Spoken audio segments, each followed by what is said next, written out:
نەوشیروان مستەفا ئەمین. ناوی کتێب پەنجەکان یەکتریەشکێنن دیوی ناوەی ڕووداوەکانی کوردستانی عێراق 1979 1983 نووسینی نەوشیروان مستەفا ئەمین. تووتە برای تووتە باڵا بەرزە دۆشاومژە ئەسپێکوژە 5 برابوون. تووتە وتی با بچین بۆ دزی. برای تووتە لەکوێ؟ باڵا بەرزەوتی لە ماڵی خوا. دۆشاومژەوتی حرامە. ئەسپێکوژەوتی لە دینی ئێمەدا هیچ شتی حرام نییە. لەناو خۆیاندا بوو بە شەڕیان چواریان یەک کەوتن بۆ ڕاونانی پێنجەم. نیوەی یەکەمی 1970 بنکەی ناوزەنگ. ناوزەنگ تا ئەهات ئاوەدانتر و قەرەباڵغترە بوو. زەڵێ و قولە هەرمێ بارەگەیان تێدا دانرا. لە ناوزەنگ جگە لە مامجەلال لە ئەندامانی سەرکردایەتی سالار مەلابەختیار عومەری حاجی عەبدوڵڵا فازیل کەریم هەروەها دکتۆر مەحموود عەلی عوسمان و قادر جەباری و ژمارەیەک لە کادرەکانی کۆمەڵا وەکو سەید کەریم ئیبراهیم جەلال ڕێباز کۆبووبوونەوە. ڕەسوڵ مامەدیش هات بۆ زەڵێ بەڵام بەشداری کۆبوونەوەکانی سەرکردایەتی ناکرد. ویسمان کارەکان ڕێک بخەینەوە. من کاروباری کۆمەڵم هەڵەسوڕاند. سالار و جەعفەر لەگەڵ مامجەلال کاروباری مەکتەبی سیاسیانە کرد. دکتۆر مەحموودیش لە زۆری کۆبوونەوەکاندا بەشداریە کرد. لە مێژ بوو مەکتەبی سیاسی نوێنەری بزوتنەوەی تێدا نەمابوو. قادر عەزیزیان دانابوو بە نوێنەری بزوتنەوە لای مەکتەبی سیاسی. بەڵام قادر نە ئەندامی سەرکردایەتی بزوتنەوە بوو نەهی سەرکردایەتی یەکێتی. لە زۆری کۆبوونەوەکاندا بەشداریە کرد. بەڵام لە هەمویاندا وەکو پێیان وتبوو کێشەی دروست ئەکرد و زۆر جار لەگەڵ مامجەلالدا قسەیان لێک ئەگیرا. کاروباری پێشمەرگە بە ملازم عومەر و ڕاگەیاندن بە فازیل سپێررا. ناوزەنگ ئاوەدانی تێدا نەبوو. هەمومان لە خێوەتدا بووین. خێوەتەکان زۆر قەرەباڵغ بوون. لەبەر ئەوە هەم مشوری خێوەتی زۆرترمانە خوارد و هەمی خان دروستکردن. پێشمەرگەلادیەکان شارەزاتر و گورج و گۆڵتر بوون لە خان و دروستکردندا. هەرزوو ئەوان هەندێ نوایان بۆ خۆیان سازدا. من و ملازم عومەر حامە سەعید هاوڕێ جەبار خێوەتێکی گەورەمان هەڵدا و لە نایلۆنمان گرت. نایلۆنێکی ئەستورمان ڕاخست بوو لە سەری ئەنووسین یەک بەتانیمان هەبوو. چرای غازمان لە ئێرانەوە بۆ هات. خێوەتەکەمان لە پاڵ شاخەکەدا هەڵدا بوو. زۆری پێنەچوو ژێرەکەی بوو بە ئاوەزێ کانیەکی تێدا تەقی بوو. بە جۆگە ئاوەڕێکمان بۆ دەرەوە بۆ کرد. لە ناوزەنگ چەند جێگایەکمان دیاری کرد خانوەکانیان تێدا بکرێ. سالار و فازیلمان ڕاستپار خەریکی دروستکردنی خانوو بن. خانۆکان ئەگەرچی لە هەمان ناوچەدا بوون بەڵام لە سێ لای جیاوازدا دروست دەکران. دەستەیەکیان فازیل بۆ خۆی و مامجەلال و دکتۆر مەحموود و دەستەیەک سالار بۆ خۆی و عومەر و من و دەستەیەک عەلی ئامەخان بۆ پێشمەرگەکان هەندێ لە فەرماندەی کارتەکانی هەرێمی پارێزگاریش لە نزیک ئەو بارەگایانەوە خەریک بوون. شوێنەکان بە ناوی سەرپەرشتیکەرەکانەوە ناونراون. سالاراوە، جەعفەراوە، عەلیاوە. ئەم ناوانەمان بۆ خۆشی لێ نابوون. بەڵام سالار و جەعفەر فازیل پێیان ناخۆش بوو. لەبەرەوە وازمان لێنا. خانۆکان لەگەڵ خانووی تەنگ و تاریک و دواکەوت و جوتیارەکاندا هیچ جیاوازێکیان نەبوو. بە هەمان کەرەستە و هەندەستە دروست کرابوون. منەو ماوەیە کارم زۆر بوو. نووسین و سەرپەرشتی چاپ و بڵاوکردنەوەی بڵاوکراوەکان بە تایبەتی وەرزنامەی کۆمەڵا وەڵامدانەوەی زۆری ئەو نامانەی لە ڕێکخراوەنهێنەکان و لە هەرێم و لەقەکانەوە گەیشتن بینین و گفتوگۆ لەگەڵ ئەو کادر و پێشمەرگە و هاوڵاتیانەی بۆ ئیش و کارە هاتن تایپ و ڕۆنەکەشی حەمە سەعید و هاوڕێ جەبارەیان کرد. بەلامەوە گرنگ نەبوو لەکوێ بم. گرنگ ئەوە بوو نوایەکەم هەبێ ئێستاری تێدا بگرم و ئیشەکانی تێدا بکەم. لەبەر ئەوە ئەوەندە گوێم نەئەدایە شوێنی ژیان و ئەوەندەش کاتم نەبوو خەریکی دروستکردنی خانوو و گیروگرفتی ڕۆژانەی پێویستیەکانی بارەگا و پێشمەرگەکانی بم. ڕاستیەکەی ئەرکی بارەگا لەو شاخە چۆڵە زۆر بوو. دابینکردنی نان و خواردەمەنی، سوتەمەنی، ڕایەخ، پێخەف، بەڕێکردنی میوان من حەزم ئەکرد بۆ ئەوەی لەو دەردەسەریانە دوور بم خانووی بە کۆمەڵمان هەبێ پێکەوە بژین. بەڵام سیر ئەو بوو زۆری برادەرەکان تەنانەت هەندێ لە لێپرسراوەکانیش خوێندنەوە و نووسین و چاپیان بەکاری ماندووکەردانە ئەنا. لایەن وابوو ئەمیش سەرگەرمیەکە بۆ خۆخافڵاندن وەکو دامە و ئەزنیف و تاوڵە کە خانۆکەمان ژوورێکی درێژ و داڵانێک سەری گیرا هێشتا تەڕ بوو چوونە ناویەوە. شوێنەکەمان تەنگ و میوانمان زۆر بوو. ئەو زستانە بەفر زۆر باری. من لە بەردەرگای داڵانەکە دانووستم. ساواک لە ئێران دەسەڵاتی نەمابوو. خەریک بووەڵەوەشە بە ئاسانی بە ئێراندا هاتو چووەکرا. ئێمە ئەدرەسی هەندێک لە دۆستەکانی ناو ئێرانمان ناردبوو بۆ هەڤاڵانی دەرەوە بۆ ئەوەی بەڕێگای ئەواندا بۆ بەشداری لە کۆبوونەوەی کۆمیتەی سەرکردایەتیدا بگەڕێنەوە کوردستان.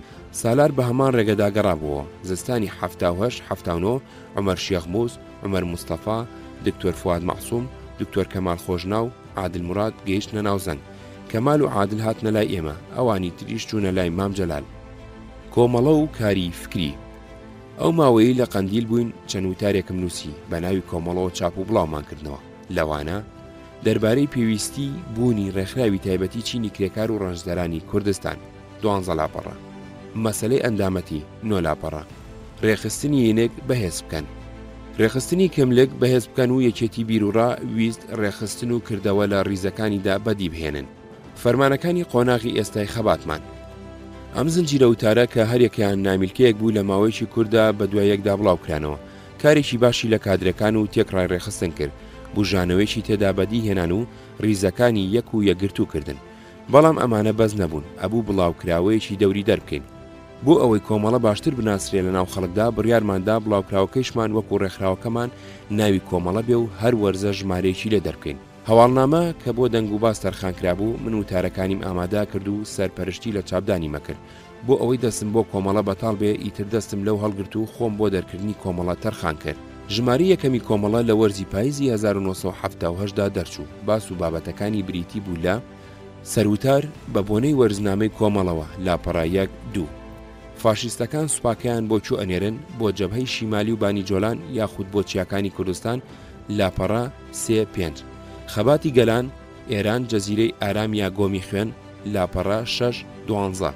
بابەتی جۆراوجۆر بەسەر ئاوی حەمامی شۆپیاوەتی وەها ناکرێ خومێنی دەرئەکەن و پێشوازی لە شابان و ئەکەن ڕژێمی عێراق چەند مرۆڤ دۆستە دەستگاکانی ئۆتۆنۆمیە درۆزنەکە ئەو دەسەڵاتانەی دراوەتیەکەنین لاپەڕە 14-15.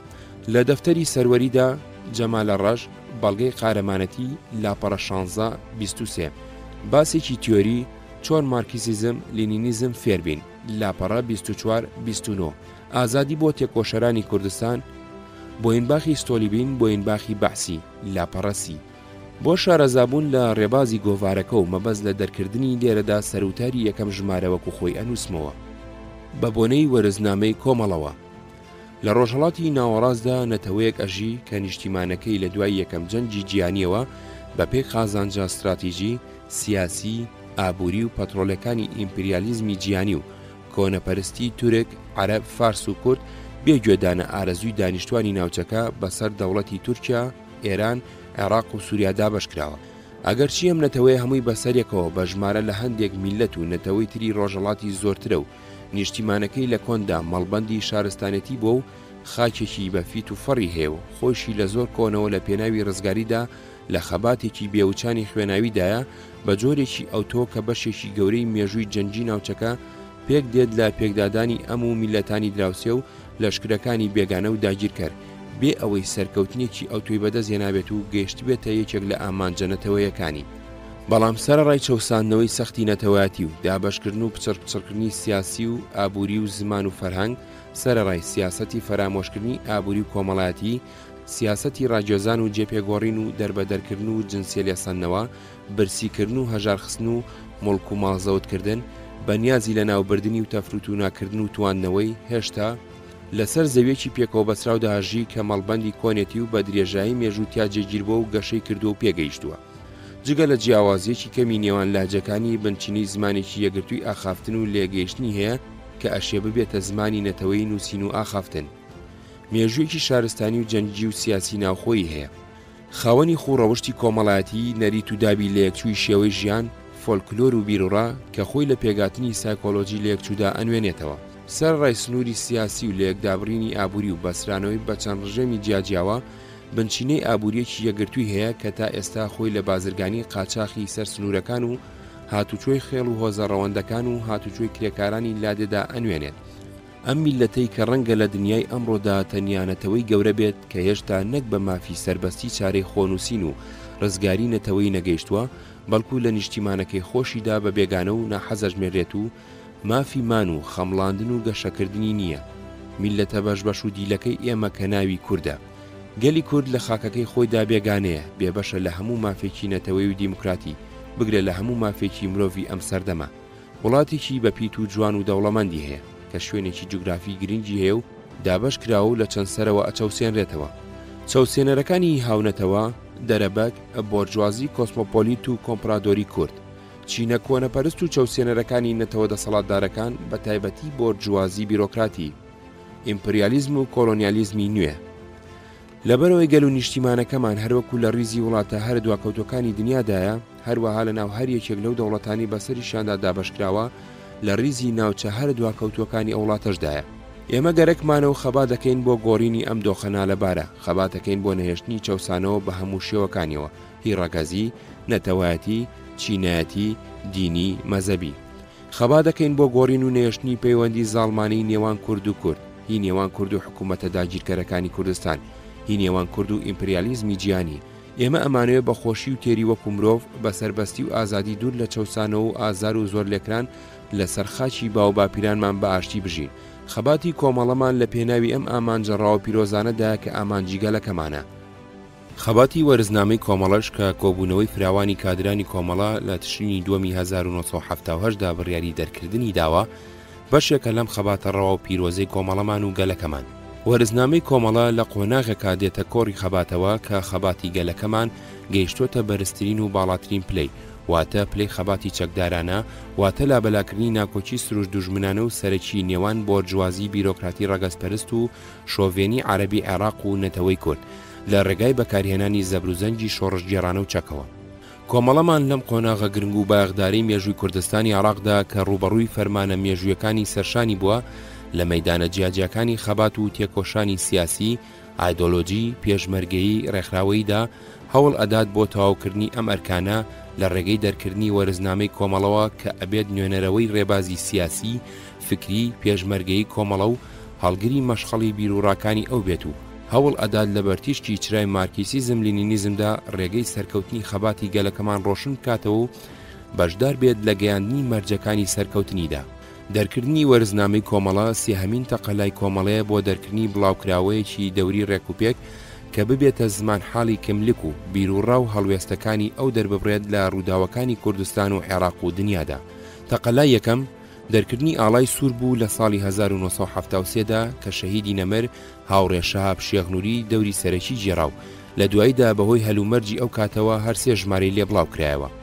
تەقەلای دووەم دەرکردنی ئاڵای شۆڕش بوو کە لە ئەیلولی 1970دا ژمارەی یەکەمی بە دەستپێشکەری و ڕەنجی شەهیدی نەمر هاوڕێ شاسوار جەلال ئارام چاپ و بڵاو کرایەوە، بەڵام شەهیدبوونی هاوڕێ ئارام پەکی دەرچوونی بڵاوکراوەکەشی خست. تەقەلای سێەم دەرکردنی وەرزنامەی کۆمەڵەیە کە ئەمە ژمارەی یەکەمە و ومێدمان وایە بە هەوڵ و خەباتی هەموو لایەکمان بتوانین هیچ نەبێ هەر وەرزەی ژمارەیەکی لێ دەربکەین. ژمارەی دووەمی کۆمەڵە لە وەرزی زستانی 1970دا دەرچوو، باس و بابەتەکانی بریتی بوو لە سەروتار لە یادی قارەمانێکی نەمردا لاپەڕەسی بیەک، چەند ڕەواڵەتێکی نوێی پلانەکانی دوژمن بۆ بەگژاچوونی شۆڕشی کوردستانی عێراق لاپەڕەسی و چل.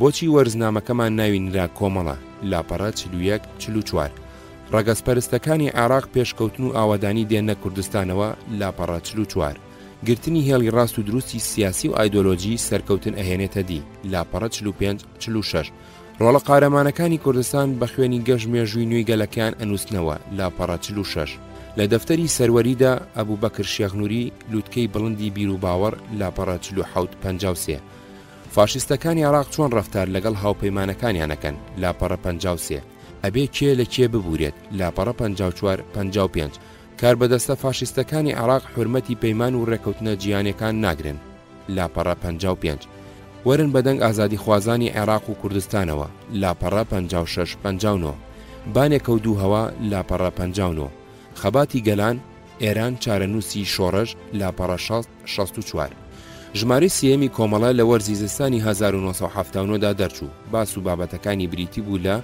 سەروتار گەلانی قارەمانی ئێران یەکەمین سەرکەوتنتان پیرۆز و هەموو ڕۆژێکتان هەر سەرکەوتن بێ لاپەڕە 65 بەرەو پێگەنانی حیزبی پێشڕەوی کرێکاران و ڕۆنجدەرانی کوردستان لاپەڕە 66-170 بابەتی جۆراوجۆر ئازار و بەهار شیعر ئەی ئازادی خوازانی دنیا وەرن بەدەنگ ئازادی خوازانی کوردستانەوە ڕۆڵە قارەمانەکانی کوردستان بە خوێنی خۆیان مێژووی نوێی گەلەکەیان ئەنووسنەوە سەروەری بۆ هاوڕێ دکتۆر بەختیار خالید خوێنی شەهیدان خانەی موعینی و محەممەد حسێن کەریمی بە فیڕۆ ناچێت لاپەڕە 170-180 ژمارەی چوارەمی کۆمەڵە لە وەرزی بەهاری 1970دا دەرچوو باس و بابەتەکانی بریتی بوو لە سەروتار ئاشبەتاڵی 1975 بیرەوەریەکی تاڵ و بەڵام پڕتەجروبەی هێژە لاپەڕە 119-131 و لە ساڕۆژی شەیدبوونی هاوڕێ محەممەدی ئەمین پۆڵا لاپەڕە 132 فڕوفێڵەکانی شۆڕشی چەواشە شارەزا بن لاپەڕە 135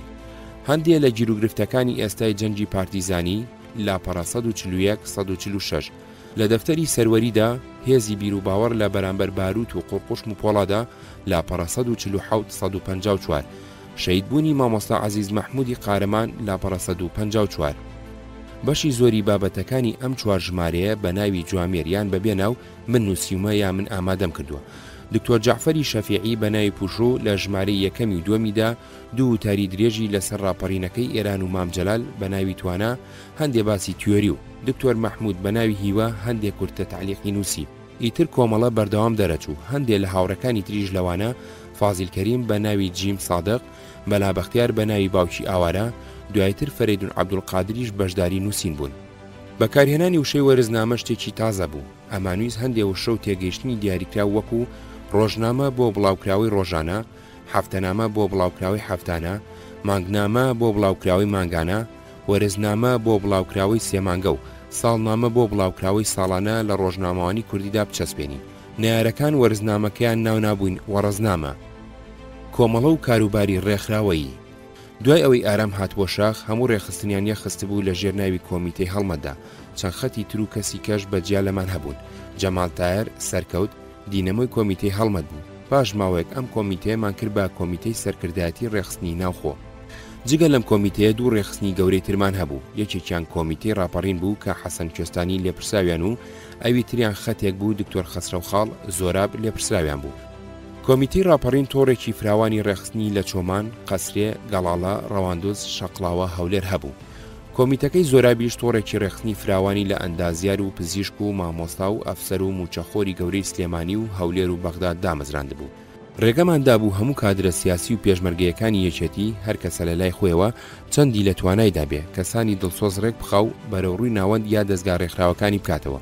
ئەو ڕێخستنە تازانە ماوەیەک لەژێر سەرپەرشتی خۆماندا ئەمایەوە. ئەگەر بەتەواوی دڵنیا بووینایە لە خاوێنی ڕیزەکانی اینجا بەرەوڕووی یەکێ لە ڕێکخراوەکانی شارەکرانەوە. ساڵانی 76-79 هەزاران تێکۆشەری تازە هاتنە ڕیزی ڕێکخراوەکانی کۆمەڵەوە بەدەیان شانەی سەرەکی و ڕێکخراوی تازیان لە سەرانسەری کوردستاندا دامەزران. سەرکردایەتی بزوتنەوە و لەقەکانی یەکێتیش هەریەکیان لە لای خۆیەوە چەندین تۆڕی ڕێخستنیان پێکەوە نابوو. یەکێتی ڕێکخراوێکی سیاسی بوو زیاتر لەوەی پێشمەرگەی بێ و خەباتەکەشی ئامانجی سیاسی هەبوو نەک عاسکەری. هەر لە سەرەتاوە باوەڕمان وا بوو کە ئەبێ خەباتی چەکدار بۆ پشتیوانی بێ لە خەباتی سیاسی، چونکە خەباتی سیاسی ئەگەر پشتیوانێکی چەکداری نەبێ بەعەز بە ئاسانی ورد و خاشێکات. هەر لەبەر ئەوە ترسیدا و دەستگا سەرکوتکەرەکانی بەعەز لە ڕێکخراوەنهێنەکانی شار زۆرتر بوو وەک لە ڕێکخراوە ئاشکراکانی پێشمەرگە. بەو پەڕی درڕندایەتیەوە سۆراغیەکردن و لە هەرجەیەک سوسەی بکردە بەگرتن و ئەشکەنجە و کوشتن هەوڵی ئەدا لە ڕەگ و ڕیشەوە دەریان بێنێ. ساڵی 76 ڕێکخراوێک لە سلێمانی گیرا 12 کەسیان لێ ئەعدام کردن. لەوانە یاسین محەممەد حەسەن، ئیسماعیل قاسم عەلی، محەممەد قاسم عەلی، خەسرەو عەبدوڵڵا، نەسرەدین نەجمەدین، مستەفا قادر، سەلاح مەجید، فەریدون عەبدولقادر. ئەمانە پەیوەندیان لەگەڵ فەرهادی مەلاڕەزا کردبوو فەرهاد زمانی لێدابوون. سەرەتای 77 عەبدوڵڵا حەسەن گیرا و بە ئەشکەنجە کوژرا. ساڵی 77 ڕێکخراوێک لە هەولێر گیرا چەند کەسێکیان لێ ئەعدام کردن. لەوانە عوسمان گچکە کە بە ئەشکەنجە کوژرا پەیوەندیان لەگەڵ موختاری یەکێ لە گەڕەکانی هەولێر کردبوو موختار زمانی لێدابوون. ساڵی 78 ڕێکخراوی هەڵۆی سوور لە بەغداد گیرا و چەند کەسێکیان لێ ئەعدام کردن. لەوانە جوامێر سیامیر، سەلمان داود، عەبدولسەلام عەبدوڵڕەزاق، سەلام شێرۆ پەیوەندیان لەگەڵ کاوە فاتیح کردبوو کاوە زمانی لێدابوون. ساڵی 80 ڕێکخراوێک لە هەولێر گیرا. لەوانە کەریم ڕەسوڵ، تەها فەقیە یوسف، ئیسماعیل حەسەن کەریمیان بە ئەشکەنجە کوشت و ئەوانی تریانی ئەعدام کرد. ئەمانە پەیوەندیان کردو بە جەلال کاکۆ جەلال زمانی لێدابوون.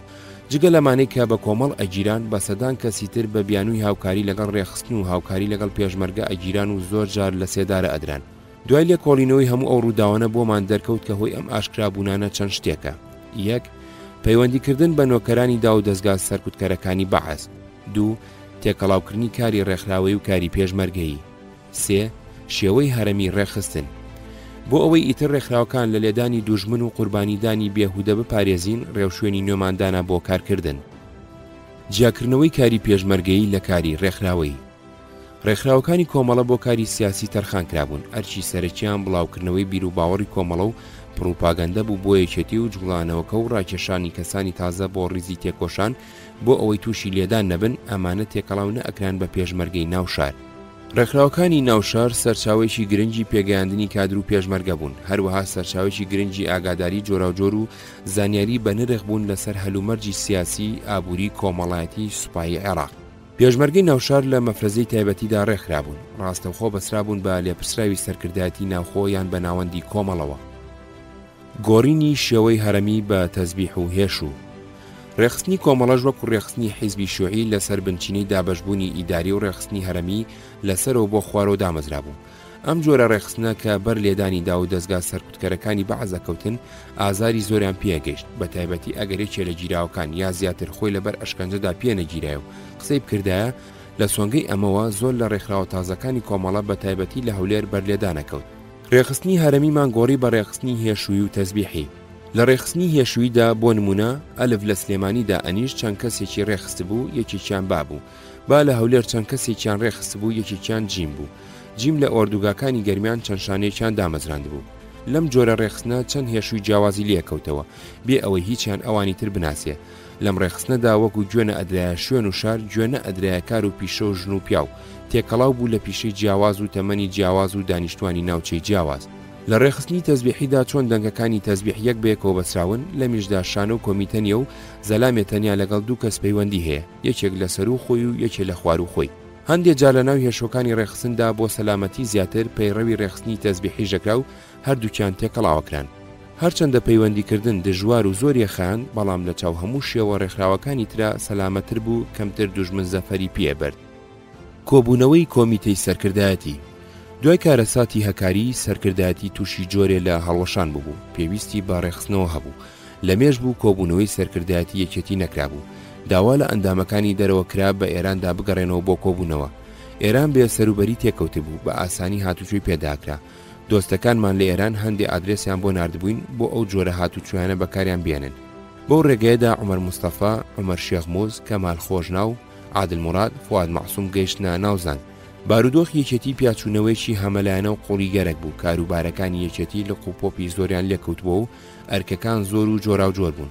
دەستگا سەرکردایەتەکان پێویستیان بە پڕکردنەوە بەهێزکردن هەبوو. لە ناو سەرکردایەتی یەکێتیدا دوو فەیلی بەغدایی، عەبدوڕەزاق میرزا عەزیز، عادل مورادی تێدا بوو. عەبدوڕەزاق نەهاتبووە و عادلیش لەم کۆبوونەوانەدا زیز بوو ڕۆشتە تاران. کەرەکەی بەکرپیرۆت. شاوەک و دواتچارە حکوومەتەکەی جەنەڕاڵ ئەزاری لێخست. لە نوێی کانونی دووەمی حافتاونۆدا شاپوری بەختیاری کرد بە سەرۆکی وەزیران. شاپور تەمەنی 63 ساڵ و سەرۆکی حیزبی ئێران بوو، کە یەکێ لە حیزبەکانی جەبهەی میلی بوو. لە وەزارەتەکەی مصەدەقدا جێگری وەزیری کار و بە توهمەی سوکایەتی بە مەقامی سەڵتەنەت 3 ساڵ زیندانی کرابوو.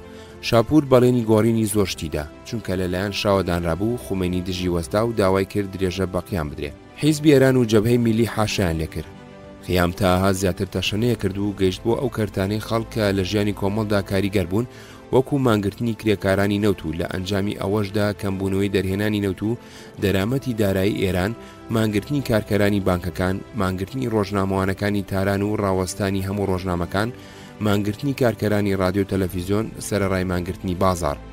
لەو سەردەمەدا وڵاغ بۆ ڕاپەڕاندنی کار و پێویستی بارەگاکانی پێشمەرگە و ڕەبیە و سەنگەرەکانی هێزی حکوومەت هۆیەکی بە نرخی گوێزانەوەی کەلوپەل بوو. بارەگاکەی بەکرپیرۆت لە نزیک گۆڕەشێر بوو، بەرزایەکانی گۆڕەشێر هێزی ئێرانی لێبوو. کەرەکەی بەکرپیرۆت بەلەسە بوو، هەڵی تیزان بوو بۆ گۆڕەشێر. سەربازە ئێرانەکان کەرەکەیان وەکو دەستکەوتی بە نرخ گلدا بۆ خۆیان. بەکرد جوابی بۆ ناردبوون کەرەکەی بدەنەوە، گویان نەدابیە. لەسەر ئەوە چووە سەریان، سەربازەکانی گرت و کەرەکەی لێسەندەوە. پاش چەند سەعاتێ سەربازەکانیان ئازاد کردبوو. بەختیار بەیانێکی دەرکرد، مامجەلالی تاوانبار کرد بە دەستوەردانە کاروباری ناوخۆی ئێران. حکوومەتی عێراق جوڵانەوەکەمانی لە تاعتیمی ئەلامی بەهێزدا خنکاند بوو.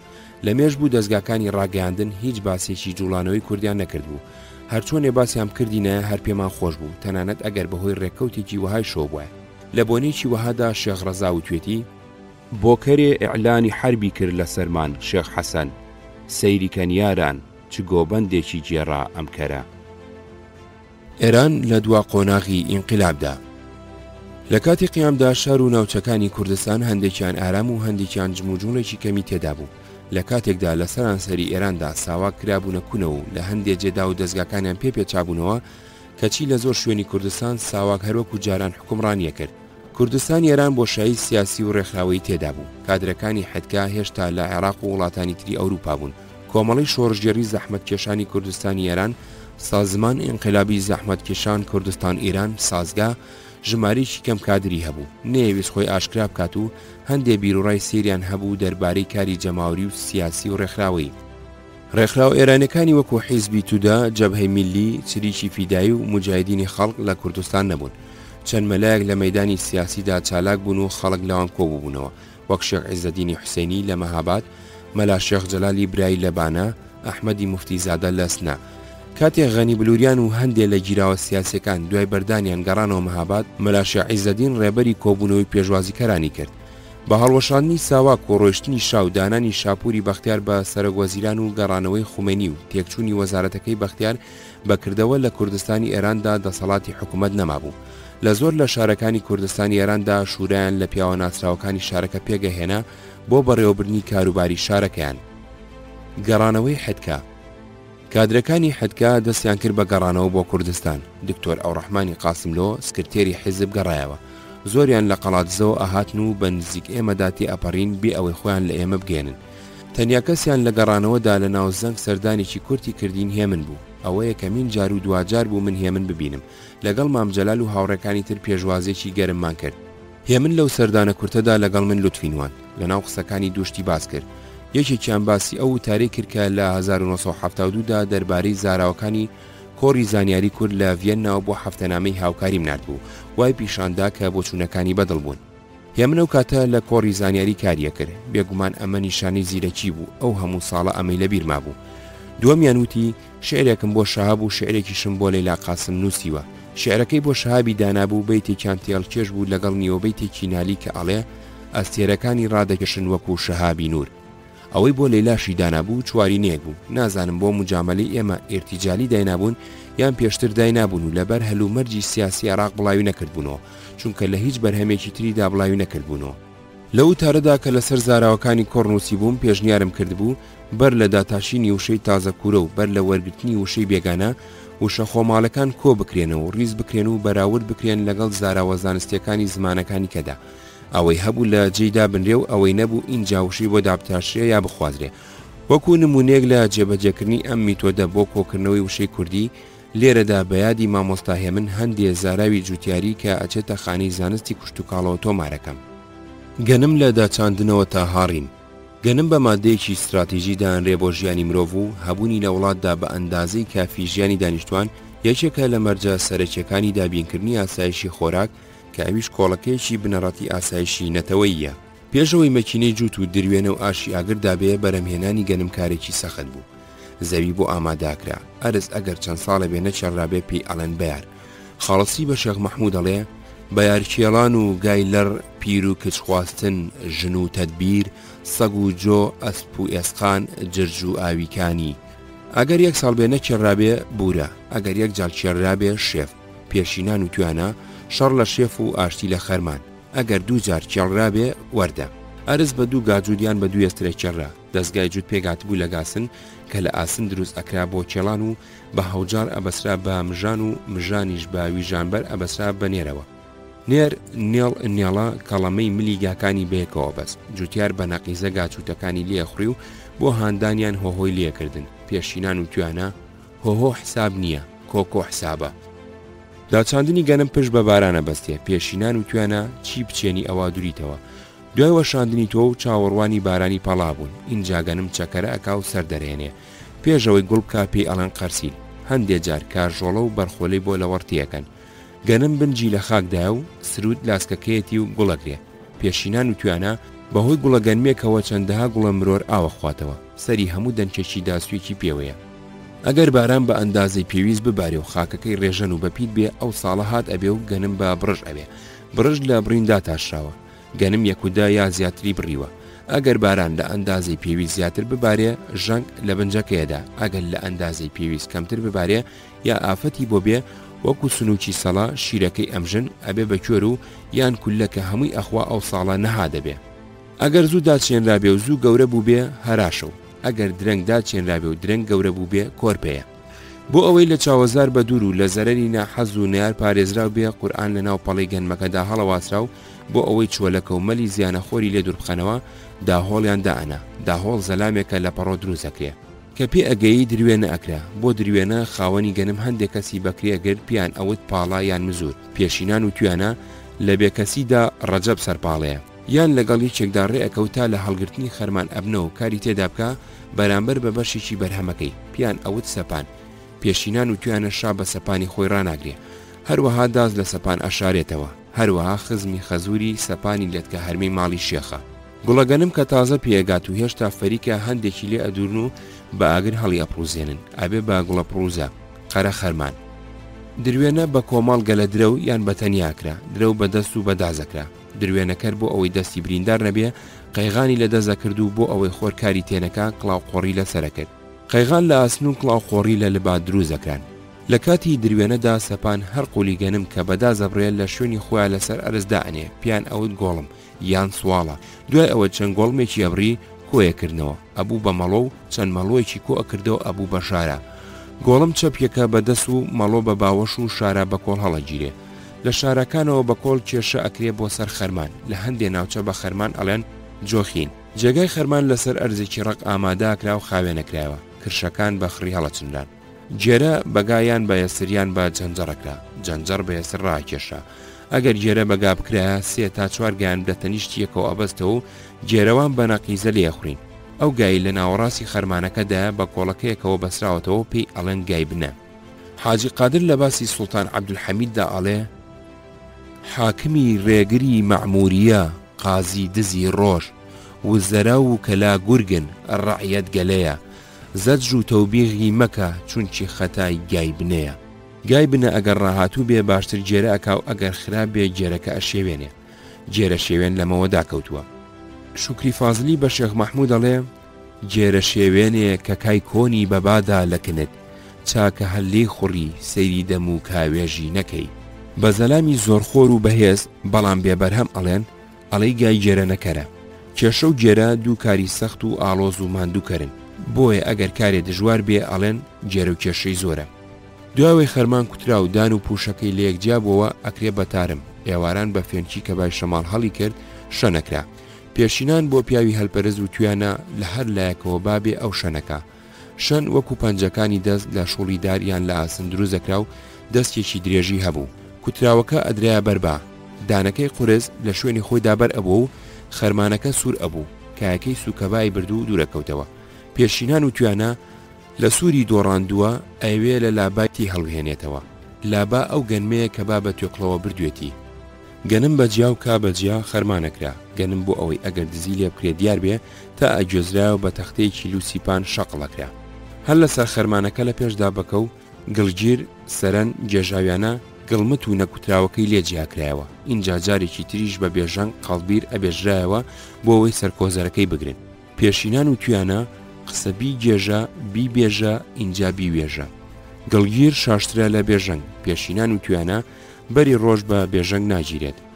حەریق لە ئەستایشی شێخی بورهانداڵێ بۆ کەناری سەوزی دەوری گوڵی ڕوودشی نەکەم خاچی کۆی عشقت بە بێژەنگی سرم بێژایەوە. دوای پاکردنی ئەپێورە گەنم بە ڕبە و تەغارە پێورە بۆ ئەوەی بەچاوە نەبێت لە کاتی پێواندا ژمارەکانیان لەگەڵ ناوێکی پیرۆزدا لێگەدا. بۆ نمونە لە ڕبەی یەکەمدا ئەیانوت یەگەر خۆیە و لە ڕبەی چوارەمدا ئەیانوت چواریاری پێغەمبەر ئیتر بەم جۆرە. گەنم بە تێڕ و هۆڕ و جەواڵ ئەگوێزرایەوە بۆ ماڵ و کا بە ڕەشکە ئەگوێزرایەوە بۆ کادان و تەرخان ئەکرا بۆ ئالیشی ئاژەڵ و وڵاغ. پێشینان و توانە ئەوی لە مشک بێ جەواڵە درێ. بۆ زۆرخۆری هەوانتەچی ئەڵێن ئەگەر کاکەهی خۆت نییە کادانەکەی خۆتە. بۆ کاری بێهودە ئەڵێن کا لە پوش ئەبژێرێ. بۆ هەڵگیرسێنەری شەڕ و فیتنە ئەڵێن ئاگری بنکایە. بۆ یەکێشتی خەڵکی کە بە خۆڕایی ببەخشی ئەڵێن خەنجەر لە کەعادا. گەنم هەندێکی هەڵ ئەگیرا بۆ بنەتۆی وەرزی داهات و هەندێکی ئەکرا بە ساوەر و هەندێکی بۆ خواردنی خۆیان ئەکرایە کەندوو یا چاڵ و هەندێکیشی ئەفرۆشرا. بۆ هاڕین ئەبرا بۆ ئاش بە ئاو ئەگەڕا. ئاشەوان لە نرخی هاڕینیدا پایی نەئاسن بەڵکو مزەی وەرەگرت. مزە بەشێکی دیاریکراوی باراشە کە گلی ئەدایەوە. پێشینان و توانە ئاش لە خەیاڵێک و ئاشەوان لە خەیاڵێ. هەروەها ئاشی نەزان خوای جێڕێ. هەروەها ئاش بەنۆرە ئەگەڕێ. ئارد بە هێڵک ئەبێژرایەوە و کەپەک سۆسی لێگیرە، نالی ئەڵێ دەورانیە وەک هێڵەکی سەودا سەری جێژم، بۆیە بە دەقیقی مەسەلە هەرچی دەبێژم. ئارد بۆ نان و کەپەک تەرخان ئەکرا بۆ وڵاغ، لە ئاردی بە پێزنانی باش و لە ئاردی بێ پێزنانی خراپ دروست دەکرا. گەڕانەوەی ئیمام خومەینی. خومەینی لە پاریسەوە تارانی هەژاندبوو، گرنگی دەستگای ڕاگەیاندنی ئێزانی، وەکو هەیکەل ئەڵێ ئەو کاتەی لە نۆڤێلا شاتوو بوو، زۆری کاتی لەبەر عەدەسەی تەلەڤیزۆندا بەسەرە برد. ڕۆژی 4 تا 5 گفتوگۆی ڕۆژنامەوانی کرد و لەو 3 مانگەدا تا گەڕایەوە تاران زیاتر لە 400 گفتوگۆی ڕۆژنامەوانی لەگەڵ هۆکانی ڕاگەیاندن، رادیۆ، تەلەڤیزیۆن، ڕۆژنامە کردبوو. BBC یەکێ بوو لە گرنگترینی ئەو دەستگایانەی ڕایگشتی ئێرانی دژی شاو بە قازانجی شۆڕش ئەو ڕوژان. ئەو تاکتیکەی خومەینی بۆیە خستنی هەموو خەڵک دژی شاو بۆ بێلایەنکردنی ئارتەش بەکارهێنا تا ئەندازەیەکی زۆر سەرکەوتوو بوو. دەسەڵاتی شاودا و دەستگاکانی بەرەو هەڵوەشانە چوون. خومەینی خۆی ئامادە کرد بۆ گەڕانەوە.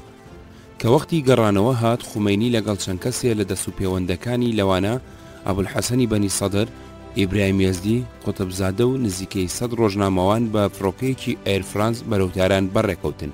کەس نێزانی چیان لێ بەسەردێ، فڕۆکەکەیان بەرەدرێتەوە یان بە سەلامەتی لە تاران ئەنیشێتەوە. خومەینی لە نهۆمی سەرەوەی فڕۆکەکە دوای ئەوەی نوێژی کرد، دۆشەیان بۆ ڕاخست، ئیتر لوست و تا گەیشتە ئاسمانی تاران هەڵنەسا. چەند ملیۆن کەس چوو بوون بۆ پێشوازی. هەندێشتی سیر لەم سەفەرە ئەگێڕنەوە، وەکو لەو کاتەدا کە لە فڕۆکە دابەزی و پێی نایە سەر ئەرزیێران، یەکێ لە ڕۆژنامەوانەکان لێی پرسی دوای ئەو هەموو ساڵە دووریە کە ئێستا هاتوویتەوە بۆ نیشتیمانەکەی خۆت و بەم جۆرە پێشوازیت لێ ئەکەن هەستت چییە؟ لە وەڵام داوتبووی هیچ. محسینی ڕەفیقدۆست کە دوایی بوو بە وەزیری پاسداران، ئۆتۆمبیلەکەی ئیمام خومەینی لێخوڕیوە بۆ ئەوەی لە فڕۆکەخانەوە بیبە بۆ شوێنی خۆی. لە ڕێگا زەبەلاحی قۆڵی خۆی هەڵکردو و بە خاڵ و میل نەخشاندوێتی، دێتە بەردەمیان. چەند جارێ دەست ئەماڵێ بەجامی پێشەوەی ئۆتۆمبیلەکەی خومەینیدا و بە خێرهاتنەوەی ئیمام ئەکا و جنێوێک بە دایک و ژن و کچی شادا. چەند جاری ئەمە دووبارە ئەکاتەوە. ڕەفیقدۆست جامەکەی لای خۆیدا ئەداتەوە بۆ ئەوەی دووری بخاتەوە، بە تووڕەیەوە پاڵێ بە کابراوە ئەنێ. ئیمام ئەڵێ بۆای لێەکەی. ڕەفیقدۆست ئەڵێ بێ ئەدەبی ئەکا. ئیمام ئەڵێ لێگەڕێ با قسەی خۆی بکە، هەر کەسێ بە زمانی خۆی عیبادە دەکا.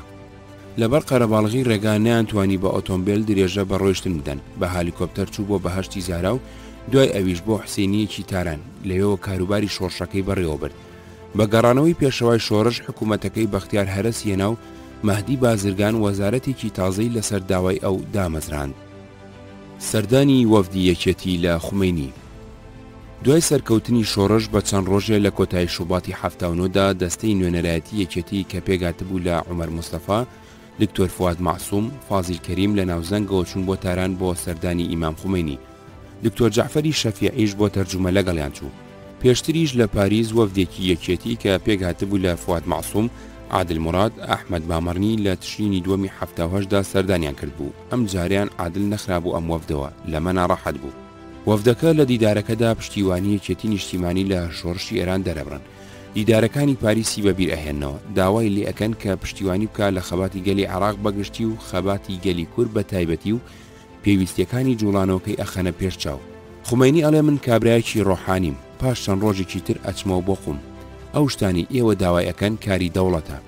ئەوانی شتکای لێ ئەکەن دەستور بە دەوڵەت بدا کارەکانیان بۆ جێبەجێ بکە. حوسێن نەوەی خومەینی ئەو زەمانە زۆر نزیکی باپیری بوو، ئەویش لە دانیشتەکەدا ئەبێ. ئیمام بە حوسێن ئەڵێ ئاگاداری دەفتەری بازرگان بکە کارەکانیان جێبەجێ بکەن. لەو کاتەدا مهندس مەهدی بازرگان سەروەزیری ئێران بوو. ڕۆژی دوای ئاگاداریانەکەن کە دەفتەری بازرگان کارەکانی بەرەوڕووی داریوشی فروهەر کردوتەوە سەردانی ئەو بکەن. فروهەر وەزیری کار و سەرۆکی حیزبی میلەتی ئێران بوو. وەفدەکە سەردانی فروهەریان کرد. پەیوەندی لە نێوان حکوومەتی ئێران و یەکێتیدا دروست بوو. قسەکانی خومەینی وەکو فتوا حسابەکران، لەبەر ئەوە نەئەبوو قسە لە قسەکانیدا بکرێ و مناقەشەی قسەکانی بکرێ. بۆیە ئەوەی ئەچوو بۆ لای و بیویستە باسێکی لەبارەی سەرنجی خۆی بۆ ڕوون کاتەوە، ئەوە دەست پێشکەری بکردایە لە قسەکردندا، بیرۆڕاکانی خواستەکانی باس کردایە. دوای ئەو کە خومەینی قسەی ئەکرد، باسەکە کۆتایی پێهاتوو داخرا، زۆر کەس ئەمەیان نەئەزانی. جوڵانەوەی کورد لە عێراقدا لەو کاتەدا دابەش بوو، لایەکی بنەماڵی بارزانی و لایەکەی تری یەکێتی بوو. بنەماڵی بارزانی و سەرانی پارتی تاوانبار بوون بۆی دۆستی شاو هاوکاری ساواک بوون، لە ناو ئێراندا بەدناو بوون. مەلا مستەفا لە ئەمریکاوە بروسکەیەکی پیرۆزبایی و پشتیوانی بۆ خومەینی نارد، بەڵام هیچ ڕۆژنامەیەکی ئێرانی بڵاوی نەکردەوە. ناچار خۆیان بە پارەوەکو ئێعلان لە هەندێک ڕۆژنامەی تاراندا بڵاویان کردەوە. زۆری نەخایاند بنەماڵی بارزانی لەگەڵ سەرانی شۆڕش و کاربەدەستانی تازەی ئێران دۆستایەتیان تازە کردەوە. تازە کارەساتی هەکاری قەوما بوو، یەکێتی و پارتی بە خوێنی سەری یەکتری تین و بوون. هەردوو لایەن لە لای کاربەدەستانی ئێران هەوڵیانەدا ئێران بەلای خۆی دەڕابکێشێ و لایەکەی تر لە لای ئێران بەدناو بکە. زۆری نەخایان لایەنی سێمیش کە حسک بوو پەیدا بوو. ئەوانیش بەهۆی محەممەد ڕەحیم خاڵە حاجیەوە گەیشتە لای سەرانی شۆڕش و درێغیان نەکرد لە هەوڵدان بۆ بەدناوکردنی هەردوو لای ناکۆ. بەدوای ئەواندا هەندێک کەس و تاقمی تریش هاتنەکایەوە. لە ناو ڕێکخراوە کوردەکانی عێراقدا یەکێتی دوو نقطەی لاوازیە بوو. نێارەکانی بە ئاسانی ئەیانتوانی لای ئێران بۆ دژایەتی یەکێتی بەکاری بێنن. یەکەمیان هاوکاری پێشمەرگەکانی یەکێتی بوو لەگەڵ حدکا و کۆمەڵی زەحمەت کێشان دژی دا و دەستگاکانی ئێران. لەم بارەوە هەر ئاگاداریەکیان هەبووە دوای لێزیادکردن و زلکردن ئاهەنگیان دە کاربەدەستانی ئێرانی.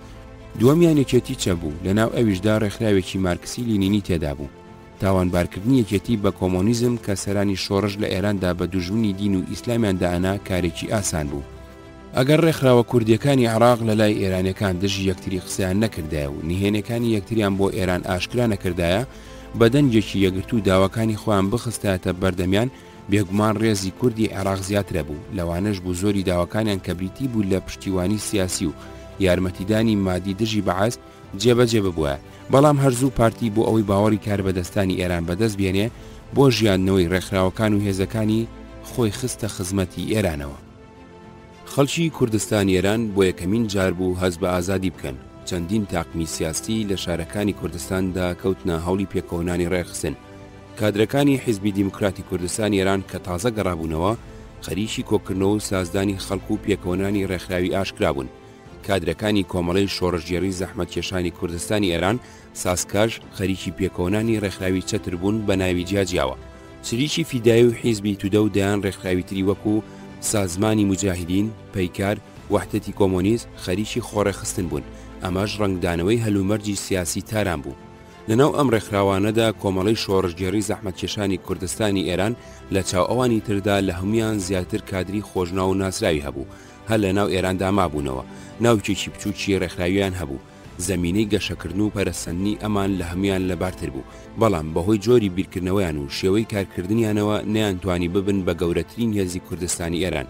لە کاتێکدا حیزبی دیموکراتی کوردستانی ئێران بەهۆی ئەو ناوبانگەوە کە لە سەردەمی قازی محەممەد و جمهوریەتی مەهابادەوە بە میرات بۆیان بەجێما بوو، لە ماوەیەکی کووردا هەزاران کەسیان کۆ کردەوە و هەزاران چەکداریان ڕێخست و توانیان ببن بە حکومڕانی ڕاستەقینەی زۆر شار و ناوچە. ئەمزل بوو نەکتوپڕاس سەرانی حیزبی دیموکراتی کوردستانی ئێرانی غەڕا کردبوو. قازی و مەلا حیزبی دیموکراتی کوردستانی ئێران لەلایەن قازی محەممەد و پارتی دیموکراتی کوردستان لەلایەن مەلا مستەفاوە دامەزرێنراوە. قازی محەممەد دوای ئەدامکرانی ئیتر حیزبەکەی ماوەیە کەس بوو تا سەرکەوتنی شۆڕشی ئێران خۆی بۆ ڕێک نەخرایەوە. بەڵام کەس لە کادرەکانی حیزبی دیموکراتی کوردستانی ئێران هەرگیز بیریان لەوە نەکردبووە کە یەکێک لە بنەماڵی قازی بکەن بە سەرۆکی حیزبەکەیان، ئەگەرچی زۆر کەسی ناسراویان تێدا بوو. بە پێچوانەی پارتی کە هەر لە سەرەتاوە مەلا مستەفا و دوای مردنی ئەویش کوڕەکەیان کرد بە سەرۆکی خۆیان. بێگومان ئەمە نیشانەی پێشکەوتنی فکری حیزبی دیموکراتی کوردستانی ئێرانی بوو لە چاو پارتی دیموکراتی کوردستانی عێراقدا. لەو زەمانەدا پێشنیارمان بۆ کۆمەڵی شۆڕژگێڕی زەحمەت کێشانی کوردستانی ئێران کرد کە ڕۆژنامەیەکی کوردی فارسی ڕۆژانە لە تاران دەربکەن. بەڵێنمان پێدان بۆ کارێکی وەها ئێمەش هاوکاریان بکەین. لەناو خۆیاندا تەباو گونجاو بن و لەگەڵ کاربەدەستانی تازەی ئێران هەوڵ بدەن بە زمانی نەرم بدوێن و بە گفتوگۆ کێشەکانیان چارەسەر بکەن. هەردوو لە گاڵتەیان بە پێشنیارەکانی ئێمە هات. لایەن وا بوو چونکە ئێمە لە پاش چەندین ساڵ خەبات هیچ سەرکەوتنێکمان بەدەست نێناوە تەجروبەی کوردستانی عێراق بۆ ئەوە ناشێ چاوی لێ بکرێ یا سوودی لێ وەربگیرێ و تەکبیرەکانیشمان بە کەڵکی کوردستانی ئێران نایەن. کۆمەڵی شۆڕژگێڕی زەحمەت کێشانی کوردستانی ئێران بە بیانووی ئەوەی کادرەکانی ئاشکرانە بن لە باتی ئەوەی ڕێخستنێکی سەرانسەری بە ناوی خۆیەوە لە هەموو شارەکانی کوردستاندا دابمەزرێنێ، لە هەر شارە بە ناوێکی جیاوازەوە ڕێکخراوێکی دامەزران، لەگەڵ ڕێکخراوی شارەکانی تر پەیوەندی نەبوو. ناوەکان درێژ و لە ژیانی سیاسیدا بەڵگەی تونڕەوی بوون، وەکو جەمعیەت دیفاع ئاز حقوق خەڵک کورد لە ورمێ، جەمعیەت دیفاع ئاز حقوق زەحمەت کێشان و حقوق مەلیک خەڵک کورد لە سەقز، جەمعیەت مبارەزە بەرای ئازادی و حقوق مەلیک خەڵک کورد لە بۆکان، جەمعیەت دیفاع ئاز ئازادی و حقوق زەحمەت کێشان لە نەغەدا، جەمعیەت ڕاهڕەهایی زەحمەتکێشان دەرکوردستان ئێران لە مەهاباد، جەمعیەت دیفاع ئازادی و ئینقلاب لە سنە، ئیتیحادیە دەحقانان مەریوان. کەمال فواد دەربارەی ئەم هەموو ناوە درێژ و جیاوازانە قسێکی خۆشی جێڕایەوە. کابرایەکی ڕێبوار لە ڕێگایەک تووشی کابرایەکی سنەی ئەبێ لێ ئەپرسێ برا ناوت چییە؟ ئەڵێ بە ئەلفازگەڵ عەجی و ئەڵقاوگەل شیرینەوە مەرحومی جەنابی باوکم نامی نیاگم مولا محەممەد نەسیمی شەکەری. کابرا بە تووڕێەوە تێخورێ ئەیژم نامت چاز یەکسەر ئەڵێ حەمە. حکمت لە جیاوازی ناوەکان و لەم ناوە درێژانە چی بوو؟ ئەگەر بوو ئەوە بێ کە خەڵک ئەم کۆمیتانە بەسەر بەخۆ لە کۆمەڵی شۆڕژگەری زەحمەتکێشانی کوردستانی ئێران و جەماوەر بزانێ سەرانی کۆمەڵی شۆڕژگەری زەحمەتکێشانی کوردستانی ئێران لەوەدا بەهەڵە چوو بوون. هەموو کەس ئەو کۆمیتانەی بەدەستکاری ئەوانە زانی. پادگانی مەهاباد ڕۆژی یەشی دوانزەی 57 ئێرانی سەرکردایەتی حیزبی دیموکراتی کوردستانی ئێران پلانێکی دانا بە هاوکاری چەند ئەفسەرێکی کورد دەستی بەسەر پادگانی مەهابادا گرت. 18 تانک و 36 تۆپی سەنجین و هەزاران پارچەچەکی تێدا بوو. حیزبی دیموکراتی کوردستان ئێران هێشتا زۆر لاواز بوو، نەیتوانی بەڕێک و پێچی دەست بەسەر کەلوپەلی ناو پادگانەکەدا بگرێ. خەڵک ڕژانە ناوی تاڵانیان کرد و ئەوەی بۆ حیزبی دیموکراتی کوردستانی ئێران مایەوە تەنیا ئەو شتانە بوو کە خەڵک پیان ناگوێزرایەوە. حیزبی دیموکراتی کوردستانی ئێران وەکو حیزب کەڵکێکی ئەوتوی لە چەک و دەستکەوتەکانی ناو پادگان وەرنەگر، بەڵام ئەم کارە کە تەنیا 8 ڕۆژ دوای سەرکەوتنی شۆڕژ ڕوویدا دەلاقەیەکی گەورەی کردە نێوان سەرانی شۆڕش و کوردەوە، بە تایبەتی حیزبی دیموکراتی کوردستان کە وەکو کاربەدەستانی ئێران ئەیانوت هیچ دەورێکی نەبوو بوو لە قیامدا دژیشا کەچی دوای سەرکەوتنی قیام ڕاستەوخۆ کەوتە دوژمنایەتی ئینقلاب. نەورۆزی سنە ئەحمەدی موفتیزادە کە لە ئەنگرەکانی خۆی بە عەلامە ناویانە بەر لە سنە بەهێزترین کەسایەتی گوێ لە ژیرا بوو. دژی ڕێکخراوە چەپەکان بوو بەگشتی، بە تایبەتی دژی ڕێکخراوە مارکسیەکان بوو. لەگەڵ حیزبی دیموکراتی کوردستانیش نێوانی نەبوو، خۆی لەوان بەزلت دەزانی. ئاین پەرستێکی سونی شارەزا بوو، کێشەی نەتەوایەتی کوردی بەلاوە گرنگ نەبوو. لە دوای سەرکەوتنی شۆڕش بوو بە ناوەندێکی دەسەڵات لە ناو شاری سنە و دەور و پشتیدا. ژمارەیەکی زۆر ئاین پەرستی لە دەوری خۆی بە ناوی مەکتەبی قورئانەوە کۆکردبووە. کاربەدەستانی شۆڕشی ئێرانیش هەندێک ئاخوندی شیعیان بە نوێنەرایەتی خۆیان ناردبوو بۆ سنە. ئەوانیش دەفتەریان دانابوو، دەسەڵاتەکانیان لەسەر و هەموو دەسەڵاتێکەوە بوو. کابرایەک سەرپەرشتیەکردن ناوی سەفدەری بوو. حیزبی دیموکراتی کوردستانی ئێران و کۆمەڵی شۆڕژگەری زەحمەتکێشانی کوردستانی ئێران و چریکی فیدایی پەیکار دوودە و زۆر ڕێکخراوی تریش لە سنە بارەگەیان دانابوو، چالاکیان ئەنوان. لە نێوان لە ئەنگرانی موفتیزادە و لە ئەنگرانی سەفدەریدا هەندێک کێشە ڕوویدا بوو بەهۆی تێگەڵچوونی چەکدار. ئەمە تەشە نەیکرد، خەڵگەڵیان کوتایە سەردا و دەستگاکانی حکوومەت، شەهرەبانیان چەک کرد و چوونە سەر پادگانی سنە ئەویش بگرن. پادگانی سنە گەورە و قەرەباڵغ بوو، هێزی پەلاماردەرەکانیش ناڕێک و پێک و تێکەڵ و پێکەڵ بوون، زۆری بۆ تاڵان چوو بوون. پادگانەکە خۆی نەدا بەدەستەوە و بەرگری کرد و لە کرماشانەوە بە هالیکۆپتەر هێزی پشتیوانیان بۆ هاتوو نەگیرە. بەڵام شار کەوتبووە دەست خەڵک و خرۆشانەکە نەنیشتبووە. لە تارانەوە دەستەیەکی نوێنەرایەتی پایەبەرز کە پێک هاتبوو لە ئایەتوڵڵا سەید مەحموودی تاڵقانی، ئەبولحەسەنی بەنی سەدر، هاشمی ڕەفسنجانی چوون بۆ سنە بۆ لێکۆڵینەوە لە هۆی شەڕەکە و گفتوگۆ لەگەڵ نوێنەرانی ڕێکخراوە سیاسیەکان. نوێنەرانی ڕێکخراوە سیاسیەکان لە ناوخۆیاندا یەکگرتوو نەبوون، بەرنامەیەکی سیاسی هاوبەشیان نەبوو، هەر یەکەیان شتێکی ئەو تو شتێکی داوا کرد. هەمووشیان دژی سەرکردایەتی دینی شۆڕش بوون، ئەیانویست لە سنەوە ئێران بگۆڕن. سەرنجام پێگاتن لەسەرەوەی کە دانیشتوانی سنە خۆیان شوورەیەک هەڵبژێرن بۆ بەڕێوەبرنی شارەکان و لە تارانەوە کەسیان بەسەردا نەسەپێنن. لەو ڕۆژانەدا چەندین کۆبوونەوەی جەماوەری فراوان کرابوو. نوێنەرانی ڕێکخراوە سیاسەکان قسە یان وەکو خۆیان ئەیانوت سوغەنرانیان تێدا کرد. لە یەکێ لەو کۆبوونەوانەدا کە دەیان هەزار کەسی تێدا ئامادە بوو، غەنی بلووریان قسەی کردبوو. غەنی بلووریان زیاتر لە 20 ساڵ لە زیندانی شادا بوو. لە ڕۆژانی قیامدا ئازاد بوو، ئەگەرچی لە سەرکردایەتی حیزبی دیموکراتی کوردستانی ئێران بوو، بەڵام بە بیر و باوەڕ توودەی بوو. بەهۆی ساڵانی درێژی زیندانەوە لە دنیا دابڕا و بێئاگا بوو لە گۆڕانەکانی هەلومەرجی کوردستان. قسەکانی پێچەوانی چاوەڕوانەکانی خەڵک و خواستەکانیانە بێ. هەزاران کەس بە یەکدەنگ قسەکانی پێبڕن و هاوارەکەن مامە غەنی بلووریان بچۆرەوە بۆ زیندان. شەڕی نەغەدە حیزبی دیموکراتی کوردستانی ئێران ویستی بە خۆپشاندانێکی سیاسی چەکدار بارەگاکەی لە نەغەدە بکاتەوە. بۆ ئەو مەبەستە لە هەموو شارەکانی کوردستانی ئێرانەوە چەکدارەکانی خۆی بان کرد بۆ کۆبوونەوە لە شاری نەغەدە. زۆرەتی دانیشتوانی نەغەدە ئازەرین و کورد کەمایەتیە لە ناو شارەکەدا. ئەم خۆپشاندانەی حیزبی دیموکراتی کوردستان ئێران بوو بەهۆی ترس و ڕوژاندنی ئازەریەکان، چەکدارەکانی ئەوانیش دامەزران. خۆپشاندانەکە بوو بە شەڕی کورد و ئازەری. شەڕ چەند ڕۆژێکی خاند و سەدان کەسی تێدا کوژرا و سەدان ماڵ و دوکانی تێدا تاڵان کرا. زۆری کوردەکانی نەغەدا ئاوارە بوون. ئەم ڕووداوە سەرنجی منی ڕاکێشە. کەوتمە لێکۆڵینەوەی پەیوەندی کورد و ئازەری کە ڕستەیەکی زۆرم لەلا کۆبووە، کتێبی کورد و عەجەمی لێ پەیدا بوو. گرتنی پادگانی مەهاباد لە 1/12/57 و گەمارۆدانی پادگانی سنا لە 27/12/57 و هەڵگیرسانی شەڕی نەغەدا سیوێکی فەروەردینی 58 24/4/79 ئەم ڕووداوانە بە دوای یەکدا کە هێشتا حکوومەتی شۆڕش خۆی نەگرت بوو، بیرۆڕایەکی زۆر خراپی لەلای سەرانی شۆڕش و کاربەدەستانی ئێران دروست کرد. بەشدارانی قیامسار ڕایجیاوازی بیر و باوەڕ و پای کۆمەڵاتیان تەنیا لەسەر یەک مەسەلە ڕێک بوون، ئەویش دوژمنایەتی شابوو. ئەجینا بەرنمەیەکی پێشەکی ئامادەکراویان نەبوو بۆ قۆناغی دوای شا. تەنیا کەس کە بەرچاوی ڕوون و ئەیزانی چی ئەوێ خومینی بوو. خومینیش لە هەمویان بەدەسەڵاتتر بوو. ململانەیە لەسەر دەسەڵات لە ناو باڵی دینیدا، ململانەیە لە نێوان باڵی دینی و باڵی نەدینی لە ناو سەرکرداتی شۆڕشەکەدا هێشتا بەلادا نەکەوت بوو. جۆری ڕژێمی داهاتووی ئێران و جۆری داڕشتنی پەیوەندەکانی لەگەڵ دنیای دەرەوە گرنگترینی کێشەکانی ناو سەرکردایەتی بوو.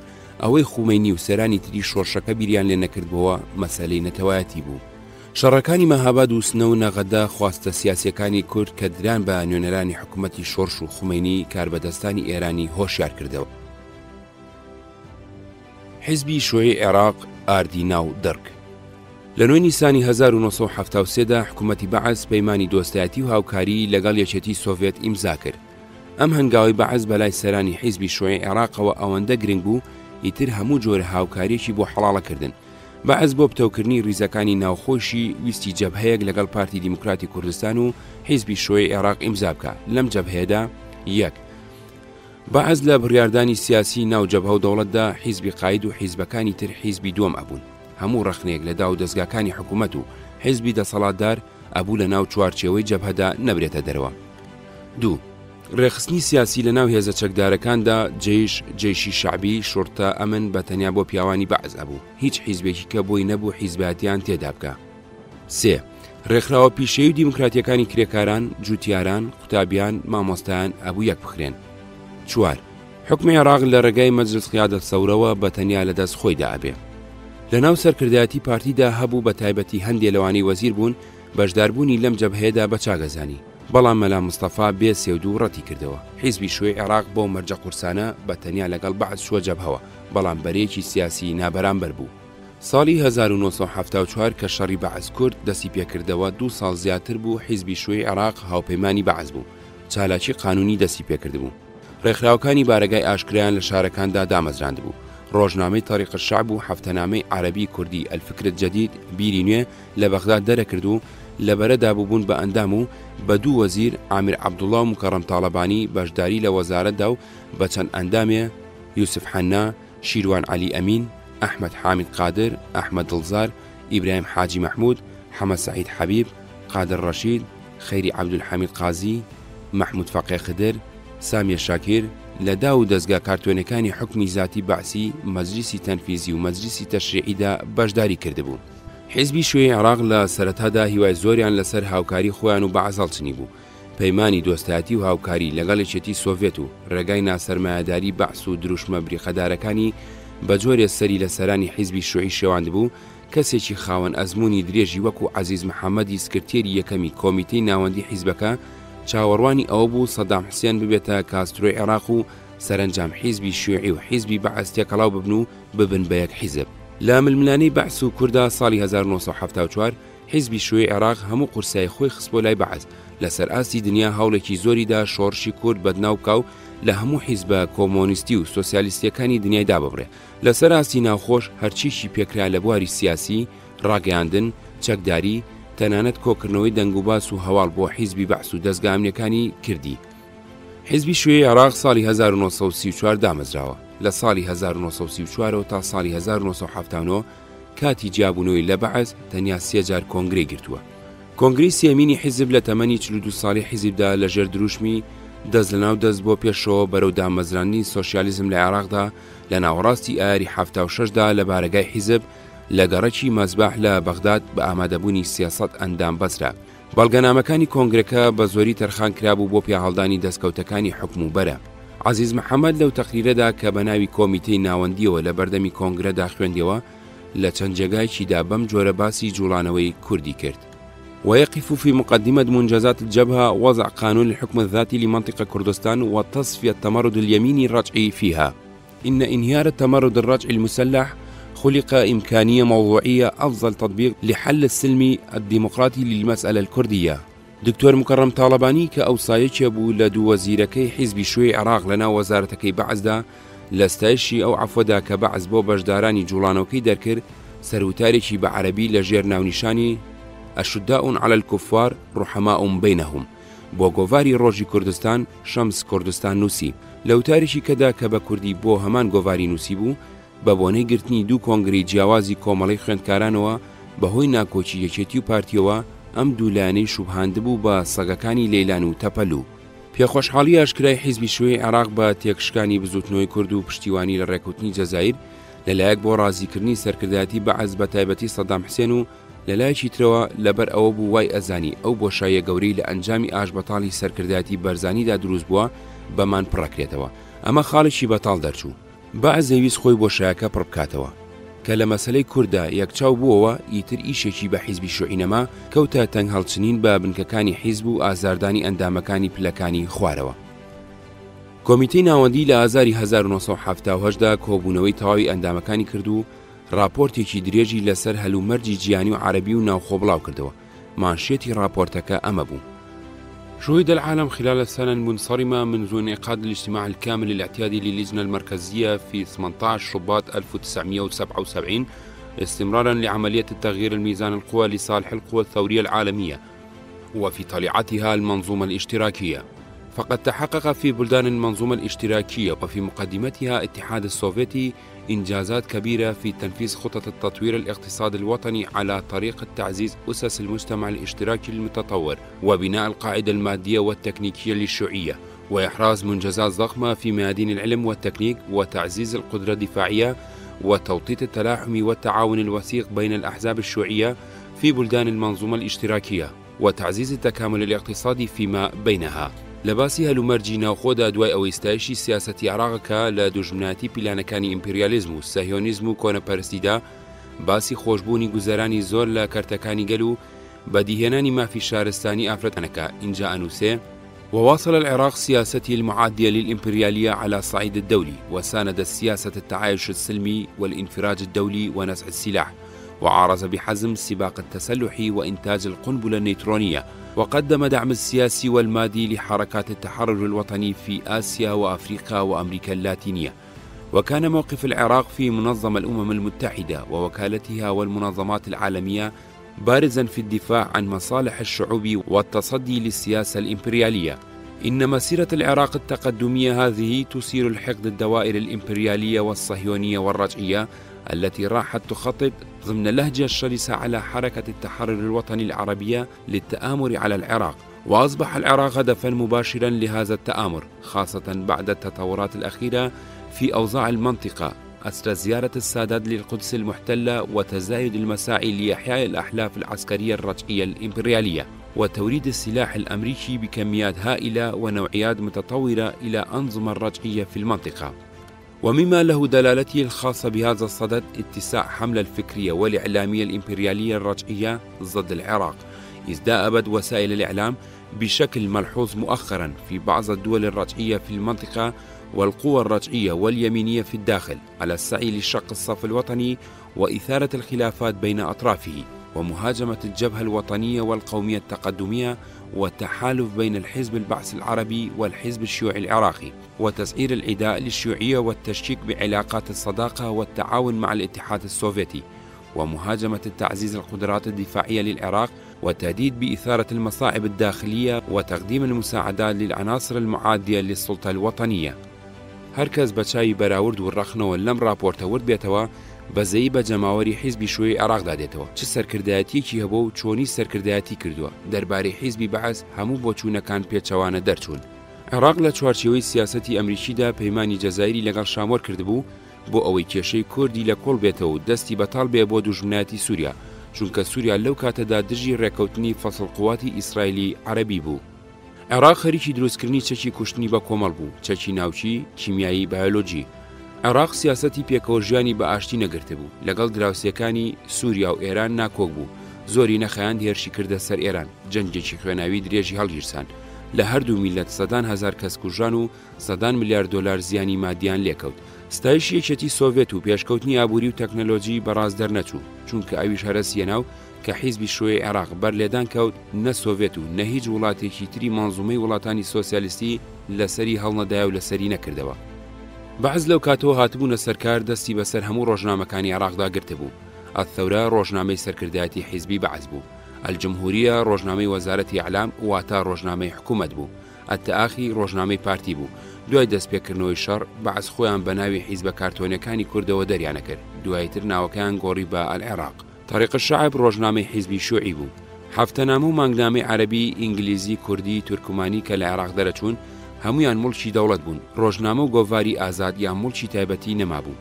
ئەڕاست کۆڵکە ڕۆژنامەیەکی عەرەبی بوو لە پاژماوەی ڕۆژنامەکانی سەردەمی عارف، کابرایکی قەڵەمفرۆش بە ناوی مستەفا عەبدولەتیف فکێکی ناوبەناو بە فەرمانی بەعز بۆ باسی بابەتێکی تایبەتی بڵاوی ئەکردەوە.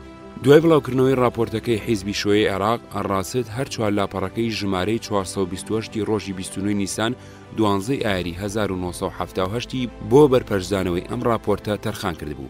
بە مانشێتێکی گەورە نووسی بووی: نهج غير موضوعي على حساب الحقيقة، مناقشة نقدية للتقرير السياسي للجنة المركزية للحزب الشيوعي العراق.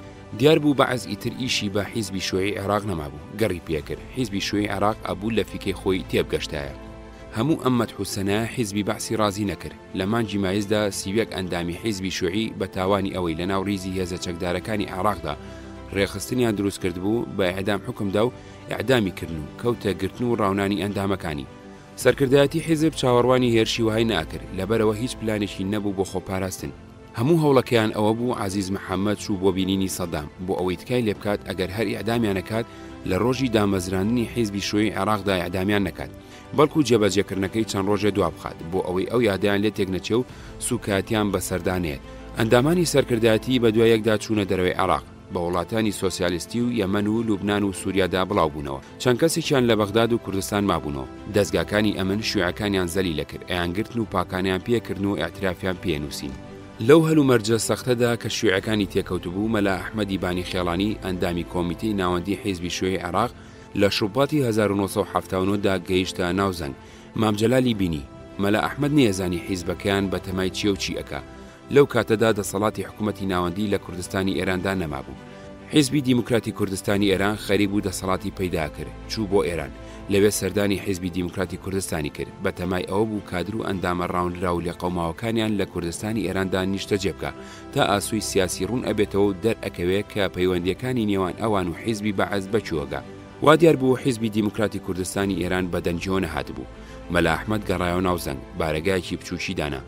سەرکردایەتی یەکێتی هەندێک چەکیان بە دیاریدایە و خەرجی ژیانی بارەگاکەیانی وەکو هەموو بارەگاکانی تری یەکێتی دابین کرد.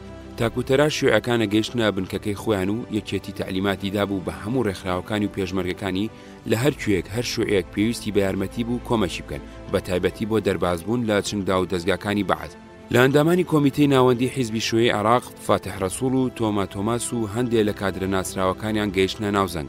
بەم جۆرە سەدان شیوعی دەرباز کران و زۆری پێنەچوو ژمارەیان گەیشتە چەند سەد کەسێ. مامجەلال و هاوڕێکانی تر بە خۆشیەکی زۆرەوە جیابوونەوەی بەعس و حیزبی شۆی عێراقیان وەرگرت. یەکەم چونکە لایەن وابوو بە هاتنی حیزبی شۆی عێراق بۆ شاخ پشتیوانی یەکێتی سۆڤێت و هەموو حیزبە شیوعەکانی دنیا لەگەڵ خۆی ئەهێنێ بۆ شاخەکانی کوردستان. دووەمیان بۆ چوونەکانیان سەبارەت بە حیزبی بەعس و سروشتی ڕژێمەکەی و پاشە ڕۆژی هاوپەیمانێتی شیوعی بەعس بەڕاز دەرچوو بوو. لە مانگی نیساندا بەهادی نووری و کەریم ئەحمەد بە دوای یەکدا گەیشتنە ناوزەنگ. هەردووکیان لە سووریاوە بە ڕێگەی تاران داهاتبوون. ئەوان هاوڕێکانی خۆیان و ئێمەیان ئاگادار کرد کە حیزبی شۆی عێراق بڕیاری داوە خەباتی چەکدار بکا بۆ ڕوخاندنی ڕژێمی بەعس و ئەیانەوێ بەرێکی سیاسی فراوان لە هەموو هێزە عێراقیەکانی نەیاری بەعس پێک بێنن. بەهادین و کەریم زۆر نەمانەوە، گەڕانەوە بۆ ئێران، لێەوە چوونەوە بۆ سووریا. مەلا ئەحمەدیش زۆری وەختەکە لە ئێران بوو، بە زۆری فاتح ڕەسوڵ لە ناوزەنگ بوو. تاو کاتە جگە لە ناوزەنگ لە هیچ جێگایەکی تر بنکەیان نەبوو، هێشتا مەفرەزەی چەکداریشیان دروست نەکردبوو. سەرانی حیزبی شوێی عێراق بە یەک چاوسێری یەکێتی و پارتیانە کرد لە ناکۆچی نێوان یەکێتی و قیادە موقەتەدا ئاویست دەوری ڕیشسپی ببینین کەوتنە هەوڵدان بۆ ئەوەی لەگەڵ قیادە موقەتەش دۆستایەتی دابمەزرێنن. قیادە موقەتە و کاتە هێزێکی سیاسی بەدناوی دابڕاو بوو لە هێزەکانی تر پێویستی بە دۆستایەتی حیزبی شوێی عێراق بوو بۆ ئەوەی ناوبانجی خۆی چاک بکە لە ناو کۆڕە پێشکەوتنخوازەکاندا. حیزبی شوێی عێراقیش چونکە لەگەڵ بەعز هاوکاری کرد بوو دژی شۆڕشی کورد و پارتی ئەویست ئەو ڕابردووە ناشرینەی خۆی لەگەڵ پارتی پاکباتەوە. ڕاستیەکەشی حیزبی شوێی عێراق پێویستیی زۆریان بە پارتیە بوو چونکە ئەوان لە بادینان ئەیانتوانی بۆ کاری حیزبی و هاتوچووی سووریا ڕێگەیان بدەن یا ڕێگەیان لێ بگرن. سەرانی حیزبی شوێی عێراق بەرامبەر بەعز باوەڕیان وابوو بەعز لەو ڕۆژەوە خراپ بووە کە لەمانی داوە. لە هەمووی سێرتر ئەوە بوو حیزبی شوێی عێراق و ساو ئێستاش خۆی بە نوێنەری تەیاری دیموکراتی داهەنا کە هێزەکانی معارەزەی عێراقی پۆلپۆلەکران بۆ تەیاری قەومی عەرەبی دینی کوردی ئەو خۆی بە نوێنەری تیاری دیموکراتی دانا لە کاتێکدا کۆمۆنیزم بە تایبەتی لەو زەمانەدا باوەڕی بە دیکتاتۆریەتی پرۆلیتاریا هەبوو نەک بە دیموکراسی. من خۆم پێشتر هیچ تێکەڵاویەکم لەگەڵ سەرانی حیزبی شوێی عێراق نەبوو کەسم لە سەرکردەکانیان لە نزیکەوە نەدیبوو نە ئەناسی بەڵام لە سەردەمی ئیتیحاد الشعب و ئازادیەوە تا سەردەمی طریق الشعب و الفکر الجدید و الثقافة الجديدة بەردەوام ڕۆژنامە و بڵاوکراوە ئاشکرا و نهێنیەکانم خوێندبووە و چاودێری ڕەوتی سیاسی و ناکۆچی ناوڕیزەکانیانم کردبوو. زۆر لە هاوڕێکانم کە پێشتر ناوی هەندێک لە سەرکردەکانی حیزبی شوێی عێراقیان بیستبوو کە دەیان ساڵ ئەندامی کۆمیتەی ناوەندی و مەکتەبی سیاسی بوون و لە سۆڤێت خوێندوبیان و سەردانی چەندین کۆنگری گیانیان کردبوو وایە نەزانی ئەمانە سیاسی زانا و بلیمەت و فەیلسوفی هەڵکەوتون تین و تەوژمێکی سیاسی و ئایدۆلۆژی بە جوڵانەوە کادەن دوای ناسین و ئاشنابوون وەکو ئەڵێن دەنجی دەهۆڵ لە دوورخۆشە دەرکە و زۆری ئەمانە کەسانی بیئاگا بوون لە ڕووداوەکانی کوردستان و عێراق و ناوچەکە و دنیا. سەرچاوی سەرەکی ڕۆشنبیریان هەندێک لە نامیلکە و کتێبەکانی دارت تەقەدوم و سەرچاوی ئاگاداری و زانیاریەکانیشیان بەشی عەرەبی ڕادیۆی مۆسکۆ بوو.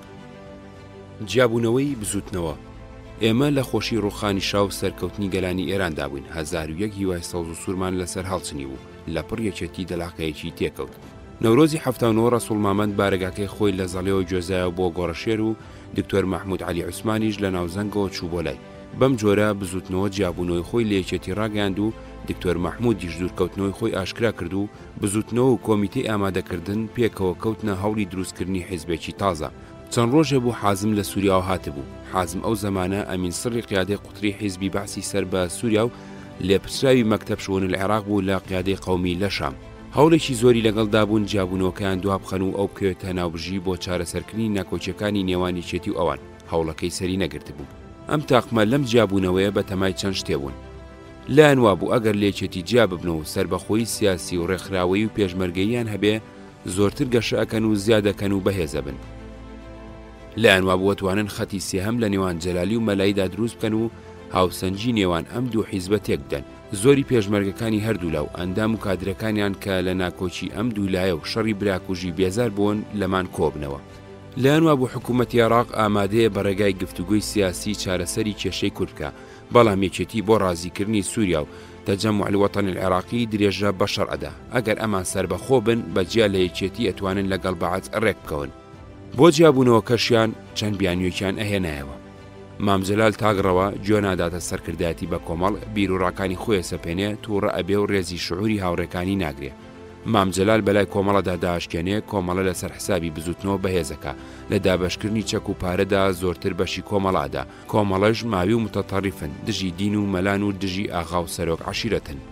هیچ هەوڵ و تەقەلایەک بۆ پەشیمانکردنەوەیان لەم هەنگاوە سەری نەگرت سوور بوون لەسەر هەڵوێستی خۆیان. حیزبی دیموکراتی کوردستانی ئێرانیش بە تایبەتی دکتۆر قاسم لۆکا و کاتە بووبوون بە هێزێکی گرنگ لە ناوچەکەدا هانی دابوون و باڵێنی دابوونیە یارمەتیان بدات و کار ئاسانیان بۆ بکات. ڕەسوڵ مامەند لە سەرەتادا کە چووە گۆڕەشێر و جیابوونەوەی بزوتنەوەی لە یەکێتی ڕاگەیان لە ئەندامانی سەرکردایەتی تایەری عەلیوالی، حاجی ئیبراهیم، سەید کاکە، قادر عەزیز، مەلا ناسیح و دکتۆر مەحموودیش قادر جەباری و عەدنان موفتی لەگەڵ ڕۆشت بوو. بە هەمویانەوە 150 کەسێگە بوون. جیابوونەوەی ڕەسوڵ شتێکی چاوەڕوان کرا بوو بەڵام ڕۆیشتنی دکتۆر مەحموود بۆ هەمومان کتوپڕ بوو چونکە هیچ کاتێ باسی شتی وای نەکرد بوو. بەڵام دوایی دەرکەوت دکتۆر مەحموود دەستێکی باڵای هەبوو بوو لە هاندانی ڕەسوڵ و هاوڕەکانیدا بۆم کارە.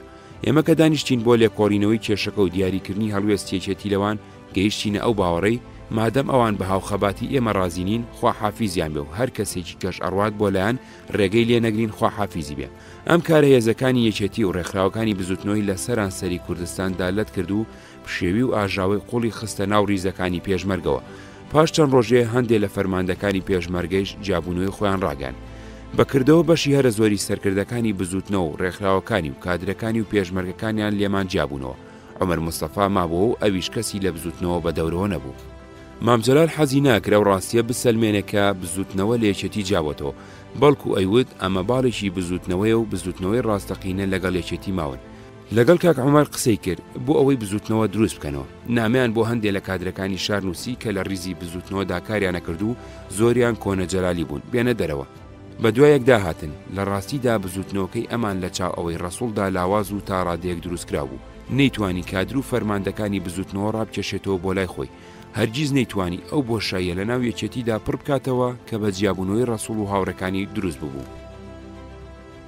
سیروان و زێڕینجۆ شەوی 29 لە سەر 30 نیسانی 79 جاشەکانی زەڕیان بە سەرکردایەتی حەمەخانی حاجیدارە بۆسێکی گەورەیان لە نزیک ئاوایی زێڕینجۆ لە دەشتی شارە زوردانە.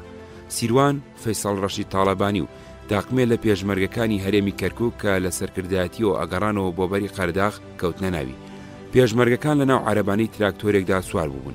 لە بۆسەکەدا 5 پێشمەرگە سیروان فەیسەڵ تاڵەبانی، سەدیق ئیبراهیم حاجی چاوشین، حەسەن ئەحمەد خاوێیی، عەلی چەلەبی، نەجاد ڕەحیم کەریم و دوو هاوڵاتی کوژان و ئەوانی تریان زۆر بە زەحمەت دەرباز بوون. حەمەخان وەکو دوایی دەرکەوت جاش پێشمەرگەی پارتی بوو کە قیادە مۆقەتە لەو ناوچەیەدا چاندبووی. سیروان هاوڕێی کۆمەڵە و یەکێ بوو لە پێشمەرگەکانی مەفرەزەکانی سەرەتای دەستپێکردنەوەی خەباتی چەکدار. لە پێشمەرگایەتیەوە دەستی پێکرد بوو بە فەرماندەی مەفرەزە و کەرت و ئینجا فەرماندەی هەرێمی کەرکووک. یەکێ بوو لە باشترین فەرماندەکانی پێشمەرگە. شارەزایەکی زۆری لە ناوچەکە و دانیشتوانی و هێزەکانی دوژمندا پەیدا کرد بوو. سەرکردایەتی دایان چالاکی کرد بوو. دا و دەستگا سەرکوتکەرەکانی ڕژێم بە تایبەتی جێژ زۆر بەداغبوون لێی. لە مایسی 79دا هاتە ناوزەنگ ماوەیەک مایەوە چەند ڕۆژێک میوانی من بوو. لەو بێسەروبەرێدا کە ئێرانی تێکەوت بوو زۆری پادگان و پازگاکان تاڵان کرابوون، چەک و تفاقی جەنگ لە بازاری شارەکاندا ئافرۆشران. هەندێک چەکی سووک و ناونجی و نارنجۆک و مین و هۆکی تۆکیمان بۆ هەرێمەکەی کڕی و گەڕایەوە بۆ ناوچەی قەرەداغ. سیروان لە ناو پێشمەرگە و خەڵکدا خۆشەویست بوو. کوژرانی زەرەرێکی گەورە بوو لە کۆمەڵە و یەکێتی. ئەم خێزانە تێکۆشەرە لە شۆڕشدا زەرەری زۆریان لێکەوت. جگە لە سیروان براکانی تری ئەیوب و خەریب و عومەر هەر یەکیان لە مەیدانێکی تێکۆشاندا کوژران. بە بۆنەی مردنی مەلا مستەفاوە مەلای و جەلالی لە تەرازوودا. ڕۆژی 1 مارتی 1979 ئاژانسەکانی دەنگوباز بڵاویان کردەوە کە مەلا مستەفای بارزانی لە نەخۆشخانەیەکی واشنگتۆن کۆچی دوایی کردووە. ئەم هەواڵە چاوەڕوان کرا بوو چونکە لە مێژ بوو مەلا مستەفا تووشی سەرەتانی سی بوو. هەر بەو بیانۆشەوە لە ئێرانەوە چوو بۆ ئەمریکا و لەوێ مابەوە. ڕۆژنامەی دەیلی تەلەگرافی لەندەنی لە ژمارەی ڕۆژی 3 ماردا نووسیبووی کە بارزانی لەسەر حسابی سیاتی مارکراوە. بەڵام قیادە مۆقەتە ئەم هەواڵی بەدرۆ خستەوە نووسی کە خۆیان خەرجی نەخۆشخانەکەیان داوە. داوایان لە ڕۆژنامەکە کرد بە درۆخستنەوەکەیان بڵاو بکاتەوە. ڕۆژنامەکە پشتگوێی خست. کۆچی مەلا مستەفا لە کوردستان و لە ناوچەکە و لە ناو حیزبە کوردیەکانی کوردستاندا بە جۆری جیاجا دەنجی دایەوە. ناوبانجی مەلا مستەفا و پارتی لە ئێراندا باش نەبوو. بە نۆکەری شاو ساواک ناسرابوون. لە ناو کووردا بە بەرپرسی خوێنی سلێمانی موعینی و چەندین کەس لە کوردەکانی ئێران ناسرابوو. هەر لەبەر ئەوەش لە خۆپشاندانی شارەکانی کوردستانی ئێراندا یەکێ لەو هوتافانەی دووبارەیان نەکردەوە قیادەی مۆقەتە گورگە لە ناو میلەتە. چێبوو کاک سلەیمانی کوشت بارزانی بوو بارزانی. لە کۆبوونەوەی نوێنەرانی شورای شارەکانی کوردستاندا لە مەهابادێکێ لە داواکانیان لە نوێنەرانی حکوومەت ئێران دەرکردنی سەرانی قیادەی مۆقەتە بوو. مردنی مەلا مستەفا لە ناو ئێراندا بە جۆری جیاواز دەنجی دایەوە. ڕۆژنامەکانی تاران بە تایبەتی ئەوانەی لای چەپ بوون بە خراپی لەسەریان نووسی. قسەکەرێکی حیزبی دیموکراتی کوردستان ئێران لە ڕۆژنامەکانی تاراندا دژی قسەی کرد و کۆمەڵی زەحمەتکێشان بەیانێکی درێژی لەسەر دەرکرد. کردەوەکانی مەلا مستەفای بەرامبەر کوردەکانی ئێران بەبیر هێنابووە. بەڵام هەڵوێستی ڕسمی حکوومەتی ئێران جیاواز بوو. ڕێگەیاندا تەرمەکەی لە ئەمریکاوە بێنەوە بۆ تاران و حکوومەتی ئێران خۆی بە هالیکۆپتەر گوێزایەنەوە بۆ شنۆ و ڕێگەیاندا بە پارتی ئەمە بکە بە مناسەبەتێک بۆ خۆپشاندانی سیاسی و چەکدار. بنەماڵی بارزانی و سەرانی پارتی ویستیان ئەم ڕووداوە بکەن بە بۆنەی کڕینەوەی ئابڕووی خۆیان. ساڵی 1945 کە بارزانەکان چوونەتە ئێران بەهۆی نەخۆشی تیفوسەوە چەند سەد کەسێکیان لێمرد بوو. لە شنۆ نوێژرابوون. تەرمی مەلا مستەفایان بە فڕۆکە هێنایە تاران و حکوومەت ئێران بە هالیکۆپتەر گوێزایەوە شنۆ. پارتی هەر دۆستێکیان لە کوردستانی ئێراندا هەبوو، نامەیان بۆ هەمویان نووسی، هەروە هەموو بارزانەکان و ئەندامەکانی پارتی و چەکدارەکانیان بان کرد لە شنۆ کۆ ببنەوە. مەراسیمی ناشنی تەرمەکەیان بەجێهێنا. چەند کەس سێبەم بۆ نێوە شێریان خوێندە و مەسعودیش دەباتی بنەماڵەکەیان سوپاسی بەشدارەکانی کرد. بێگومان مەلا مستەفایەکێ بوو لە گەورەترین سەرکردەکانی کورد لەم قەڕنەدا. لە ناو خەڵکی کوردستاندا لە هەموو سەرکردەکانی کە زیاتر پشتیوانی لێکراوە، لە هەمویان زۆرتر سەرکردایەتی جوڵانەوەکەی کردووە و لە هەمویان زیاتر لە سیاسەتی ناوەی عێراق و لە سیاسەتی کوردی دەوڵەتانی ناوچەی ئێران و تورکیا و دەوڵەتانی گەورە بەریتانیا، یەکێتی سۆڤێت، ئەمریکادا دەوری هەبووە. بە زۆر زمانی جیاواز و تار و نامیلکە و کتێب لەسەر مەلا مستەفا و بەرزانەکان نووسراوە. زۆری ئەم کتێبانە بێلایەن نین، یا دەروێشەکانی بارزانی نووسیویانە بۆ ستایش و پیا هەڵدان، یا دوژمنەکانی نووسیویانە بۆ شکاندن و سوکایەتی پێکردن. هەتا ئێستا بیرۆگرافی مەلا مستەفا و لێکۆڵینەوەیەکی بێلایەن پشت ئەستور بە بەڵگەکانی کورد خۆی و بە بەڵگەکانی ناو ئارشیفەکانی عێراق، ئێران، تورکیا، یەکێتی سۆڤێت، بریتانیا و ئەمریکا لەسەر خۆی و جوڵانەوەکانی نەنووسراوە. بێگومان ئەمە ناتەواوێکی گەورەیە لە ڕۆشنبیری کوردیدا. ئەوانەی هاوچەرخ و هاوکاری مەلا مستەفا بوون، کەسیان شتێکی ئەوتویان لەسەر نەنووسیوە.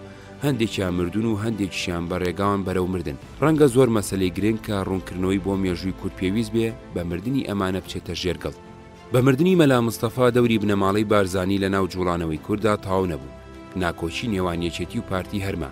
بۆ تێگەیشتن لە پێشینەی مێژووی ئەم ناکۆچیە لێرەدا بە پێویست تێزانم ئاگاداریەکانی خۆم کە هەندێکیان لە کتێب و سەرچاوی جۆرا و جۆر وەرگرتو و هەندێکیم لە هاوکارەکانی بیستوە و هەندێکیشی خۆم تیا ژیاوم بەم بۆنەوە بجێرمەوە.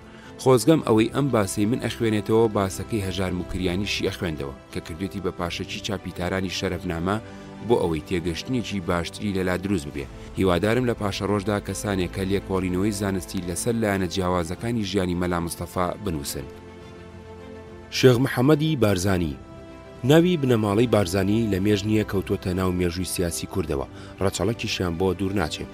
هەرچەندە هەندێ نووسەری تازەی کورد ڕەچەڵەکیان ئەبەنەوە بۆ سەر میرەکانی ئامێدی و لەوانیشەوە بۆ سەر خەلیفەکانی عەباسی، بەڵام جگە لە ئیدعایەکی بێبناغەی مەلا مستەفا خۆی کە لە ساڵانی دوایی تەمەنیدا کردوێتی، هیچ بەڵگەیەکی مێژووی پشتیوانی لەم چیرۆکە ناکە. بێگومان مەلا مستەفا نەوەی خەلیفەکانی عەباسی بێ یان نەبێ، هیچ لە مەسەلەکە و لە هەڵسەنگاندنەکان ناگۆڕێ. ناوی ئەم بنەماڵەیە بۆ یەکەمین جار لە سەردەمی شێخ عەبدولسەلام 1940دا کەوتۆتە ناوناوان. شێخ عەبدولسەلام برا گەورەی شێخ ئەحمەد، مەلا مستەفا، شێخ محەممەد سەدیق، شێخ بایز بوو، کوڕی شێخ محەممەد بووە، شێخ محەممەدیش کوڕی شێخ عەبدولسەلام. ئەمانە شێخی ئیرشادی تەریقەتی نەخشی بوون لە بارزان. لەو سەردەمەدا سەدان خانەقا و تەکیە لە کوردستاندا هەبووە. شێخانی بارزان تەریقەتیان لە شێخانی نەهری وەرگرتووە و خانەقای بارزان سەر بە خانەقای نەهری بووە. دوای ڕووداوەکانی 1880 کە خانەقای نەهری تێکچوو، شێخ عوبەیدوڵای نەهری و کوڕەکانی دوورخرانەوە بۆ حیجاز. خانەقای بارزان ئیتر ئازادیەکی زۆرتری هەبووە. بەڵگەیەکی نووسراو لە سەر شێخانی بارزان و خانەقەکان کە بگەڕێتەوە بۆ سەردەمی پێش شێخ عەبدولسەلام، ژیانی کۆمەڵایەتی، سیاسی، فەرهەنگیان ڕوون کاتەوە لە بەردەستدانیە. عوسمان سەبری ئەدیب و سکرتێری پارتی دیموکراتی کورد لە سووریا چیرۆکێکی لەسەر مردنی شێخ محەممەد نووسیوە، ئەبێ لە خۆیانی بیست بێ چونکە ماوەیەک لە ناو بارزانەکاندا ژیاوە. عوسمان سەبری لە ژمارە 17 دووهەمین ساڵی گۆڤاری ڕوونەهی ڕێکەوتی یەکی ئابی 1943 کە لە شام لەلایەن میر جەلادەت بەدرخانەوە چاپ و بڵاو کراوەتەوە، ئەم چیرۆکەی بڵاو کردوتەوە. شێخی بارزانیان چۆن هەڵفڕاند. ئەمڕۆ لە ناو کوردەکانی خوارودا کاتێ باسی شێخی بارزانەکان، پیا و شێخ ئەحمەدی بیر ئەکەوێتەوە کە بە خودانی بارزان ناسراوە. ئەم شێخەی کە هەڵفڕێنراوە شێخ ئەحمەدی خودانی بارزان نییە، بەڵکو شێخ محەممەدی باوکێتی. دەرحەق خودانی بارزانیش لە ژمارەکانی تردا من زانینی خۆم ئەنووسم. ئەم چیرۆکەی کامەیە بیجێرمەوە شتێکی خەیاڵی نییە، بەڵکو شتێکی قەوما و ڕاستیە. لە پێشەوە من ئەم چیرۆکەم لە دەمی شێخی گارسی شێخ ئەوڕەحمان بیست، پاشان دوور و درێژ پرسییم و دوایی کە چوومە بنجوو بناوانی قسەکانی شێخی گارسی ڕەحمەتی بە تەواوی ڕاست دەرچوو. شێخ محەممەدی بارزانی چێبوو لە شێخەکانی تەریقەت، لەو شێخانەی کە نازانن شێخایەتی و مریدایەتی چییە، بە تەنیا لە نەزانی میلەت کەڵک وەرەگرن و خۆیان لە ژێر ناوی شێخایەتیدا بەسەر کوردی هەژارەوە ئەکەن بە گەورە و ڕێگای دەربارێکی شاهانە بۆ خۆیان و ڕێگای مەزنایەتی بۆ کوڕەکانیان خۆشەکەن. سەر ڕای ئەمە شێخ محەممەد مرۆڤێکی بەڕادایی نەبوو، لە زۆر شێخ چاکتر و باشتر بوو، وەک شێخەکانی ترمان ڕێی بێفەرمانی خوای نەگرتووە. ئەگەر گوناحێکیشی هەبوو بێ ئەوە بوو بێ ئەوەی هێزێکی معنەوی هەبێ خۆی بە خاوەن معنەوێت پیشاندابوو لە قەزای زێباردا زۆر کەسی بە مورید لە دەوری خۆی کۆ کردبووە و هەر ئەم گوناحەش بوو کە بوو بەهۆی هەڵفراندنی. لە سەرەتای سەدەی بیستەمدا لە قەزای زێبار شێخ محەممەدی بارزان لە ناو عەشیرەتەکانی مەزوری شیروان و بەڕۆژیاندا ناوبانجێکی باشی پەیدا کردبوو. خەڵکی ئەوێ ئەوەندەیان خۆشەویست لە پێناوی شێخ و داخوازیەکانیدا مردنیان بە بەختیارێکی گەورەدا ئەنا. سەرڕای دڵپاچی خەڵکی دڵچاچی و ڕووخۆشی شێخ ئەم خۆشەویستی ڕۆژ بە ڕۆژ زیادە کرد. هەموو ڕۆژێ دوای نوێژی ئێواران شێخ ئامۆژگاری دینی موریدەکانیە کرد و دژواری ڕۆژی قیامەت و ئاگری دۆزەخیشی بە بیرەهێنانەوە. شێخ ڕۆژێ لە ڕۆژان لە ناو ئامۆژگارەکانیدا باسی ڕابوونی جەنابی مەهدیەکە لەوێدا یەکێ لە موریدە بە ساڵاتچۆکان ناو سیفەتەکانی مەهدی و چۆنیەتی و دەمی ڕابوونی لە شێخە پرسێ. شێخ بەم جۆرە وەڵامی موریدەکەی ئەداتەوە. مەهدی لە دوای پێغەمبەر چاکترین پیاوی خۆیە، ناوی محەممەدە، ملی لە هی هەموو کەس درێژترە. گۆنای ڕوومەتی نوری لێ ئەبارێ، هەروەک شمشێر نایبڕێ تفەنگیشکاری تێناکە. کاتی هەڵسانی زۆر نزیکە و ڕەنگە ئەمڕۆ هاتبێتە دنیاوە، ئەو ڕۆژەی کە خوا فەرمانی پێئەدا دەرەکەوێ. موریدێکی تر هەڵەستێ و ئەپرسێ قوربان بەو شێوەی کە ئێمە لە شێخمان بیست جەجاڵیش وەک مەهدی هەڵەستێ و کەرەکەیشی زۆر خێرایە، ئەتوانێ بە ڕۆژێ ڕێگای ساڵێک ببڕێ. گەلۆ جەنابی مەهدی چۆن لەم زاڵما ڕزگاری ئەبێ. بێگومانە و کاتەی شێخ باسی جەجاڵ و کەرە خێراکەی بۆ موریدەکانی کردبوو شێوەی ڕزگاربوونی مەهدی بە بیردا نەهاتبوو، بەڵام وایەکێ لە موریدەکانی ئەپرسێ و پرسیارەکەش ئەبێ وەڵامی بدرێتەوە. نەزانین لە لای شێخ نییە. کاتێ شێخ بینی هەموو جۆگرەکان چاویان تێبڕیە و چاوەڕوانی وەڵامێکن شێخ بێ ڕامان ئەڵێ ئەفرێ ئەفرێ کوڕم ئەفرێ.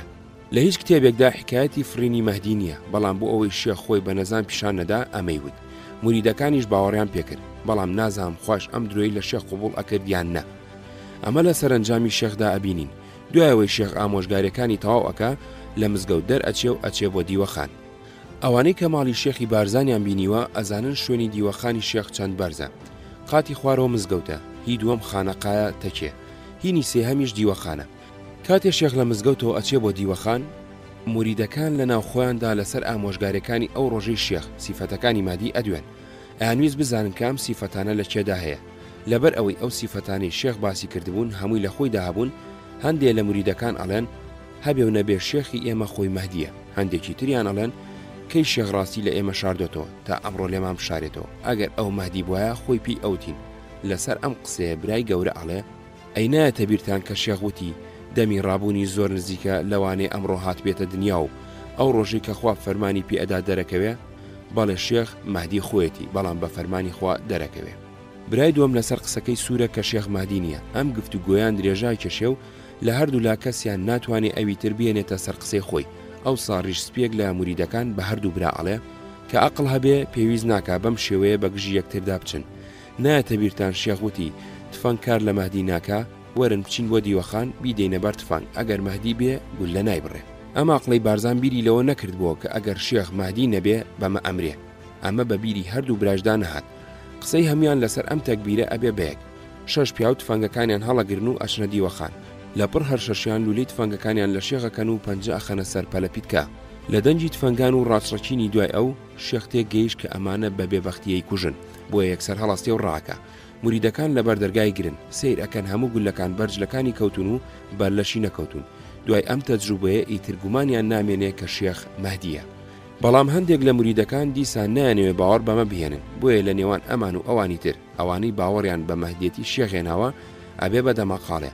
ئەوسا ئەو ئەقڵەی کە ڕێگای تفەنگ بە شێخەوەنانی پیشانی موریدەکاندا بوو ئەکەوێتە بەینیان و ئەڵێ ئایا ئەم قسانەی ئێوە پێویست بەم دەمەقاڵەیە ئەکا؟ نایەتە بیرتان شێخ وتی مەهدی ئەتوانێ بفرێ، وەرن با تاقی بکەینەوە. ئەم قسەیە ئەچێ بە مێشکی هەمویاندا و پێکەوە ئەچنە لای شێخ و بەم شێوەیە داواکایانی پێ ئەڵێن قوربان زۆرمان باوەڕمان وایە کە شێخ مەهدیە، بەڵام هەندێک بێ ئیمان لەناو ئێمەدا هەن باوەڕ بەمە ناهێنن، ئەمانەیە شێخ ئەم گومانیان لە دڵ دەرکا.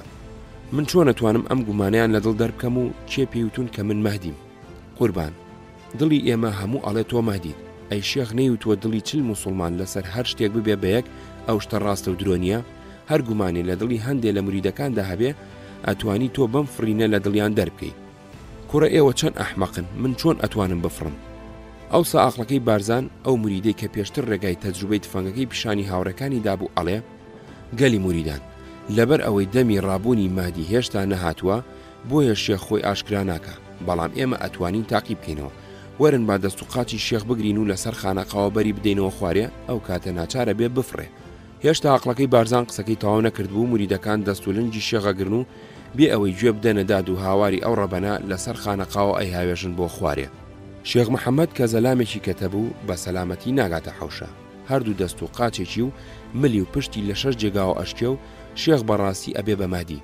دوای ئەوەی وتمان پشت و ملی شێخ شکابوو، ئیتر پێویست ناکا بڵین ڕۆژی دوایی گیانی بەجیان کێش سپارد و لەشی بەگۆڕ. ئەو کاتە ئەم شێخ ئەحمەدی کە بە خودانی بارزان ناسراوە تەمەنی 6 ساڵ بوو. عوسمانی سەبری ئەم چیرۆکە هەندێک لایەنی باوەڕی بارزانەکان و شێخەکانیان ڕوونەکاتەوە. عوسمان سەبری وەکو بەڵێنی دابوو لە ژمارەکانی ترا زانیاریەکانی خۆی لەسەر خودانی بارزان بنووسێ، بەڵێنەکەی بەجێ نەهێناوە، هۆکەی چی بووە دیار نییە.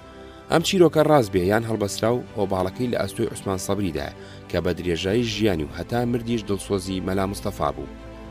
شێخ عەبدولسەلام لە دوای مردنی شێخ محەممەد، شێخ عەبدولسەلامی کوڕی لە جێگای دانیشت. عەبدولسەلام براگەوری شێخ ئەحمەد، محەممەد سدیق، شێخ بابۆ و مستەفا بوو. بارزان گوندێکە کەوتۆتە نێوان ڕەواندز و ئاکرێ و سنووری تورکیا و لە بینی هەردوو ڕووباری زەی بادینان و ڕووکوچکدایە. شێخەکانی ئەوێ توانی بیان هەندێک لە عەشیرەتەکانی دەوری خۆیان لەوانە شێروانی، دۆڵەمەڕی، مزوری، بەڕۆژی، نزاری و بەشێکی گەردی و هەرچی بنەجێ بهێنە سەر باوەڕی خۆیان. ئەوان چوو بوونە سەر ڕێوڕەوشتی شێخانی بارزان، خۆیان بە میلەتێکدانا کە دڵسۆزی و گوێڕاڵی بۆ شێخی بارزان پێکەوە بەستن. لەناو خۆیاندا هاوکاری یەکتریانە کرد، بەدەنیەکەوە ئەچوون و ژن و ژنخوازیان تەنیا لەناو خۆیاندا کرد. بە شێخی بارزانیشیان ئەوت خودان کە بەرزترین دەسەڵاتی دینی و دنیای ئەوان بوو. خودان واتە خاوەن و جۆرێکە لە ساحب زەمانی شیعە. شێخ عەبدولسەلام پیاوێکی هەڵکەوتوو بووە، لە سەردەمی ئەودا بارزان ئەهەمیەتی پەیدا کرد، نفوزی زیادی کرد. خودان بۆ نەهێشتنی زوڵمی کۆمەڵایەتی لەناو میلەتەکەی خۆیدا هەندێک ریفۆرمی ئابووری کۆمەڵایەتی کرد.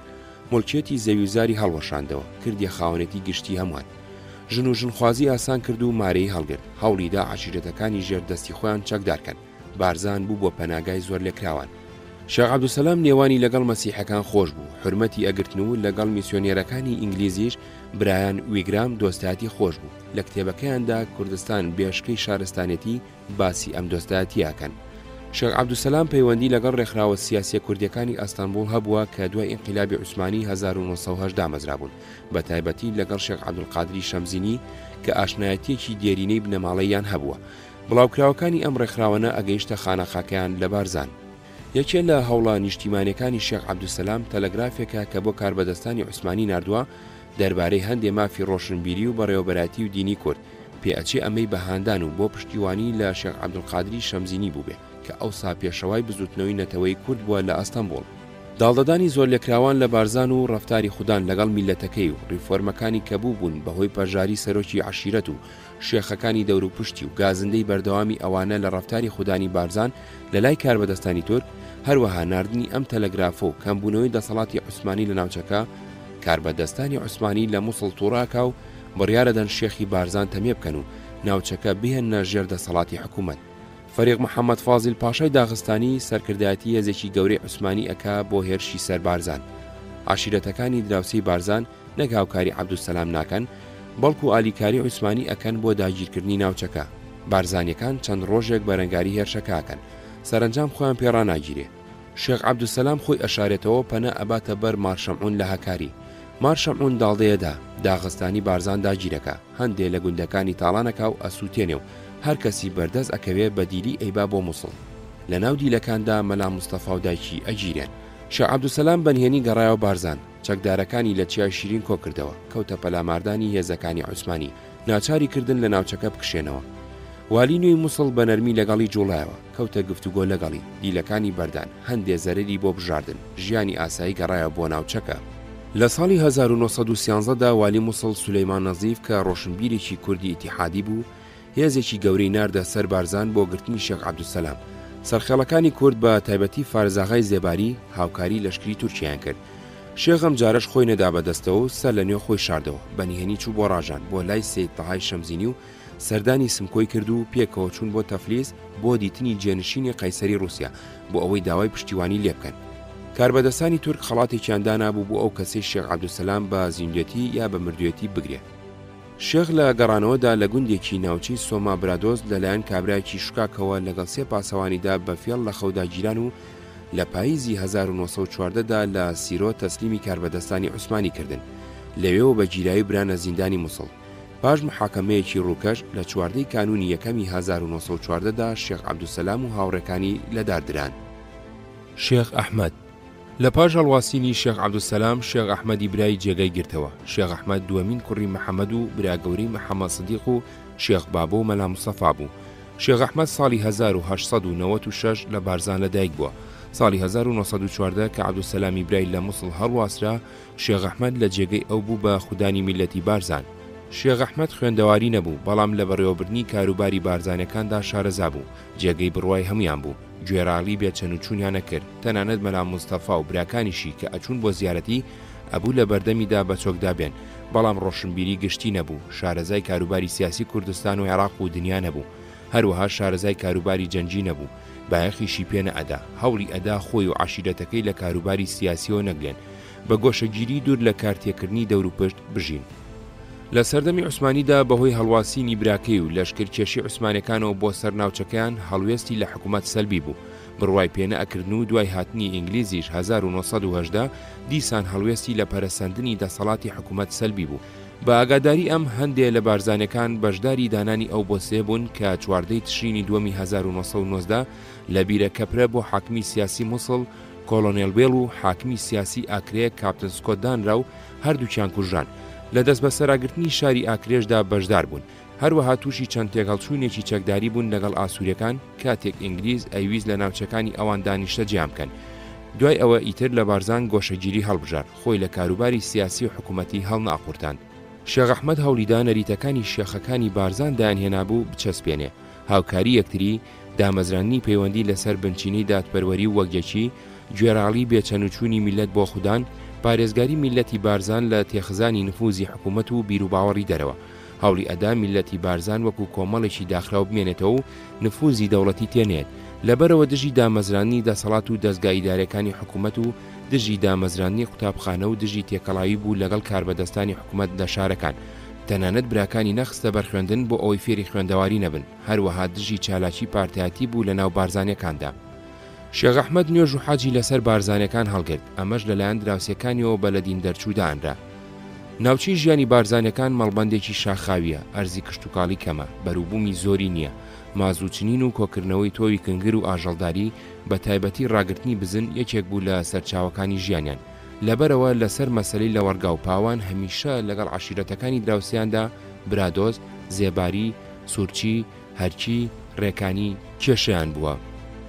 شۆڕشی بارزان 1930-1932 لە هاوینی 1930دا برادۆستەکان هێرشیان کردە سەرگوندەکانی گرکاڵ، کولەک، بابکێ لە ناوچەی شێوانەکان، هەندێک خانوویان سووتاند، ئاژەڵ و گاو گۆتاڵیان بەتاڵان بردن. هێزێکی بارزانەکان بە سەرۆکایەتی مەلا موستەفا چوون بە دوایاندا، لە دەشتی هێرتی پەلاماریاندان، تاڵانەکانیان لێجێڕانەوە. زنجیرەیەک تێهەڵچوونی چەکداری لە نێوان برادۆست و بارزانیدا ڕوویدا. مەلا موستەفا کە برابچووکی شێخ ئەحمەد و براکانی تری بوو، وەکو قارەمانی ئەو شەڕانە ناوی دەرکرد. قایمقامی زێبار بۆ ناوبژیکردنی هەردوو عەشیرەت سەرانی هەردووکیانی بان کرد. شێخ ئەحمەد چونکە لە کۆنەوە لە حکوومەت بەدگومان بوو، هەروەها گومانی ئەکرد کە قایمقام بەلای دوژمنەکانیاندا دابشکێنێ، خۆی نەچوو، بەڵکو یەکێ لە براکانی لە جێگەی خۆی نارد. لە بەیانی نۆی کانونی یەکەمی 1930دا هێزێکی جێشی عێراقی کە بارەگاکەی لەبلەبوو بە سەرکردایەتی عەقید بەرقی عەسکەری دەوری گوندی بارزانی گرت و داوای لە شێخ ئەحمەد کرد خۆی بەدەستەوە بدا. شێخ ئەحمەد ئامادە نەبوو خۆی بەدەستەوە بدا. بارزانەکان هەڵیان کوتایە سەر هێزەکانی عێراق و شکاندیان. جموجۆڵی سوپایی بەهۆی زستانەوە ڕاوەستا. لە 12 کانونی دووەمی 1932دا ئەنجومەنی وەزیران بە بەهانەی یاخیبوونی شێخ ئەحمەد و پەلاماردانی ئەو عەشیرەتانەی سەریان بۆ دەسەڵاتی حکوومەت دانەواندووە و بە بەهانەی نەدانی باجەوە بۆ دامەزراندنی ئیدارە مەدەنیە منەظەمە کە مەبەستی مەخفەری پۆلیس و دەستگای مدیری ناحیە بوو، بڕیاریدا جێژ بنێرێتە سەر بارزان. جێبەجێکردنیشی سپارد بە وەزارەتەکانی دیفاع و کاروباری ناوخۆ. لە دەی مارتی 1932دا وەزارەتی داخلیە ئینزاری شێخ ئەحمەدی کرد کە لە ماوەی 4 ڕۆژدا بۆ دەربڕینی گوێڕایەڵی و دڵسۆزی بۆ حکوومەت لە بەردەمی قایمقامی زێباردا ئامادە بێ. هەروەها حاکمی سیاسی ئینگلیزیش هەمان داوای لێکرد بەڵام شێخ ئەحمەد ئامادە نەبوو بچێ چونکە ئەترسا بیگرن بەڵکو خۆی بۆ بەرگری ئامادە کرد. لە 15 مارتی 1932دا هێزی زەمینی عێراق بە یارمەتی فڕۆکەکانی بەریتانیا هەڵیان کوتایە سەربارزان. ئاوایەکان زەرەری زۆریان لێکەوت بەڵام نەیانتوانی شێخ ئەحمەد بگرن و نەیانتوانی بە تەواوی دەست بەسەر ناوچەکەدا بگرن. دوو فڕۆکەی بەریتانی کەوتنە خوارێ، یەکێکیان فڕۆکەوانەکانی تێدا مرد و ئەویکیان دوو فڕۆکەوانی بە پەڕەشوت لێدابەزی و گیران. کاپتن هۆڵد بۆ بەردانی فڕۆکەوانەکان چوو بۆ دیدەنی شێخ ئەحمەد لە بەرامبەر ئازادکردنی 25 بارزانی گیراودا بەردران. دوای ئەو شێخ نورەدینی بریفکانی بە نوێنەرایەتی حکوومەتی عێراق چوو بۆ گفتوگۆ لەگەڵ شێخ ئەحمەد. شێخ ئەحمەد هیچ خواسی سیاسی یانەتەوەی لە حکوومەت نەبوو، بەڵکو ئەویست عەفوو بکرێ و وازیان لێ بهێنن لە شوێنی خۆیان بژین. حکوومەت دەزوەر نەداتە کاروباری ناوچەکەیانەوە، لە ناکۆچی ئەوان و عەشیرەتەکانی تردا بەلای دوژمنەکانیدا دانەشکێنێ. بەڵام حکوومەت هیچ یەکێ لە خواستەکانی قبوڵ نەکرد و داوای خۆ بەدەستەوەدانی بێمەرج و ڕێگەنەگرتن لە دامەزرانی دەستگاکانی پۆلیس و ئیدارەیان لێکرد. دوای چەند پێکادانێک جێژ لە 18 مایسی 1932دا بەبێ شەڕبارزانی گرت و پێشڕەوی کرد بۆ چەند شوێنێکی تر. شێخ ئەحمەد بڕیاریدا خاچی عێراق بەجێ بهێڵێ و بچێتە تورکیا. نامێکی ماڵ ئاوایی بۆ قایمقامی زێبار نووسی لەگەڵ 400 خێزان ڕۆژی 22 حوزەیرانی 1932 پەڕینەوە گوندی گرانە لە ناو تورکیا کە سەربازگەیەکی تورکی لێبوو لەوێ چەکەکانیان دانا. کاربەدەستانی تورک شێخ ئەحمەدیان بردە ئەنقەرە، چەند ماڵێکیان گوێزانەوە بۆ ئەرزڕوم. پاشان ماوەیەک مەلا مستەفا و بارزانیەکانی کەیان ڕێگەدا بگەڕێنەوە ناوچەی شەمزینان. لەشکرکێشی جێشی عێراق دژی شۆڕشی بارزان 3 مانگ و 5 ڕۆژی خایان، 6 فەوجی پیادە و 2 بەتەرەی چیایی و کەتیبەیەک سوارە بەشدار بوون کە هەمووی ئەیکردا 205 ئەفسەر و 4437 سەرباز، بە هەمووی 48 کەسیان لێکوژرا، لەوانە 3 ئەفسەر و 78 کەسیان بریندار بوو. لە شۆڕشگێڕانی بارزانیش 19 کەس کوژراوە. لێبوردنی گشتی و دوورخرانەوەی شێخەکانیان. تورکیا و عێراق و بەریتانیا کەوتنە گفتوگۆ بۆ دیاریکردنی چارەنووسی بارزانیەکان. سەرنجام عێراق لە 13 نیسانی 1933دا لێبوردنی گشتی بۆ دەرکردن. مەلا مستەفا و شێخ محەممەد سدیق و ئۆلوبەگ لەگەڵ 200 کەسیکە لە 29 حوزەیرانی 1933دا لە شێروانی مەزن خۆیان بەدەستەوەدا. دوای ئەوانی شێخ ئەحمەد گەڕایەوە. عێراق شێخ ئەحمەدی لە مووسڵ دەست بەسەردانا و پاژماوەیەک ڕێگەیاندا بگەڕێتەوە بارزان. تاقمێک لە بارزانەکان بە سەرکردایەتی خەلیل خۆشەوی بە چەکداری لە ناوچەکەدا مابوونەوە، تەسلیم نەبوون چونکە بەر لێبوردن نەکەوتبوون. عێراق ترسا سەر لە نوێ ڕاپەڕینی چەکدار بقۆمێ. شێخ ئەحمەد و براکانیان بانکردنە مووسڵ، لەوێ دەست بەسەر گلدرانەوە. بۆ دابینکردنی ژیانیان حکوومەت موچێکی کەمی بۆ بڕینەوە. لە کۆتایی 1936دا گوێزرانەوە بۆ بەغداد و لەوێەوە برانە ناسڕیە. کە جەنگی گیانی دووەم هەڵگیرسا بەریتانیای ویست کورد ئارام کاتەوە و لەگەڵی نەرم بێ. شێخ ئەحمەد و براکانی لەسەر داوای خۆیان لە ناسریەوە کە شارێکی عەرەبی بوو گوێزرانەوە بۆ سلێمانی کە شارێکی کوردی بوو 1939.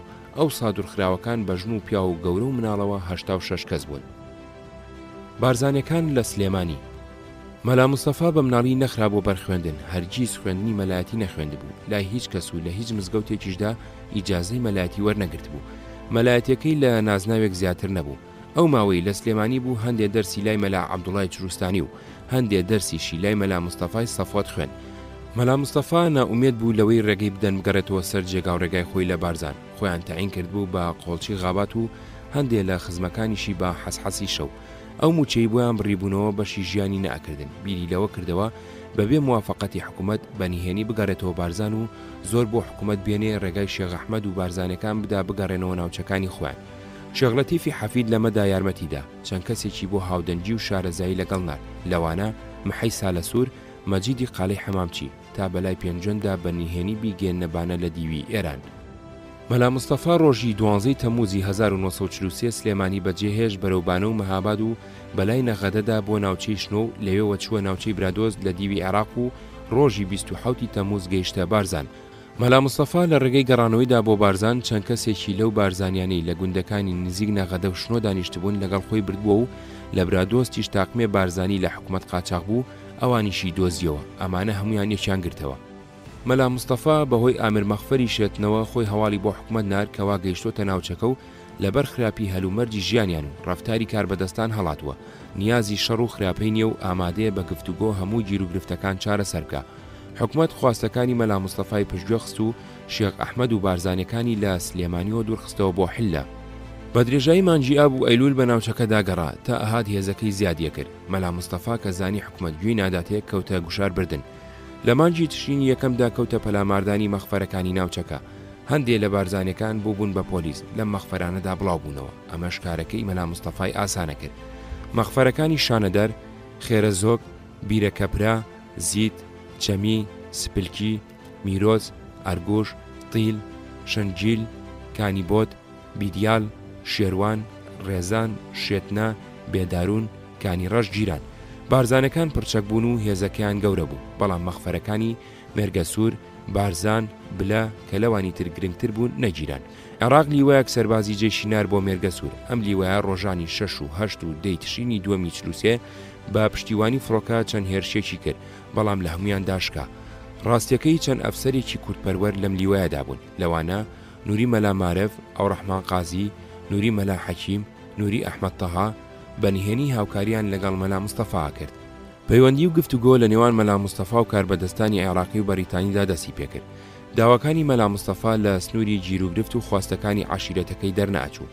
داوایە کرد ڕێگای شێخ ئەحمەد و بارزانەکان بدرێ بگەڕێنەوە شوێنەکانی خۆیان و لەو سەردەمەدا کە خۆراک بەهۆی جەنگی جیهانیەوە بە کارتی تەمین دابەژەکرا، بەشی ئەمانیش ئازوقیان بۆ دابین کرێ. فەرمانبەرانی تەمین لەو کاتەدا یاریان بە قوتی هەژارانە کرد. حیزبی هیوا و شۆڕشی بارزان. حیزبی هیوا گەورەترین ڕێکخراوی سیاسی ئەو سای کورد ویستی گەشە بە جوڵانەوەکە بدە. لا بزوتنەوەیەکی خێڵەکی دابراوە بیگۆڕێ بۆ بزوتنەوەیەکی سیاسی نەتەوەی. پەیوەندی لەگەڵ مەلا مستەفا دامەزران بۆ پشتیوانی لە شۆڕش و تاوانبارکردنی حکوومەت لە بەغداد بەیانی دەرەکرد و بیرخەرەوەی بە سەفارەتی دەوڵەتە گەورەکانەدا. جوڵانەوەی کورد لەو زەمانەدا بێپێشەوە بوو، بۆشایی سەرکردایەتی تێدا دروست بوو. شێخ ئەحمەد لە کوردستان دوورخرایەوە و دەستی لە کاری سیاسی هەڵگرت بوو. ڕەفیق حیلمی کە بوو بە سەرۆکی حیزبی هیوا لەناو حیزبەکەیدا جێگای پێلێژ بوو. حیزبەکەیشی خەریک بوو هەڵەوەشە. کەسێکی وا هەڵ نەکەوت بوو ئەم بۆشایە پڕ بکاتەوە. لەو کاتەدا کورد پێویستی بەیەکێ بوو یان وەکو ئەو زەمانە و توانە بە زەعیم هەبوو ڕێبەری بکە. حیزبی هیوا و ئەفسەر و ڕۆشنبیرەکانی کورد ئەم زەعامەتیان بە شیای مەلا مستەفا ئازانی و هەر ئەو زەمانە بە زەعیم مەلا مستەفا ناویانە برد. لەو کاتەدا هێشتا دووەمین جەنگی جیهانی بەلادا نەکەوت بوو، پشێوی و نائارامی بە قازانجی بەریتانیا نەبوو. بەریتانیا داوای لە مەلا مستەفا کرد دەست لە شۆڕش هەڵبگرێ. هەڕەشەی لێکرد کە درێژەدان بە شۆڕش دژی عێراق واتە دوژمنایەتی بەریتانیا و دەوڵەتانی هاوپەیمان و داوای لە حکوومەتی عێراقیش کرد کێشەکە بە خۆشی چارەسەر بکە. نووری سعید لە 25 کانونی یەکەمی 43دا وەزارەتێکی نوێی پێگەێنا.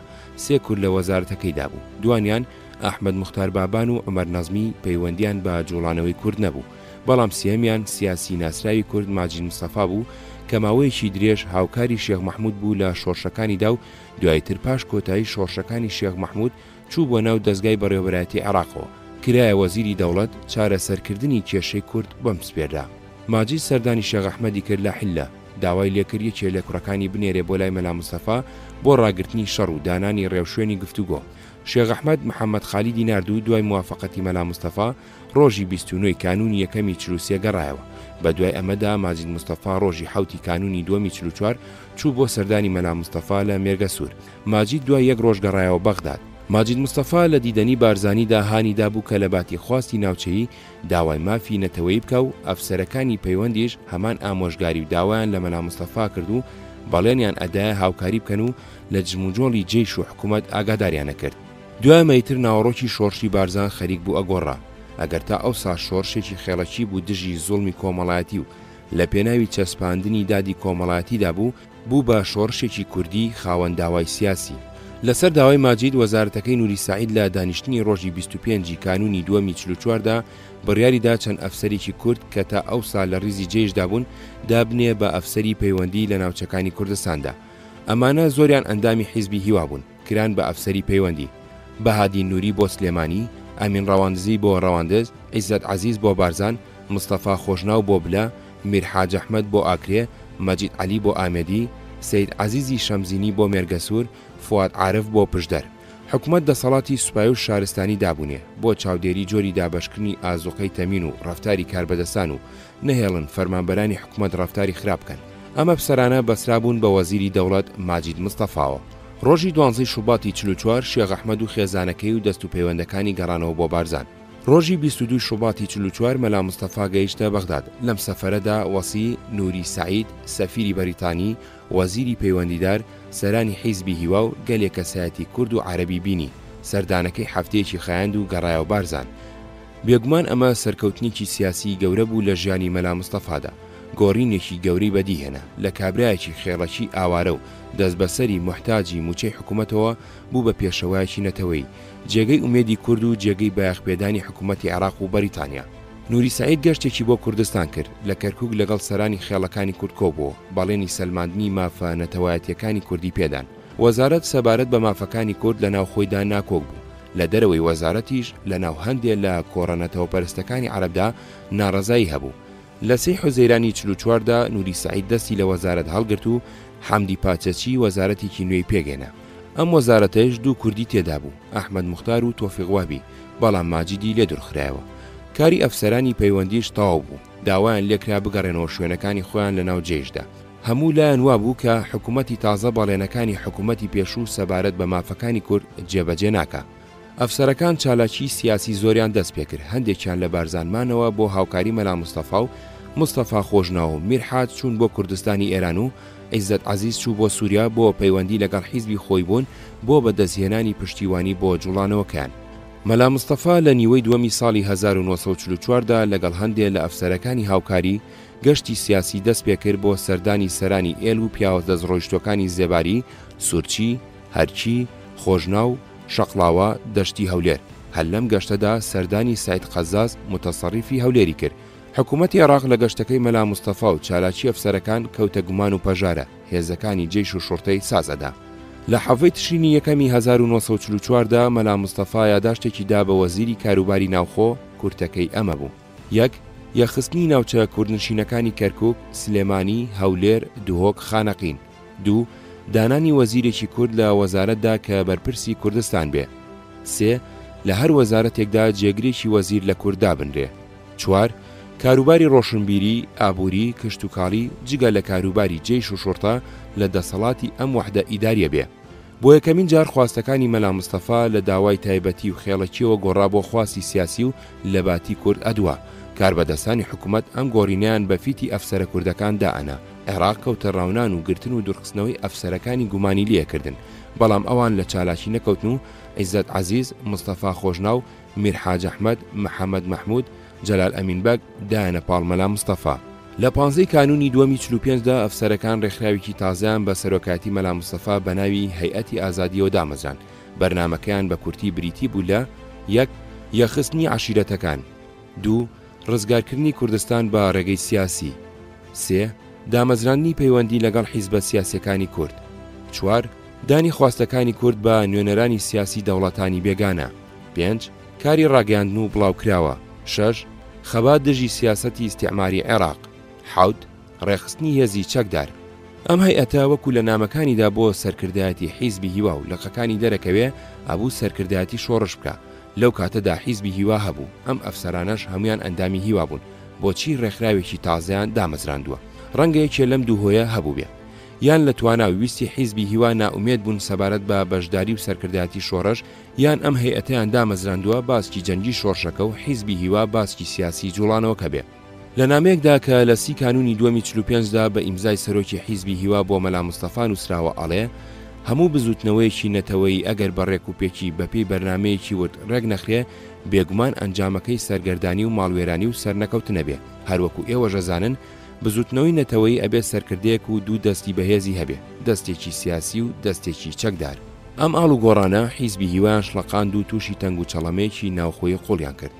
ئاژاوەی تێکەوت و یەکێتی ڕیزەکانی تێکچوو. لەسەر دوو مەسەلەی سەرەکی لە ناوخۆیاندا ناکۆک بوون. یەکەمیان پشتیوانی لە شۆڕشی بارزام کرێ یا دەستی لێ هەڵبگیرێ دوای ئەوەی دەرکەوت ئینگلیز دوژمنایەتیەکات. دووەمیان کورد لە خەباتی ڕزگاری خوازیدا پشت بە ئینگلیز یان یەکێتی سۆڤێت ببەستێ. ئەوسا و ئێستاش بێ ئەوەی هیچ بەڵگەیەک بەدەستەوە بێ، زۆر کەس ماجید مستەفا تاوانبارەکەن بە نۆکەری ئینگلیز و بە پیلانجێران بۆ تێکدانی حیزبی هیوا.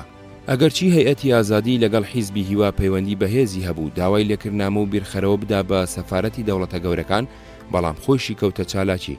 بیرخەرەوەی بۆ حکوومەتی عێراق نووسی، داوای لێکرد کۆبوونەوەی هێزەکانی بڵاو پێ بکە و مافەکانی کورد بسەلمێنێ. نامەی بۆ سەفارەتەکان نووسی، بەیانی ئاڕاستی گەلی عێراق کرد دەربارەی ڕەوای خەباتی کورد، ئیش و کاری بەسەر ئەندامەکانیدا دابەش کرد.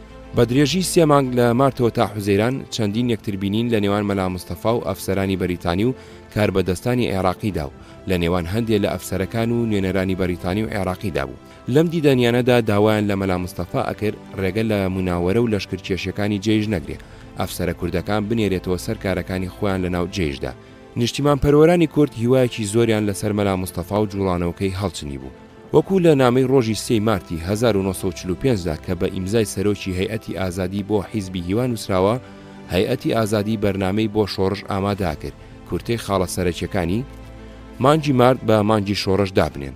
حیزبی هیوا دەسەڵاتی هەبێ نامە و بەیان و یاداش بە ناوی زەعیمەوە بڵاو بکاتەوە، پەیوەندی لەگەڵ نوێنەرانی دەوڵەتانی بێگانە بکەن. دوای دەستپێکردنی جوڵانەوەکە بە ناوی هەیئەتی ئازادیەوە بەیانێک بۆ گەلی عێراق دەربکەن ئامانجەکانی ڕوون بکاتەوە. ئەوانەی ئەیانوێ بەشدار بن لە ئەفسەر و ڕۆشنبیر بینێرن بۆ لایەن. لەگەڵ دەستپێکردنی شۆڕشدا ئەم کارانە بکرێ، مانگرتنی قوتابیان لە شارەکان، خۆپشاندان و بەیان دەرکردن لە هەموو شارەکانی کوردستاندا، تێکدانی ڕێگاوبان و بڕینی تەلی تەلەگراف و تەقە لە ناوەندەکانی حکوومەت، هاوکاری نەکردن لەگەڵ حکوومەت و لە ناوبردنی ئەوانەی هاوکاریەکەن. حیزبی هیوا بە ناوی خۆی و زەعیم و یەکێتی لاوانەوە بەیانی بۆ گەلی عێراق و ئەفسەرانی جێژ دەرکرد و یاداشتی بۆ سەفارەتەکانی ئەمریکا، فەڕەنسا، یەکێتی سۆڤێت و چین نارد.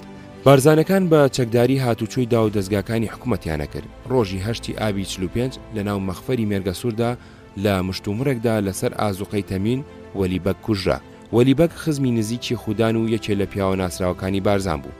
لە ناو مەخفەرەکەدا بوو بە شەڕ و چەند پۆلیسێک کوژرا و مەخفەرەکە گیرا. بارزانەکان لە تۆڵەی خوێنی وەلیبەکدا لە چەند جێگای تر هەڵیان کوتایە سەر مەخفەرەکانی ناوچەکە، نێوانی بارزانەکان و عێراق تێکچوو. حکوومەت ئینزاری مەلا مستەفایان کرد تاوانبارەکان تەسلیم کا و خۆشی لە بەردەمی کاربەدەستانی حکوومەتدا ئامادە بێ.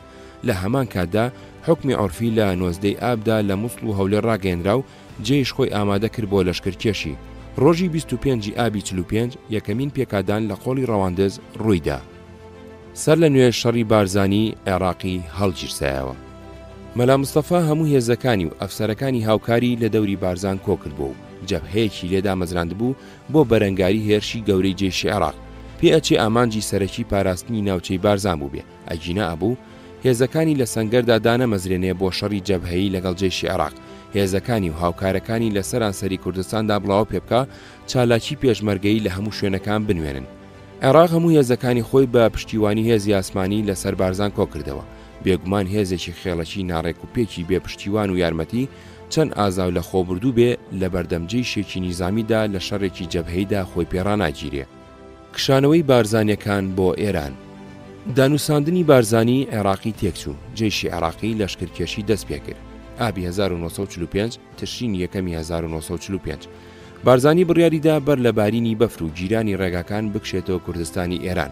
تشرینی یەکەمی 1945 کە ئەو سا لە ژێر دەسەڵاتی سۆڤێتیدا بوو. ڕۆژی 11 تشرین یەکەمی 1945 لە کێلەشین ئاوا بوون.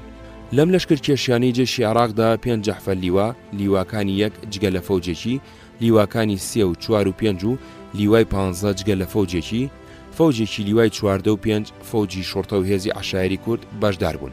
بە هەمووی 374 کوژراوە و برینداریان هەبوو. لە شۆڕشگێڕانی بارزان 22 کەس کوژراوە. مەلا مستەفا لە کوردستانی ئێران. بارزانەکان چوونە ئێران، لە ناوچەکانی شنۆ، نەغەدا، تەرگەوەر و مەرگەوەر بڵاو بوونەوە. کاربەدەستانی سۆڤێتی ئاگادار بوون لە ئاڵوگۆڕی نامە و هاتوچووی نوێنەرانی بارزانی و بەریتانیا بۆ لای یەکتری. باوەڕیان بە مەلا مستەفا نەبوو، گومانیان لێکرد بە فیتی ئینگلیز چوو بێتە ئێران بۆ ئاژاوەنانەوە. لەبەر ئەوە داوایان لێکرد ماوەیە خۆی ون بکە و لە بەرچاوان نەمێنێ. قازی محەممەد و سەرانی دیموکراتی گویان نەدانێ. مەلا مستەفا چووە میراوای سەردەشت دانیشت. مەلا مستەفا خەریک بوو نائومێد بێ. دوو نامەی بۆ ئیبراهیم ئەحمەد نارد، یەکێکیان بۆ خۆی و ئەوی تریان بۆ بابە عەلی شێخ مەحموود. داوای لێ کردبوو نامەکەی بە بابە عەلی بگێنێ.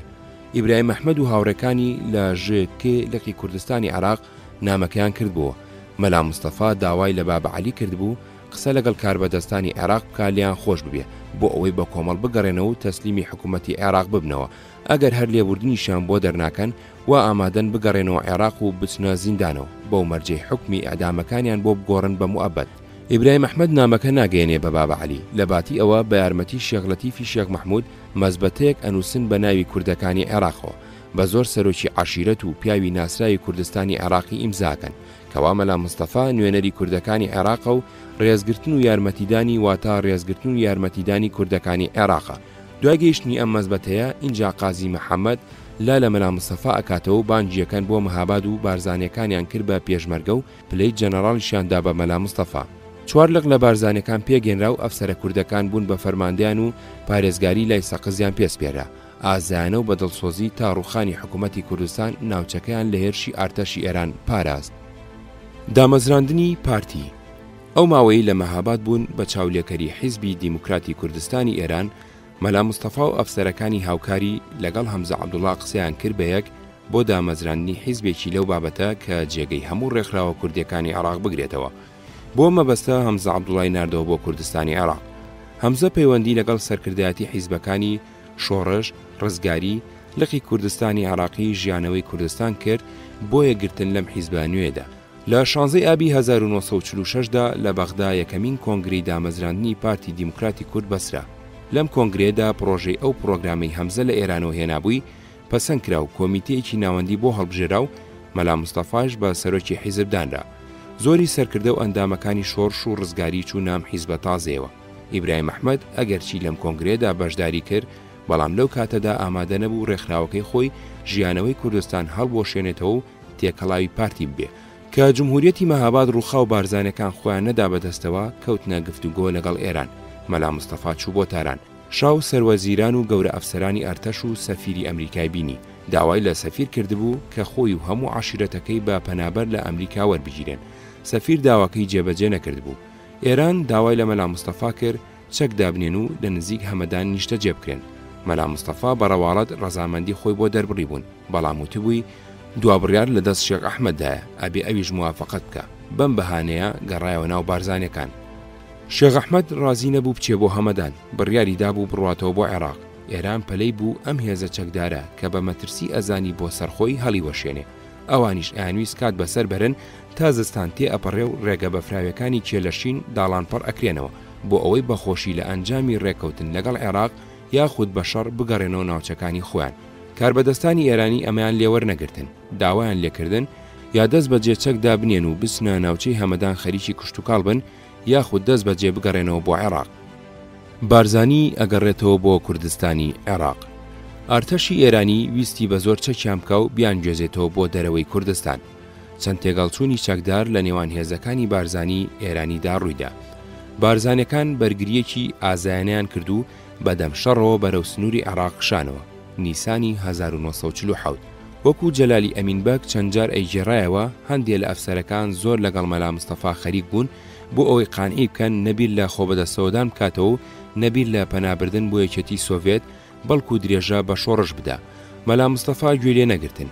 لە مێژووی نوێی کووردا چوونی مەلا مستەفا بۆ سۆڤێت بە قارەمانەتیەکی بێوێنە دائەنرێ کەچی هیچ کەس ناپرسێ بۆچی مەلا مستەفا نەمایەوە و هێزەکانی بەناو کوردستاندا بڵاو نەکردەوە و درێژەی بە جەنگی پارتیزانی نەدا.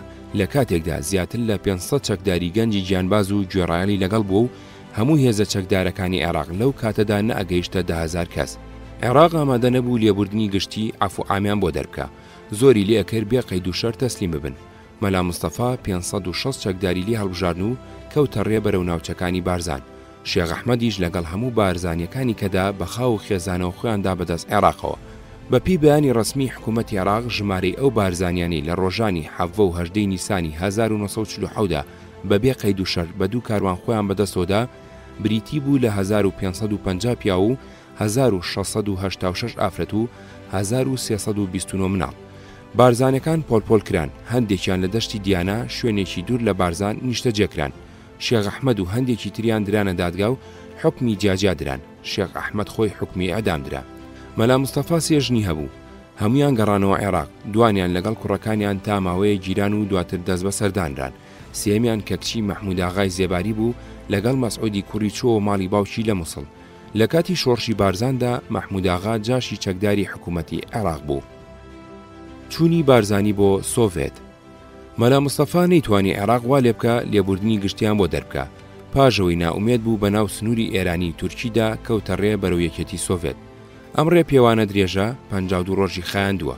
کاربەدەستانی سۆڤێتی چەکیان لێوەرگرتون و پەرش و بڵاویان کردنەوە بە ناو کۆمارەکانی سۆڤێتدا. دەربارەی ژیانی مەلا مستەفا لە سۆڤێت زۆر کەمەزانرێ، خۆشی زۆر کەمی باس کردووە. سەرانی پارتی وایان بڵاو ئەکردەوە کە جەنەڕاڵە لە لەشکری سووردا، بەڵام ئەڵێن تا مردنی ستالین قەسابی کردووە. دوای مردنی ئەو ئینجا گوزەرانیان نەختێ باشتر بوو و ئازادیەکی کەمیان دراوەتێ. ئیعدامی ئەفسەرەکان. شێخ ئەحمەد ئیعدام نەکرا، بەڵام بە حکومدراوی لە زیندانی بەسڕا گلدرایەوە تا شۆڕشی 4 تەمموزی 1950. چوار لەو ئەفسەرانەی هاوبەشی شۆڕشی بارزان بوون، عیزەت عەبدولعەزیز، خەیڕوڵڵا عەبدولکەریم، مستەفا خۆشناو، محەممەد مەحموود هەڵواسران. بەر لە هەڵواسینیان بە چەند سەعاتێ بە کۆمەڵ نامەیەکیان بۆ میلەتی کورد نووسیوە. نامەکەیان 4 بەندە، لە یەکێکیاندا داوا لەگەلی کورد ئەکەن دوای جەهالەت نەکەوێ. هەموو ئەوانی شارەزای بیر و بۆچوونی ئەم 4 شەهیدە بوون ئەڵێن مەبەستیان لە جەهالەت سەرکردایەتی مەلا مستەفای بارزانی بووە. سەرۆکایەتی پارتی دوای ئەوەی لە کۆنگرەی یەکەمیدا مەلا مستەفای هەڵبژارد بە سەرۆکی خۆی، لە 2 کۆنگرەی تریشدا، کۆنگرەی دووەم مارتی 1950 لە بەغداد و کۆنگرەی سێهەم کانونی دووەمی 1953 لە کەرکووک سەرۆکایەتەکەی نوێ کردەوە. بە درێژایی ئەو ماوەی مەلا مستەفا لە یەکێتی سۆڤێت بوو 1947 بێ ئەوەی سەرکردایەتی پارتی و مەلا مستەفا ئاگایان لە یەکتری بێ، پارتی پروپاگەندێکی بەربڵاوی بۆ مەلا مستەفا کرد وەکو قارەمانی نیشتیمانی کورد و کاوەی سەدەی 20ەم و جەنەڕاڵی لەشکری سووری سۆڤێتی لە بەیان و وتارەکانیدا بە شان و شکۆی بارزانیدا هەڵئەدا و وێنەکانی بڵاوە کردەوە. هەمزە عەبدوڵڵا نامیلکەیەکی بە عەرەبی لە سەر شۆڕشی بارزان نووسی، هەر ئەو زەمانە پارتی بڵاوی کردەوە و محەڕەم محەممەد ئەمین کردی بە کوردی. مەلا مستەفا لای خەڵکی کرابوو بە سەرکردەیەکی ئەفسانەی لەشکان نەهاتوو، بگرە بە بتێکی پەرستراو. بێگومان ئەمە نیشانەی لاوازی کەسایەتی سەرکردەکانی ئەوسای پارتی بووە کە هیچیان بە خۆیاندا ڕانە ئەپەرمون سەرۆکایەتی پارتی و سەرکردایەتی جوڵانەوەی کورد بگرنە دەست و بۆ کەسایەتیەکی نەخوێندەواری خێڵەکی دووڕوڵاتی چارە نووز نەزانراویان بەجێهێشتە بوو. 4 تەمموز و بارزانی. بۆ پیرۆزبایی لە شۆڕشی 4 تەمموزی 1950 مەلا مستەفا لە ڕۆژانی یەکەمیدا تەلەگرافێکی بۆ سەرکردایەتی شۆڕشەکە نارد. لە ئەنگری و پشتیوانی خۆی دەربڕی بوو، داوای کردبوو ڕێگەی بدەن بگەڕێتەوە بۆ عێراق بۆ خزمەتی جمهوریەت. ڕۆژنامە کوردیەکانی ئەو کاتە بروسکەکەیان بڵاو کردەوە. نوێنەرەکانی پارتی ئیبراهیم ئەحمەد و عەلی عەبدوڵڵا لە سەردانی کاربەدەستانی عێراقدا داوای بەردانی بارزانیە گیراوەکان و جێڕانەوەی ئەوانی دەرەوەیان کردبوو. شۆڕشی 4 تەمموز لێبوردنی گشتی بۆ هەموو بارزانەکان دەرکرد، چ ئەوانی لە زیندان بوون و چ ئەوانی لە دەرەوە پەنابەر بوون. شێخ ئەحمەد ئازاد کرا، لە ناو خەڵکدا وەکو قارەمانی نیشتیمان سەیرەکرا. ڕۆژنامە کوردیەکان لەسەریانە نووسی، وێنەیان بڵاوە کردەوە، گفتوگویان لەگەڵا کرد. شێخ ئەحمەد هیچ ئارەزووی سیاسی نیشان نەئەدا. تا ئێستا ژوا باوە عەبدولکەریم قاسم مەلا مستەفای هێناوەتەوە و عەبدولسەلام عارەب موافق نەبووە لە سەرگەڕانەوەی. عەزیز عوقەیلیش لە بیرخەرەوەکەی داوا ئەڵێ، بەڵام ئیبراهیم ئەحمەد کە ئەو سکرتێری پارتی بوو خۆی چوو بوو بە دوای بارزانیدا بۆ هێنانەوەی، ڕووداوەکە بە جۆرێکی تر ئەجێڕێتەوە. مەلا مستەفا دوو جار بە بروسکە داوای لە سەرکردایەتی شۆڕشی تەمموز کردبوو ڕێگەی بدەن بگەڕێتەوە عێراق، بەڵام هیچ وەڵامێکیان لێ نەجێڕابووە. ئەمانیش بە بابە عەلی شێخ مەحموود ئەڵێن کە ئەو ساوەزیر ئەبێ لە وەزارەتەکەی قاسمدا داوا لە کاربەدەستان بکە کار ئاسانی گەڕانەوەی بکەن، ئەویش هیچ دەنجێکی نابێ. مەلا مستەفا تەلەگرافێک بۆ ئیبراهیم ئەحمەدەکە، داوای لێ ئەکا 3 پاسپۆرت بۆ خۆی و میر حاج ئەحمەد و ئەسعەد خۆشەوی پەیدا بکە و موافقەتی کاربەدەستانی عێراقیان بۆ وەربگرن بۆ گەڕانەوەیان. ئیبراهیم ئەحمەد بەهۆی کەریم قەرەنیەوە ئەچێ بۆ لای تاهیر یەحیا کە ئەوسا بەڕێوەبەری گشتی پۆلیسە بێ، داوای لێ ئەکا لەو ڕۆ یارمەتی بدەن. ئەویش پێشنیاریان بۆ ئەکا کە سەردانی ئەبوو ئەحمەد کەن ئەو ئەتوانێ کارەکەیان بۆ جێبەجێ بکە. مەبەستی لە ئەبوو ئەحمەد عەبدولسەلام عارەفە بێ کە ئەوسا جێگری سەرۆکی وەزیران و وەزیری کاروباری ناوخۆ بوو. بە تەلەفۆن دیدەنیەکیان بۆ ڕێگەخا، مەسەلەکە لەگەڵ عارف بازەکەن، بەڕووی خۆشەوە گوێیان لێگرێ و بەڵێنیان ئەداتێ کارەکەیان بۆ جێبەجێ بکە. بە تەلەفۆن لەگەڵ دەستگای پەیوەندیدار قسە ئەکا بۆ ڕاپەڕاندنی کارەکەیان، ئامۆژگاریشیانەکە کە لە ڕێگای گەڕانەوەدا بە قاهیرەدا بێنەوە بۆ ئەوەی عەبدولناسریش ببینن، بزانن بیرڕای ئەو چییە لەسەر کێشەی کورد. ئیبراهیم ئەحمەد بە دوای کارەکەدا چێ و پاسپۆرتەکانی بۆ ئامادەکەن. ڕۆژی 7 ئەیلول ئیبراهیم ئەحمەد سکرتێری پارتی و نوری ئەحمەد تەها بە نوێنەرایەتی کۆمیتەی ناوەندی پارتی و شێخ سادقی بارزانی بە فڕۆکە ئەگەنە پراگ، پایتەختی چێکۆسلۆڤاکیا. مەلا مستەفا لەسەر داوای خۆی لە رووسیاوە بەڕێکرابوو بۆ پراگ، لەوێ چاوەڕوانی گەڕانەوەی ئەکرد بۆ عێراق. لە کۆشتێکدا لە گوندێکی نزیک شاری پراگ دانرابوو. ئیبراهیم ئەحمەد و هاوڕێکانی لە میوانخانەی پارتی کۆمۆنیستدا ئەبەزێنن. پاش چەند ڕۆژەیە بە فڕۆکە چوونە قاهیرە. لەو کاتەدا فاق سامەڕایی سەفیری عێراقی ئەبێ لە میسر بەهۆی ئەوە لەوێ سەرۆک عەبدولناسریان بینی. ناسر ڕەئیوە ئەبێ کە شێوەی بەڕێوەبردنی محافەزات لە میسر بکرێ بە نمونە بۆ چارەسەری کێشەی کورد لە عێراقدا.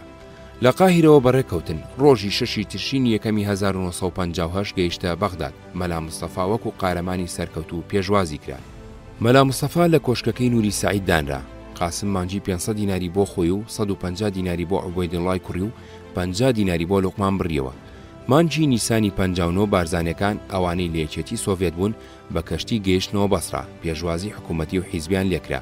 بۆ ئەوانیش مانجی 35 دینار بۆ سەڵت و 50 دینار بۆ خێزاندار موچیان بۆ بڕایەوە. هەروەها بۆ شێخ ئەحمەد 150 دینار و هەموو ئەوانی لەگەڵی ژیرابوون لە نێوان 30 تا 50 دیناریان بۆ بڕینەوە. زیاتر لە 600 فەنجیشاندانێ بۆ پارێزگاری خۆیان.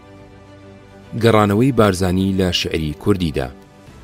لەژێر تەئسیری ئەو پروپاگەندە زۆرەدا کە چەندین ساڵ بوو سەرانی پارتی بۆ مەلا مستەفایان کردبوو کە گەڕایەوە خەڵک وەکو قارەمانی نەتەوەی کورد پێشوازی کرد. ڕۆژنامە و گۆڤارەکانی ئەو سەردەما ژین، هەتاو، پێشکەوتن ئەتەقەدم، خەبات، ئازادی، ڕۆژی نوێ، بڵێسا، نەورۆز بابەت و باسی زۆریان لەسەر نووسی. ئەگەرچی زۆری هەڵدانە بە شانوباڵی بارزانیدا، بەڵام بۆ یەکێک کە بیەوێ لەسەر ئەو ماوەیە بکۆڵێتەوە کە رەستەی بە نرخیان تێدایە. شاعیرە ناودارەکان کامەران، دیلان، کاکەی فەلاح، هەژار، قەدریجان و شاعیرە لاوەکان شێرکۆ بێکەز، جەمال شارباژێڕی شعری درێژیان لە ستایشی بارزانی و بە بۆنەی گەڕانەوەدانە. تەنانەت بەشی کوردی ڕادیۆی بەغداد کە هەندێک لەم شعرانی بەدەنجی شاعیرەکان بڵاوە کردەوە شعرێکی درێژی کابرایەکی فێلی ناوی مەلا نامدار بوو بڵاو کردەوە. لە دوای هەموو بەندێکی شعرەکەیدا ئەم دێڕەی دووبارە ئەکردەوە: هاتەوە خۆش هاتەوە، شیر و شەکەر هاتەوە، ئەکبەر وەتەنچی هاتەوە. میرحاج ئەحمەد کە یەکێ لە ئەفسەرە چالاکەکانی حیزبی هیوا بوو، بەشداری شۆڕشی بارزانی بوو، لەگەڵیان چوو بۆ مەهاباد و لەوێژ فەرماندەی یەکێ لە فەوجەکانی هێزی بارزانیان بوو. لەگەڵ مەلا مستەفا چوو بۆ یەکێتی سۆڤێت و هەر لەگەڵ ئەویش گەڕایەوە بۆ عێراق. پارتی کردیان بە ئەندامی کۆمیتەی ناوەندی. بەڵام میرحاج هەتا مرد توخنی کاروباری پارتی نەکەوت و تێکەڵاوی سیاسەت نەبوو. وەکو ئەیانوت لە گەڕانەوەی داوتبووی کاری سیاسی لەگەڵ مەلا مستەفا ناکرێ. دوای شۆڕشی 14 تەمووز بە ماوەیەکی کەم ناکۆچی لە نێوان نەتەوەپەرستەکانی عەرەب و شیوعی و دیموکراتەکاندا لەسەر کێشەی وەحدە لەگەڵ کۆماری عەرەبی یەگرت و سووریا و میسر دروست بوو. مشتومڕێکی تون دامەزرا کە ئاخۆ عێراق وەحدەیان ئیتیحاد بکە. شوعیەکان بە توندی دژی هەردووکیان بوون، قاسمیش زۆرتر عێراقی بوو تا عەرەب. نەتەوەپەرستەکان ویستیان لە ڕێگای پیلانجێڕانەوە ئەم کارە بکەن. لە 8 مارتی 59دا لە مووسڵ یاخیبوونێکی سوپایی بە سەرکردایەتی عەقیل شەواف ڕوویدا. یاخیبوونەکە بە توندی سەرکوت کرا. بارزانەکان لەم سەرکوتکردنەدا بەشدار بوون و هەندێک چەکیان لە مقاومەی شەعبی وەرگرت. ڕێکخراوی مقاومەی شەعبی هێزێکی چەکدار بوو، لە خەڵک دروست کرابوو بۆ سەرکوتکردنی نارەکانی حکوومەتی قاسم و لەژێر نفوذ و دەسەڵاتی حەشعدا بوو. کۆنگرەی چوارەمی پارتی. لە چین و ئەڵمانیای دیموکرات لە پاڵپارتی کۆمۆنیستدا هەندێک وردە پارتی سیاسی تر هەبوون، وەک قەوارەیەکی ڕووکەش و دروستکراو بۆ سەلماندنی هاوپەیمانەتی پرۆلیتاریا و بۆرژوازی بچووک لە قۆناغی دامەزراندنی سۆشیالیزمدا هێڵرابوونەوە. لە دوای شۆڕشی 14 تەمووز حەشع بە جۆرێکی چاوەڕێنەکراو پەرەی سەند و گەورە بوو. زۆر لەوانی چەپ بوون لایەن وابوو دەوری حیزبە سیاسەکانی تر نەما و ئەگەر مابێ ئەبێ ببن بە قوتابخانەی پێگەیاندنی دۆستی شوعی وەکو لە چین و ئەڵمانیای دیموکراتی کراوە. هەمزە عەبدوڵڵا سکرتێری پارتی و هەندێک لە هاوڕەکانی لەم باوەڕەدا بوون، بە ئاشکرا بەلای حەشعدا دایانشکان. لە ڕۆژیەکی ئایاری 59دا خەباتی ئۆرگانی پارتی بە مانشێتی گەورە نووسی: سڵاو لە چینی کرێکار و پێشڕەوەکەی.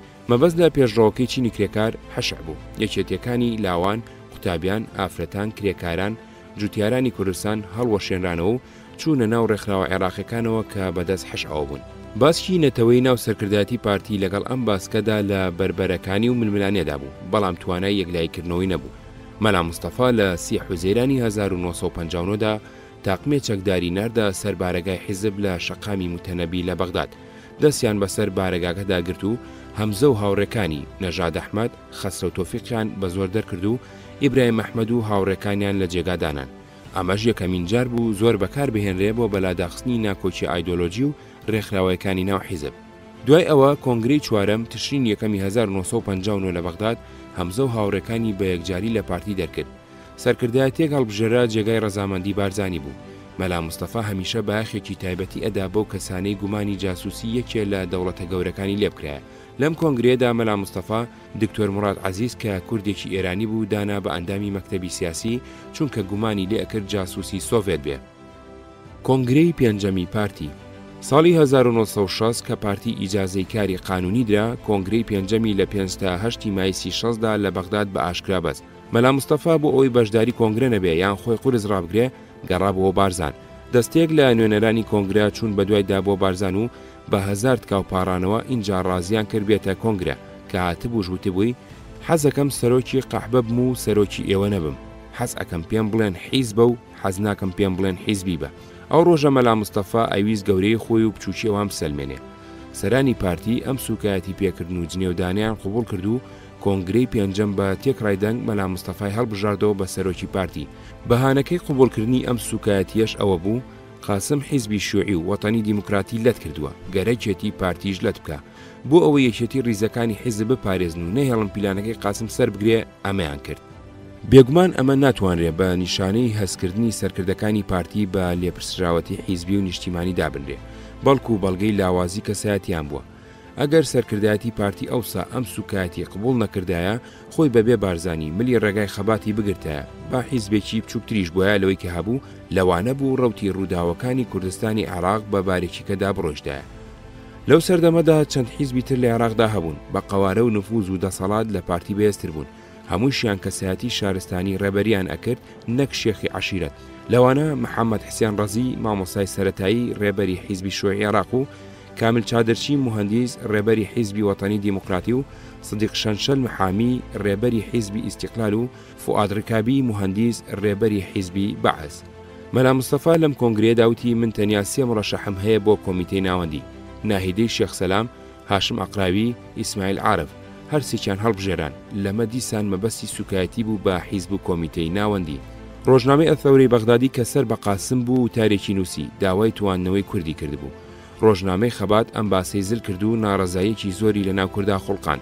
مادەی دووەمی دەستوری کاتی عێراقی بە بەشێ لە نەتەوەی عەرەبدانا. خەبات لە وتارێکیدا لەم مادەی کۆڵی بۆ نووسی بووی عەرەبی عێراق بەشێکە لە نەتەوەی عەرەب و کوردی عێراق بەشێکە لە نەتەوەی کورد.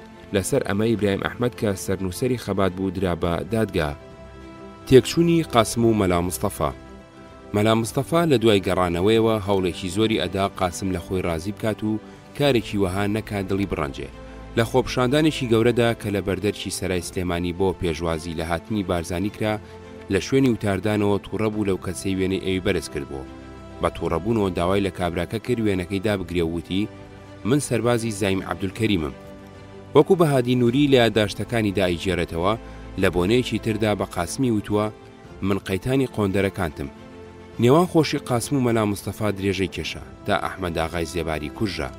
عەبدولکەریم قاسم لە کاتی حرەکاتی بارزاندا لە چلەکاندا سەرپەرشتیکەری چەکدارە بەکرێ گیراوەکانی عاشیرەتە کوردەکانی سەر بە حکومەت بووە کە مەلا مستەفا وەکو قارەمانی نەتەوەی کورد گەڕایەوە بۆ عێراق سەردانی قاسمی کرد. قاسم لەناو ئامۆژگارەکانیدا بۆ بارزانی داوای لێ کردبوو ئەفەڵڵا و عەمما سەلەف واز لە دوژمنایەتی کۆن بێنێ بە دوای تۆڵەدا نەگەڕێ، سەردانی ماڵی هەموو ئەو سەرۆک عاشیرەتانە بکە کە کاتی خۆی شەڕیان لەگەڵ کردووە هەمویان ئاش بکاتەوە و دۆستایەتیان لەگەڵ بکە. شێخ ئەحمەد خودانی بارزان حەزینە ئەکرد مەلا مستەفا تێکەڵاوی سیاسەت بێ، بەڵام مەلا مستەفا تموحی زر و زۆری هەبوو.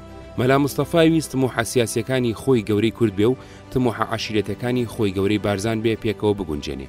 بۆ ڕازیکردنی شێخ ئەحمەد مەلا مستەفا چەند بارزانیەکی نارد ئەحمەد ئاغای زێباریان لە جادەیەکی مووسڵدا بە ئاشکرا کورد. ئەمە پێچەوانەی ئامۆژگارەکانی قاسم بوو بۆ مەلا مستەفا. ئەوەش یەکەمین دەرزی کردە پەیوەندی مەلا مستەفا و قاسمەوە. شەڕی تۆڵەسەندنەوەی بارزانەکان لەگەڵ عاشیرەتەکانی دراوسیان دەستی پێکرد. شەڕ لەگەڵ ڕێکانی، نێروەیی، برادۆست، زێباری هەڵگیرسا. ڕێکخراوەکانی پارتی پشتیوانیان لە بارزانەکانە کرد. بروسکەی پشتیوانیان بە خەڵک ئیمزا کرد، ڕۆژنامەی خەبات بڵاویە کردەوە. شوێعەکانیش پشتیوانیان لە بارزانی کرد و خستبیانە چوارچێوەی شەڕی کۆنەپەرستی و دەرەبەجیەوە. هەندێک لەم عاشیرەتانە بە کۆمەڵ پەنایان بۆ تورکیا و ئێران برد. ئیتر هەلومەرجی کوردستان بەرەو گرژی و دەستپێکردنی شەڕ ئەڕۆیشت. مەلا مستەفا بۆ بەشداری لە ئاهەنگەکانی شۆڕشی ئۆکتۆبەر لە 6 تشرینی دووەمی 1960دا چوو بۆ یەکێتی سۆڤێت تا 13 کانونی دووەمی 1961 مایەوە. هەندێک گەڵێن بارزانی لەم سەفەرەدا بەڵێنی پشتیوانی لە سۆڤێت وەرگرتووە و هەندێکی ژەڵێن سۆڤێت هیچ جۆرە بەڵێنێکیان پێ نەداوە، بەڵکو داوایان لێکردووە کێشەکانی لەگەڵ قاسم باشتی چارەسەر بکە. مەلا مستەفا کە گەڕایەوە عێراق دوای ماوەیەک بە ناوی سەردانی شێخ ئەحمەدەوە ئیتر بە یەکجاری بەغدادی بەجێهێشت و گەڕایەوە بارزان دانیشت. بە ڕەواڵەت گۆشەگیری هەڵبژارد بوو، بەڵام لە ڕاستیدا کەوتووە پەیوەندیی فراوان لەگەڵ ئاغا و بەگزادەکانی کوردستان هانی ئەدان خۆیان چەکدار بکەن و بە چەکداری لە جادەگشتیەکاندا خۆیان پیشان بدەن. وەفدی ئاغاکانی کوردستان هەراوهوریای شۆڕشی 14 تەمووز نیشتبووە، شیوعەکان دەسەڵاتیان کەم بووبووە، لە هەندێک جێ کەوتبوونە بەرهێرشی قاسم. ئاغا بەگزادەکانی کوردستان خەریک بوو خۆیان ئەگرتەوە و لە ناوخۆیاندا کەوتبوونە هاتوچۆ و یەکتر بینین. وەفدێکی گەوریان پێکۆنا بۆ سەردانی بەغداد و بینینی مەسوولەکانی حکوومەت. مەبەستی سەرەکی ئەم وەفدە دەستکاری قانونی ئیسلاحی زەراعی بوو، بەڵام ئەو خواستیان لەژێر هەندێک خواستی سیاسی وەکو مافی نەتەوایەتیدا داپۆشی بوو. وەفدەکە چووە بەغداد، سەرانی پارتی و ڕۆژنامەی خەبات ئەم وەفدە و چالاکیەکانی پشتگوێ خست. ڕۆژنامەی ئیتیحاد الشعبی حەشە هێرشی کردە سەریان، ئەمانیان بە کۆنەپەرست دائەنا. بەڵام ڕۆژنامەی عەرەبی کوردی سەوت لەکرات دەنجی کورد ڕۆژانە ناوی ئەندامانی وەفدەکە و چالاکیەکانی بڵاوە کردەوە. ڕۆژنامەی دەنجی کورد عومەر جەلال حەوێزی دەریەکرد کە پارێزەرێکی کۆی بوو. وەفدەکە شتێکی بەشت نەکرد و قاسم ئامادە نەبوو بە کۆمەڵ بیان بینێ و گوێی لە خواستەکانیشیان نەگرت. چۆن هاتبوون بەو جۆرە گەڕانەوە بۆ کوردستان. لەناو ئەوانەدا تەنیا سدیقبەجی میران توانی بە تەنیا دیدەنی قاسم بکە. هەڵگیرسانی شۆڕشی ئەیلول پەیوەندی نێوان مەلا مستەفا و قاسم ساردی و گرژی تێکەوت بوو. مەلا مستەفا ئەویست قاسم ناچار بکە پەیوەندی لەگەڵ چاک بکە.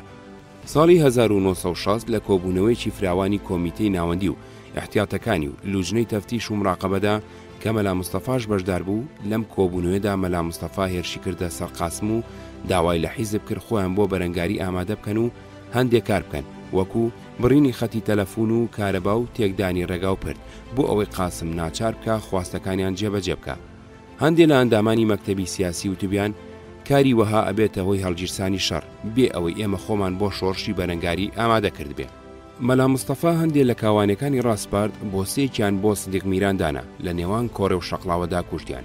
دوای کوشتنی ئەحمەد ئاغای زێباری ئەمە دووەمین سەرۆکی عەشیرەت بوو بە فەرمانی مەلا مستەفا بکوژێ. سدیقبەجی میران گەورەی ئاغاکانی خۆشنا و لە سەردەمی پاشایەتیدا نائیب و ماوەیەک بوو خۆی لەگەڵ قاسم ڕێخستبوو و دیدەنی کردبوو. لەسەر کوشتنی ئەو فەرمانی گرتنی سکرتێری پارتی ئیبراهیم ئەحمەد دەرچوو، بەسەریدا ڕۆژنامەی عەرەبی خەبات و هەفتەنامەی کوردی کوردستان داخران، چونکە سەرنووسەری یەکەم و خاوەن ئیمتیازی دووەم بوو. مەلا مستەفا لە پشتی سەرکردایەتی پارتیەوە کەوتە هاندانی سەرۆکی خێڵەکان بۆ خۆپشاندانی چەکدار. ئەمانە خۆیان بەهۆی قانونی ئیسلاحی زەراعی و هەڵتەکاندنی ڕژێمی دەرەبەجی لە قاسم و شۆڕشی 14 تەمووز بەداخون. لە زۆر جێ عەشایر بە چەکداری کۆبوونەوە، وەکو ئەڵێن بارزانی لە دۆڵێک و مەکتەبی سیاسی لەو کاتەدا لە دۆڵێکی تر بوو. ئەوان کۆبوونەوەی چەکداری خێڵەکانی کورد و هەموو جۆرە پێکادانێکی چەکداریان پێکارێکی زیان بەخش بوو. نێشانەزانی ئەم خۆسازدان و خۆپشاندانە مەلا مستەفای لە پشتەوەی. ئەوانیش وەکو شیوعەکان وایەنەزانی ئەمە پیلانی ئیمپریالیزم و نۆکەرەکانێتی، پیلانی ئێرانە بۆ نانەوەی ئاژاوە. مەکتەبی سیاسی مامجەلال نینار بۆ هەڵسەنگاندنی هەلومەرجی کوردستان و خاوکردنەوەی گرژی کە گەیشتە کوردستان و کۆبوونەوەی چەکداری هۆزە کوردیەکانی دی و چاوی بەنامەی مەلا مستەفا کەوت کە بۆ عەباسی مامەنداغای ئاکۆی نووسیبوو دەربارەی سازدانی خێڵەکانی ناوچەکە. ئەویژی تر بیرڕای خۆی گۆڕی و پشتیوانی لە داواکەی مەلا مستەفا کرد و هاتە سەر باوەڕی ئەوەی ئیتر کاتی دەستپێکردنی شۆڕش هاتووە. ماوەیەک تێپەڕی مامجەلال هەواڵی نەبوو. بە دوای مامجەلالدا مەکتەب سیاسی عومەر مستەفای نار کە تازە لە کاتی گوێزانەوەیدا لە گیراوی هەڵات بوو. ئەویش کە هەلومەرجی شۆڕش گێڕانی کوردستانی بینی مایەوە و شوێن هەڵاکە کەوت. چەکدار لە هەموو شوێنە گرنگەکانی کوردستان کۆبوو بوونەوە. پارتی دەستی لە کۆکردنەوە و هاندان و ڕێخستنیاندا نەبوو، ناڕێک و پێک و بێسەر و بەربوون. مەلا مستەفا هانی دابوون وای ئەزانی ئەمە قاسم ئەترسێنێ و سەرنجام ناچاری ئەکا بۆ خاوکردنەوەی هەلومەرجی ئاڵۆزاوی کوردستان داوای یارمەتی لێ بکە، ئەوسا ئەویش مەرجەکانی خۆی بەسەردا ئەسەپێنێ. حکوومەتی قاسم لە 9 تا 11 ئەیلولی 61دا فەرمانیدا بە کەرتەکانی جێش لە جادەکانی دەربەنی خان و دەربەندی بازیانەوە بەرەو سلێمانی بکشێن. فڕۆکەی جەنگیش کەوتە فرین بەسەر خۆپشاندانی چەکداری عەشایردا. پاش تەقوتۆقێکی کەم هێزی عەشایر کەوتە چۆڵکردنی سەنگەرەکانی و هەڵاتنێکی ناڕێک و پێک. جێش پێشڕەوی کرد و شوێنەکانی گر. کادر و ئەندامەکانی پارتیش کە تەجروبەی شەڕیان نەبوو بە شێوەیەکی ئەسکەری ڕێک نەخرابوون، ئەوانی شیوایان بە هێزی عەشایر بوو کە عەشایرشکە ئەوانی شکان و پەرەوازە بوون. ئەندامانی مەکتەبی سیاسی و کۆمیتەی ناوەندی پارتی وەکو ئاردی ناودرچیان لێ هاتبوو، هەرێکیان کەوتووە شوێنێکەوە. ئیبراهیم محمەد و نوری شاوەیز لە بەغداد، مام جەلال لە چەمی ڕێزان، عومەر مستەفا لە دەوروبەری بێتواتە، مەلا عەوڵا لە سەفین و محەممەدی حاجی تایار لە نزیک ماوەت، حلمی علی شەریف لە دەربەندی بێلولە، علی حەمدی و علی عەسکەری و ئەحمەد عەبدوڵڵا لە بادینان بوون. هەندێک تاقمی بچووکی تریش بە سەرانسەری کوردستاندا بڵاو بووبوونەوە. پارتی شیرازەی لە بەرێگەڵوەشە بارەگاکانی داخران و ژمارێکی زۆر لە ئەندام و لایەنگرەکانی جیران و لە سلێمانی بارەگای حیزبەکان کرد بە زیندانی ئەندامەکانی. کۆڕی ڕۆژنامەوانی قاسم لە 23 ئەیلولی 1960دا قاسم لەو کۆنفرەنسە ڕۆژنامەوانێدا کە بە بۆنەی هەڵگیرسانی شۆڕشی کوردەوە بەستی وتی لە زمانی منەوە بە ڕۆڵەکانی گەڵ ڕابگەێنن ئەم بزوتنەوەی جیابوونەوە خوازە ئینگلیز لە پشتیانەوەیە و ئەمریکاش دویان کەوتووە. بەڵگەی بڕێنەرەوەمان هەیە ئەوە ڕوونەکاتەوە چێ لە پشتی ئەم جوڵانەوەیە. جوڵانەوەکە لە ناوبرا هەندێک تاقم و دەستەی ڕاکردوماون سەرەکانی ئەوانیش لە ناوە بین. سابیت بوو حکوومەتی بەریتانی و لایەنی تر لە پشتی ئەم جوڵانەوەیەوەن. سەفارەتی بەریتانی دایکانێ و ئەمریکاش هاوبەشێتی. قاسم لەو کاتەدا دوو کێشەی گەورەی لەگەڵ وڵاتانی ڕۆژ ئاوا هەبوو. کێشە لەگەڵ کۆمپانیەکانی نەوت و کێشە لەگەڵ کوێیت. دوای کشانەوەی هێزەکانی بەریتانیا قاسم کوێتی کرد بۆ قەزایکی بەسرە و شێخی کوێتیشی بە قایمقام دانابوو هێزیشی ئامادە کردبوو بۆ گرتنی. ئەمەش ناکۆکیێکی تری لە نێوان قاسم و بەریتانیا و هەموو دەوڵەتانی عەرەبی و دەوڵەتانی ناوچەکە لەوانە ئێران و تورکیا دروست کردبوو. قاسمەوی زوای دەربخا بزوتنەوەی کورد بە هاندانی ئینگلیز و ئەمریکا لە تۆڵی 14 تەمموز و دەرچوون لە پەیمانی بەغداد و ناکۆکی لەگەڵ کۆمپانیەکانی نەوت و داواکردنەوەی کوێدا دەستی پێکردووە. لەو سەردەمە داوا بابوو بەردێک لە ئاسمان بکەوتایەتە خوارێ ئیمپریالیزمی جیهانیان پێتاوانبارە کرد لەبەر ئەوە حەقی بوو گومانیان لێ بکە. بەڵام ئەمریکا قازانجێکی لە دۆستایەتی کورد نەبوو. بگرە دۆستایەتی کورد دڵی دوو دۆستی گرنگ ئێران و تورکیای لێ ئەڕەنجان کە هەردووکیان ئەندامی سنتۆ و یەکێکیان بە باڵێکی گرنگی ناتۆ دائەنرا. ئەمریکا ئینگلیز زۆر زوو قاسمیان بەدرۆخستەوە. هەڵوێستی سۆڤێتی لە شۆڕشی کورد کە شۆڕشی ئەیلول دەستی پێکرد یەکێتی سۆڤێت لێ بێدەنگ بوو نە هەڵوێستی دوژمنانەی بەرامبەر بزوتنەوەی کورد دەربڕی و نە پشتیوانی لێکرد. لەم مەسەلەیەدا نە پشتیوانی لە قاسم کرد و نەدژی ڕاوەستا بەڵکو گوێی خۆی لێ خەوان. پەلاماری توندوتیژی کاربەدەستانی عێراق بۆ دامرکانەوەی شۆڕشی کورد و بۆ سەرکوتکردنی چالاکیەکانی حەشە دەستی پێکرد بوو. لەگەڵ ئەوەشدا پسپۆرەکانی سۆڤێت لە عێراقدا خەریکی کاری خۆیان بوون. پەیوەندی ئاسایی سۆڤێت عێراقی بەردەوام بوو. یەکێتی سۆڤێت بە ناوی بەجێهێنانی گفتەکانی خۆیەوە هەموو چەک و تفاقی جەنگی پێویستی شەڕی ئەرزی و ئاسمانی دژی کورد بۆ جێیشی عێراق دابی نەکرد. قاسم بە چەکی سۆڤێت درێژەی بە جەنگی کوردستان ئەدا.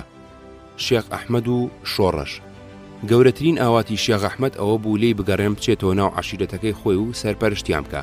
ئەوەیشی بۆ لوا بوو. حکوومەت موچەی مانگانەی بۆ خۆی و هەموو دەست و پەیوەندەکانی بڕی بۆ و لە بارزان خانووی بۆ کردبوونەوە بە ڕێزەوە سەیریەکردن. ئەگەرچی مەلا مستەفا سەرۆکی پارتی دیموکراتی کوردستان بوو بەڵام شێخ ئەحمەد نەیەهێژ نە پارتی دیموکراتی کوردستان و نە هیچ پارتیەکی تر لە ناو میلەتی بارزاندا چالاکی سیاسی بنوێن و لە هیچ بارزانیەکی قبوڵ نەئەکرد بچێتە هیچ حیزبێکەوە. لەبەر چاوی خەڵک ناڕەزایی خۆی لە مەلا مستەفا نەئەشاردەوە کە ئەوێ سەر لە نوێ بارزانی کورد لە بەڵاوە بگلێنێ. شێخ ئەحمەد هەمیشە دڵسۆزی و گوێڕاڵی خۆی بۆ کاربەدەستانی عێراق دەرەبڕی. کە شۆڕشی ئەیلول دەستی پێکرد 1961 شێخ ئەحمەد لە بارزان دانیشت بوو. بەشداری هیچ خۆ ئامادەکردنیی نەکرد بوو. بەڵام هێزی ئاسمانی عێراق بارزانی بردومان کرد. لەگەڵ ئەوەشدا شێخ ئەحمەد بروسکەیەکی بۆ عەبدولکەریم قاسم نارد دڵسۆزی خۆی و عەشیرەتی بارزانی بۆ ئەو حکوومەتی عێراقی و ناڕەزایی توندی بەرامبەر مەلا مستەفا و دەستپێکردنی شۆڕش دەربڕی. هەروەها بەدەنجی خۆی لە ئێزگەی ڕادیۆی بەغدادەوە داوای لەگەلی کورد کرد ئاڵۆز باڵۆز نەکەن دوای مەلا مستەفا نەکەون و بگەڕێنەوە ناو عێل و عەیالی خۆیان.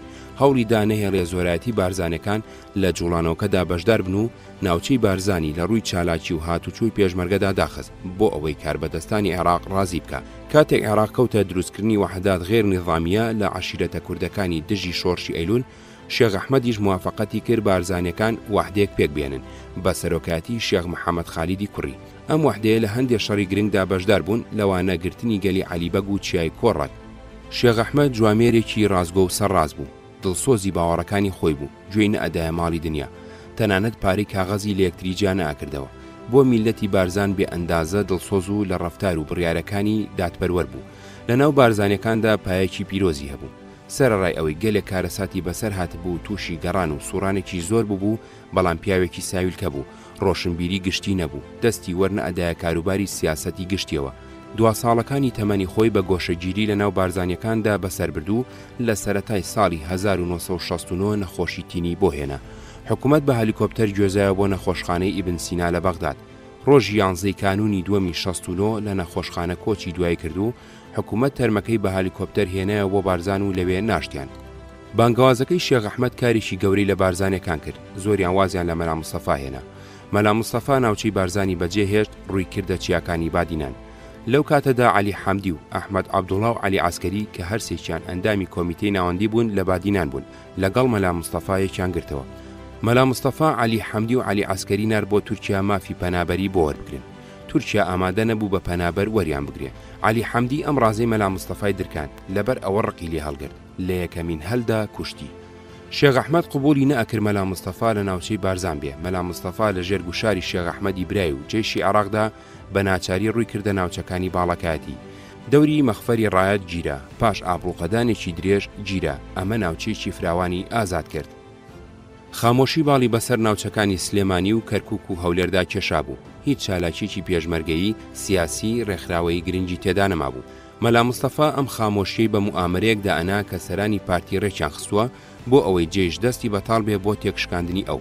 ئەحمەد تۆفیق ڕێبەری حیزبی دیموکراتی کوردستان و هاوڕەکانی دنەی مەلا مستەفایان ئەدا دژی حیزب، کەوتنە دەرکردنی بڵاوکردنەوەیەک بە ناوی دیسان بارزانی. ئەم بڵاوکراوەیە تەرخان کرابوو بۆ ئەستایشی سەرکردایەتی بارزانی و شکاندنی سەرکردایەتی پارتی و قوڵکردنەوەی ناکۆچەکانیان. هەواڵی چالاکی پێشمەرگەکانی بادینانیان قەبە ئەکرد و توانج و پلاری لە پارتیەگرت.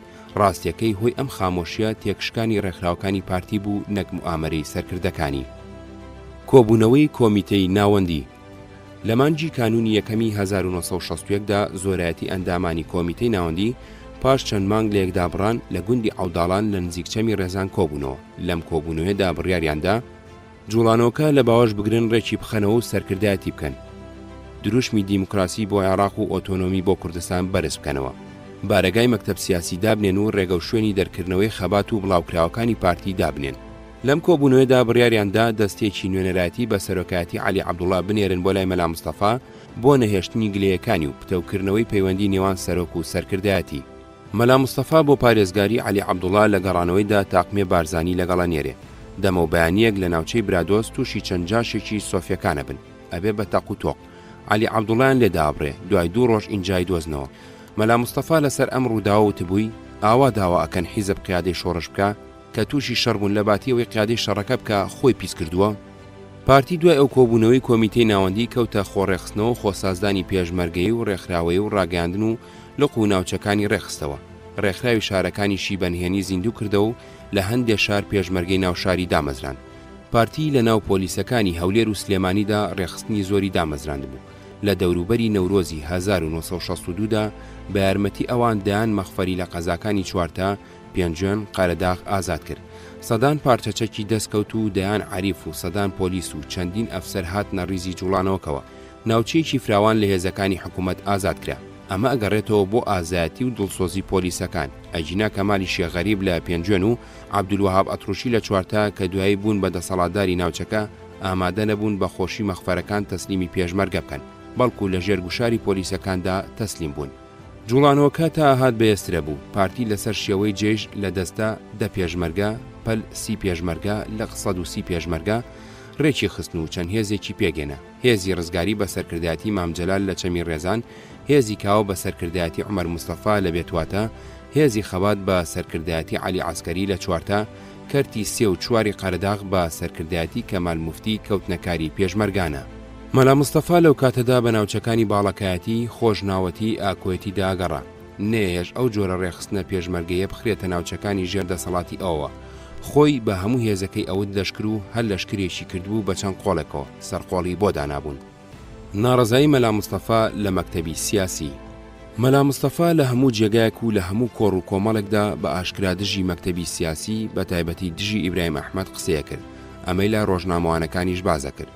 زۆر باسی لەم بابەتە لە کتێبی گەڕانێ بەناو پیاوە ئازاکاندای ڕۆژنامەوانی ئەمریکی دانا ئادەم شمیت و کتێبی شەڕی کوردەکانی ڕۆژنامەوانی بەریتانی دەیڤید ئادەمسندا هەیە. جنێوی ناشرینی پێئەدان و توهمەی ناڕەوای ئەخلاقی بە پاڵدا ئەدان. لەناو جوڵانەوەکەدا بەکردەوە دوو سەرکردایەتی و دوو شێوەی جیاواز لە ڕێخستن و بەڕێوەبردنی جوڵانەوەکەدا هەبوو. یەکێکیان سەرکردایەتی مەلا مستەفا بوو کە شوێنێکی دیاریکراوی نەبوو. لە ناوچەکانی باڵەکایەتی، خۆشناوەتی، ئاکۆیەتی ئەگەڕا و لێوەوە سەرکردایەتی هەموو هێزەکانی بادینانیە کرد.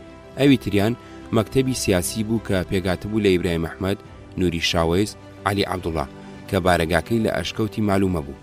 لەوێوە سەرکردایەتی هەموو ڕێخستنەکانی پارتی دیموکراتی کوردستان و پێشمەرگەکانی سلێمانی و کەرکووک و هەولێریە کرد، کەوتووە دەرکردنی خەبات و بەیان و بڵاوکراوە. مەلا مستەفا بەم گەڕانە جگە لە ناوچەکانی بادینان، چۆمان، ڕەواندز، شەقڵاوە و تا ڕادێ قەڵاتزە و ڕانی هێنا بۆ ژێردەسەڵاتی خۆی. لە شوێنێکدانە ئەمەزرا گەڕۆک بوو، لە مەردوو مەبەستی هەبوو. یەکەمیان خۆپاراستن لە هێرشی ئاسمانی عێراق، دووەمیان ئەویست بە شوێنەی و هەنگاو بە هەنگاو تەنگ بە مەکتەبی سیاسی هەڵبچنێ و ناوچەکانی ژێردەسەڵاتی ئەوانیش بێنێتە ژێردەسەڵاتی خۆیەوە. بۆچوونی مەلا مستەفا بۆ حیزب وەکو بۆچوونی بوو بۆ عەشیرەت، چۆن ئەندامانی عەشیرەت ئەبێ بێت چەند و چۆن گوێڕایەڵی فەرمان و ئامۆژگاری و قسەکانی سەرۆکی عەشیرەت بن، ئەبێ ئەندامانی حیزبیش بە هەمان دڵسۆزی گوێڕایەڵی فەرمان و ئامۆژگاری و قسەکانی سەرۆکی حیزب بن. لەوەتەی گەڕابووە بۆ عێراق لە چەند کۆڕ و کۆبوونەوەدا ئەیوت من شای بەریتانیا نیم ڕەمزێکی بێدەسەڵات بم، یا سەرۆک حیزب نابم، یا ئەگەر سەرۆکی حیزب بم ئەبێ سەرۆکێکی ڕاستەقینە بم. لەمەش مەبەستی ئەوە بوو هەموو دەسەڵاتەکان لە دەستخۆیدا بێ و هیچ کارێ بێ ئاگاداری و ڕەزامەندی ئەو نەکرێ. لە وڵاتێکی دواکەوتووی وەکو کوردستاندا هیچ سنوورێک نییە بۆ دەسەڵاتەکانی سەرۆکی ڕاستەقینە. مەکتەبی سیاسی لەو ماوەیەدا ئەشکەوتی مالومەی کردبوو بە بارەگای خۆی، سەرکردایەتیەکی ناوەندی سیاسی، پێشمەرگەیی، ڕێکخراوەیی، ڕاگەاندنی دامەزراند بوو بە دەستگای بێتەل لەگەڵ هەموو هێزەکانی پێشمەرگە و لقەکانی پارتی پەیوەندی ڕۆژانی هەبوو. ئیبراهیم ئەحمەد بە پێچەوانەی مەلا مستەفا لە شوێنی خۆی نەئاجوڵا، بە درێژایی ئەو ماوەیە سەردانی هیچ ناوچە و هێز و لقێکی نەکرد. ڕۆژنامەیە ثەورەی بەغدادی کە سەر بە قاسم بوو ئەمریکا و ئەڵمانیای ڕۆژئاوای تاوانبار کرد بوو بەوەی ئەیانەوێ مەسەلەی شۆڕشی کورد لە کۆڕی گشتی نەتەوەیە گرتوەکاندا باس بکەن. ڕۆژنامەکە سەفیری ئەمریکی کە لە بەغداد دەرکرا بوو ئێتیهامە کرد بەوەی لە کۆنفرانسی دیبلۆماتەکانی ئەمریکا لە ئەسینە خەریکی پەیوەندیە بۆ ئەم مەسەلێ. سەفیری ئەمریکی لە حوزەیرانی 62دا هەواڵەکەی بەتوندی بەدرۆ خستەوە وتی وڵاتە یەکگرتوەکان بایەخ بە شۆڕشەکەی مەلا مستەفای بارزانی نادا و هیچ نیازێکی نییە ئەم مەسەلێ بخاتە بەردەمی نەتەوە یەکگرتوەکان. پەیوەندی لەگەڵ ئێران. ساڵح یوسفی لە بەغداد لەگەڵ سەفارەتی ئێران پەیوەندی دامەزران. بە دوای ئەمەدا شەمسەدین موفتی لە خانەقینەوە بەنهێنی چوە قەسری شیرین و گەڕایەوە بەغداد. زەمینەی دروستکردنی پەیوەندی لەگەڵ ئێران ساز بوو. ساڵی 1962 عومەر مستەفا و عەلی عەسکەری نامەی مەلا مستەفایان برد بۆ ئێران. ئێران بەنهێنی پەیوەندی لەگەڵ مەکتەبی سیاسی دامەزراند و ئەفسەرێکیان بۆ پەیوەندی ناردەلایەن، ئەمانیش ئەوڕەحمان ڕوتیان کرد بە بەرپرسی پەیوەندیەکانیان. پەیوەندیەکانیان زۆر بەنهێنی و لەگەڵ ساواک بوو. ئێران چاوپۆشی لێکردن ئازوقە و داو دەرمان و کەرەستەی چاو لە بازاری ئێرام کڕن و لە سنوورێکی تەسک و نەزانراودا هاتوچۆی دەرەوە بکەن. بۆ یەکەمین جار کەمال فواد لەم ڕێگایەوە سەردانی کوردستانی کرد. مەلا مستەفا ئەمەی پێخۆش نەبوو، ئەیویست پەیوەندی لە ڕێگەی خۆیەوە بێ. پەیوەندی بەعس و شۆڕش. بەرەی حیزبە قەومیەکانی عەرەب لە عێراقدا لە ژێر دروشمی یا عەداء الشیوعیە ئیتحید و ڕێکەوتبوون عەبدولکەریم قاسم بڕوخێنن. ئەگەرچی بە ئاشکرا لە بەیان و بڵاوکراوەکانی خۆیاندا هێرشیان نەکردە سەر شۆڕشی کورد و بە یاخیبوونێکی کۆنەپەرست و شعوبی دەستکردی قاسمیاندانا بۆ دوورخستنەوە و لێدانی ئەفسەرە نەتەوەپەرستەکانی عەرەب، بەڵام لە هەمان کاتدا بەنهێنی پەیوەندیان لەگەڵ دامەزراند بوو. تاهیر یەحیا لە ڕێگەی کەریم قەرەنیەوە لەگەڵ مەکتەبی سیاسی پەیوەندی کردبوو.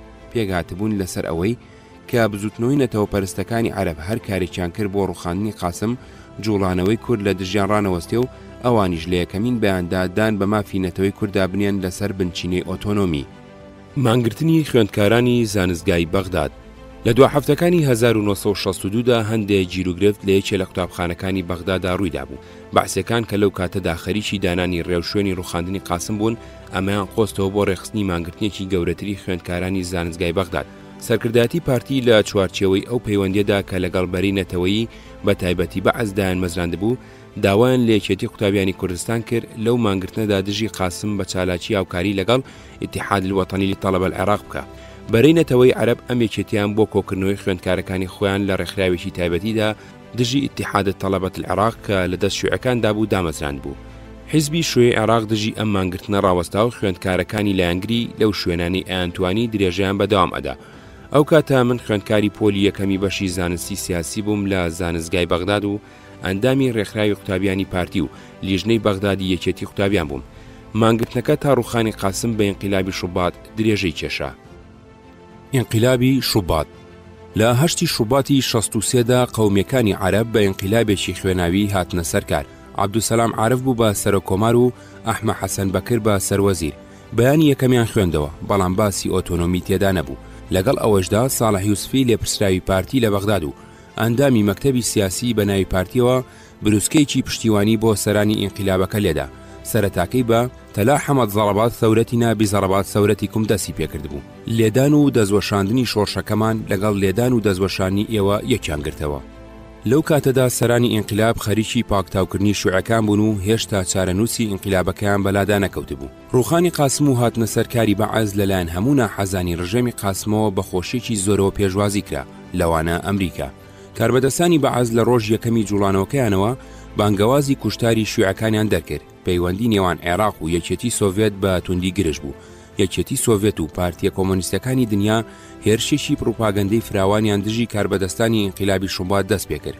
سەرکردەکانی ئینقیلاب بەر لە جوڵانەوەکەیان لەگەڵ سەرکردایەتی بزوتنەوەی کورد ڕێکەوتبوون لەسەر ئەوەی لە بەیانەکانی یەکەمین جوڵانەوەدا مافی نەتەوەی گەلی کورد لە سەر بنچینەی ئۆتۆنۆمی بسەلمێنن بەرامبەر بە پشتیوانی جوڵانەوەی کورد لە کودەتاکەی ئەوان. شەڕ لە نێوان کورد و عێراقدا وەستا، گفتوگۆی سیاسی بۆ دۆزینەوەی چارەسەری هێمنانە دەستی پێکرد. ئەمریکا بەلایەوە گرنگ بوو دەسەڵاتی بەعەز بمێنێ، چونکە سنووری دانا بۆ نفوزی سۆڤێتی لە سیاسەتی دەرەوەیدا. لەبەر ئەوەی بزوتنەوەی کورد یەکێک بوو لە هۆگرنگەکانی ڕوخانی عەبدولکەریم قاسم و ئەگەر درێژە بکێشیە یەکێک ئەبێ لە هۆگرنگەکانی ڕوخان یا هیچ نەبێ لاوازکردنی هەر ژێمێک لە عێراقدا دەسەڵاتی هەبێ.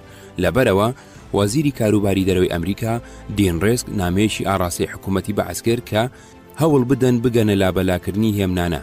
هەروەها ڕاستپاردەیەکی دەمیشی بۆ بارزانی نار کە شەڕدەست پێ نەکاتەوە، هەوڵ بدا ناکۆچیەکانی خۆی لەگەڵ دەسەڵاتدارانی بەغدا بە ڕێگەی دانوستان بەلادابخە. گفتوگۆی کورد بەعەز دەستی پێکرد. بە نوێنەرایەتی مەلا مستەفا و سەرکردایەتی پارتی مام جەلال چوو بۆ بەغداد، سەرانی ئینقیلابەکەی بینی و بۆ بەدەستهێنانی پشتیوانی عەرەب چوو بۆ قاهیرە بۆ بینینی سەرۆک عەبدولناسر و بۆ جەزائیر بۆ بینینی سەرۆک ئەحمەد بن بللا. مەلا مستەفا ئەم سەفەرەی پێخۆش نەبوو. ڕۆژی 5 مارد وەفدی حکوومەت کە پێگاتبوو لە تاهیر یەحیا سەرۆکی ئەرکانی جێش و فواد عارف وەزیری دەوڵەت و عەلی حەیدەر سلێمان سەفیری عێراق لە واشنگتۆن چون بۆ نزیک ڕانیە بۆ دیتنی مەلا مستەفا و سەرانی شۆڕش خواستەکانیان دانێ گەڕانەوە بەغداد. حکوومەت ئەم جارە وەفدی شەعبی نرد. ڕۆژانی 7 مارد وەفدە شەعبیەکەی حکوومەت لە 4 قوڕنا لەگەڵ مەلا مستەفا و سەرانی شۆڕش چەند جارێک کۆبوونەوە لەسەر هەندێشتی سەرەتایی ڕێکەوتن. بەعەزە و بەڵێنانەی بە کوردیاندا بوو سەبارەت بە مافی ئۆتۆنۆمی بە بیانووی نالەباری هەلومەرجی سیاسی و ناڕازیبوونی ناسر و ناسرەکان نەهێنایەدی. ئەمەش یەکەمین پەیمانشکێنی بوو. جەمال ئەتاسی لەو پێشەکێدا کە بۆ کتێبەکەی مۆنزیر موسڵی عەرەب و ئەکراد نووسیوەتی لە زمانی سەرانی بەعەز بە تایبەتی عەلی ساڵح سەعدیەوە دان بەم پەیمانشکێنێدا ئەنێ. بەعسیەکان لە ماوەیەکی کووردا شیوعەکانیان پاکتاو کرد و قەومیەکانی هاوخەباتی خۆیان لە کار دوورخستەوە. ئەیانویستا بە تەواوی جێگیر ئەبن و هێزەکانی خۆیان ڕێگەخەنەوە جێچەڵی کورد بێلام بکەن، بە تایبەتی بە هیوای ئەو بوون لە سووریاش بەعەز کاروبار بگرێتە دەست. لە 10 ماردا مەجلیس الوەتەنی لقیادە ثەورە ئەنجومەنی نیشتیمانی سەرکردایەتی شۆڕش بەیانێکی دەرکرد بۆ لێبوردنی ئەوانەی قام و بالحركة المسلحة الكردية في منطقة الشمالية، ئەوانەی جوڵانەوەی چەکداری کوردیان لە ناوچەی باکوور ساز کرد.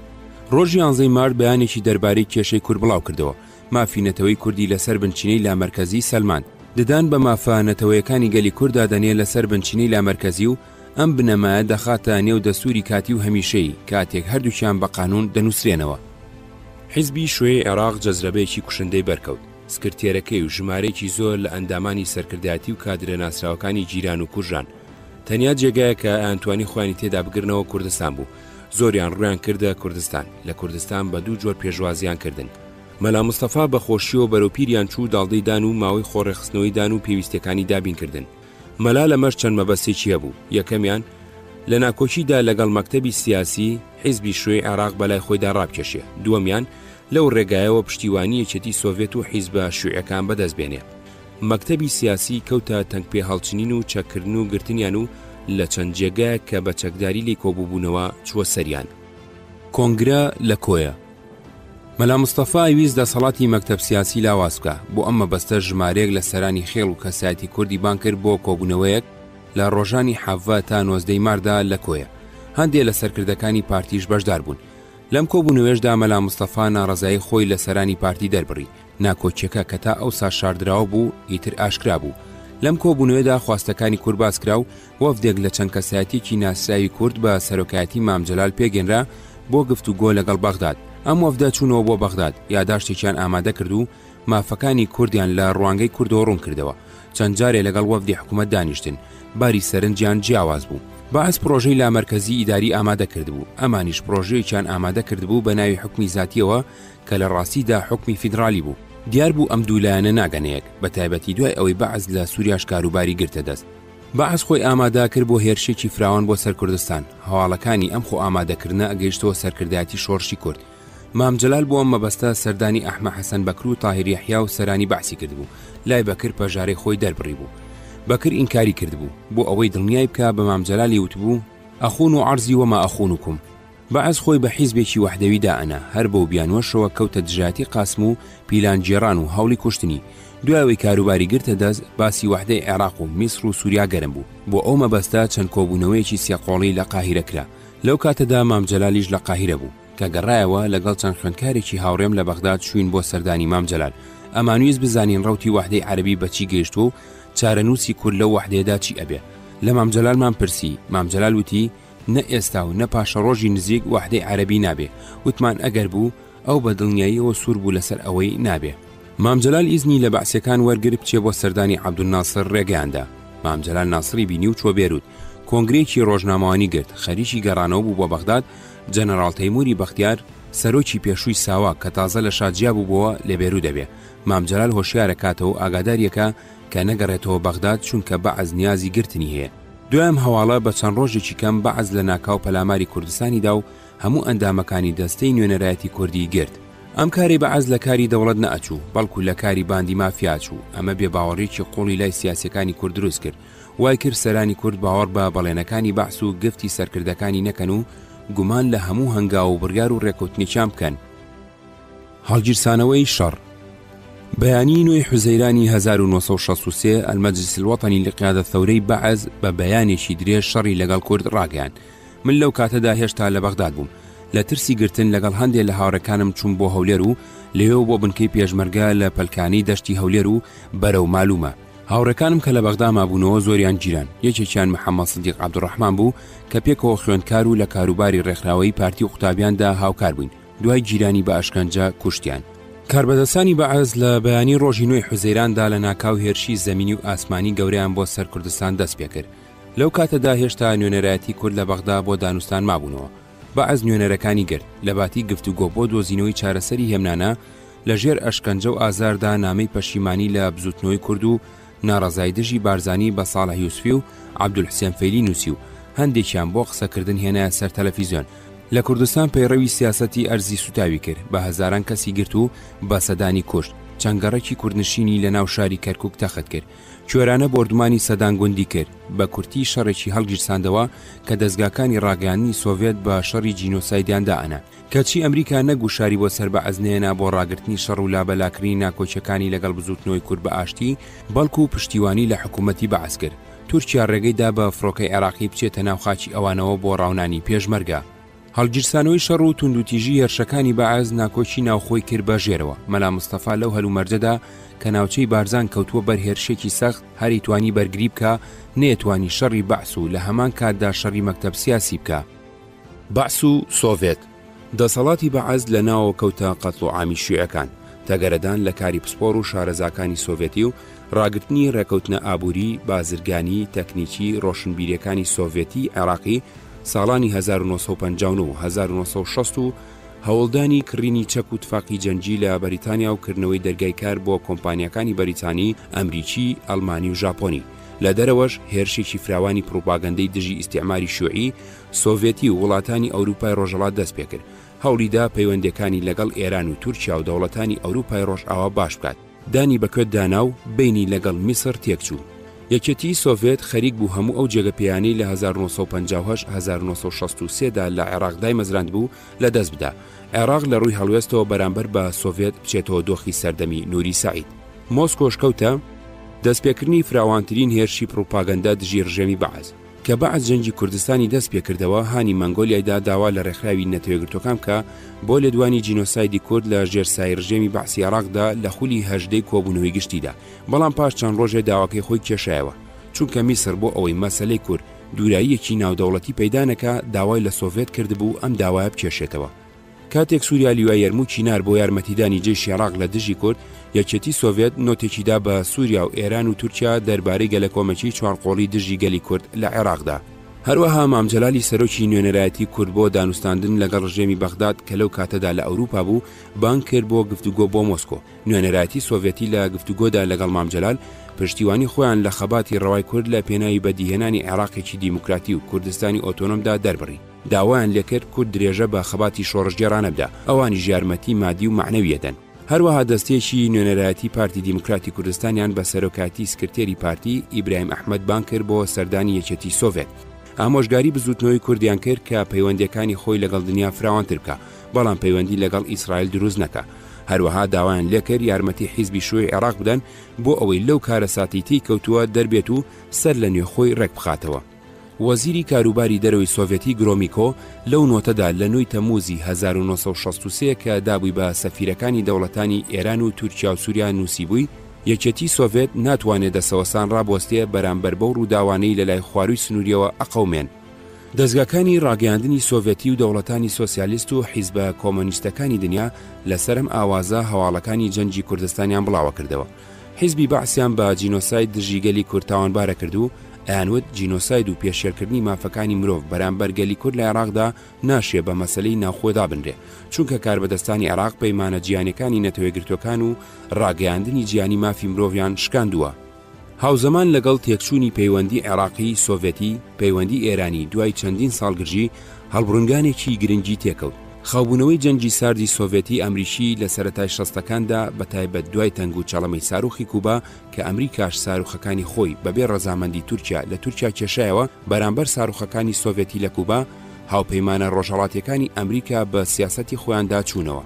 شا بە ناوی سیاسەتی مستەقلی میلیەوە هەوڵیدا جۆرێک لە هاوسەنجی لە نێوان پەیوەندیەکانی لەگەڵ ئەمریکا و لەگەڵ سۆڤێت دروست بکە، وەکەوتە هەوڵدانی دروستکردنی پەیوەندی ئابووری، بازرگانی، تەکنیکی لەگەڵ یەکێتی سۆڤێت.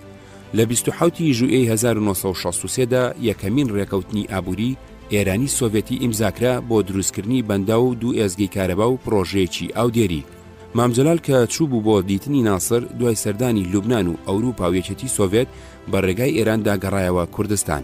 ژمارەیەک سیناتۆر و کۆنگرێزمان لە ئەمریکا داوایان لە کامەران بەدرخان کردبوو کە مەلا مستەفا سەردانێکی ئەمریکا بکە ئەگەر ئەو نەتوانێت کاربەدەستێکی شۆڕشەکە بچێت. ئیبراهیم ئەحمەد و سید عەزیزی شەمزینی بە ڕێگای ئێراندا چوونە ئەوروپا. ئیبراهیم ئەحمەد بەنیازی گەشتێکی سیاسی بوو لە ئەوروپا و ئەمریکا.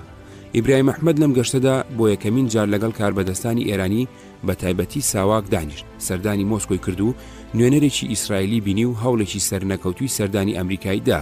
ئیبراهیم ئەحمەد و سید عەزیزی شەمزینی کە ئەوسا ئەندامی مەکتەبی سیاسی بوو چوون بۆ یەکێتی سۆڤێت. نوێنەرانی سۆڤێتی داوایان لێ کردبوون لەگەڵ شیوعەکان نەرم بن و هاوکاریان بکەن، بەڵام ئیبراهیم ئەحمەد بە توندی ڕەخنەی گرتبوو لە هەڵوێستی حیزبی شوێی عێراق بەرامبەر مەسەلەی کورد و لە پشتیوانی حیزبی شوێی عێراق لە قاسم. یەکێتی سۆڤێت بەڵێنی هەندی یارمەتیاندا بە تایبەتی چەردێکی کەم پارە و ئێزگەیەکی رادیۆ، بەڵام سەردانەکە بە گشتی سەرکەوتنێکی زۆری بەدەست نهێنا، بە تایبەتی چونکە زۆری پێنەچوو هەلومەرجی ناوخۆی عێراق سەر لە نوێ بە قازانجی یەکێتی سۆڤێت گۆڕایەوە. ئینقیلابی عارف لە 18 تشرینی یەکەمی 1963دا بە عەزڕوخە موشیر عەبدولسەلام عارف و تاقمێ لە جەنەڕاڵەکانی جێیش دەستیان بەسەر کاروباری عێراقدا کرد. حکوومەتی نوێی موشیر عارف هەموو لاوازی و گیرروگرفتەکانی حکوومەتی پێشووی بەعسی بە میرات بۆ بەجێما بوو، بگرە لاوازتر بوو. ئینقیلابی یەک لە دوای یەک ریزەکانی جێیشی کلۆر کردبوو. جەنگی کوردستان بوو بۆ بارێکی گران بەسەر ئابووری عێراقەوە. لە هەمان کادا هەلومەرجی کوردستانیش بەهۆی سیاسەتی ئەرزی سووتێنرای بەعسەوە خراپ بوو. ئابلوقەی ئابووری و ڕەشبگیر و ڕەشەکوژی و وێرانکردنی ژمارەیەکی زۆر دیهات و سووتاندنی هەموو خەلە و خەرمانی کوردستان خەڵکی پەرێشان کردبوو. جێشی عێراق ئەگەرچی شەڕی ڕانەگرتبوو لەگەڵ بزوتنەوەی کورد، بەڵام بەهۆی ئاڵوگۆڕی سەرکردەکانی و گیرروگرفتەکانی ناوخۆیەوە جارێ لە هەلومەرجێکدا نەبوو بە توندوتیژی جاران درێژە بە شەڕ بدە. پەیوەندی لە نێوان محافزی سلێمانی و مەلا مستەفادا بۆ ڕاگرتنی شەڕ دەستی پێکرد. ناسر ئامۆژگاری موشیر عارفی کردبوو کێشەی کورد بە ئاشتی چارەسەر بکە و یەکێتی سۆڤێت و ئەمریکاش هەرێکیان لە لای خۆیەوە هەردوو لایەن ڕاستپارد بوو کێشەکانی نێوانیان بە ئاشتی بەلادا بخەن. لەم کاتەدا ئیبراهیم ئەحمەد و سید عەزیزی شەمزینی لە گەشتی سیاسی بوون لە ئەوروپا. دوای ئەم ڕووداوە ئەوانیش گەڕانەوە کوردستان. تەنیا دەوڵەت کە ئاشتی پێ ناخۆش بوو ئێران بوو. پێگاتنی موشیر و بارزانی لە دەی شوباتی 1964دا ڕادیۆی بەغداد بەیانێکی موشیر عارفی خوێندەوە و بەیانێکی پشتیوانی مەلا مستەفاشی بە دوودا خوێنرایەوە. بەیانەکەی موشیر عارف نۆخاڵ بوو، ئەمە کورتەکەیەتی. یەک، إقرار الحقوق القومية لإخواننا الأكراد ضمن الشعب العراقي في وحدة وطنية واحدة متآخية وتثبيت ذلك في الدستور. بڕیاردان لە مافەنەتەوەیەکانی برایانی کوردمان لە ناوگەلی عێراقدا لە یەکیەتی نیشتیمانی برایانەدا و چەسپاندنی ئەمە لە دەستوردا. 2. بەردانی گیراوەکان و دەرکردنی لێبوردنی گشتی. 3. جێڕانەوەی بەڕێوەبەراتی بۆ ناوچەکانی ژوور و 4. جێڕانەوەی فەرمانبەرەکان. 5. لابردنی کۆت و پەیوەند لە سەر گوێزانەوەی خواردەمەنی. 6. دەستکردن بە ئاوادانکردنی ناوچەی ژوور و 7. بژاردننی زەرەر و زیانی ئەوانەی زەویەکانیان بووە بەژێر ئاوی دوکان و دەربەندی خانەوە. 8. دانانی ڕێگە و شوێنی جێڕانەوەی ئاسایش و ئارامی بۆ ناوچەکانی ژوور و 9. وەزارەتە پەیوەندیدارەکان ناوەڕۆکی بەیانەکە جێبەجێ بکەن. مەلا مستەفاش لە بەیانەکەی دانووسی بووی بۆ بەجێهێنانی ئارەزووی سەرۆکۆمار سەبارەت بە پاراستنی یەکێتی ڕیزی نیشتیمانی و ڕێگرتن لە ڕژانی خوێنی بێتاوان و بۆ کۆتایی بە شەڕی براکوژی و بەهۆی سابیتبوونی پاچی نیازی دەسەڵاتی حکومڕان بڕیارماندا دەست پێشکەری بکەین بۆ ڕاگرتنی شەڕ و داوا لە براکانم بکەم بگەڕێنەوە سەر جێگاوڕێگای خۆیان و بکەونە سەرکاری ئازاد و سەربەرزانی پێشویان. بەمەش بواری دەسەڵاتی نیشتیمانی ئەدرێت دەست پێشکەری بکە بۆ جێڕانەوەی ژیانی ئاسایی و ئاسایش و ئارام بۆ ناوچەکە و هەڵخستنی هەلیدانان بە مافەنەتەوەیەکانی هاوڵاتیانی کووردا لە ناوگەلی عێراقدا لێگرتنی نیشتیمانیدا. لەو کاتەدا کە ئەم بەیانانە خوێنرانەوە من لەگەڵ نزیکەی 100 قوتابی لە چۆخماغ لە کۆنگرەی یەکێتی قوتابیانی کوردستان بووم. عەلی حەمدی لێپرسراوی ئەو سایلقی چواری سلێمانی لەکردنەوەی کۆنگرەکە و هەندێک لە کارەکانیدا بەشدار بوو کە پرسیارمان لێکرد دەربارەی ڕاگرتنی شەڕ و گفتوگۆی کورد و حکوومەت بێئاگایی خۆی پیشاندا. مەلا مستەفا بێ ئاگاداری و پرسی مەکتەب سیاسی شەڕی ڕاگرت بوو. لەم گفتوگۆیەش چەند مەبەستێکی هەبوو. یەک، کوردستان لە چەند مانگی هێرشی بەعسیدا کەوتبووە ژێر گوشاری سەختی ئابلوقەی ئابووریەوە. خواردەمەنی و سوتەمەنی زۆر گران و بە زەحمەت دەزەکەوتن. بەعز خەلە و خەرمان و پوش و پاوانی کوردستانی سوتاندبوو، زۆر شوێنی وێران کردبوو. خەڵک بەگشتی لە ژیانێکی سەخت و دژواردا بوون. ئەیویست خەڵک پشوویەکی پیابێتەوە. هەلومەرجی ژیان لە بارزان زۆر سەخت بوو. لەم ڕۆ گوشاری شێخ ئەحمەدی لەسەر بوو. مەبەستی سەرەکی مەلا مستەفا لە گفتوگۆ یەکلایکردنەوەی ململانەی دەسەڵات بوو لەگەڵ سکرتێر و سەرکردایەتی حیزب. مەلا مستەفا وای لە کاربەدەستانی عێراق گەیاند بوو کە ئەو هیچی ناوێ، ئەوێ ئاسایش بگەڕێتەوە وڵات و ئەویش بگەڕێتەوە بارزان خەریکی شوانی بێ. بەڵام ئیبراهیم ئەحمەد و ئەوان بە هیچ ڕازی نابن ئەگەر ئەم کۆسپەلا ببرێ گیر و گرفتەکە چارە سەرەکرێ. مەلا مستەفا بە هەموو شێوەیەک ئەیویست لە ململانێدا لەگەڵ مەکتەب سیاسی حکوومەت بەلای خۆیدا ڕابکێشێ و باوەڕی موشیر عارف بەدەست بێنێ. مەلا مستەفا بۆ بەجێهێنانی مەبەستەکانی خۆی لە هیچ قسەیەک نە ئەسڵەمیەوە و لە هیچ بەڵێنێک نە ئەپونگایەوە. زۆر جار ئەم قسە و بەڵێنانە لای چاودێرێکی بێلایەن بەشتی نابەجێدانران، بەڵام هەمیشە هاوکارەکانی بۆیان بە فەلسەفە و حکمت و تاکتیکی زیرەکانە ژماردووە. مەلا مستەفا خۆی تەفسیرێکی تری هەبوو بۆ ئەم مەسەلەیە. ئەیپرسی قسە چییە؟ خۆی وەڵامی ئەدایەوە ئەیوت قسە بایە، ئەویان لە قون و ئەمیان لە دەم دەرەچێ. بەم تێگەیشتنە هیچ درێغی نەئەکرد لە ستایشکردنی موشیر عارف و ڕازیکردنیدا. عارف دژی ژیانی حیزبەتی بوو، بە چاولێکەری ناسر الاتحاد الاشتراکی العربی دامەزراند بوو. ئەمیش دژایەتی خۆی بۆ حیزبەتی ڕاگەیاند.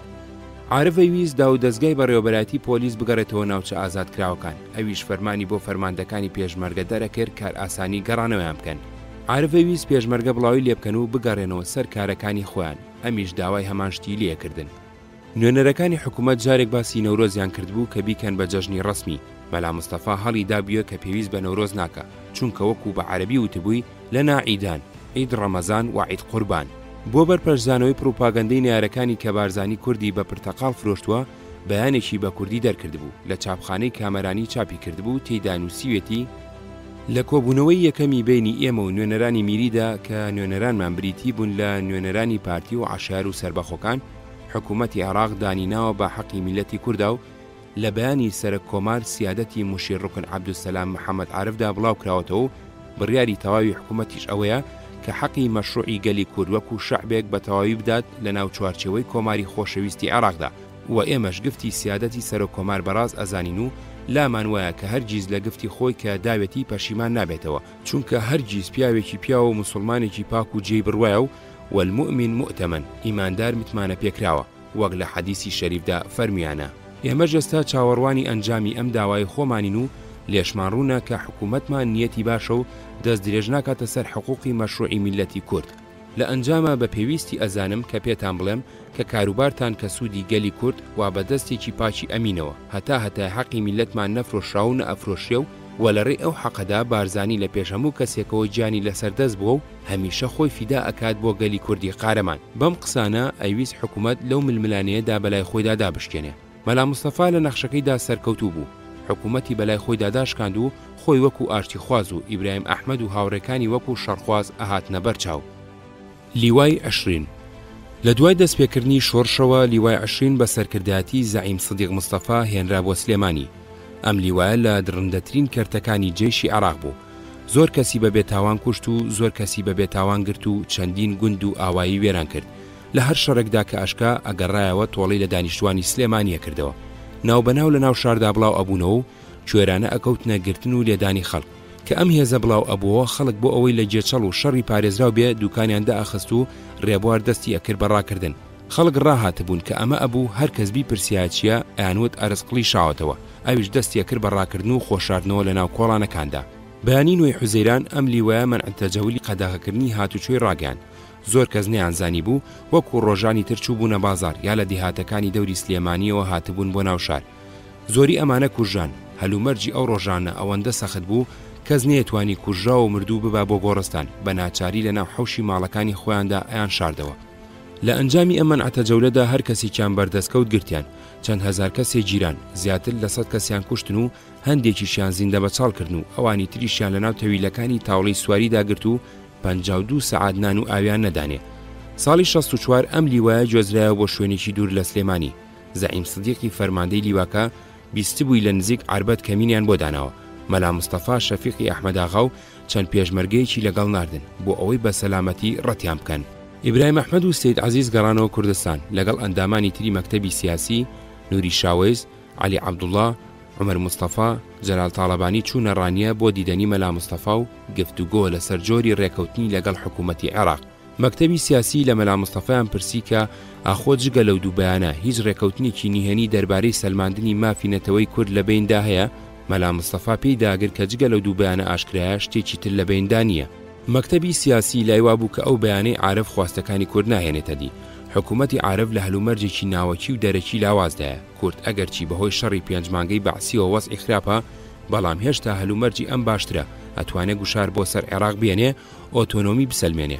بارزانیش سوور بوو لەسەرەوەی کە وەزعی خەڵک خراپە و ماندوون، ناتوانن درێژە بە شەڕ بدەن. هەروەها ئەمریکا و ڕووس ئەیانەوێ ئەو حکوومەتە نەڕوخیە و لەگەڵی ڕێک بکەون. مەکتەبی سیاسی ئەویست مەلا مستەفا قانع بکە یاداشتێک دەربارەی مافی نەتەوەی کورد ئامادە بکەن و وەفدێکی خاوەندە سەڵات دروست بکرێ بۆ گفتوگۆ لەگەڵ حکوومەت. مەلا مستەفا نەچوە ژێرباری ئەم داوایانەوە. لەو هاتوچوانەدا کە نوێنەرانی حکوومەت ئەیان کرد، ئەندامانی مەکتەبی سیاسی محافظی سلێمانی عەبدوڕەزاق مەحموودیان بینی، بەڵام گفتوگۆکەیان بێ ئەنجام بوو چونکە بیرروڕای مەلا مستەفا لەگەڵ ئەوان بە تەواوی جیاواز بوو. ناچار خۆیان لە 20 مارتی 64دا یاداشتێکی درێژیان دەربارەی خواستەکانی کووردا بە حکوومەت.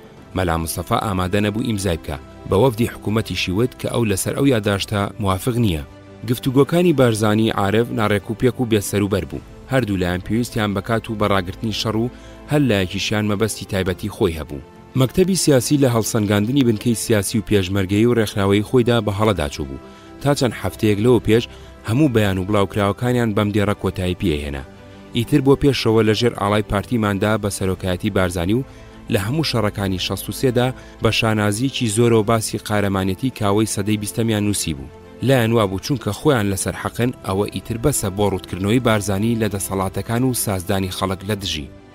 بۆ چارەسەرکردنی ناکۆچیەکانی نێوان سەرۆک و سکرتێر چەند کەسێ لە کادرەکانی پارتی کەوتبوونە ناوبژی، لەوانە دکتۆر مەحموود عەلی عوسمان، حەبیب محەممەد کەریم، دکتۆر فواد جەلال، جەمال شاڵی. مەرجی سەرەکی مەلا مستەفا بۆ پێگاتن لەگەڵ مەکتەبی سیاسی ئەوە بوو ئیبراهیم ئەحمەد لە سکرتێری حیزب لا ببرێ و مام جەلال لە جێگەی دابنرێ.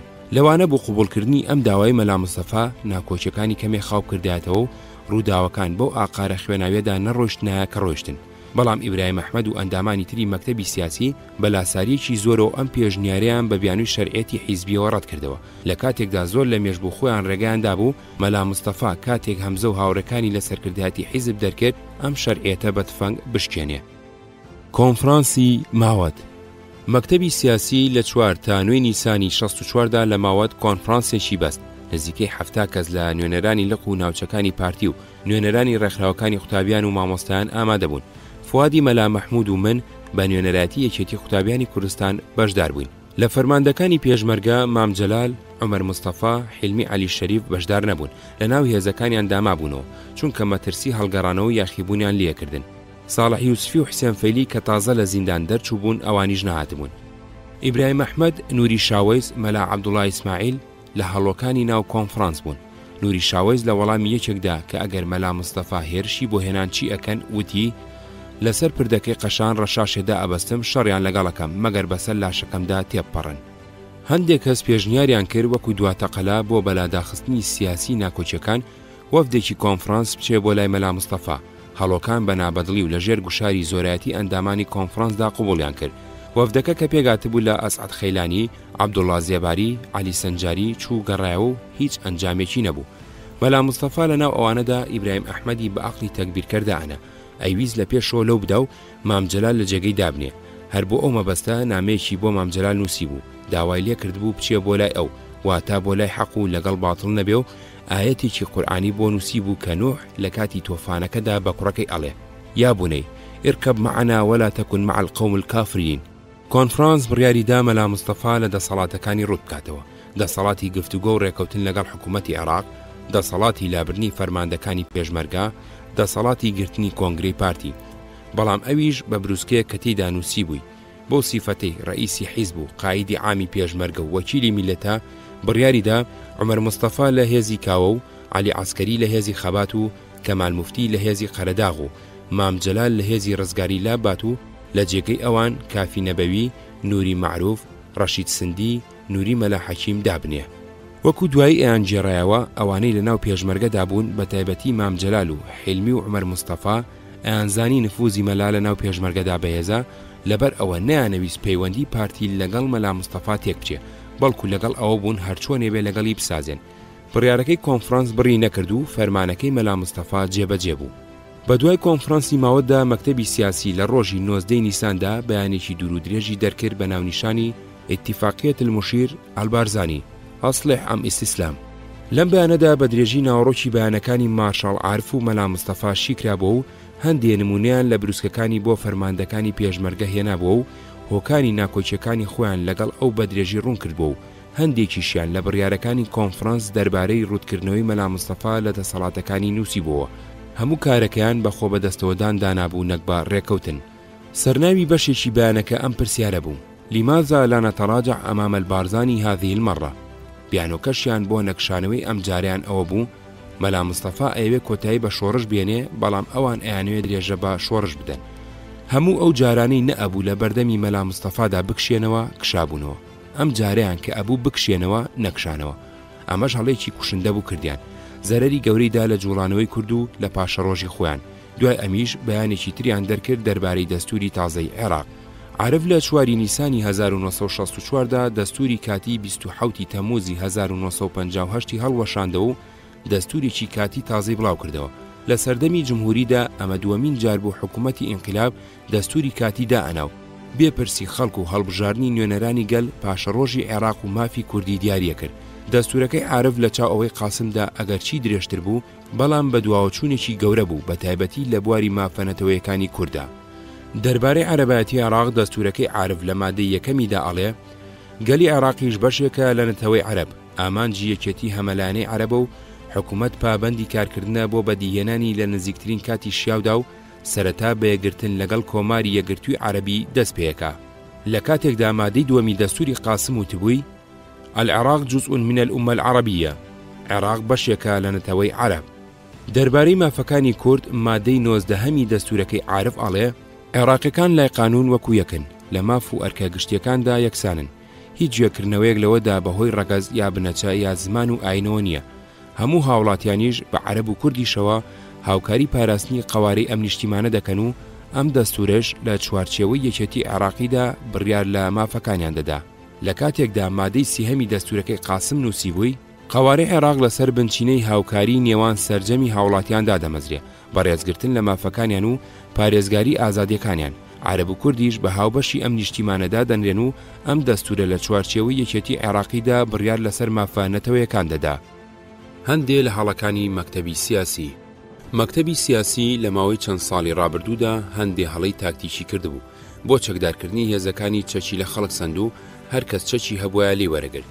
ئەمەش تووڕەبوونێکی زۆری خوڵقاند بوو. لە هەموو دیهاتەکاندا زەکاتی لە جوتیارانە سەند و ئابوونە و یارمەتی لەسەردا نابوون. لە هەموو گوندەکاندا داوای لە خەڵک کردبوو هێزی نۆبەدار پێک بهێنن کە ئەبوو ئەرچی پێشمەرگایەتی بەدی بێنن. مەکتەبی سیاسی لەگەڵ هێزەکانی خۆشی ڕەفتاری باش نەبوو، بە پێچەوانەی مەلا مستەفاوە کە هەمیشە لە گەڕاندا بوو بەناو خەڵک و پێشمەرگەدا. ئەوان لە ئاشکەوتی مالومە و دوایتر لە ئیساوێ دایانکوتا بوو، فەرمانیان بۆ پێشمەرگە دەرەکرد بێ ئەوەی تێکەڵاویان ببن و لە گیر و گرفت و سکاڵا و گلەیەکانیان تێبگەن و هەوڵی چارە سەریان بدەن. وەکو پێویست ڕێزی فەرماندەکانیان ناگرت، بە تایبەتی هەندێک لەو ئەفسەرانی لە ژیانی پێشمەرگایەتیدا لێهاتووی زۆریان نەنواند بوو. لە یارمەتیدانی پێشمەرگەدا کەم و کوڕی زۆر هەبوو، بە چەند مانگ جارێک یارمەتیەکی کەمەدران. نارەکانی مەکتەبی سیاسی. مەلا مستەفا زیرەکانە توانی ناڕەزایی خەڵک و پێشمەرگە و هەندێک لە ئەندامانی پارتی و ناڕەزایی حیزبی شوێی عێراق و کۆمەڵی ئازادی و ژیانە و یەکگرتنی کوردستان کاژیک و سەرۆکی عەشیرەتەکان و ماندووبوونی خەڵک لە شەڕ و ئابڵوقەی ئابووری بخۆزێتەوە. سەرکردایەتی ئیبراهیم ئەحمەد جگە لە مەلا مستەفا لە ناو کوردستانی عێراقدا چەند دوژمنی تری هەبوو. ناڕازیەکانی ناو پێشمەرگە بە تایبەتی هەندێک لە ئەفسەرەکان کە پێکەوە بەنهێنی تەکەتولیشیان دروست کردبوو. حیزبی شوێی عێراق ناکۆچی پارتی و حیزبی شوعی کۆم بوو. حیزبی شوعی پارتی بە حیزبێکی بۆرجوازی نەتەوەی دانا. پارتیش چەند جارێ داوای هەڵوەشاندنەوەی لەخی کوردستانی حیزبی شوعی کردبوو. لە دەستپێکردنی شۆڕشدا حیزبی شوعی هەڵوێستی سەلبی بوو. لە ئەنگرەکانیان لە هەندێک شوێنی کوردستان چەکیان بۆ حکوومەت لە دژی شۆڕش هەڵگرت کە ئینقلابی شوبات فەرمانی قەلاچۆکردنی بۆ دەرکردن ویستیان لە کوردستان بنکەدا بنێن و هێزی چەکدار پێکەوە بنێن. هەڵوێستی مەلا مستەفا و مەکتەبی سیاسی لەم مەسەلەیەدا جیاواز بوو. مەلا مستەفا داڵدەیدان و کار ئاسانی بۆ کردن، بەڵام ئیبراهیم ئەحمەد ڕێگەی نەدان، بنکەکانیان داخستن و چەکدارەکانیان چەکردن. لە هەندێک شوێن شەڕ و پێکادان ڕوویدا و لە هەردوو لاکوژان. کۆمەڵی ئازادی و ژیانە و یەکگرتنی کوردستان کاژیک لەوەتەی دامەزرابوو پارتی بە حیزبێکی نانەتەوەی فەریکە مارکسی و پارتیش ئەوانی بە کورتکوژە دانا. لایەن وابوو هەلێکی لەبار هاتۆتە پێشەوە بۆ زاڵبوونی باڵی نەتەوەی و تێکشکاندنی باڵی مارکسی لە جوڵانەوەی کووردا. حیزبی دیموکراتی کوردستانی ئێران ئەحمەد تۆفیق و کادر و پێشمەرگەکانیان زۆر بە گەرمی پشتیوانیان لە مەلا مستەفا کرد. هەندێک لە نامە و بەیانەکانی مەلا مستەفا ئەمان ئەیانووسی لە سەنگەسەر ئەمان بوون بە ئێشەگیری گیراوە سیاسیەکانی سەر بە ئیبراهیم ئەحمەد.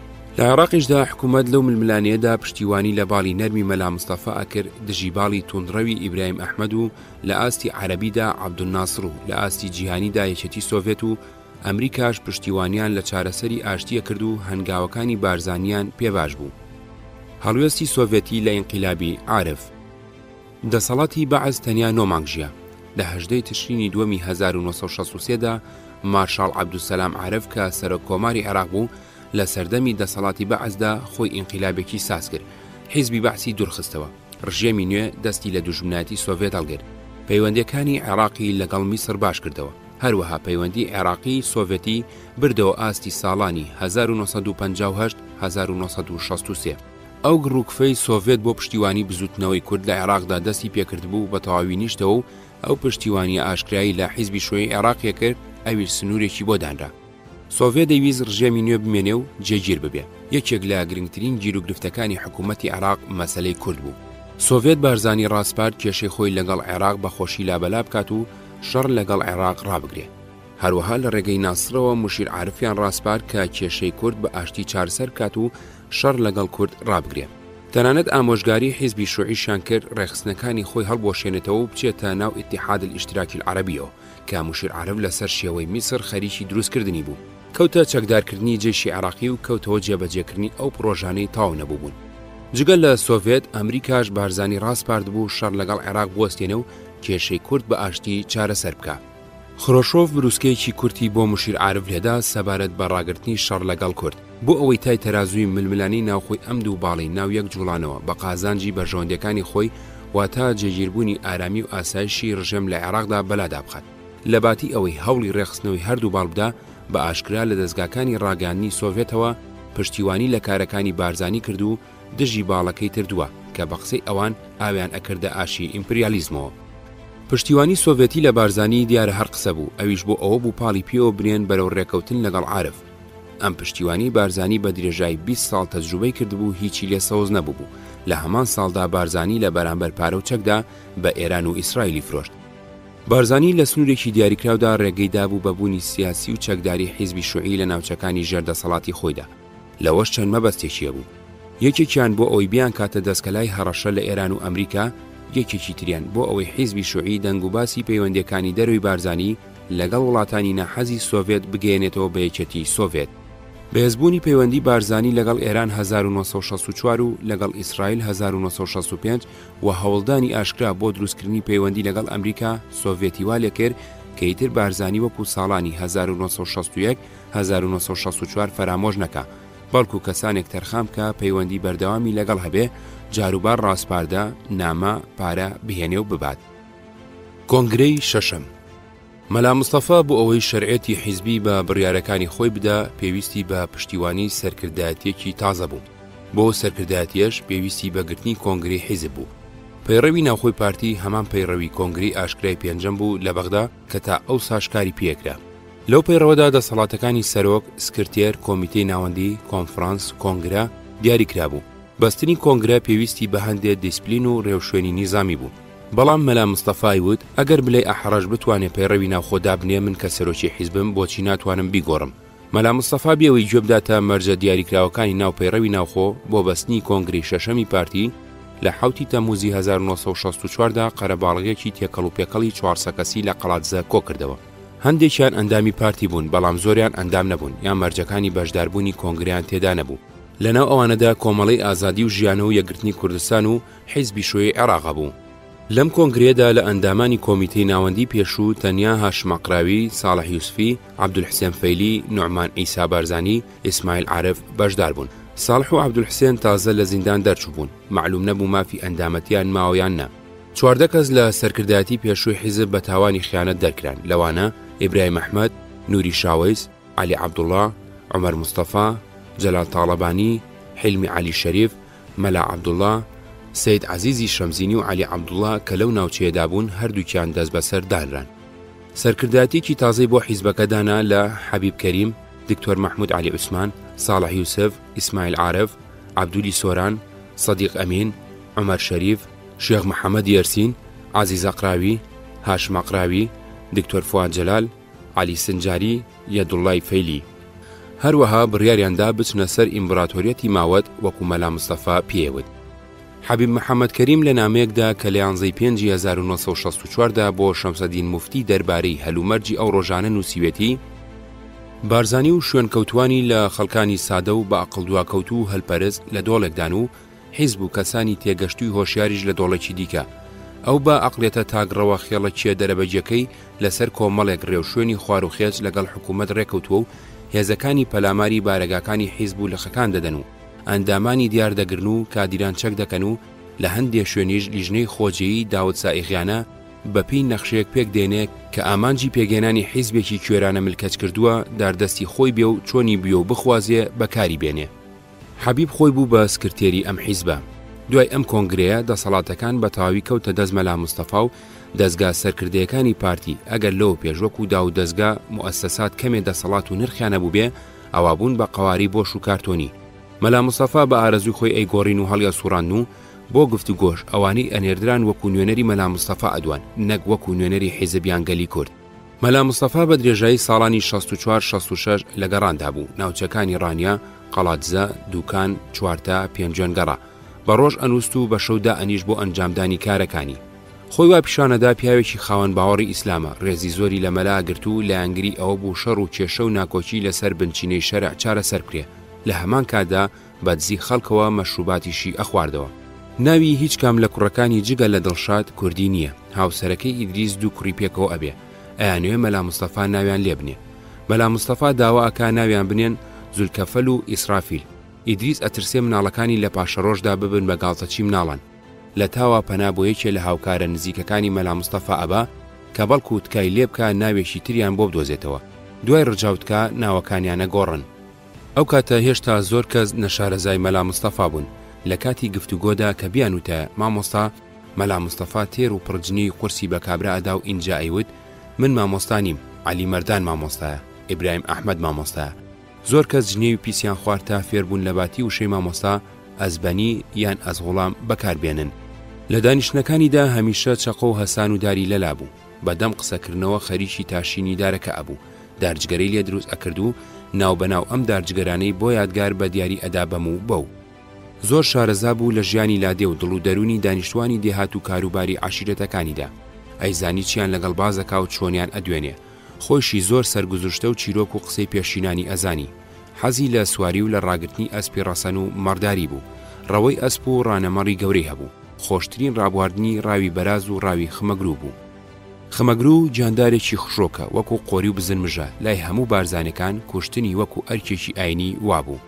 کە بیویستە ئاغایەک یان پیاوێکی دەستڕۆیشتووی ناوچەکە نابود بکە هێزێکی گەورەی لەگەڵ خۆی ئەبرد و بە ناوی دۆستایەتیەوە ئەبوو بە میوانی. چەند ڕۆژێ خۆی و هێزەکەی نانی کابرایان ئەخوار تا نابوتیە کرد. حەزیە کرد هاوکارەکانی بشکێنێ و هەمویان کەم و کوڕیان هەبێ و چاوبەرە و ژێری ئەو بن. کەشکاتیان لەلای ئەو لێ کێبکردایە لەسەر دزی لە باتی ئەوەی بیگۆڕێ یان بانجی بکە بۆ لێپرسینەوە ئەیوت باشە ئەمەیان بەشی خۆی دزیوە کەمێ تێر بووە ئیتر کەمتر دزیەکە ئەگەر یەکێکی تازە دابنێم ئەو لە سەرەتاوە دەست پێکا و زۆرترە دزێ. زۆر جار ئەوانەی تاوانبار بوون بە دزی بانجیەکردن بۆ لای خۆی لە باتی ئەوەی حسابیان لەگەڵ بکە ئەیوت تۆ قسەیەکی ویان بە پاڵداوی دیارە محتاجی هەندێ پارەی بە خەڵات ئەدایە ئەوەی پارەی لێ وەرنەگرتایە بەرغەزەبی لە بڕانەوە نەهاتووی ئەکەوت. گومانی لە هەر کەس هەبووە کە جاسوسی ڕۆز ئینگلیز یا ئەمریکایە ڕێزی زیاد یەگرت و نزیکی ئەخستەوە لە خۆی بە تەمای ئەوەی راپۆرتی باشی لەسەر بنووسێ. لە هەموو کۆڕ و کۆمەڵێکدا بە ئاشکرا ئەیوت کورد پیاوی تێدا نییە. زۆر جار هێرشیە کردە سەر قازی محەممەد بۆی دەسەڵاتی خۆی بنوێنێ. زۆر جار باسی ئازایەتی خۆی و شارەزایی و بلیمەتی لە دانانی پلانی جەنگیدا بە جۆرێکی پڕموبالەغەی لە باوەڕ نەهات و ئەجێڕایەوە. تەنیا مەبەستیشی لەم مبالەغەیە ئەوە بووکە بە دانیشتوانەکانی بسەلمێنێ لە ڕووی خۆیدا کەس ناوێرێ بڵێوانیە. لە دانیشتنیی قەرەباڵغدا ئەڵێ تۆپێکمان لە حکوومەت گرتە بوو داوام لە عیزت کرد مەعسکەرەکەی پێتۆ بارام بکە. تۆپێکی تێگر سەری کرد، تۆپێکی تری تێگر کورتی کرد. گولەی تۆپەکان کەم بوون بە عیزەتم وت تۆ لاچۆ. خۆم تۆپەکەم دامەزران و گولەیەکم گرتە مەعسکەرەکە لە ناوەڕاستی مەعسکەرەکەیدا. نوری ئەحمەد تەها لە کۆڕەکەدا بێ. مەلا مستەفا ڕووی تێکا ئەڵێ نوری وانە بوو. کاک نوری ئەڵێ بەڵێ ئەزبەنی لەو کاتەدا کە تۆ تۆپەکەت پیۆنان قەزعیان دابەژە کرد هەر مەنجەڵ و قاپ و قاچاق بوو ئەچوو بە ئاسماندا. عیزەت عەزیزێکێ لە ئەفسەرە هەڵکەوتوەکانی جێشی عێراق بووە و دەورەی لە بەریتانیا دی بوو. هەندێک جار بە مەعناوە هاوکارەکانی خۆیشکاند. جارێکیان لە دانیشتنیی گەورەدا ڕوو ئەکاتە کۆڕەکە و ئەڵێ من و ئەم پیاوە هەردووکمان ناومان مستەفایە و بە هەردووکمان بەقەدەر چۆلەکەیەک مێشکمان هەیە. گرنگترین پیاوانە لای مەلا مستەفا بۆ هەڵسەنگاندنی خەڵک ڕادەی دڵسۆزی ئەو کەسە بوو بەرامبەر بەخۆی. ئەوەی دڵسۆزی خۆی بۆ بسەلماندایە ئیتر گوێی نەئەدایە ڕەفتار و هەڵس و کەوتی هەرچیەکی بکردایە لێی نەئەپرسیەوە.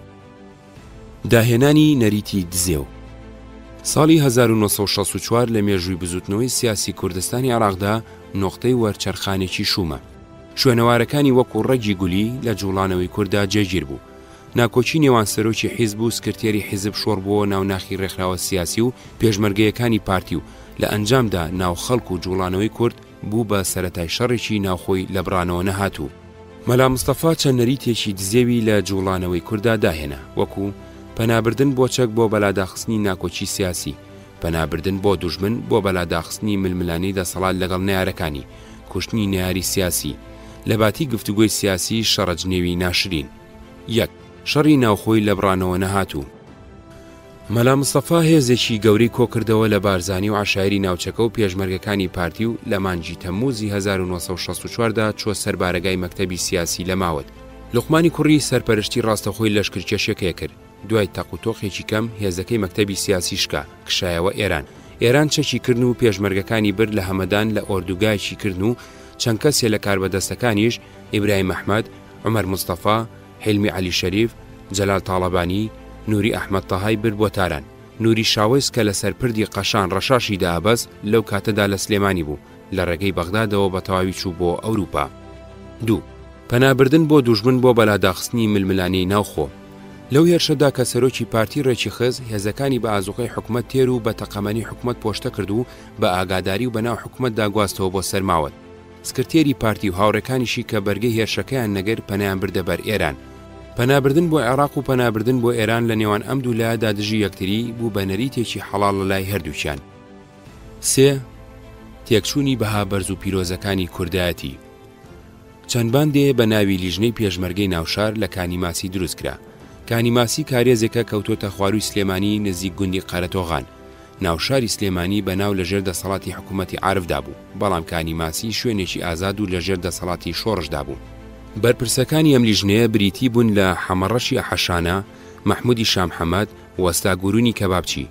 ئەمانیش چەند باندێکیان لە سەرسەریە هەرە بەدناوەکانی سلێمانی دروست کرد. لەوانە عوسەی ئاما، سالەسیک، هەمە عەلی فەرەج، حسێنی فارس، ئەمینی فارس، سەڵاحی فاتە قەمور، ئەحەسی سەر، بەکری خانم، عومەری مارف.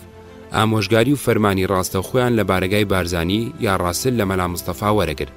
دەسەڵاتێکی بێسنووریان دابوونیە. هەرچی سەرەکیان بڵاوکردنەوەی ترس و تۆقاندن و سەرکوتکردنی نارە سیاسەکانی بارزانی بوو.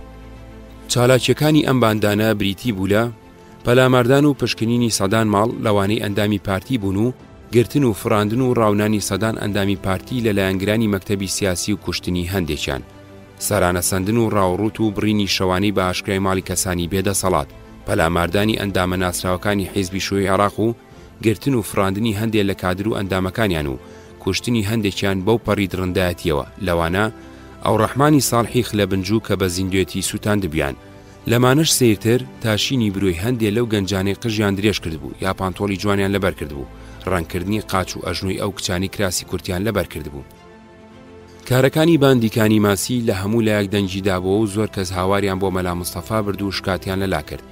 مەلا مستەفا بۆ پاکردنەوەی خۆی لەم تاوانە بەیانێکی دەرکرد، بیاگای خۆی دەربڕی و بەناو چەند کەسێکی کەمی لە هەرە بەدناوەکانیان دەرکرد. بەیانەکەیان بە شوێنە گشتەکاندا هەڵواسی، بەڵام بەیانەکە بۆ خاوکردنەوەی تووڕەبوون و ناڕەزایی خەڵک بوو. ئەجینا هیچ کەس دەمانە نە بەڕاستی لە پێشمەرگایەتی دەرکران و نە لێکۆڵینەوەیان لەگەڵ کرا. خۆشیان بە شانازی و ئەیانوت ئەوان جگە لە سەرۆک بارزانی کەسی کە ناناسن و کاغەزی کەس ناخوێننەوە. 4.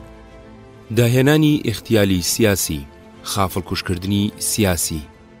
مەلا مستەفا ئەحمەداغای زێباری و سدیق میرانی خۆشناوی بەهۆی ناکۆچی عەشایریەوە کوشت. علی حەمدی ئەندامی کۆمیتەی ناوەندی و لێپرسراوی لقی سلێمانی و مەحمودی حاجی تۆفیق ئەندامی لقی سلێمانی، دوایتر عوسمان عوزێری و مەجید شوانی لە زینداندا کوشت و ساڵەکانی دوایش بە فەرمانی ئەو ئەحمەد عەبدوڵڵا ئەندامی کۆمیتەی ناوەندی و ئەحمەد ڕەشوانی ئەندامی لیژنەی ناوچە لە ناو شاری هەولێر و حاجی فەرەجی کۆکۆیی لە ناو هەڵەبجەدا کوژران. اختیال برینێکی قوڵی کردە ناو کۆمەڵی کوردەوە. سەرەڕای ئەوەی دوژمنایەتی لە ناو حیزبەکاندا قوڵترە کرد، دوژمنایەتی خوێناوی لە نێوان هەندێک عەشیرەت و بنەماڵەدا دروست کرد. لێرەدا دوو نمونەیان باز دەکەم. مەلا مستەفا عوسمان عوزێری کوشت. عوسمان کادری ڕاگەیاندن بوو، ئەندامی پارتی بوو، لە ڕادیۆی بەغداد کاری کرد بوو، شاعیر و نووسەر و ڕووناکبیر بوو، چوو بۆ ڕیزی پێشمەرگەوە، لە ڕادیۆی کوردستان بە دڵسۆزی کاریە کرد. لەسەر ئەوەی برازای حاجی برایمی چەرمەگا بوو گرتیان و لە زینداندا کوشتیان. ساڵ وەرگەڕا باسکی مەکتەب سیاسی دەستیان بەسەر چەند ناوچەیەکدا گرت و چەند کەسێکیان لە کادرەکانی باسکی مەلا مستەفا گرت. لەوانە سیامەند و ملکۆ کە بارزانی و عومەر شەریف کەرکووکی بوو. ئەمان لە کرژە لە زینداندا بوون. خزمەکانی عوسمان چوونە سەر زیندانەکە و بە زۆردەریان هێنان و لە تۆڵەی خوێنی عوسماندا هەرسێکیان کوشتن. مەلا مستەفا ئەم داخەی لەدڵ گرت. دوای 11 ئازار هەموو خێڵی چەرمەگای بۆ میوانی بان کرد بۆ بارەگاکەی خۆی لە ناوپردان. لە سلێمانیەوە بەڕێکەوتن بچن بۆ لای. لە ڕێگای خەلەکان بۆ سێکی بۆ دانان، هەمویان لە ئۆتۆمبیلدا بەزاند و لە هەمان شوێندا هەمویان کوشتن. جەزای عەلی کاتب لە هەڵەبجە خالیدی حاجی فەرەجی کوشت. لە تۆڵەی ئەمەدا کۆکۆیەکان لە سلێمانی ئازادی برای جەزایان کوشتەوە. 5. داهێنانی مهاتەرات لە گفتوگوی سیاسی و حیزباتیدا. مەلا مستەفا پیاوێکی جنێوفرۆش و دەمپیز بوو، وشەی قوندەری لە قسەکانیدا بە زۆری بەکارهێنا. لایوا بووە لە ناوکوردا توهمەی دزی و داوێن پیسی کاریگەرترە لە توهمەی سیاسی، بۆ شکاندنی دوژمنەکانی ئەم ڕێگایی بەکارهێنا کە باسی ناکۆچیەکانی خۆی ئەکرد لەگەڵ ئیبراهیم ئەحمەد و هاوڕەکانی و لە ناو خەڵکدا تاوانباری ئەکردن بەوەی سواری ژنی خەڵک ئەبن، سواری پێشمەرگە ئەبن و سواری یەکتر ئەبن، یان لە کاتێکدا پێشمەرگە و خێزانەکانیان نانیە بیخۆن ئەوان دزیان لە ماڵی میلەت و شۆڕش کردووە. ئەم قسانە شیاوی سەرکردەی جوڵانەوەیەک نەبوون. هەندێک کەسی نزیکی کە پێی ئەڵێن ئەم قسانە نەکا، مەلا مستەفا ئەڵێ کورد لەوە تێناگات کە بڵێم من ناکۆچی سیاسیم لەگەڵ ئیبراهیم ئەحمەدەیە، بەڵام لەوە تێگا کە بڵێم دزیان کردووە و خەڵکیان گاوە و گانیان داوە، من دوژمنەکانی خۆم بەم ڕێگایە ئەشکێنم. هەردوو لا کەوتنە داهێنانی ناوناتۆرە لە یەکتری، لە نووسینەکانیاندا یەکتریان بە خیانەت و جاشاتی تاوانبارە کرد. زاراوی جەلالی و مەلای و تاقمەکەی جەلە و بلە و دوایتر جاشەکانی 66 و مەلا چۆمبی بوون بەوتەی سەرزار. هەژاری موکریانی، شێخ محەممەدی هەرسین، سەعید ناکام لە داهێنان و خۆشکردنی ئاگری ئەم شەڕەجنێوەدا دەوری سەرەکیان هەبوو. سیر ئەوەیە ئەمانە هەرسێکیان بەڕەچەڵک ئێرانین لە کوردستانی عێراقدا جگە لە خێزانەکانی خۆیان کە سوکاری تر و خزمیان نەبوو دڵیان بۆ کوژانیان سووتێ. ئەم نەریتە ناشرینە بوو بە بەشێ لە چالاکی حیزبەکان. هەردوو لا کە یەکتریان بە جاشایەتی تاوانبارە کرد، هەردووکیان دوو حیزبی خاوەن بەرنامە و ڕێبازی سیاسی و ڕێخستن و بنکەی جەماوەری بوون. هەریەکەیان هەزاران ڕۆشنبیر و جوتیار و کرێکاری لێ کۆبوو بۆ، هەریەکەیان بەهانە و بیانووی خۆی هەبوو.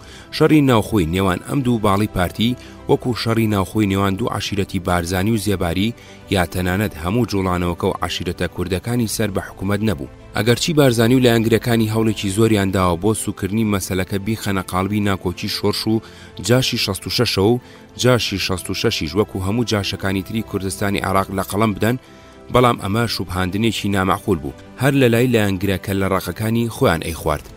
مەلا مستەفا دوای ئەوەی مەکتەبی سیاسی دەرکرد بۆ ئێران و ڕێگای بۆ تەخت بوو، خۆی بە تەنیا بوو بە دەسەڵاتداری یەکەم لە بڕیاردانی شەڕ و ئاشتیدا، لە دامەزراندن و بڕینی پەیوەندی سیاسیدا، لە دانان و لابردنی کاربەدەستانی شۆڕشدا. هەندێک داود دەستگای بەناوی مەجلیسی قیادەی سەورە، مەکتەبی سیاسی، مەکتەبی تەنفیزی، مەکتەبی عسکەری دروست کرد. مەکتەبەکان شتی کارتۆنی و ڕەواڵەت بوون، دەسەڵاتەکان هەموو لە دەست خۆیدا کۆبوو بووە. حکوومەتی عێراق هەندێک هەنگاوی هاویشت، جیراوەکانی بەردە، موچەخۆرەکانی جێڕایەوە سەرکارەکانیان، خوێندکارەکانی جێڕایەوە زانستگا، زەرەر و زیانی هەندێک لە زەرەر لێکەوتوەکانی دوکان و دەربەندیخانی بژارد. مەسعود محەممەدی دانا بە وەزیری کاروباری سەرو، بەڵام هیچ هەنگاوێکی لە مەیدانی سەلماندنی مافەنەتەوەکانی کوردانەنا. ئەمەش لە ناو خەڵک و سەرکردایەتی تازە مقۆمقۆی دروست کرد بوو. چەند نامەیەک لە نێوان مەلا مستەفا و حکوومەتدا ئاڵوگۆڕ کرا بۆ بە درۆخستنەوەی ڕەخنە سیاسەکانی مەکتەبی سیاسی، یاداشتێکی دەربارەی مافەکانی کووردا بە حکوومەتی عارف. هیچی کەمتر نەبوو لەو یاداشتەی پێشتر مەکتەبی سیاسی ئامادەیان کرد بوو. ئەم یاداشتە ساڵح یوسفی و شەوکەت ئەقراوی و عاجی سەدیق بردیان بۆ بەغداد، بەڵام مەلا مستەفا بە عەجیدی وتبوو لەلاوە بە کاربەدەستانی عێراقی بڵێ مەلا مستەفا باوەڕی بەو یاداشتە نییە، بەڵکو لە ژێر گوشاری دەور و پشتەکەیدا ئیمزای کردووە بۆ ئەوەی نەڵێن کوردی فرۆشتووە.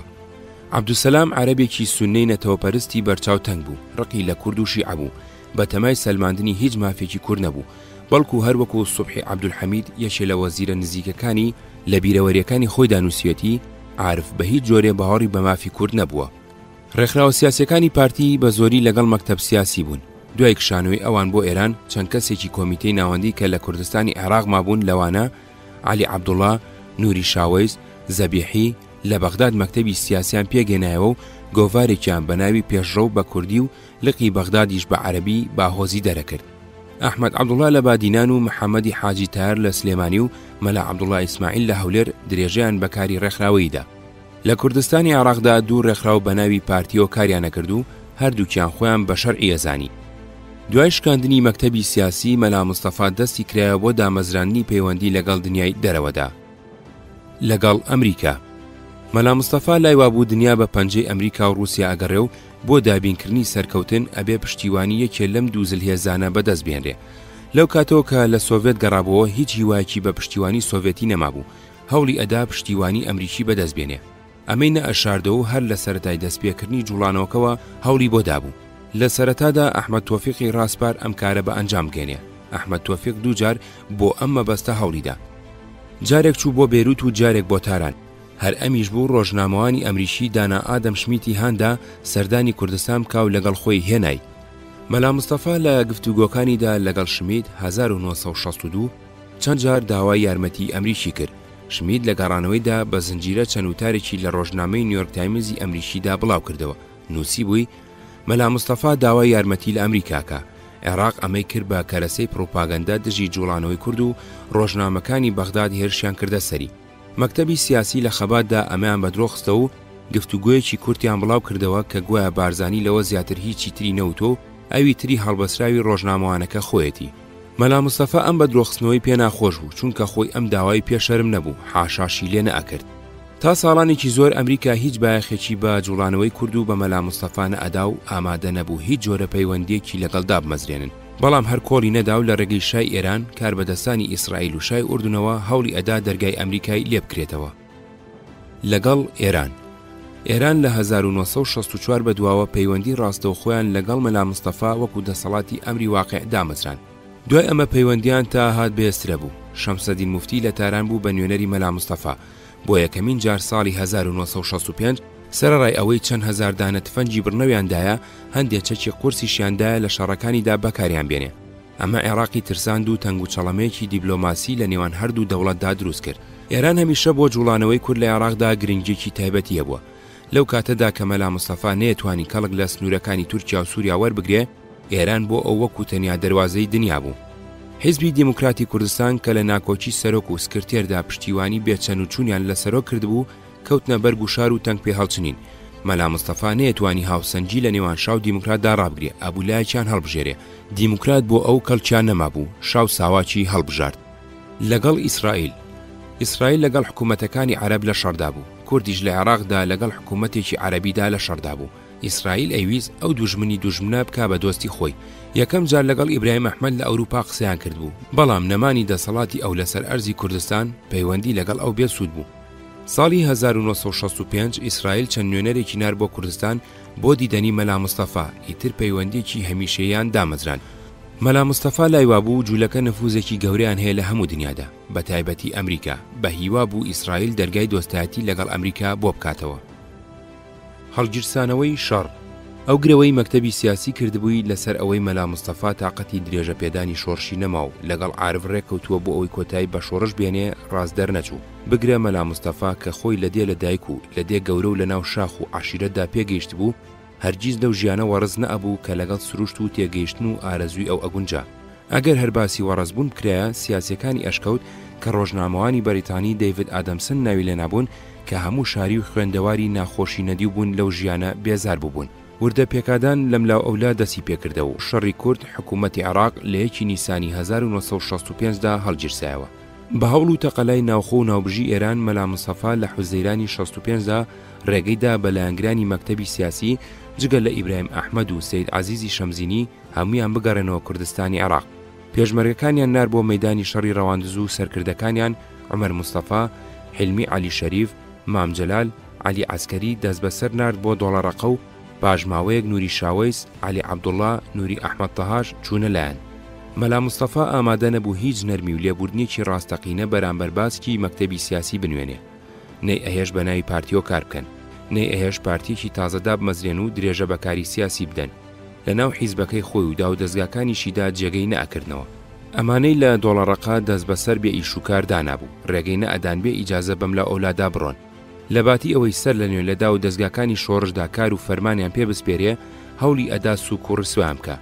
شێخ محەممەدی هەرسین لەو تارەکانیدا بە گەجەر و گوجەر ناوی ئەبردن. هەڵوێستی مەلا مستەفا لەم دەست بەسەرانە لەم گفتوگوێدا دەرەکەوێ.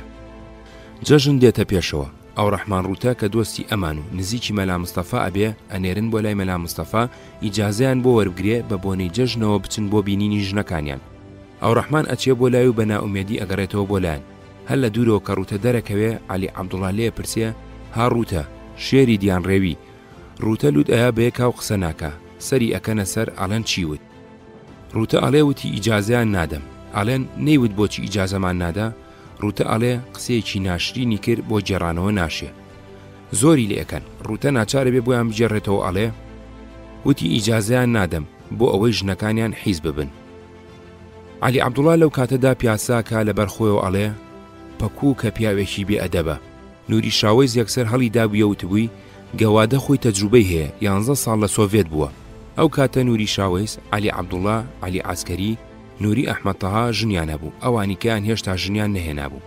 بۆ ئەوەی نووری شاوەیز بشکێنێ ناردی لە ناو شاری سلێمانی تەقیان لە ناهیدەی شێخ سەلام کرد. ناهیدە لەگەڵ دەستگا ئەمنیەکانی حکوومەت تێکەڵاوی پەیدا کردبوو. ناهیدە بریندار بوو، نەمرد. بەڵام مەلا مستەفا لە کۆڕەگشتیەکانی خۆیدا ئەیوت من ناردوومە تەقە لەکەن کەچی بەرقۆڵی کەوتووە. ساڵی 1965 منیش وەکو خوێندکارەکانی تری زانکۆی بەغداد گەڕامەوە بەغداد بۆ ئەوەی درێژە بە خوێندن بدەم. هەموو ئەو خوێندکارانەی چوو بوونە ڕیزی شۆڕشەوە لە زانکۆ دەرکرابوون. منی ژێکێ بووم لە دەرکراوەکان. مەلا مستەفا لیستەیەکی دابوو بە حکوومەت ناوی زیاتر لە 6 خوێندکاری تێدا بوو. هەندێکیان هیچ پەیوەندیەکیان بە پێشمەرگایەتیەوە نەبوو، خۆیان لەبەر تەمەڵی یا هۆی تر لە خوێندن بەجێما بوون کەچی ناوی من و چەند خوێندکارێکی تری کە لە شۆڕشدا بووین بەڵام لەگەڵ مەلا مستەفا نەبووین تێنەخرابوو. ئەو کاتە دکتۆر عەبدولعەزیز دووری سەرۆکی زانکۆ بوو. هەوڵێکی زۆرماندا تا وەرگیراینەوە.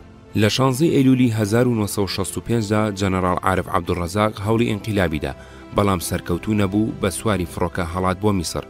لەو کاتەدا من لە ئەمنی عام لە بەغداد گیرا بووم. ڕەشید موحسین کە ئەوسا هاوکاری عارف عەبدوڵڕەزاق و دوایی بوو بە یەکێ لە دامەزرێنەرەکانی ئەتەجەمع الوەتەنی العێراقی بەڕێوەبەری گشتی ئەمن بوو. دوای ئەم ڕووداوە مشیر عارف ئەو ڕەحمان بەزازی ڕاستپار وەزارەت پێک بێنێ. لە دوای 14 تەمووزەوە ئەوەیە کە مین جار بوو کەسێکی مەدەنی ببێ بە سەرۆکی وەزیران. بەزاز مامۆستای قانون و باوەڕی بە ڕژێمی پارلەمانی هەبوو. لای وابوو کاتی ئەوە هاتووە دەسەڵاتی سوپایی کۆتایی پێبهێنرێ. ئەمن مەسەلەکەمی حواڵەی مەحکەمەت الئەمنت دەولە کردبوو، لەوانە بۆ حکمێکی گرانم بەسەردا بدەن. هاتنی بەزاز بۆ من خێری پێوە بوو، چونکە بە بۆنەی جەژنی 18 تشرینەوە چەند وەجبەیە گیراوی سیاسی بەردا. یەکێکیان من بووم کە بە کەفالەتێکی زۆر قورس بەربووم. بەربوونەوەی مشیر عارف. ڕۆژی 13 نیسانی 66 مشیر عارف لە هەلیکۆپتەردا سووتە. جەنەڕاڵەکانی جێش کۆبوونەوە بۆ دانانی یەکێکی تر لە جێگەی ئەو ڕەحمانی برایان هەڵبژار بە سەرۆکۆمار، ئەویش ئەو ڕەحمان بەزازی دانایەوە بە سەرۆکی وەزیران. جوڵانەوەی کورد سەر ڕایگیر و گرفتەکانی ناوخۆی بوو بە فاکتەرێکی گرنگ لە سیاسەتی ناوەکی و دەرەکی عێراقدا. پشتیوانی ئێران لە مەلا مستەفا زیادی کرد بوو بە شێوەیەکی ئەوتۆ کە عێراقی ئەترساند و پرۆتێستی ڕەسمیدا بووە. بەزاز لای وابوو کە گیر و گرفتی کورد بە شەڕ چارەسەر ناکرێ و لە کۆنفرانسێکی ڕۆژنامەوانی داوتی ئەگەر 40-50 کورد بە شاخەوە بمێنن گیر و گرفتەکە هەرەمێنێ. چەند جار باسی ڕێگەی گفتوگۆی کرد بۆ چارەسەری کێشەی کورد. لە هەمان کاتدا پەیوەندی و ئاڵوگۆڕی بیرۆڕا لە نێوان سەرکردایەتی بارزانی و حکوومەتی بەزاز و لە نێوان مەکتەبی سیاسی و حکوومەتی بەزازدا کرا. لە ئاستی لاساری و ڕقی مەلا مستەفادا ئەبوو تاقمەکەی مەکتەبی سیاسی نەرمی بنوێنن بۆ ئەوەی مەلا مستەفا لە خۆیان نەوروژێن و ناچاری نەکەن لەسەر حسابی مافەکانی کورد تەنازول بۆ دوژمن بکە. قازانجی خۆیان و جوڵانەوەکە و کورد لەوەدا بوو چالاکی سیاسی حیزبەکەیان ڕابگرن، بەڵام ئەمانیش ئامادە نەبوون مەیدان بۆ مەلا مستەفا چۆڵ بکەن. ڕێکخراوەکانی ئەمان لە شارەکان و لە ناو پێشمەرگەدا درێژەی ئەدا بەکارکردن. مەلا مستەفا گومانی لێکردن و بە مەترسیدا ئەنان خەمی بوو لەگەڵ حکوومەت هاوکاری بکەن و دژی ئەم ڕابوەستن. لە ناو لقەکانی ئەم حیزبەدا ئیستیفتای کرابوو کە ئەوانە بەو جۆرە بێ ئازادی و بێکار بمێننەوە یان هەڵێن بۆ لای حیزبەکەی خۆیان. زۆرایەتی دەنجی دابوو ئەگەر مەترسیان هاتە سەر هەڵێن. مەلا مستەفا ڕۆژێک مەفرەزەیەکی بارزانی ناردبوو بۆ دۆڵەڕەقا بە دوای مامجەلال، حیلمی، عومەر مستەفا، عەلی عەسکەریدا بۆ ئەوەی بیان جۆزنەوە بۆ لای ئیدریسی کوڕی. بارزانەکان لە پێشدا سەردانی هەباز ئاغاکەن و ئاگاداری ئەکەن کە بۆ مەبەستێکی وا هاتوون. هەباز ئاغا تێگا ئەیان بن بۆ کوشتن. مامجەلال و هاوڕێکانی لە مەبەستی هاتنەکەیان ئاگادارەکە.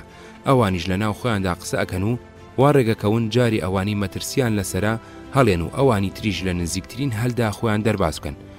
مامجەلال، عومەر، عەلی، حیلمی بە چوارقۆڵی لە 28 کانونی دووەمی 66دا هەڵاتن و لە پێشەوە لە ناو سلێمانیدا لە چەند جێگایەک کە بۆ خۆشاردنیان ئامادەکرابوو خۆیان شاردەوە. پاش ماوەیەک حیلمی بۆ بەغداد و عەلی بۆ کەرکووک چوون.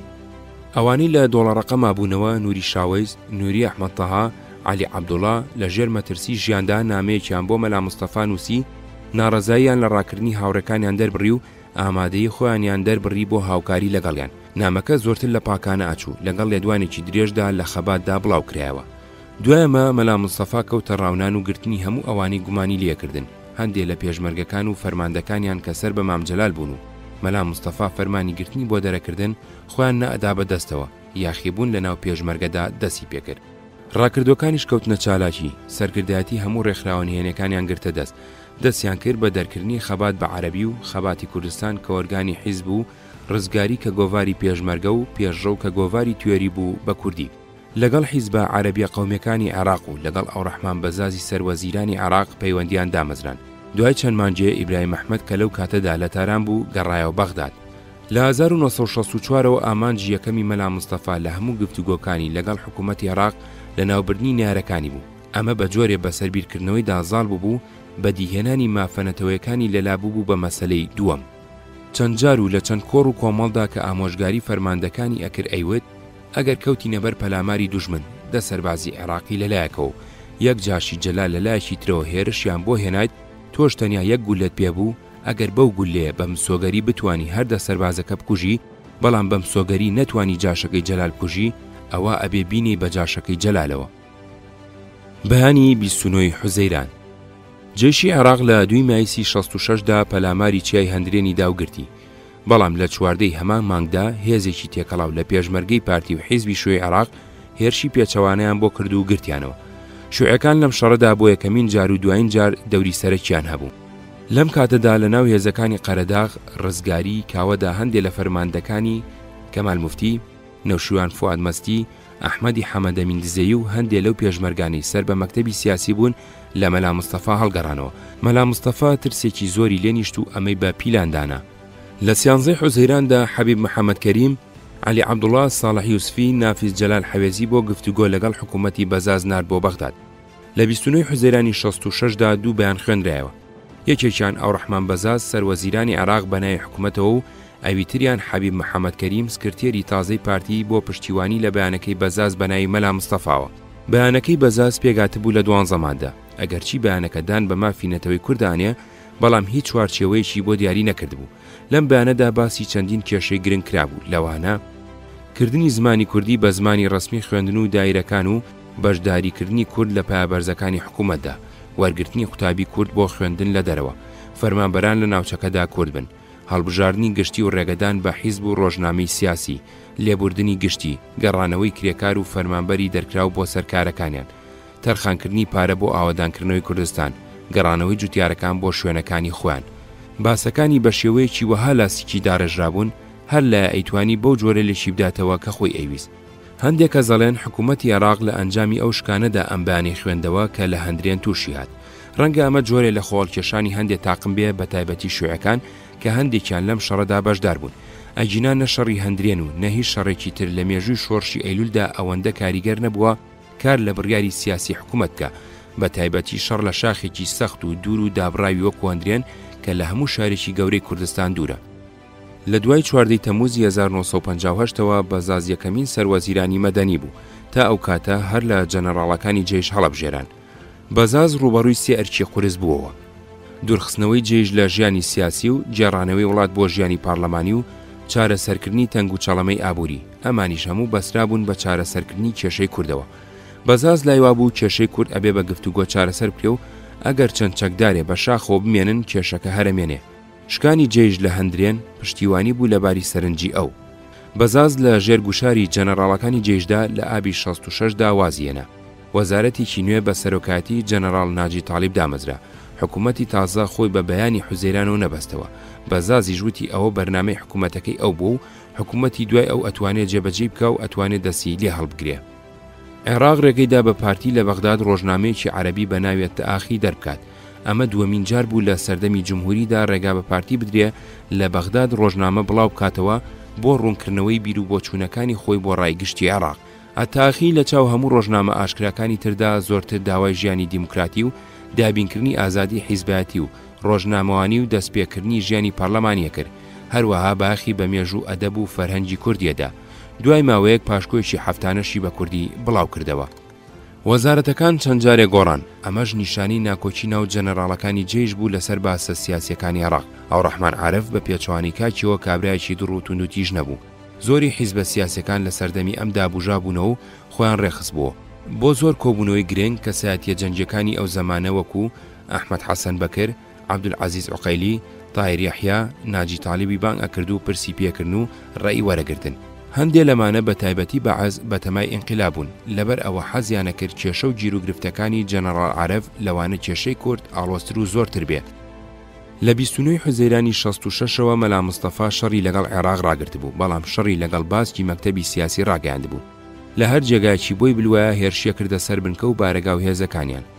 حکوومەتی عێراق زۆرتر تەماشای ئەم شەڕەیە کرد، بێ ئەوەی ڕێگەی پێ بگرێ حاڵەتی نەشەڕ و نەئاشتی باڵی بەسەر هەلومەرجی کوردستاندا کێشا بوو.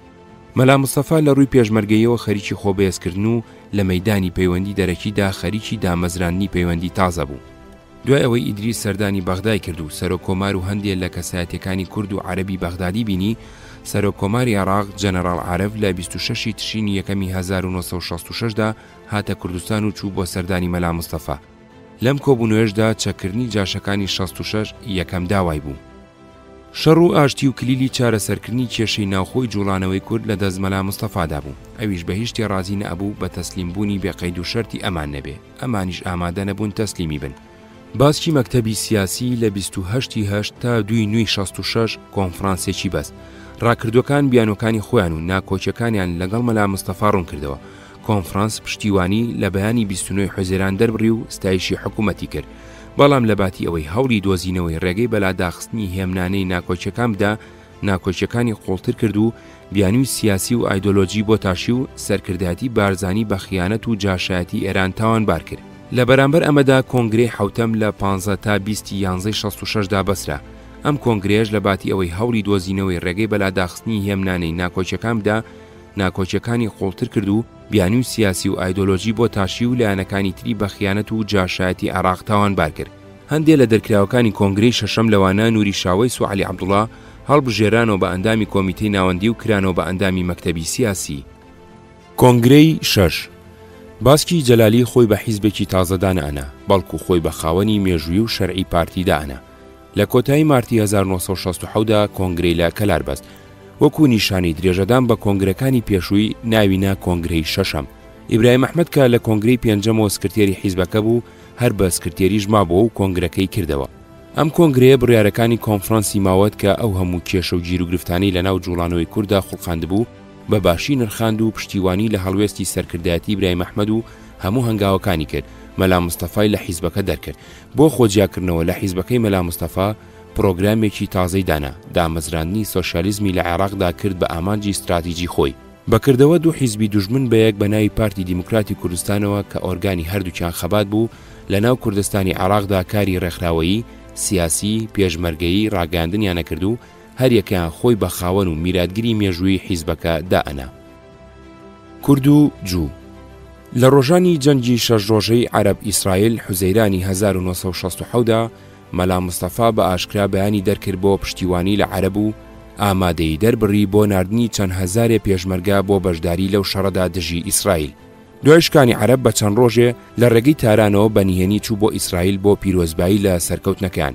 گۆڵدامائیر و موشێدایان و چەند کەسێکی تر لە کاربەدەستە گەورەکانی ئیسرائیل بە گەرمی پێشوازیان کرد.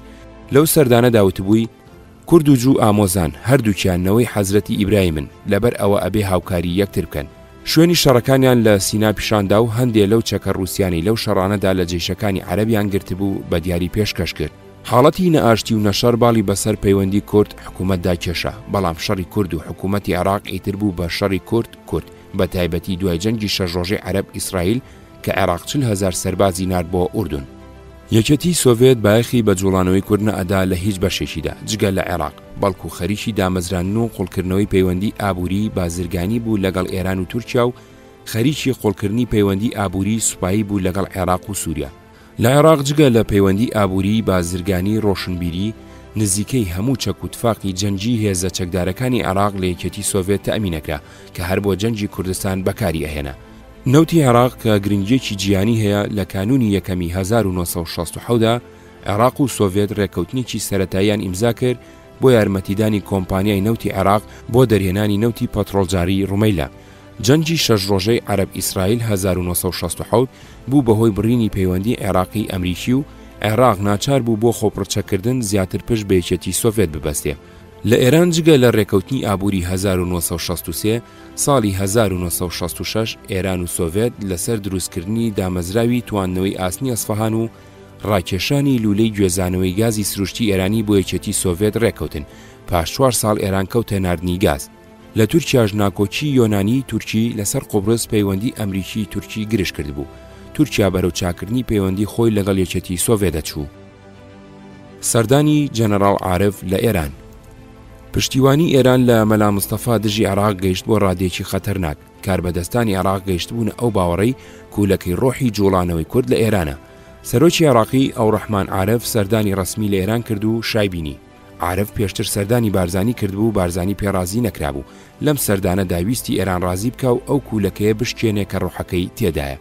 هێشتا ئەم سەردانە بە ئاماج نەگەیشت بوو، عارف ڕووخا. ئینقلابی بەعەز. حیزبی بەعەز بۆ جاری دووەم لە تەمموزی 1968دا بە ئینقلابێکی دووقۆناغی دەسەڵاتی گرتە دەست. واتەواتێکی زۆریان بەدواوە بوو کە بە هاوکاری ئەمریکی بەریتانی هاتوون، بەڵام ڕژێمی بەعەز کەڵکی لە تەجروبەکانی 1963 وەرگرت بوو. لە بەیانی یەکەمی ئینقلابدا بەڵێنی بەهێزکردنی پەیوەندیدا بوو لەگەڵ یەکێتی سۆڤێت. ڕاستیەکەشی دەسەڵاتی بەعەز لە سیاسەتی دەرەوەدا هەوڵی بەهێزکردنی پەیوەندی ئابووری، سیاسی، دیپلۆماسی، جەنگی لەگەڵ یەکێتی سۆڤێت و وڵاتانی سۆسیالیستیدا، دانی بە ئەڵمانیای دیموکراتیدا ناو سەرەتای هۆڵشتانی شکاند، دانی بە جمهوریەتی موقەتی ڤێتنامدانا، لە ناوەش هەوڵی سەوداکردنیدا لەگەڵ حیزبی شوێی عێراق و قەومیەکانی عەرەب و هەوڵی چارەسەرکردنی گیرروگرفتی کوردیدا. بەعەز ویستی هەردوو باسکی جوڵانەوەی کورد جەلالی و مەلایی ڕازی بکە و بەلای خۆیاندا ڕام کێشێ. لە وەزارەتەکەیاندا دوو وەزیریان بۆ مەلایی و وەزیرێکیان بۆ جەلالی تەرخان کردبوو. وەزیرەکەی لە باتی جەلالی دانرابوو تەها محەدین بوو. ڕاستیەکەی تەها زیاتر لەوەی جەلالی بێ دڵسۆز و گوێڕایەڵی بەعەز بوو. ئەم کارەی بەعەز مەلا مستەفای وروژاند. مەرجی پێشەکی مەلا مستەفا چەکردنی جاشی 66 بوو. مەلا مستەفا لە هەر ڕێکەوتنێکدا لەگەڵ حکوومەت ئەگەر کوژانەوەی کەسایەتی و حیزبی تری کورد و ناسینی خۆی وەکو پێشەوای تاقانە دابین نەکردایە ئامادە نەبوو قبوڵی بکە. لەو کاتەدا بەعەز ئامادە نەبوو بچێتە ژێرباری ئەم مەرجانەوە، بە تایبەتی خۆیان لاواز بوون و لە ناو خۆیاندا ململانەی دەسەڵات لە نێوان باڵەکانی بەعەزدا هێشتا بەلادا نەکەوتبوو. بارزانی وەزیرەکانی خۆی کێشایە و پەیوەندی لەگەڵ بەعەز گرژی تێکەوت و سەرنجام گەیشتە شار. بەعەز هێشتا بەشێکی گەورەی هێزەکانی لە ئوردون بوو، هێشتا خۆی جێگیر نەکرد بوو، نەیەتوانی یا نەیەویست هێزەکانی خۆی بە شەڕی کوردستانەوە خەریک بکە. خۆی تەماشای ئەکرد و یارمەتی جەلالی ئەدا بۆ شەڕی بارزانی. شەڕی کورد و کورد گەیشت بۆ ئەو پەڕی تونند و تیژی. هێزەکانی مەلا مستەفا لە زۆر جێگاشکان و ڕاوندران. یارمەتی ئێران بۆ بارزانی لەم قۆناغەدا زۆر زیادی کرد، تەنانەت گەیشتە ئەوەی هێزەکانی خۆی بەجلی پێشمەرگە و ئەنار بۆ مەیدانەکانی شەڕ. لەگەڵ ئەوەشدا هەر لە کشانەوەدا بوو. هەندێک لە هاوکارە نزیکەکانی بارزانی پێشنیاریان کرد بوو ماڵ و بارەگاکەی بجۆزێتەوە دیوی ئێران. مەلا مستەفا قبوڵی نەکرد بوو. تەنیا یەک شت مەلا مستەفای لەم چورتمە ڕزگارە کرد، ئەویش ڕاگرتنی شەڕ و گفتوگۆ و ڕێکەوتن بوو لەگەڵ بەعەز. باسکی مەکتەبی سیاسی چارەنووسی خۆی بە بەعسەوە بەست بوو، خۆی بە هاوپەیمانی ژیان و مردنی بەعەزدا ئەنا. بەعەز لە ململانەی ئەم دوو هێزەدا بە چەک و پارە و هێز یارمەتی مەکتەبی سیاسی ئەدا. هەندێک پای بەڕێوەبەراتی بە ئەندامەکانی ئەمان سپارد بوو، ڕێگەی دابوون لە بەغداد ڕۆژنامەی ئەنور بە عەرەبی دەربکەن. لە شارەکانی کوردستاندا بنکە و بارەگەیان دامەزراند بوو، لە هەندێک شوێن ئەمانیش لە پاڵ دەستگاکانی حکوومەتدا حکومڕانیانە کرد. جۆرێ لە ئیزدیواجەتی سوڵتە دروست بوو. لە بواری مافەکانی کووردا هەندێک هەنگاوی نابوو، وەکو دروستکردنی محافەزەی دوهۆک لە قەزاکانی دوهۆک، زاخۆ، ئامێدی، شێخان، دامەزراندنی زانکۆی سلێمانی و کۆڕی زانیاری کورد و یەکێتی نووسەرانی کورد، کردنی نەورۆز بە جەژنی ڕسمی، دەرکردنی مانگنامەی بەیان و هەفتەنامەی هاوکاری. بەڵام ئەم بڕیارانە کە زۆرتر لایانی بەڕێوەبەراتی و ڕۆشنبیریان هەبوو بەس نەبوون بۆ ڕازیکردنی گەلی کورد و چارەسەرکردنی کێشەکەی کە پێویستی بە چارەسەری سیاسی بوو.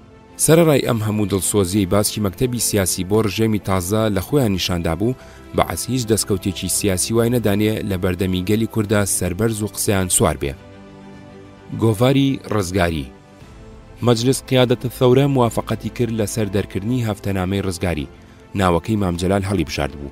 من خاوەنی ئیمتیاز و شازاد سایب سەرنووسەری بوو. ئەوسا عەبدوڵڵا سەلوم سامەڕایی وەزیری ئیعلام و حەسەن عەلەوی مدیری سەحافە بوو. لەو کاتەدا هیچ گۆڤاریا ڕۆژنامەیەک لە عێراقدا بە کوردی دەرنەئەچوو.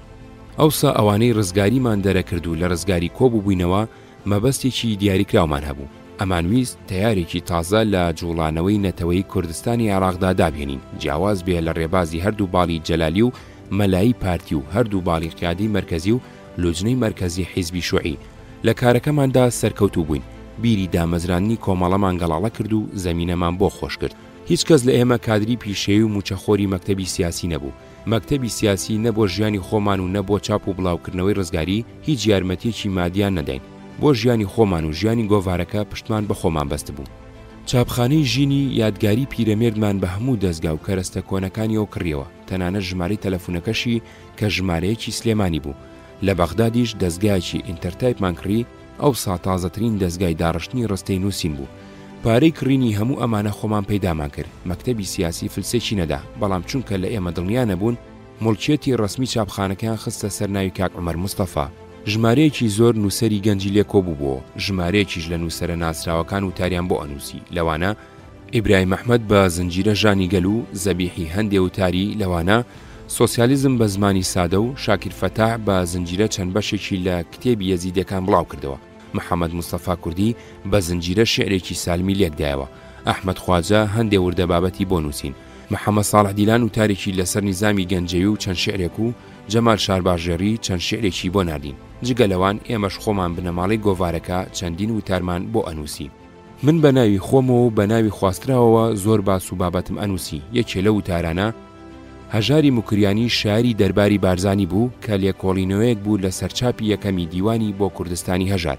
هەژار بە متارە زۆر ناڕەحەت بوو، وای زانی بوو ئیبراهیم ئەحمەد نووسیوێتی. لەسەر ئەوە چەند شعرێکی هەجووی بۆ داناوە. لەسەر پیشەی خۆی شعرەکانی هەمووی جنێوی سووک و قسەی ناشرینە. ئێمە لەوانە بووین لە سیاسەتی سەرکردایەتی پارتی ڕازی نەبووین، بە تایبەتی شەڕ لەگەڵ بارزانی و هاوکاریان لەگەڵ بەعەز. حیزبەکە فەسادی تێکەوت بوو، زۆری سەرکردەکانمان بەدڵ نەبوو. خۆمان لەناو خۆماندا جۆرێ لە تەکەتولمان دروست کردبوو. ئەمانویست بە ڕێگای ئوسوڵی ڕێکخراوەیی ڕێبازی حیزبەکە ڕاست بکەینەوە و سەرکردایەتەکەی بگۆڕین. لەو هەڵبژاردنەدا کە لە کۆنفرانسە ناوچەکاندا کرا بۆ هەڵبژاردننی ئەندامانی لیژنەی ناوچە و نوێنەرانی کۆنگرێ حیزب، ژمارەیەکی زۆریان لەوانە بوون کە لە تەکەتولیا تیارەکەی ئێمە بوون. مەکتەبی سیاسی گومانی لێ ئەکردین، بەڵام هیچ بەڵگەیەکیان بەدەستەوە نەبوو. ئەنجامی هەڵبژاردنەکانیان بەدڵ نەبوو. بە بیانی و جۆرا و جۆرە و کۆنگریان دواخست و نیان هێش ببەسرێت تا ڕێکەوتنی ئازادی بەسەرداهات. سەرکردایەتی بەعەز لەناو خۆیاندا لە ململانی دەسەڵاتدا بوون. لەسەر جۆری ڕەفتارکردن لەگەڵ جوڵانەوەی کورد ناکۆک بوون. سەدام حسێن تازە خەریک بوو لەناو بەعەزدا جێگە بە هاوڕەکانی لێش بکا و دەسەڵات بگرێتە دەست، ئەیویست کارتی کورد بۆ بەهێزکردنی شوێنی خۆی بەکاربێنێ. بەعەز مؤتەمەری بەست. یەکێ لە باسەکانی مؤتەمەر کورد و جۆری چارەسەرکردنی کێشەکەی بوو. داوایان لە باسکی مەکتەبی سیاسی کرد بوو پرۆژەیەکیان بە نووسراوی بۆ ئامادە بکە لەسەر بۆچوونی خۆیان دەربارەی چارەسەری کێشەی کورد. لەم پرۆژەیەدا نووسیبیان چارەی بنەڕەتی کێشەی کورد بەوە ئەکرێ دان بە مافی نەتەوەی کووردا بنێن لەسەر بنچینەی ئازادی بڕیاردانی چارەنووس کە لە قۆناغی ئێستادا کورد بە شێوەی ئۆتۆنۆمی بەکاری ئەهێنێ. یەکێ لە باسیەکان کە پرۆژەکەی دیبووتبووی ئەمانە بە چەک و پارە و ئازوقەی ئێمە شەڕەکەن داوای مافی چارەنووزەکەن. ئەگەر سەرچاوەیەکی تر یارمەتیدانیان هەبوایە ئەبوو داوای چیام کردایە. لەو ماوەیەدا باسکی جەلالی نەیتوانی بەشەڕ کێشەکە لەگەڵ سەرکردایەتی بارزانی یەکلای بکاتەوە. هێزەکانی بارزانی لە مەیدان دامانەوە و بەرەنگاری سەختیان کرد. ئێران بە ئاشکرا هاتە ناو شەڕەکەەوە بۆ یارمەتیدانی بارزانی و سنوورەکانی بۆ کردەوە و هێزیدایە و عێراق توانای ڕوبەڕووبوونەوەی ڕاستەوخۆی ئێرانی نەبوو. سەدامی ویست کارتی کوردی لە دەست ئێران دەربێنێ و لە ململانی دەسەڵاتی ناو باڵە جیاوازەکانی خۆیان و نێوان بەعس و نارەکانیدا بەکاری بێنێ. مؤتەمەری بەعەز بڕیاری گفتوگۆیدا لەگەڵ سەرکردایەتی بارزانی و دوای ئەوە بە ماوەیەکی کورد کەوتنە پەیوەندی و ئاڵوگۆڕی نوێنەر و نێردراو. بەعەز بۆ ئەوەی زەمینەی ڕێکەوتن لەگەڵ مەلا مستەفا خۆش بکە لە حوتەمین مؤتەمەری قوتریدا بڕیاری لێدا و لە گۆڤاری ئەسەورە العەرەبیەدا وتاریشان نووسی بوو.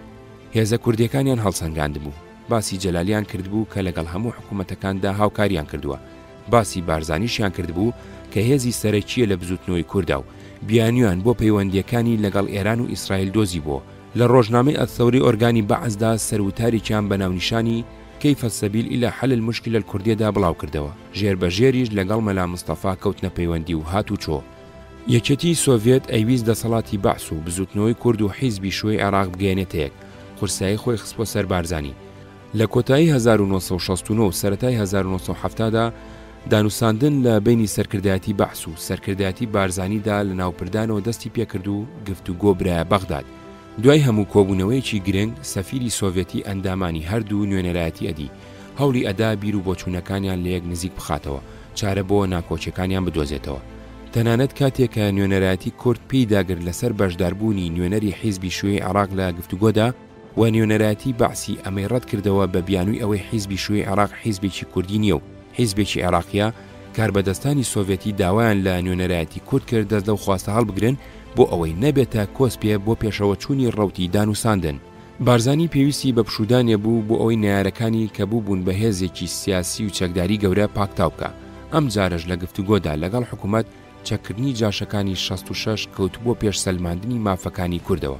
دەستەی نوێنەرایەتی بەعس و سەرکردایەتی بارزانی لە بەغداد چەندین کۆبوونەوەیان کرد بۆ دیاریکردنی مافەکانی کورد لە سەربنچینەی حکمی زاتی و کە ڕەوتی دانوستان تەگەری تێکەوت.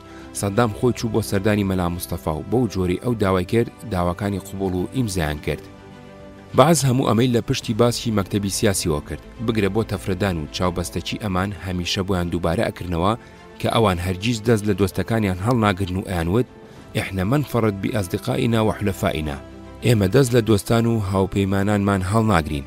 لە کاتێکدا خەریک بوو ئەگەیشتنەیەک تەعلیماتێکیان نووسی بوو بۆ جێش کە گفتوگۆ لەگەڵ بارزانی سەر نەکەوتووە و خۆیان بۆ شەڕ کۆبکەنەوە. لە هەمان کاتدا لە تەلەڤیزیۆنی بەغدادەوە کاریکاتێری مەلا مستەفایان بە بەرگی نۆکەرێتی بڵاوە کردەوە. لە پڕ دەستگاکانی ڕاگەیاندنی عێراق هەواڵی ڕێکەوتنی بەعز بارزانیان بڵاو کردەوە و بەیانی ئازاریان خوێندەوە. مەلا مستەفایان وەکو پێشەوای جوڵانەوەی کورد و حیزبەکەیان وەکو هاوپەیمانی خۆیان ناسی و مافی نەتەوەی کوردیان لەسەر بنچینەی ئۆتۆنۆمی سەلمان. لەم کۆنگرە ڕۆژنامەوانیەدا کە بەکر بەستی لە وەڵامی پرسیارێکدا سەبارەت بە چارەنووسی جەماعەتی مەکتەبی سیاسی بەکروتی هەموو هێزە غەیرە نیزامیەکان هەڵەوەشێنرێتەوە. ئەمە سەرکەوتنیی گەورە بوو بۆ مەلا مستەفا، بەڵام خیانەتێکی ئاشکرا و غەدریشی گەورە بوو لە مام جەلال و حیزبەکەی. ئەمە دووەم جار بوو لە پشتەوە خەنجەری غەدری لێبدەن، جاری یەکەم ساڵی 1963 و جاری دووەم ساڵی 1970. ئەمە کارێکی لە مام جەلال کرد تا هەتایە باوەڕی بە سەدام حوسێن و حیزبی بەعز نەمێنێ و هەرگیز لیان ئەمین نەبێ. کاربەدەستانی عێراق لە بەیانی ئازاری هەفتادا مافینەتەوەی کوردیان لەسەر بنچینەی ئۆتۆنۆمی سەلمان. پارتی دیموکراتی کوردستان لە عێراق گرنگێکی گەورەی پەیدا کرد و بە ئاشکرا کەوتە چالاکی. ڕۆژنامەی ئەنوور داخراو لە باتی ئەو ئەتەئاخی کەوتە دەرچوون. 5 کورد خرانە وەزارەتەوە و چەند کوردی تر کرانە وەکیلی وەزارەت. چەندین فەرمانبەری گەورە لە ئەندامانی پارتی دانرا، لەوانە 3 محافزی سلێمانی هەولێر دووەک، هەروەها 6 فەوجی حرس حدود لە پێشمەرگە پێگەنرا. چەندین قوتابی کورد لە کولیەکانی عسکەری و شۆرتە وەرگیران، چەند کەسێک بە سەفیر دانران. یەکێتی سۆڤێت و هەموو حیزبە کۆمۆنیستەکانی دنیا ئەم هەواڵەیان بە خۆشیەوە وەرگرت و هەندێکیان بروسکە یا نامەی پیرۆزبایان بۆ ناردن. سەرۆکی دەستەی سەرۆکایەتی ئەنجومەنی بەرزی سۆڤێت نیکۆلای بۆتگۆرنی و سەرۆکی ئەنجومەنی وەزیرانی یەکێتی سۆڤێتی ئالێکسی کۆسیجین لە بروسکەیەکدا کە ڕۆژی حەڤەی ئازاری 1970 بۆ سەرکۆماری عێراق بەکریان ناردبوو نووسیبیان: نحن واثقون من أن تنفيذ هذه الاتفاقية الهامة سيساعد على تعزيز الوحدة الوطنية والصداقة بين الشعبي الجمهورية العراقية الشقيقين العرب والأكراد، وعلى نجاح تحقيق تحولات الاقتصادية الاجتماعية في البلاد لصالح الشعب العراقي بأسره ورفع مستوى حياتهم ورفاههم. ئێمە دڵنیان کە بەجێهێنانی ئەم ڕێکەوتنە گرنگە یارمەتی پتەوکردنی یەکێتی نیشتیمانی و دۆستایەتی نێوان عەرەب و کورد، هەردوو گەلیبرای کۆماری عێراق و سەرکەوتنی بەدیهێنانی ئاڵوگۆڕە ئابووری کۆمەڵایەتەکانی وڵات دەدا بە قازانجی سەرپاکی گەلی عێراق و بەرزکردنەوەی ئاستی ژیان و خۆشگوزەرانیان. بەیانی ئازاری 1970 تینوتەوژمێکی زۆریدا بە بزوتنەوەی کورد لە سەرانسەری کوردستاندا. پاش ئینقیلابی تورکیا 1970 ژمارەیەکی زۆر تێکۆشەری کوردی تورکیا پەرەوازە بوون. یەکێتی سۆڤێت داڵدەی نەدان لەبەر ئەوە لە وڵاتانی ئەوروپای خۆرئاوا بوونە پەنابەر. یەکێتی سۆڤێت پەیوەندی لەگەڵ پارتی بەهێز کردبوو، بەردەوام نوێنەرایەتی پارتی دیموکراتی کوردستان و بارزانی ئەدی و بانجیان ئەکردن بۆ کۆنگرەی پارتیە کۆمۆنیستەکان.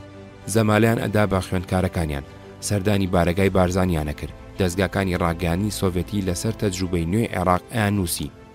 پەیوەندی ئابووری و بازرگانی و ڕۆشنبیری لە نێوان عێراق و وڵاتانی سۆسیالیستیدا لە ژێرسایی دەسەڵاتی بەعزدا لە جاران زیاتر گەشەی کرد.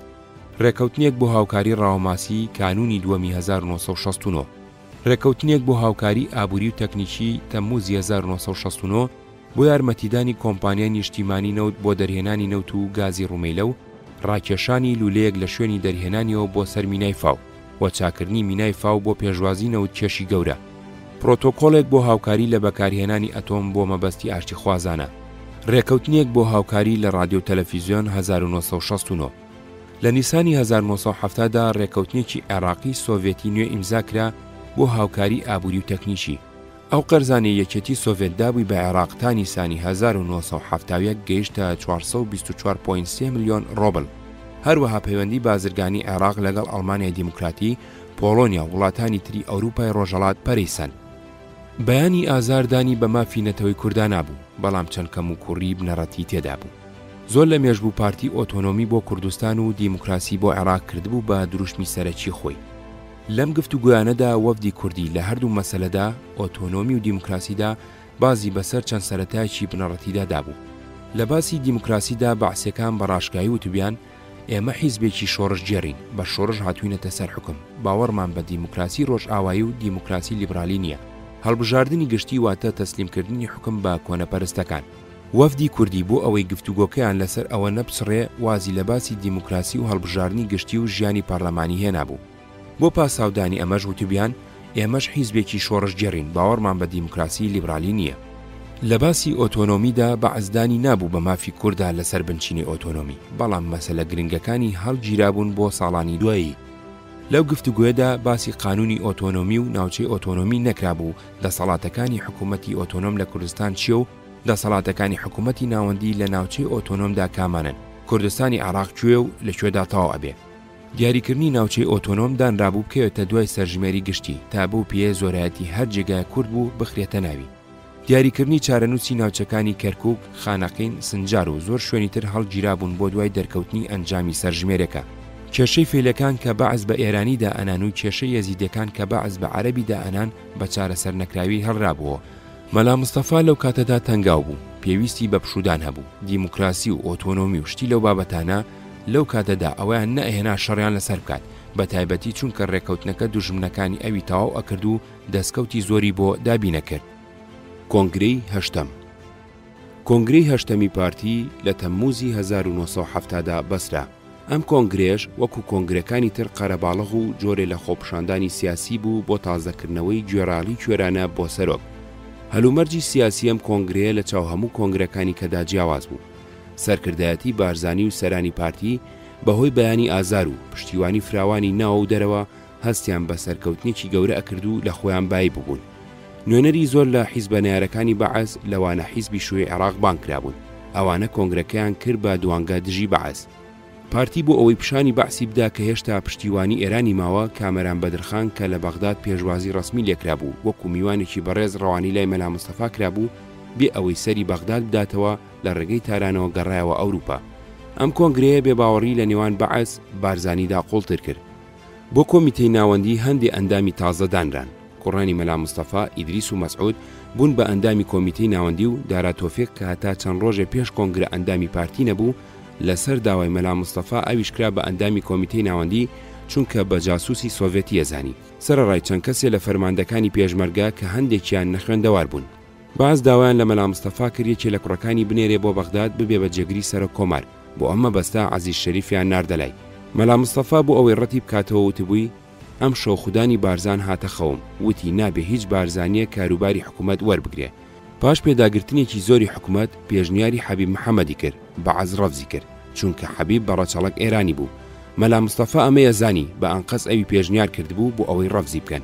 بەعەز جارێکی تر فواد عارفی ناربۆلای بۆ ئەوەی یەکێکی کە دابنێ. فواد عارف زۆری پێوتبوو کە دانانی جێگری سەرۆک کۆمار چەند گرنگە. مەلا مستەفا پێوتبوو کەواتە خۆت بیکە، لە تۆ باشترمان دەست ناکەوێت. هەموو ڕێکەوتنێکی ڕاستەقینە لەگەڵ هەر حکوومەتێکی عێراق بووە، لە ئەنجامدا ئەبوو مەلا مستەفا پەیوەندی لەگەڵ دەوڵەتانی دەرەوە ببڕێ و لەشکرەکەی بڵاو پێ بکە، یابی خاتەبەر فەرمانی دەستگایکی حکوومەتەوە و پارە لە هیچ لایەک وەرنەگرێ و زیندانی نەبێ و هیچ کەسێ نەگرێ و نەکوژێ و خۆشی وەکو هەموو هاوڵاتیەک لە جێگایەکدا دابنیشێ. ئەمانەش لەگەڵ تێگەیشتن و بیرکردنەوە و قازانجی مەلا مستەفا نەئەگونجان. مەلا مستەفا خۆی بە بەرزتردا نا لە دەوڵەت و دا و دەستگا قانونیەکانی، لەبەر ئەوە لەگەڵ هیچ حکوومەتێک بەڕاستی ڕێ نەئەکەوت و هەوڵی ئەدا بارودۆخی نەئاسایی بەو جۆرەی خۆی ئەویست بمێنێتەوە. ئیستیعاب یان تێکەڵاوبوونەوە. ڕێکەوتنی ئازاری بەعەز بارزانی سەرکەوتنێکی گەورە بوو بۆ بارزانی و بۆ کورد، بەڵام تێکشکانێکی سیاسی کوشندە بوو بۆ جەلالی.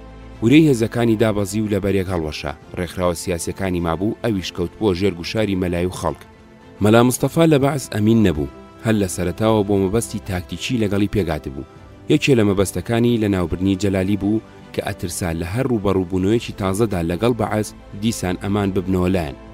فاخیر مێرگە سووری لە سلێمانی پەیوەندی لەگەڵ چەند کەسێکی جەلالی کردبوو، ئارەزووی پیشاندا بوو بۆ ئاشبوونەوە و یەکگرتنەوە. ئەم پەیوەندیە گەشەی کرد و گەیشتە ئەوەی مام جەلال خۆی سەردانی مەلا مستەفای کرد. ئەمان ئەیانویست قەوارەی حیزبەکەیان بپارێزن، ناوەکەی بگۆڕن و لەگەڵ پارتی دۆست و هاوکار بن و سەرکردایەتی حیزبەکەیان لای مەلا جێگیر ببێ و سەرۆکایەتی بارزانی قبوڵ بکەن.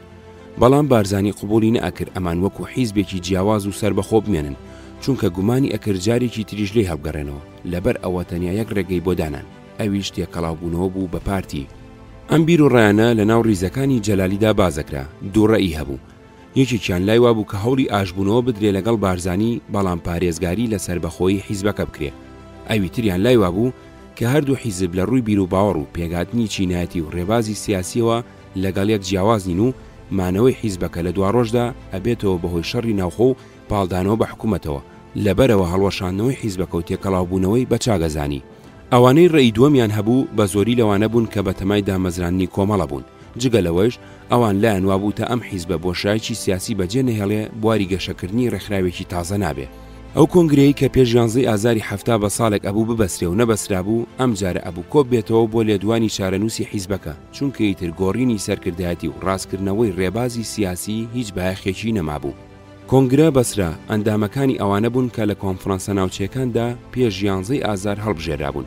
زۆریان لە ناڕازیەکانی ناو حیزب و لایەنگرانی تیارەکەی ئێمە بوون. ئێمەش پێشتر هەموو قسەمان کردبوو بەیەک کە لە نرخی ئاشبوونەوەدا لەگەڵ مەلا مستەفا ئەم حیزبە هەڵبوەشێنینەوە و تێکەڵاوی حیزبەکەی ئەوی بکەینەوە. کۆنگرە بە زۆرایەتیەکی دیار بڕیاری گۆڕینی ناوی حیزبەکە و هەڵوەشاندنەوەی و یەکگرتنەوەیدا لەگەڵ حیزبەکەی بارزانی. سەرکردایەتی بارزانی بەڵێنی دابوو بە سەرکردایەتی جەلالی کە سێیەکی ئەندامانی لق و ناوچەکان لە کادرەکانی ئەماندا بنرێ و لە هەلێکی نزیکدا کۆنگرەی نۆهەمی پارتی ببەسرێ و ئەندامانی سەرکردایەتی کاریان پێ بسپێرێ. بەڵام نە کۆنگرەی نۆهەم بەسرا و نە ئەندامانی کۆمیتەی ناوەندی کاریان پێسپێرە، بەڵکو بۆ بێنرخکردنی ئەو هەنگاوە گرنگە سەرکردایەتی بارزانی ناوی لەم تێکەڵاوبوونەوەیەنە ئیستیعاب لە زۆر جێگاش لە لیژنەی ناوچەولەقەکاندا جێگەیان نەکردنەوە. یەکێ لە مەرجەکانی مەلا مستەفا ئەوە بوو کە ئیبراهیم ئەحمەد و هەندێکی تر لە سەرکردەکانیان لای ئەو جێگیر ببن. مانگی شوباتی 1970 ئیبراهیم ئەحمەد، مام جەلال، عومەر مستەفا، عەلی عەسکەری بەڕێکەوتن بۆ بارەگای بارزانی. ئەمانە چەند کەسێکی کەشان لەوانەی تاوانبار بوون لای سەرکردایەتی بارزانی لەگەڵ خۆیان بر بۆ ئەوێ. لەوانە حامید قادر، حەمەی فەرەج، مامتەها خۆژناو، قادر کۆکۆیی، کەمال مەولود. منیش کە فەرمانی گرتن و حکمی محکەمەتە سەورەی عێراقم بەدوا بوو لەگەڵ ئەوان ڕۆیشتم. ماڵ و خێزانەکەی مەلا مستەفا لە دیلمان و شوێنی کارکردنی ڕۆژانەی ئیدریس و مەسعود لە قەسر و ماکۆسان بوو. ئێمەشیان لە خانوویەکدا لە قەسر و ماکۆسان دانا تا چەند مانجێ من لەگەڵ ئیبراهیم ئەحمەد لە ژوورێکدا بووم. بۆ یەکەم جار کە لەگەڵ عەلی عەسکەری چوون بۆ سەردانی ئیدریس کاک عەلی منی پێناساند. ئیدریس بە پێکەنینەوە وتی: ئای چەند هەوڵماندا ئیعدام بکرێ بەردەست نەکەوتی. وتم وا بە پێی خۆم هاتوومەتە بەردەمتان. لە ڕۆژانی 11 ئازاردا شکری حەدیسی محافزی سلێمانی بوو، شکری بەعسی بوو، لە سەردەمی حکوومەتی عارفدا گیرا بوو. بەرگەی ئەشکەنجەی نەگرت بوو، هاوڕەکانی خۆی بەگردا بوو. لەبەر ئەوە لە ناو بەعسیەکاندا بە چاوی سوکسەیریانە کرد و خۆشی ئەوەی لێبوو بوو بە عوقدە. یەکەم گەرای بەعسی لە سلێمانیدا ئەو داینا و هەندێک کەسی کرد بە بەعسی. ئێمە بە توندی دژی ئەم هەنگاوی ڕاوەستاین. من ڕێزم نەئەگرت و نێوانم لەگەڵی نەبوو، ئەویش حەزی لە چارەی من نەئەکرد و قینی لە من بوو. ئەو ڕۆژەی بەیانی 11 ئازار خوێندرایەوە من بۆ ئیشوکاری گۆڤارەکەمان لە بەغداد بووم. پاشەوە بە چەند ڕۆژێک گەڕامەوە سلێمانی.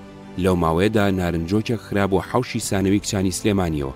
لەسەرەوە حکوومەت کوڕێکی گرتبوو بە ناوی جەمال ئەحمەد و فەرمانی گرتنی چەند کەسێکیان دەرکرد بوو، یەکێکیان من بووم.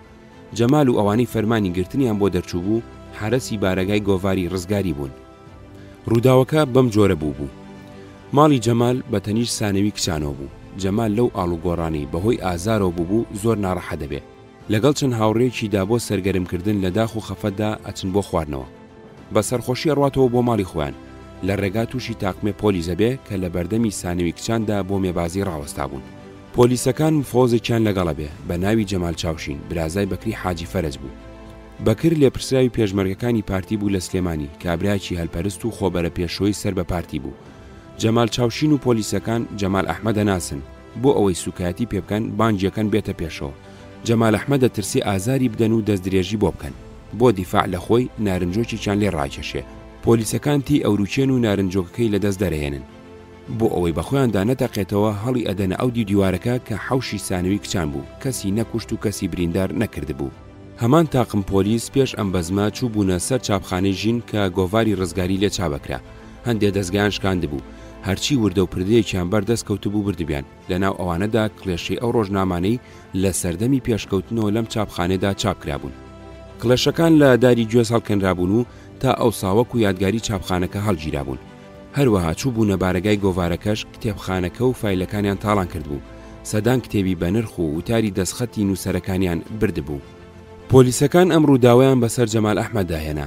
شکری حەدیسی ڕووداوەکەی قۆستەوە و زلتری کرد.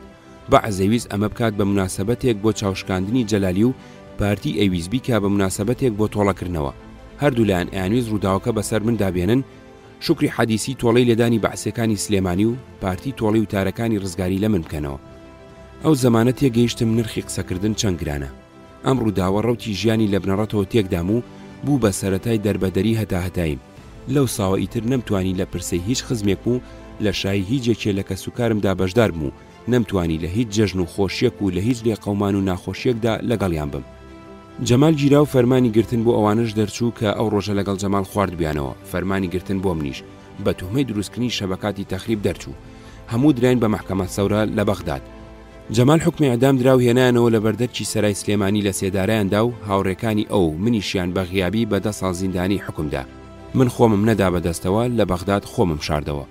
من لە ژیانی سیاسی و پێشمەرگەی خۆمدا سەدان کار و کردەوەم دژی حکوومەتی عێراق و داو دەستگا سەرکوتکەرەکانی و سەرکردایەتی بارزانی کردووە. لای هەندێ بە کاری شۆڕش گێڕانە و لای هەندێ بە جاشایەتی و لای حکوومەت بە خیانەتی نیشتیمانی دائەنرێ. لەبەر ئەوە پێویستم بە پاکانە نییە، بەڵام لە دوور و لە نزیکەوە دەستی من لەم مەسەلەیەدا نەبوو. ناکۆچی ناو بنەماڵی بارزانی. ئەو ماوەی ئێمە لە قەسرێ بووین ناکۆچیەکانی ناو بنەماڵی بارزانی تەقیەوە، چەند ڕووداویان لێقەومە. مەلا مستەفا ماوەیەک بوو لە ناو کوڕەکانیدا ئیدریس و مەسعودی پێشخست بوو.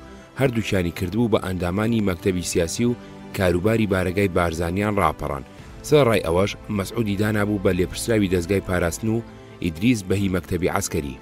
عوبێد و لوقمان کە بە تەمەن گەورەتر و لە سەردەمی پاشایەتیدا حەبس و تێهەڵدان و لە سەردەمی شۆڕشی ئەیلولدا شەڕ و ناخۆشیان دیبوو فەرامۆش کرابوون.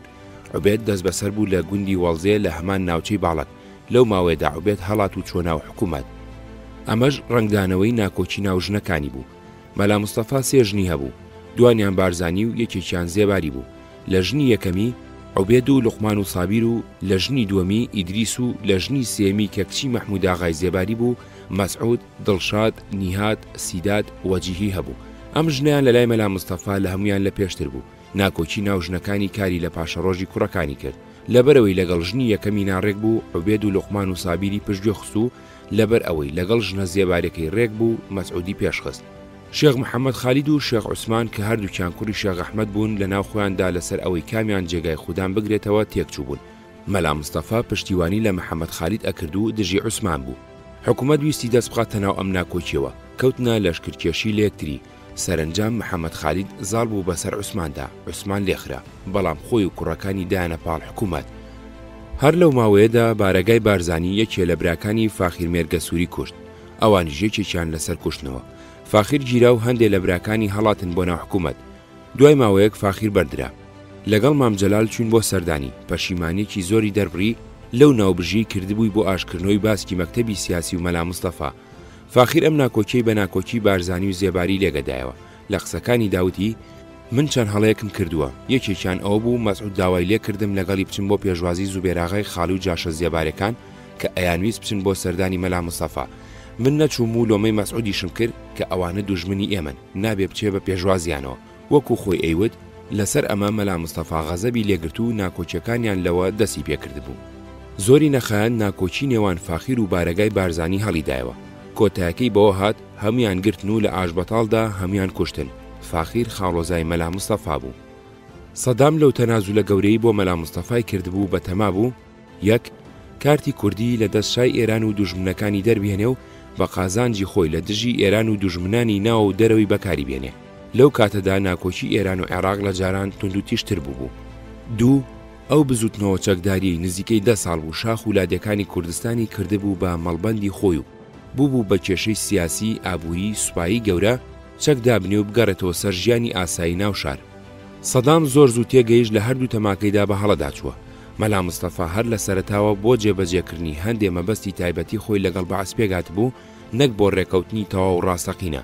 مەلا مستەفا دەوڵەتێکی لە ناو دەوڵەتدا دروست کرد بوو، ئامادە نەبوو دەستی لێ هەڵبگرێ. لەبەر ئەوە یەک مەلا مستەفا نەک هەر پەیوەندی لەگەڵ ئێران نەبڕی، بەڵکو بەیانی ئازاری وەکو دەستکەوتێکی گرنگ فرۆشتەوە بە ئێران بۆ بەهێزکردنی پەیوەندیەکانی لەگەڵ ئێران، ئیسرائیل و ئەمریکا و هەموو دوژمنەکانی بەعەز.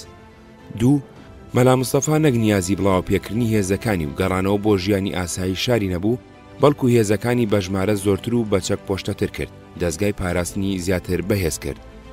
سەدام بە ئاشکرا درێژەی بە سیاسەتی دۆستایەتی بارزانیدا، بەڵام بەنهێنی کەوتە چنینی پیلانی لە ناوبردننی.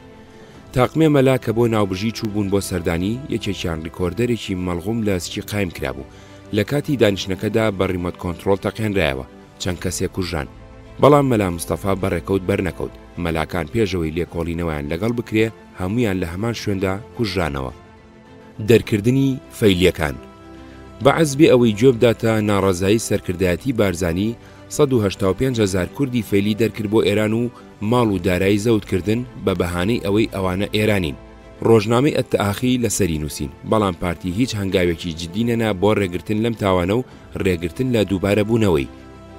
پڕکردنەوەی بۆشایی خەلیج. عێراق و ئێران لەسەر پڕکردنەوەی ئەو بۆشایی کشانەوەی هێزەکانی بەریتانی لە ڕۆژهەڵاتی سوێز بە تایبەتی لە خەلیجدا دروستی ئەکرد لە ململانێدا بوون. ئەمریکا ئێرانی ڕاستپارد بوو ئەرچی پاراستنی ئاسایشی خەلیج بگرێتە ئەستۆ. شا بە پەلە ئێرانی پرچەگە کرد و پەیوەندەکانی خۆی لەگەڵ دەوڵەتانی عەرەبی و شێخنشینەکانی خەلیج باشە کرد. هەوڵی ئەدا لە ڕێگەی زیادکردنی قەواری دەستکەوتی ئابووری و بازرگانی سۆڤێتیەوە لە ئێراندا پشتیوانی یا هیچ نەبێ بێلایانی ئەویش بەدەست بێنێ. عێراقیش ئەویز دەوری سەرەکی هەبێ لە خەلیجدا بە تایبەتی کە دەوڵەت و شێخنشینەکانی خەلیج جگە لە ئێران هەمیان عەرەبن. عێراق ترسی لە خۆچەکدارکردنی بە پەلە و قەبەی ئێران هەبوو، بۆ ئەوەی تەرازوی خۆی لەگەڵ ئێرانی پشت ئەستور بە ئەمریکا ڕاست بکاتەوە ڕووی کرد بۆ یەکێتی سۆڤێت. لە نوێی نیسانی 1972دا عێراق و یەکێتی سۆڤێت پەیمانی دۆستایەتی و هاوکاریان بۆ ماوەی 15 ساڵ ئیمزا کرد. کۆسیجین بۆ ئیمزاکردنی هاتە بەغداد. تا ئەو کاتە یەکێتی سۆڤێت پەیمانێکی لەو بابەتەی لە ناو وڵاتانی عەرەبیدا تەنیا لەگەڵ میسر بۆ ماوەی 15 ساڵ 1971 و لە دنیادا تەنیا لەگەڵ هێند بۆ ماوەی 20 ساڵ 1971 ئیمزا کردبوو. یەکێتی سۆڤێت بەرژەوەندی ئابووری، بازرگانی، استراتیژی گرنگی لە عێراقدا پەیدا کردبوو. دەستی لە پەترۆڵی عێراق گیر کردبوو، کەڵکی گەورەی لێوەرەگرت. هەروەها نزیکەی هەموو چەک و تفاقی جەنگی عێراق لەوە کردرا. ژمارەیەکی زۆر پرۆژەی ئابووری لە عێراقدا دەستکەوت بوو. پاپۆرە جەنگەکانی سۆڤێتی دەرگای خەلیجیان بۆ کرابووە، ئەیانتوانی سەردانی مینای ئۆم قەسەر بکەن. لەبەر ئەوە پشێوی لە ناو عێراقدا بە قازانجی نەبوو، گرژی نێوان کورد بەعەز بەرژەوەندەکانی ئەوانیشی ئەخستە مەترسیەوە. حیزبی شوێی عێراق و بەعەز بەرەو پێگات نەچوون. بەعەز ڕێگەی کاری قانونی ئەدان و بەشداری ئەکردن لە وەزارەت و لەو جەبهەیەدا کە خەریکی پێگێنانی بوو. بەعەز ئەیویست پارتی دیموکراتی کوردستانیش بەشداری جەبهە بێ. باری سەرنجی هەردوولا لەسەر مافەکانی گەلی کورد و جۆری بەڕێوەبردنی وڵات و جۆری پێگێنانی جەبهە جیاواز بوو. لەبەر ئەوە دوور بوو پارتی دیموکراتی کوردستان بەشداری پێگێنانی جەبهە بێ.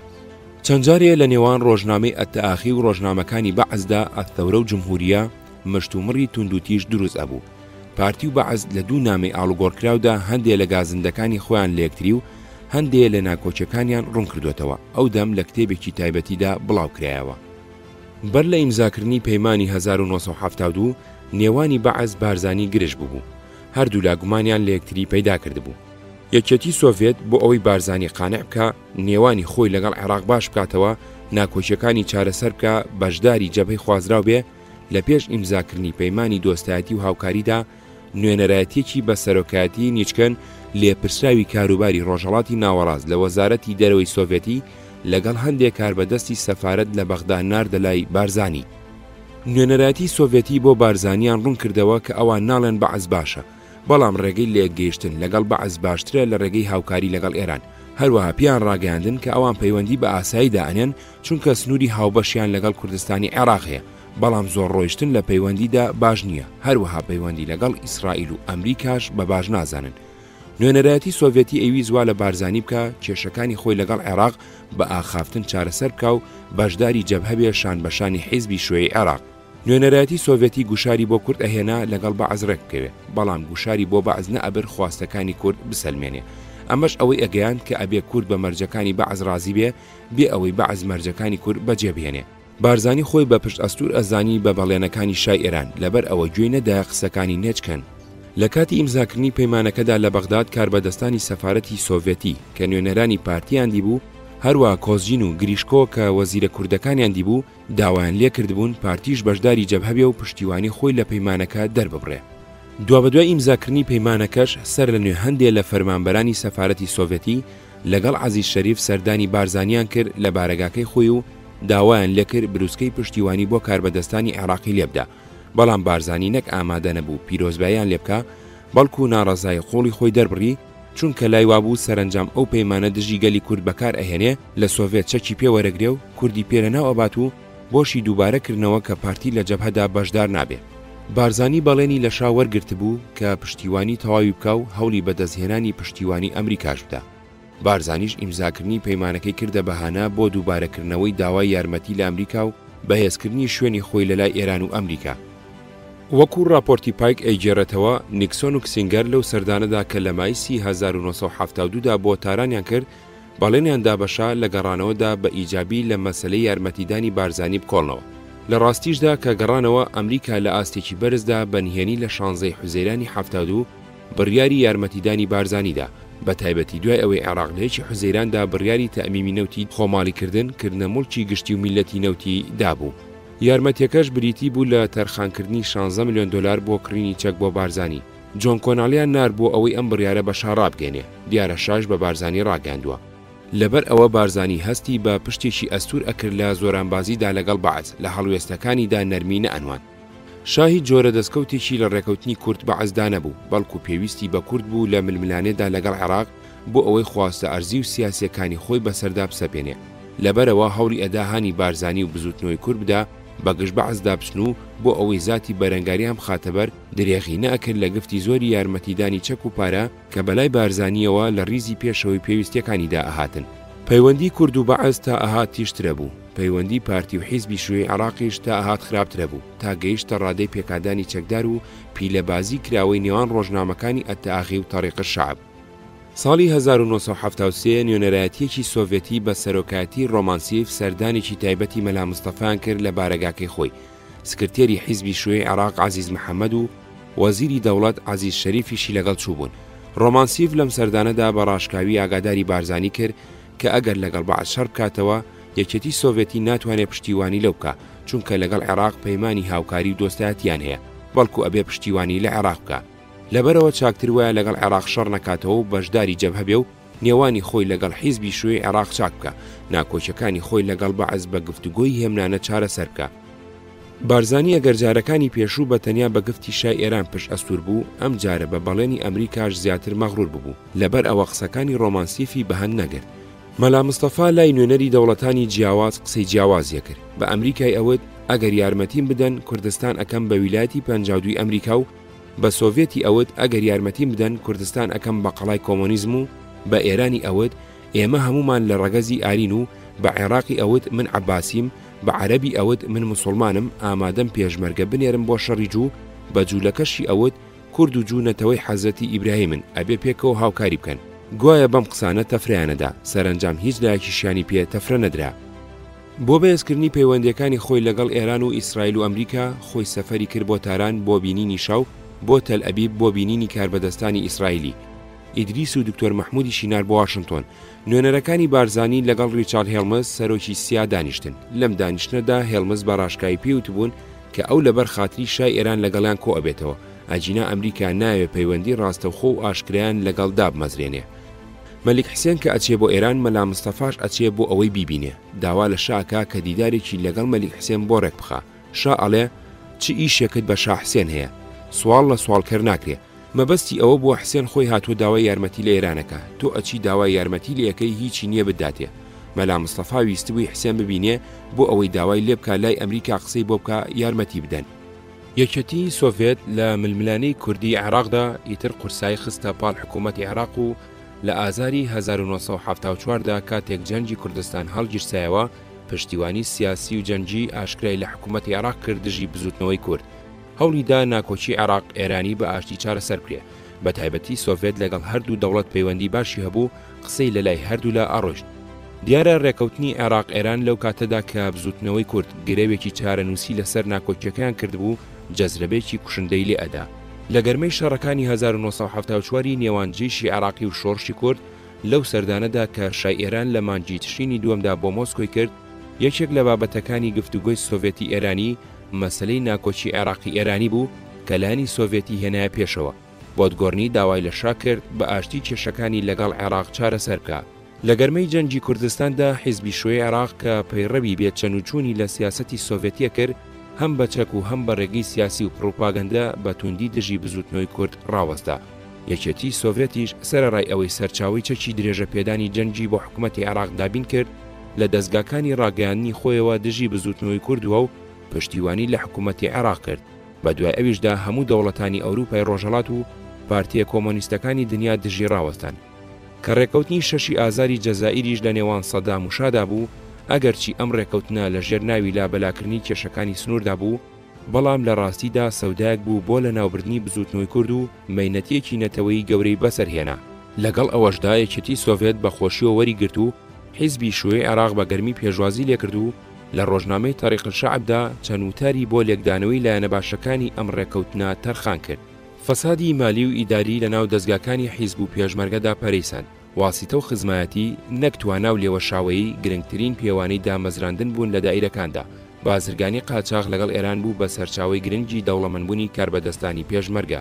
کۆنتراتەکانی وەزارەتی کاروباری سەر و کۆنتراتەکانی تر کاربەدەستانی پارتی و پێشمەرگە ئەیانگرت، پارەکانیان وەرەگرت. پرۆژەکان کە بۆ ئاوادانکردنەوەی کوردستان بوو یا هەرنە ئەکران یا ئەگەر بکرانە زۆر خراپ و پڕکەم و کوڕی بوون. زۆر جار خەڵک ئەم گلەییان ئەگەیان دەلای مەلا مستەفا، ئەوی ژەیوت ئەوانە ماندوو بوون، با کەمێ ئیستیفادە بکەن. مانجی ئازاری 74 گفتوگۆی نێوان بەعز بارزانی چوە کۆڵانێکی داخراوە. بیر و بۆچوونی هەردوو لە سەبارەت بە ناوەڕۆک و سنووری ناوچەی ئۆتۆنۆمی جیاواز بوو. هەر لایەکیان پرۆژێکی ئامادە کرد بوو، هیچ لایەکیان بە پرۆژەی لایەکەی تر ڕازی نەبوو. ئیدریس و دارا تۆفیق چوون بۆ بەغداد بۆ ئەوەی قسە لەگەڵ سەدام کەن و بڵاوکردنەوەی پرۆژەکە دوابخە. سەدام سوور بوو لەسەر ئەوەی لە کاتی دیاریکراودا وەکو لە بەیانی ئازاری 1970دا نووسرا بوو پرۆژەکە بڵاو بکرێتەوە. هەڕەشەی لێکردن کە ئەگەر شەڕ بکەنەوە بە شەڕ دەرەقەتیان نێت لەگەڵ شا ئەسازێ. مانجی ئازار دەیان 1000 کەس چوونە ڕیزی شۆڕشەکەوە. دەستگای پاراستن هانی خەڵکیان ئەدا شارەکان بەجێبهێڵن. بەعز ڕێگای لێ نەئاگرتن. لای وابوو لێشاوی خەڵک ئەبێ بە بارێکی قورس بەسەر جوڵانەوەکە، ئەویش هەندێکی دەرکرد. شەڕ هەڵگیرسایەوە. لێرەدا بە ژمارە لەسەر دا و دەستگاکانی شۆڕش و توانەکانی کە لە کاتی خۆیدا بە یارمەتی دایان کەسی ئاگادار کۆکراوەتەوە لە پێنجەمین ژمارەی کۆمەڵەدا بڵاو کراوەتەوە ئەنووسمەوە.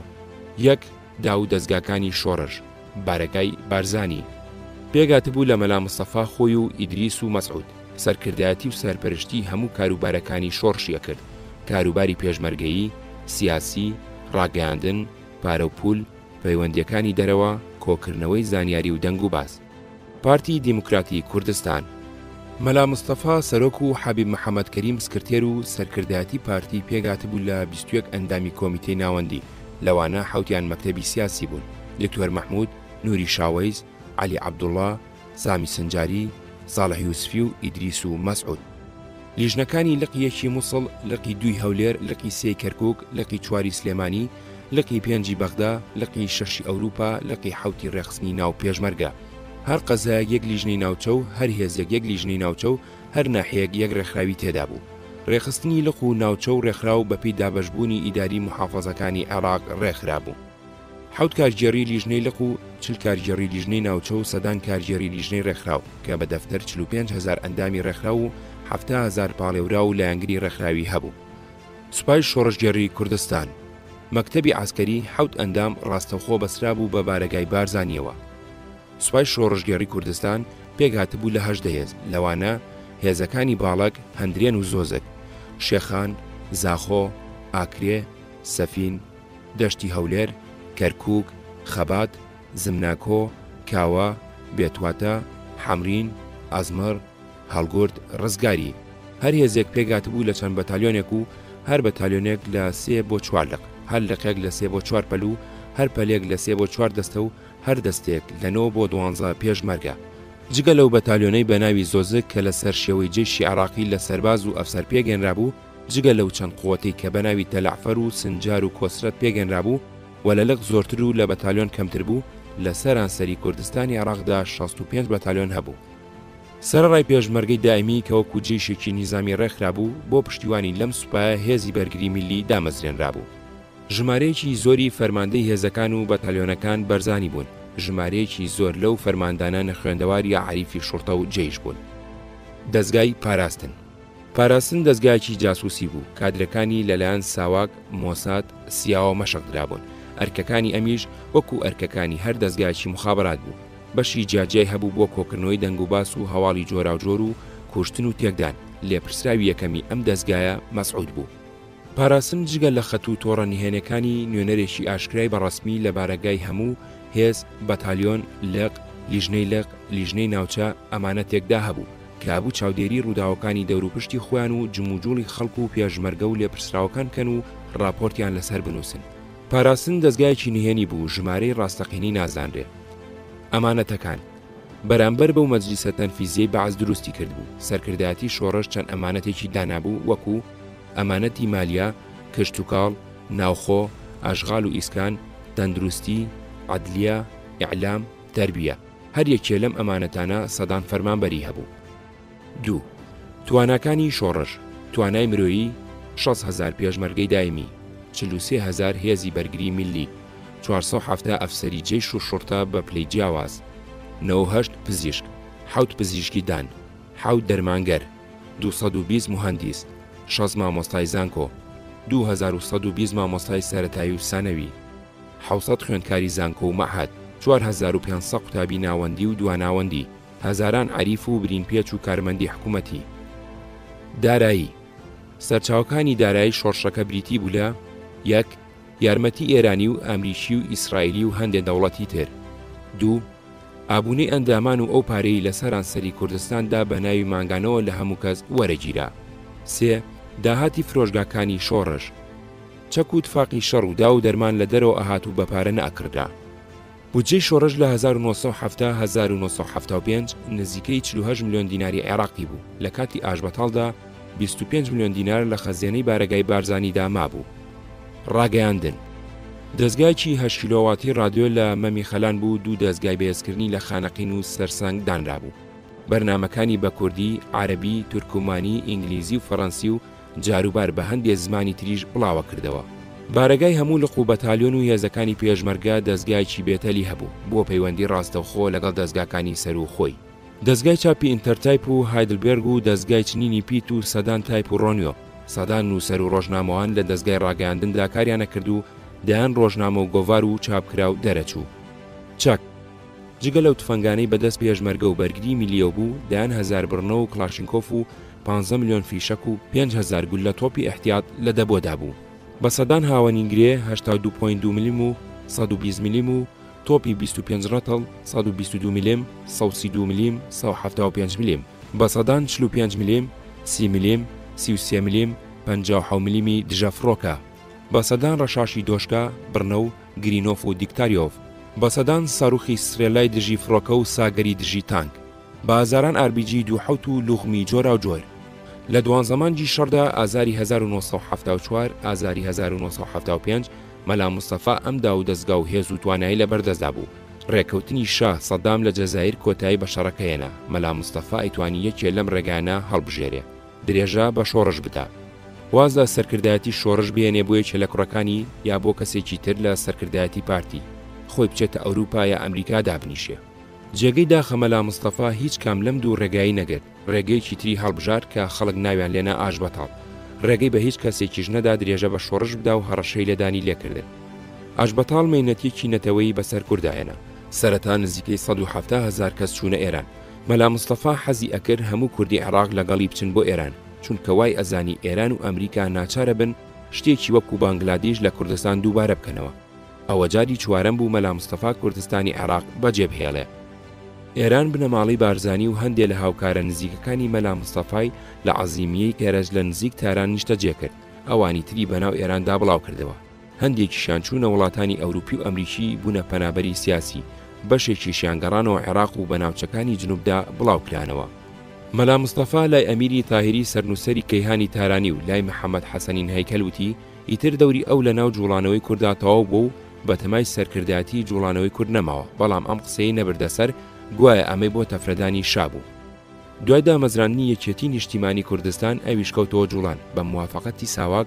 ئیدریس و مەسعود قیادە مۆقەتیان پێگەنایەوە و مەلا مستەفا بە سەرۆکی مایەوە.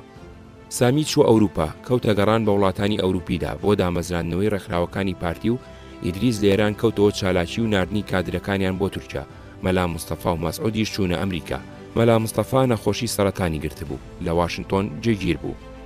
قیادە موقەتە لە پێشداوایان ئیدعا کرد کە مەلا مستەفا ئیتر دەوری لە سەرۆکاتی پارتیدا نەماوە، سەرکردایەتی بە کۆمەڵ حیزبەکە بەڕێوە ئەبات و ئەو ئیتر ڕەمزێکی نەتەوەی کورد ئەبێ، بەڵام زۆری نەخەیان بە ناوی سەرۆکی پارتیەوە لە ئەمریکا دەستی کردەوە بە چالاکی و بەتوندی کەوتە دوژمنایەتیەکێتی بە تایبەتی مام جەلال. راپۆرتی پایک و نامەکانی مەلا مستەفا بۆ سەرۆکارتەر و سیناتۆرەکان نهێنی زۆر گرنگیان لە پەیوەندی ژێربەژێری کورد و ئەمریکادا ئاشکرا کرد کە ئەوسا کەس نەیەزانی. مەلا مستەفا وایە زانی یەکێتی جێگەبە و بە بنەماڵەکەی لێژەکە و بۆ دوژمنایەتی ئەو دامەزراوە، لەبەر ئەوە تا خۆی زیندوو بوو نەیهێش هیچ جۆرە ڕێکەوتنێکی سیاسی یا مەیدانی لەگەڵ یەکێتی سەر بگرێ. ئەو ڕێکەوتنە مەیدانی لە شام لە نێوان مام جەلال و مەسعوددا بە شایەتی سووریەکان ئیمزا کرابوو هەڵوەشاندەوە و لە ڕۆژانی کارەساتی هەکاریدا فەرمانیدا بەسەرانی قیادە موقەتە عەلی عەسکەری و خالی سەعید و شێخ حوسێن بە گەورەترین چەک کوژن.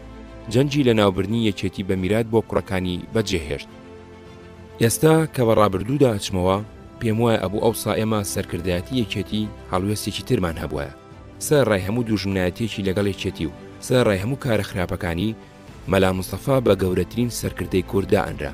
ئەبوو ئێمەش لەو ڕۆژەدا لە باتی ئەوەی هێرشی بکەینە سەر پەیامی پرسە و سەرخۆشیمان بۆ بنەماڵی بارزانی و ئەندام و لایەنگرەکانی پارتی بناردایە و ئەگەرچی بەدەنگمانەوە ناهاتن، بەڵام ئێمە ئەومان بکردایە بە بۆنەیەک داوایان لێ بکەین لاپەڕێکی تازە بۆ پەیوەندی یەکێتی و پارتی بکەنەوە و بانجام بکەین بۆ ئاشبوونەوەی نەتەوەی. بەڵام ئێمە ئەمەمان نەکرد چونکە هێشتا لەژێر تەئسیری ڕووداوەکانی هەکاریدا کاس و تاساو بووین، بیرمان لە هیچ نەئەکردەوە تۆڵە نەبێ. لەناو ئێمەدا هەبوون ئەم مردنیان لەو کاتەدا بە ئینتیقامی ئیلاهی دائەنا. نیوەی دووەمی 1970 خۆتزیینەوە. کەشی کۆمەڵایەتی پەیوەندیەکانی ناوخۆمانم بەدڵ نەبوو. ململانێ لەگەڵ حیزبی سۆسیالیستی کوردستان، یارەکانی دوێنێمان و نیارەکانی تازەمان. سەرڕای ئەوەش ململانەی ناوڕیزەکانی کۆمەڵە و لە خۆبایبوونی هەندێک لە سەرکردەکانی تا ئەهات تونترە بوو. بە تەواوی وەڕەز بووم، هەستم ئەکرد خەریکە ئەپوێم، بە تایبەتی 3 ساڵ زیاتر بوو بەبێ و چان و پشودان بە شاخەوە بووم و هەموو کات و ژیانم بۆ مەسەلەکە تەرخان کردبوو. ویستم ماوەیەک لەو کەشە ناسازە سیاسیە دوور بکەمەوە، بڕیارمدا سەفەرێکی درێژی دەرەوە بکەم. ئیزنم لە مام جەلال و هاوڕێکانم خواست. تاران لەگەڵ ئازاد حەمەغەریب بەڕێکەوتین بەرەو تاران. ناو ئێران هێشتا شڵەژا بوو. ململانەی دەسەڵات لە نێوان ناوەندەکانی هێزدا، لە نێوان باڵی مەزهەبی و باڵی نەدینی و لە ناو دامەزراوی دینیدا هێشتا بەلادا نەکەوتبوو. سەدان ڕێکخراوی سیاسی گەورە و بچووکی جۆراوجۆر دامەزرا بوو. بە سەدان ڕۆژنامە و هەفتەنامە دەرەچوو. ئەو ڕۆژەی ئێمە گەیشتینە تاران سەرەتای مانگی ئایار بوو. تازە متەهەری کوژرا بوو. متەهەری یەکێ لە نزیکەکانی ئیمام خومەینی و بیرکەرەوە و نووسەرێکی بەتوانای بیری شیعە بوو. تاران بۆنی خوێنی لێهات. سەدان هەزار ئاینپەرستی تەنگەتیلکە ڕژابوونە سەرجادەکان، وتافیان دژی ئەمریکا، ئیسرائیل، شوورەوی، کۆمۆنیزم ئەکێشا. هێشتا یەکێتی لە تاران نوێنەر و دەفتەری نەبوو. مام جەلال هەندێ نامەی نووسی بوو بۆ فەڵەستینیەکان و سووریەکان. دوای سەرکەوتنی شۆڕشی ئێران، سەفارەتی ئیسرائیل لە تاران کرابوو بە سەفارەتی ڕێکخراوی ڕزگاری فەڵەستین. هانیل موحسین نوێنەری فەڵەستین بوو. من سەری سەفارەتی سووری و سەفارەتی فەڵەستینیمدا. هەلومەرجی کوردستان و عێراقم بۆ باسکردن و هەڵوێستی یەکێتیم بۆ ڕوونکردنەوە لە ڕووداوەکانی ئێران. ناسیاوەکانی سازمان ئینقیلابیم بینی. پشتیوانێکی بێئەندازیان لە ڕژێمی تازە بە تایبەتی ڕێبازی خومەینیە کرد. بەڵام هێزێکی بچووک و نەناسرا و بێدەسەڵات بوون. کوچەی عەرەب. کوردە فەیلەکانی عێراق لە بنچینەدا لە پشکۆ هاتوون. خانەقین و مەندەلی و بەدرە و جەسان کەوتونەتە دامێنی چیاکانی پشکۆ و لە کۆنەوە ئەم ناوچانە لە ڕووی جوگرافیای بەشەری و تەبیعیەوە بەیەکەوە بەستراون. بەڵام ڕێکەوتنی زەها و ناوچەکەی دابەش کردو و کردوێتی بە سنووری عوسمانی ئێرانی. لەو کاتەوە کە بەغداد ئاوادان کراوەتەوە بۆتە پایتەخت، دانیشتوانی لوڕستان بە تایبەتی کوردە فەیلەکان بۆ زیارەتی پیرۆزگاکانی شیعە بۆ بازرگانی و کرێکاری هاتوچویان کردو و لێ جێگیر بوون. تەنانەت جارێکیان دەستیان بەسەر بەغدادا گرتووە. باز فەیلەکانی بە دوژمندا ئەنا و خستبوونێ خانەی تادیدات الئەمن داخلیەوە، هەڕەشەکانی ئاسایشی ناوخۆ. لەبەر ئەوەی لە ڕووی دینیەوە مەزەبی دەسەڵاتی سیاسی لە عێراقدا سوننە بوو، ئەوان شیعە بوون. لە ڕووی سیاسیەوە گومانیان لێکردن کە دڵسۆزیان بۆ ئێران بەهێزتر بێ وەکو لە دڵسۆزیان بۆ عێراق، بە تایبەتی چونکە هەندێکیان بۆ ئەوەی نەچن بۆ سەربازی جنسیەی ئێرانیان مابوو. لە ڕووی ئابووریەوە دەستیان گرتبوو بەسەر شۆڕیجەدا کە گرنگترین بازاری بەغداد بوو. بەعسیەکان ئەیانویست ئەم بازاڕە پڕقازانجە بدەن بە پیاوەکانی خۆیان. بەعز بە چەند وەجبە فەیلی لە عێراق دەرکرد. وەجبە یەکەمیان لە کانونی دووەمی 1970دا دوای ڕێکەوتنی ئازار دەرکرا بوو. ئەم دەرکردنە درێژەی هەبوو تا ساڵانی دوایی بە تایبەتی دوای هەڵگیرسانی جەنگی عێراق ئێران. لە تاران و ئیلام و کرماشان نیشتەجێبوو بوون، ژمارەیان لە 300,000 کەس تێپەڕی. بەعز بۆ ڕاستکردنەوەی هاوسەنجی تەرازووی مەزەبی شیعە سوننا فەیلەکانی بە بیانووی ئێرانی بوونەوە دەرکرد. بەڵام زۆرایەتی فەیلەکان هیچ پەیوەندیەکیان بە ئێرانەوە نەبوو، خۆیان و چەند پشتیان لە عێراق لەدایک بووبوون. فەیلەکان بەڕاستی لێ قەوماو بوون. حکوومەتی عێراق هەموو ماڵ و دارایی و کەلوپەلی زەوت و بە سەڵتی و ڕوت و قوتی دەری کردبوون بۆ سەرسنووری ئێران.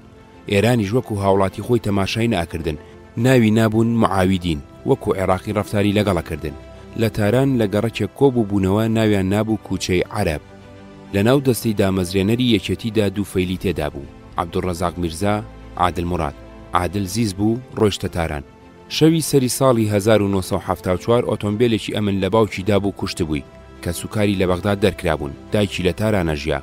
بۆ ئاشکردنەوەی لە تاران چوون بۆ ماڵەکەیان. عادل وەکو خۆی ئەیوت دڵی لە مام جەلال و دکتۆر فواد ڕەنجا بوو، ژیانیشی لە ناو زەنگ پێخۆش نەبوو. چەندێ لەگەڵی خەریک بووم سوودی نەبوو، چووە بێروت. ماوەیەک تەرجمەی عەرەبی فارسی بۆ ڕۆژنامەی ئەسەفیری بێروتیە کرد. لە مایسی 79دا لە یەکەمین کۆنگرەی حزبی سۆسیالیستی کوردستاندا هەڵبژێرا بە ئەندامی کۆمیتەی ناوەندی و بوو بە نوێنەریان لە لوبنان و سووریا. تەقویمی ئێرانی. ئێرانەکان تەقویمێکیان داهێناوە، ئەگەرچی خۆیان بە هیجری دەئەنێن، بەڵام نە لە میلادی باو ئەچێ نە لە هیجری باو. تەقویمی میلادی بە جۆرەی خولانەوەی ئەرز بە دەوری خۆردا دانراوە و تەقویمی هیجری بە جۆرەی خولانەوەی مانگ بە دەوری ئەرزدا دانراوە. تەقویمی میلادی لە دایکبوونی مەسیح و تەقویمی هیجری کۆچی محەممەدی لە مەکەوە بۆ مەدینە کردووە بە سەرەتای دەستپێکردنی. ئێرانیەکان هەردووکیان تێکەڵاو کردووە، خولانەوەی ئەرزیان بە دەوری خۆردا کردووە بە بنچینەی تەقویمەکەیان، بەڵام بۆ تەقویمەکەیان لە باتی ساڵی لە دایکبوونی مەسیح ساڵی کۆچی محەممەدیان کردووە بە سەرەتای دەستپێکردنی و لە باتی ڕۆژی کۆچی محەممەد ڕۆژی نەورۆزیان کردووە بە سەرەتای نوێبوونەوەی ساڵ. شەژمانجی یەکەمی هەموو 31 ڕۆژ و شەژمانجی دووەم هەموو 30 ڕۆژە. لەبەر ئەوە بە تەقویمەکەی خۆیان ئەڵێن هیجری شەمسی یا هیجری خورشیدی و بەویکە هیجری قەمەری. محەممەد ڕەزاشا تەقویمی میلادی و هیجری هەڵوەشانەوە و تەقویمێکی کەیدانا جلوسی کۆرشی گەورەی کردبوو بە ساڵی دەستپێکردن، لە کاتی قیامدا دیسان کردیەوە بە هیجری خورشیدی. ئەم تەقویمە جیاوازانە بۆ یەکێک کە شارەزانە بێ ئەبێتە هۆی سەر لێ تێکچوون. سەفارەتی سووری پاسپۆرتێکی نوێیان دامێ بۆ ئەوەی سەفەری پێ بکەم، بەڵام لەبەر ئەوەی نەمتوانی دخولیەی ئێرانی بخەمە سەر، نەمتوانی بەکاری بێنم و سەفەری پێ بکەم. گەڕامەوە بۆ سنا، لەوێ چاوەڕێ بکەم تا چارەیە بۆ کێشەکەم ئەدۆزمەوە. لەوێ نامەی یەکێ لە هاوڕەکانم پێگەیشت، داوای لێ کردبووم بگەڕێمەوە بۆ کوردستان، چونکە نێوانی مام جەلال لەگەڵ سەرکردایەتی کۆمەڵەتێک چووە و پەیوەندەکان خەریکە لە یەک ئەترازێن. بێگومان ئەمە هەواڵێکی ناخۆش بوو، زۆر نەبوو بزوتنەوە لە یەکێتی جیابوو بووە، ئەمەش بەسەرا بێ یەکێتی ئەکەوێتە مەترسیەکی گەورەوە. گەڕامەوە بۆ بارەگاکانی سەرکردایەتی لە تووژەڵا، هاوڕێکانی خۆم و مام جەلال و سەرانی بزوتنەوە ئەوانەی لەگەڵ یەکێتی مابوون بینی. کێشەکە لەسەر جۆری دروستکردنەوەی مەکتەبی سیاسی بوو. ئەوانەی پێشنیار کرابوون بۆ ئەندامەتی مەکتەبی سیاسی لە کۆمەڵا سالار و فازیل، لە هێڵی گشتی دکتۆر فواد مەعسووم و دکتۆر کەمال خۆشناو، لە بزوتنەوەش جەمال ئاغا و عەلی حەوێز. نوێنەرەکانی کۆمەڵە وتوبیان ئێمە عەلی حەوێز ناناسین، تازە هاتۆتە دەرەوە، لەبەر ئەوە قوبوڵ ناکەیندا بنرێ بە ئەندامی مەکتەبی سیاسی. مام جەلالیش بۆی باس کردبوون کە ئەوە تێکۆشەرێکی دێرینە و لێپرسراوی ڕێکخراوەکانی بزوتنەوە بووە لە کۆیە و هەوڵێکی زۆری دابوو بۆ ئەوەی بەخۆشی قانعیان بکە کە عەلی قوبوڵ بکەن. نوێنەرەکانی کۆمەڵە سوور بوون لەسەر هەڵوێستی خۆیان، کۆتایەکەی بەوە هاتبوو کۆبوونەوەکە تێکچوو بوو. مام جەلال سوێندی خواردبوو کە ئەگەر عەلی نەکرێ بە ئەندامی مەکتەبی سیاسی، ئەو لە ناو یەکێتیدا نامێنێ و کوردستان بەجێ ئەهێڵێ و بەیانێکیان لەسەر دەرەکە. کۆبوونەوەکە تێگەچێ و بڵاوی لێکەن. مام جەلال بە هەمان ناوەڕۆک و بە تووڕەبوونەوە نامەیەکی بۆ سەرکردایەتی کۆمەڵە نووسی بوو. هەوڵێکی زۆرمدا گرژیەکە خاو بکەمەوە، لەگەڵ سەرکردایەتی کۆمەڵە کۆبوومەوە، لەسەر کێشەکە زۆر دوایین و هەوڵماندا چارەیەکی ناوەنجی بدۆزینەوە. مام جەلال بە هیچ جۆرێ ئامادە نەبوو لە بڕیارەکەی خۆی بکشێتەوە. لە ئەنجامدا کەوتینە هەڵسەنگاندنی ئەوەی مام جەلال بۆ یەکێتی پێویستە و مەرجەناڕەواکەی لە پێناو پاراستنی ریزەکانی یەکێتیدا قوبوڵ بکەین، یان مەرجەکەی قوبوڵ نەکەین و پەیوەندی خۆمانی لەگەڵدا تێک بدەین. مام جەلال گرەوەکەی بردەوە، مەرجەکەی قوبوڵ کرا. بۆردومان. ئێمە لە ناوزەنگەوە گواسبوومانەوە بۆ تەختایەکی ڕوود لە نزیک تووژەڵا. چادرێکمان هەڵدابوو، لە ژێری دانیشتبووین و هەندێک لە پێشمەرگەکان خەریکی دارهێنان و چێژدێنان بوون. دوو فڕۆکەی عێراقی بە بەرزی بە ئاسمانی ناوچەکەدا چەند جارێ هاتن. دیار بوو فڕۆکەی نۆڕین ئیستیطلاع بوون. بۆ ڕۆژی دووەم 4 حوزەیرانی 79 ئێمە بەڕێگاوە بووین بەلای کانیزەردا ئەچوین بۆ مالیمۆز لە دەمەونیوەڕۆدا پۆلێ فڕۆکە پەیدا بوون. لە بەرزایەکەوە چاومان لێبوو چەند بۆمبایەکی بەردایەوە و دوو کەڵبەرز بووە. ئەنجامی بۆردومانەکە چەند ماڵێکی گوندی گۆڕەشێری وێران کرد بوو، چەند کەسێکی کوشت بوو. هەندێداری گەورەشی لە کانیزەر شکاند بوو. کاتی خۆی هەندێ نووسین و کاغەز و بەڵگەی گرنگمدا بوو بە ئەبوو شەهاب لە جێگایکی ئەمیندا بۆم هەڵبگرێ. ئەبوو شەهاب و کاتە لێپرسراوی لق یەکێتی بوو بنکەکەی لە زەڵێ بوو. ئەبوو شەهاب کاغەزەکانی لە گۆڕەشێر هەڵگرت بوو. لەگەڵ بۆردومانەکەدا ئەو ماڵەش بە تەواوی وێران بوو. شتەکانی منیش تێدا چوو. یەکێکیان باسێکی درێژ بوو لەسەر عەشیرەتەکانی کورد لە سووریاوە دەستم کرد بە نووسینی. زانیاری زۆری مەیدانیم کۆ کردبەوە لەسەر عەشیرەتە کوردەکانی سووریا و لەسەر عەشیرەتەکانی کوردستانی عێراق بە تایبەتی برادۆست، هەرچی، سوورچی، گەردی، باڵک، ئاکۆ، مەنگوڕ، مامەش لە زمانی پیاوەکانی ئەم عەشیرەتانەوە. مەبەستی عێراق لەم بۆردومانە ترساندنی ئاوایەکانی ئێران بوو کە تیان بگێنێ هەرکوێک داڵدەی پێشمەرگەی کوردستانی عێراق بدا بەرهێرژەکەوێ. ڕێگەی حەشیشە. ئەو ماوەیە نەجۆ نەجمەدین بیۆقەیە گەیشتە ناوزەنگ. وەجبەیەک چەکی بەناو تورکیادا هێنابوو بۆ گوندێکی سەرسنوور لاورمێ لەوێ شۆگەیان دیانە کوردستانی عێراق. نەجۆ ئەگەڕایەوە تورکیا پێکەوە بەڕێکەوتین بەرە ورمێ و لێوە بۆ شاپور و چوینە ناوچەی شکات. نەجۆ لەگەڵ هەندێکیان ناسیاوی پەیدا کردبوو. سەری گوندەکەی سەناری مامەدیماندا خۆی لە ماڵ نەبوو، کوڕەکەی لەوێ بوو. گوندەکە قەرەباڵغێکی زۆری لێبوو. بەڕێکە و تووشی بێجانجندی بووم. ویستم خۆمی لێ هەڵە بکەم، بەڵام بێجان منی ناسیە و بە گەرمی چاکوچۆنیمان کرد. پێم وت لێرە کەس من ناناسیێ، ناشمێ کەس بمناسیێ، تۆش باسی مەکە. وتی باشە. تا ناوچەکەمان بەجێهێش کەس نەیزانی. لێم پرسی چی ئەکەی لێرە؟ وتی من خەڵکی ئێرەم، وەختی خۆی بۆ کوردایەتی شوێن بارزانی کەوتم بۆ سۆڤێت و لەگەڵ ئەویش گەڕامەوە بۆ عێراق. ئێستا هاتوومەتەوە ناو کەسوکاری خۆم. چوینە گوندێکی نزیک سنووری تورکیا لە ماڵی کابرایەک بووین بە میوان ناوی حاجی زنار بوو. دەوڵەمەند و دەسەڵاتدار بوو. وێنێکی مەلا مستەفا شێڵواسی بوو. ئەوان نەجۆیان بە سیاسی نەئەناسی، بە قاچاقچی چەکیانەزانی. نەجۆ پێشتر جارێکی تریژ میوانی حاجی زنار بوو. حاجی کابرایەکی چاو دڵفراوان بوو، بەرخێکی بۆ سەر بڕین. تا ڕێگاکەیان تاقی کردەوە 3 ڕۆژی پێچوو. هەر 3 ڕۆژ میوانی ئەو بووین، خزمەتی زۆریان کردین. حاجی زنار ئێمەی بە باندێکی گرنگی قاچاقچێتی تێکەڵاو لە عێراقی و تورکی و ئێرانی ئەزانی. زۆرمان هەوڵدا قانعی بکەین هاوکاریمان بکا بۆ جۆزانەوەی چەک لە دیوی تورکیاوە بۆ گوندەکەی خۆیان. شوێنەکەیان زۆر لەبار بوو. حاجی زنار ملی نەئەدا، بە پێچەوانەوە ئەو ئەویست ئێمە قانع بکە بازرگانی حەشیشەی لەگەڵ بکەین. زۆرمان لەگەڵ وت و تەماعی زۆرمان خستە بەردەمی کەڵکی نەبوو. وتی ئێوە ئەچن لە لوبنانەوە بە قاچاق تفەنگ ئەهێنن بۆ سووریا و بە قاچاق بە ناو سووریادا ئەیبەن بۆ ناو تورکیا و لە تورکیاوە بە قاچاق بۆ ئێرە و لێرەشەوە بۆ عێراق چەندی لێ قازانجەکەن. ئەو پارێ ئەم هەموو زەحمەت و ترسە ئەهێنێ. ئێوە 100 تفەنگ ئەهێنن، ئەبێ بۆ هەر 10 تفەنگ وڵاغێک تەرخان بکەن. کاروانەکەتان ئەبێ بە 10 وڵاغ و ئەبێ بە 10 کەسیش بیپارێزی. ئەگەر کارەکە بە سەلامەتی بڕوا لە کۆتاییدا لە هەر تفەنجێ چەند سەد تمەنێ قازانجەکەن.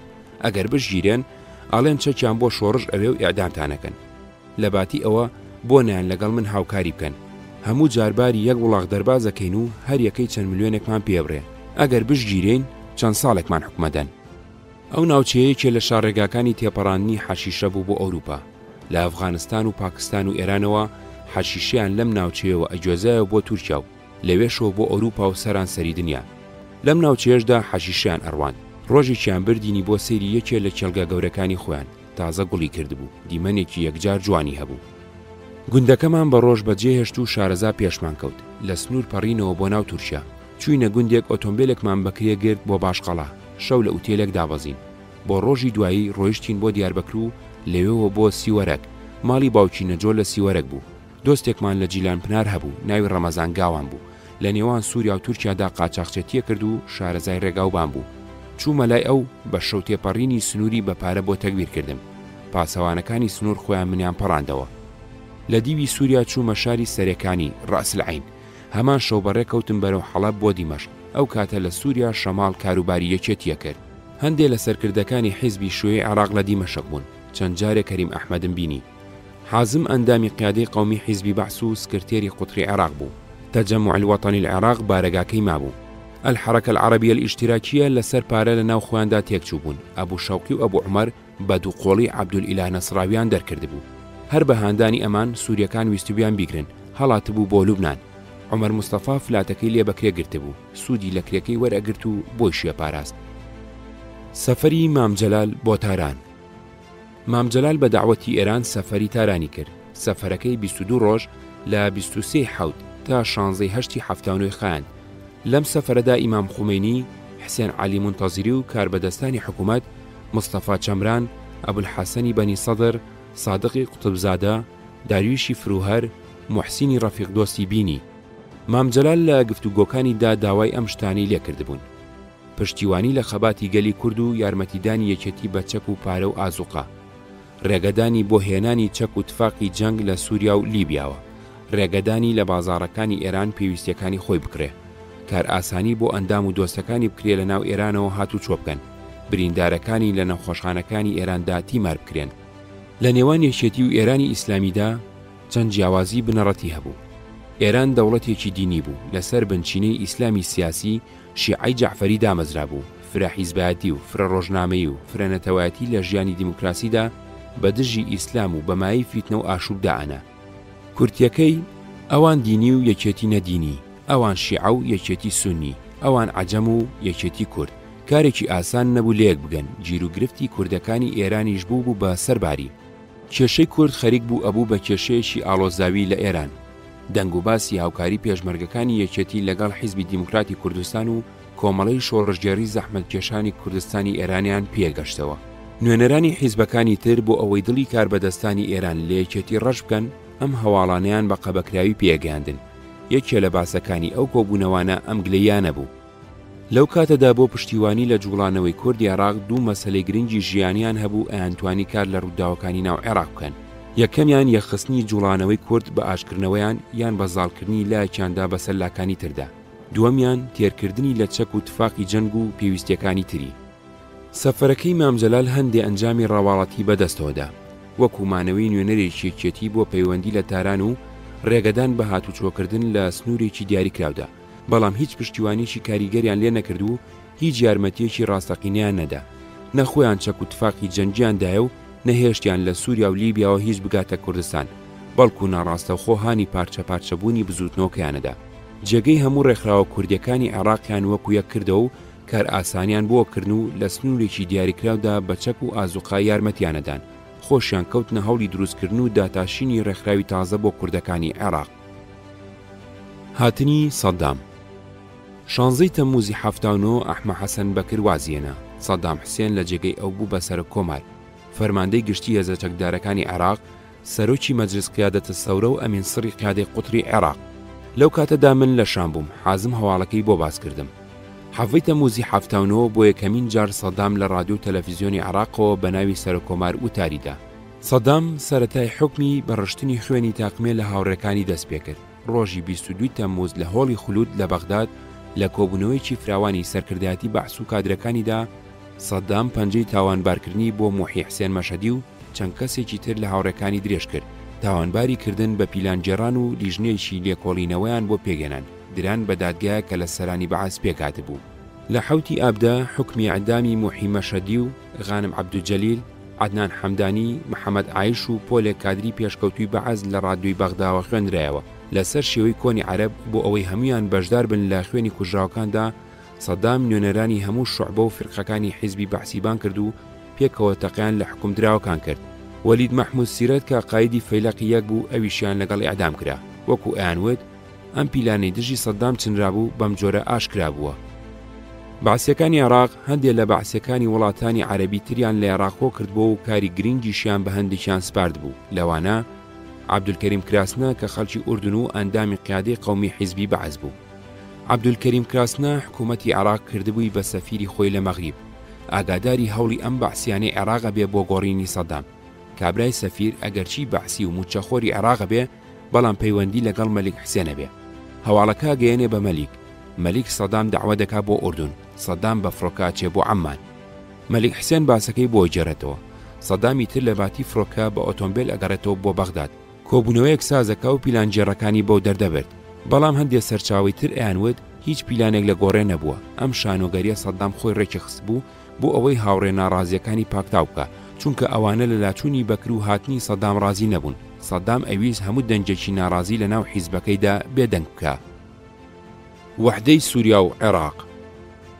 چەندمان جەبوو گفتوگویەکی ژێربەژێر لە نێوان نوێنەرانی سووریا و عێراقدا بۆ یەخستنی حیزب و جێش و دەوڵەت دەستی پێکرد بوو.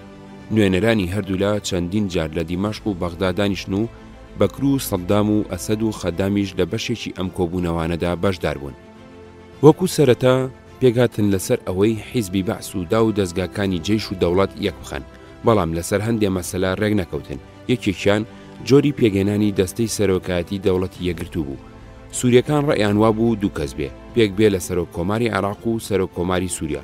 لایەنی عێراقی ڕێی وابوو کە ئەبێ لە سێ کەس پێک بێ، دوانی عێراق و یەکێکی سووری. لەمەش دیارە مەبەست ئەوە بوو جگە لە بەکر سەدام حوسێنیشی تێدا بێ. سووریەکان ئەمیان قوبوڵ نەکرد، لەبەر ئەوە عێراق تەگەرێکی تری تێخست. سووریەکان ڕێیان وابوو کە دەرامەتی هەردوولا تێکەڵاو بکرێ و بودجێیەکی هاوبەش دابنرێ. لایەنی عێراقی لە بەرامبەر قوبوڵ نەکردنی سەرۆکاتی سێقۆڵیدا ئەمەی قوبوڵ نەکرد. داوای کرد دەوڵەتی یەکگرتوو بودجەیەکی هاوبەشی هەبێ، بەڵام هەر دەوڵەتەش بودجەی جیاوازی خۆی هەبێ. لەو کاتەدا معارەزەی عێراقی لە سووریا و معارەزەی سووری لە عێراق بوون، کەچی ئەم گفتوگویانە لە پشتی سەری ئەوانەوە ئەکرا. هەردوو دەوڵەت خۆیان لێ بێدەنگ بوون، بەڵام هەفتەنامەی ئەلوەتەن العەرەبی سەر بە عێراق کە لە پاریس دەرەچوو گۆشەیەکی ئەم گفتوگویانەی ئاشکرا کرد و هەندێک ڕۆژنامەی عەرەبی باسییان کرد. نووسەرێکی ئەمریکی بەڕەچەڵک عێراقی مەجید خەدووری گفتوگۆکان و بیر و بۆچوونەکانی هەردوو لای بەدرێژی لە کتێبە ئینگلیزیەکەیدا دەربارەی ناکۆچی ئێران عێراق نووسیوە. گفتوگۆکان بەردەوام بوو تا بەکر کشایەوە و سەدام جێگەی گرتەوە. ئەو سەدام گفتوگۆکانی بڕی بە بیانووی ئەوەی سووریا بەشدار بووە لەو پیلانەدا کە بۆ لابردنی ئەم کراوە. هەوڵەکانی وحدەت تێکچوو، زەمینەی ئاشبوونەوە گۆڕا بە دوژمنایەتیەکی لە جاران تونند و تیشتر. لە وەڵامی پرسیارێکدا کە بۆچی ئەم گفتوگویانە سەری نەگەر، تارق عەزیز بۆ پاساودانی وتی تەمەنی جیابوونەوەی ئەم دوو حیزبە درێژترە لە تەمەنی یەک بوونیان.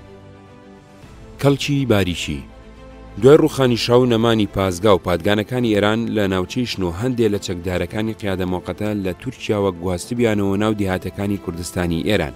گیراوەکانی ئێمەش ئازاد هەورامی، مەحمود عەبدوڕەحمان، شێخ عەلی، عەلی ئەحمەد، عەلی شیعە، حامیدی حاجی غالی کە لە ڕۆژانی کارەساتی هەکاریەوە بە گیراوی لەلایەن مابوونەوە تا ئەو ساڵە ناو دیاتەکانی تورکیا شاردوبیانەوە هێنابیانن بۆ ناوچەیشنەوە لە ژوورێکدا لە دێک حەبسیان کردبوون. ژوورەکە دەلاقەیەکی تێدا بێ، دوانیانی پێدا ئەچێ و دوانیانی پێدا ناچێ. لەبەرەوەی ناتوان هەر چواریان هەڵێن وا ڕێگەکەون ئەوانەی بە دەلاقەکەدا ئەچن خۆیان دەرباز بکەن. ئازاد و مەولود باریکتر بوون لە حامید و عەلی، هەڵدێن و ئەچن بۆ ماڵی سەید عەزیزی شەمزینی لە گوندی شێخان. سەید عەزیز کەسایەتێکی دەسەڵاتدار و ناسراوی ناوچەکە و دۆستی مام جەلال بوو، هەردووکیانی بە سەلامەتی ناردەوە بۆ ناوزان. پاش ماوەیە خەڵکی سەردەش تاقمێت چەکداری قیادە مۆقەتەیان گرت و بە گیراوی تەسلیمی ئێمەیان کردن. لە دەزڵێش چەند کەسێکیان لێگیرا. قیادە مۆقەتە ڕازی بوو بە گۆڕینەوەیان، لەگەڵ حامید و عەلی و گیراوەکان گۆڕانەوە. حامید و عەلی پاش 15 مانگ ئینجا ئازاد کران. شەڕی سێمانگە لە کوردستانی ئێران. لە ناو کار بەدەستانی تازەی ئێراندا زۆر کەسی تێدا بوو باوەڕیان بە کێشەی نەتەوایەتی نەبوو. هەموو جۆرە خواستێکی نەتەوەییان بە فیتی ئیمپریالیزم و دوژمنانی ئیسلامدا ئەنا. ئەمانە هەندێکیان لە ڕوانگەی دینی و هەندێکیان لە ڕوانگەی نەتەوەییەوە دژی خواستەکانی گەلانی ئێران ئەوەستان و ئەیانویست بە لولەی تفەنگ بێدەنجام بکەن. دەسەڵاتی ناوەندی دەوڵەت لە زۆر شوێنی کوردستان ترازا بوو. سەرانی ئینقلاب ئەیانویست ئەم دەسەڵاتە بە چەکداری سوپای پاسداران دابمەزرێنەوە. چەکدارەکانیشیان لە شوێنە دوورەکانی ئێرانەوە ئەهێنا. کەسیان ئاشنای زمانی کوردی و خوڕ ڕەوشی دانیشتوانی ناوچەکە نەبوون. سەرڕای ئەوەش هەمویان شیعی تونڕەو بوون، بە ناوی ئیسلامەتیەوە بە زۆر ئەیانویست خەڵک بهێن نەژێر کێفی خۆیانەوە. دانیشتوانی کوردستان چەکیان کەوتووە دەست، لە زۆر جێگا بەرەنگاریانە کرد و شەڕ و پێکاتدان لە نێوان ڕێکخراوە سیاسیەکانی کورد و سوپای پاسداراندا ئەقەوما. تا ماوەیەک ئەرتەش خۆی لەم ڕووداوانە دوورە پەرێزگرت بوو. ڕووداوێکی لەم بابەتە لە پاوە قەوما. مستەفا چەمران وەزیری دیفاعی ئەوسای ئێران خۆی چوو بۆ پاوە، لەوێ دەوری گیرا. تونڕەوەکانی دەوروبەری ئیمام خومینی ئەمەیان بە هەڵزانی بۆ ئەوەی ئەویش تێکەڵاوی ئەم کێشەیە بکەن و هەموو دا و دەستگادینی و دەوڵەتیەکانی ئێران بکەن بە گشت کووردا. ئیمام خومینی ئەم فەرمانەی دەرکرد. خومینی فەرمانیدا بە هەموو هێزە چەکدارەکانی ئێران بەرەو کوردستان بجمێن.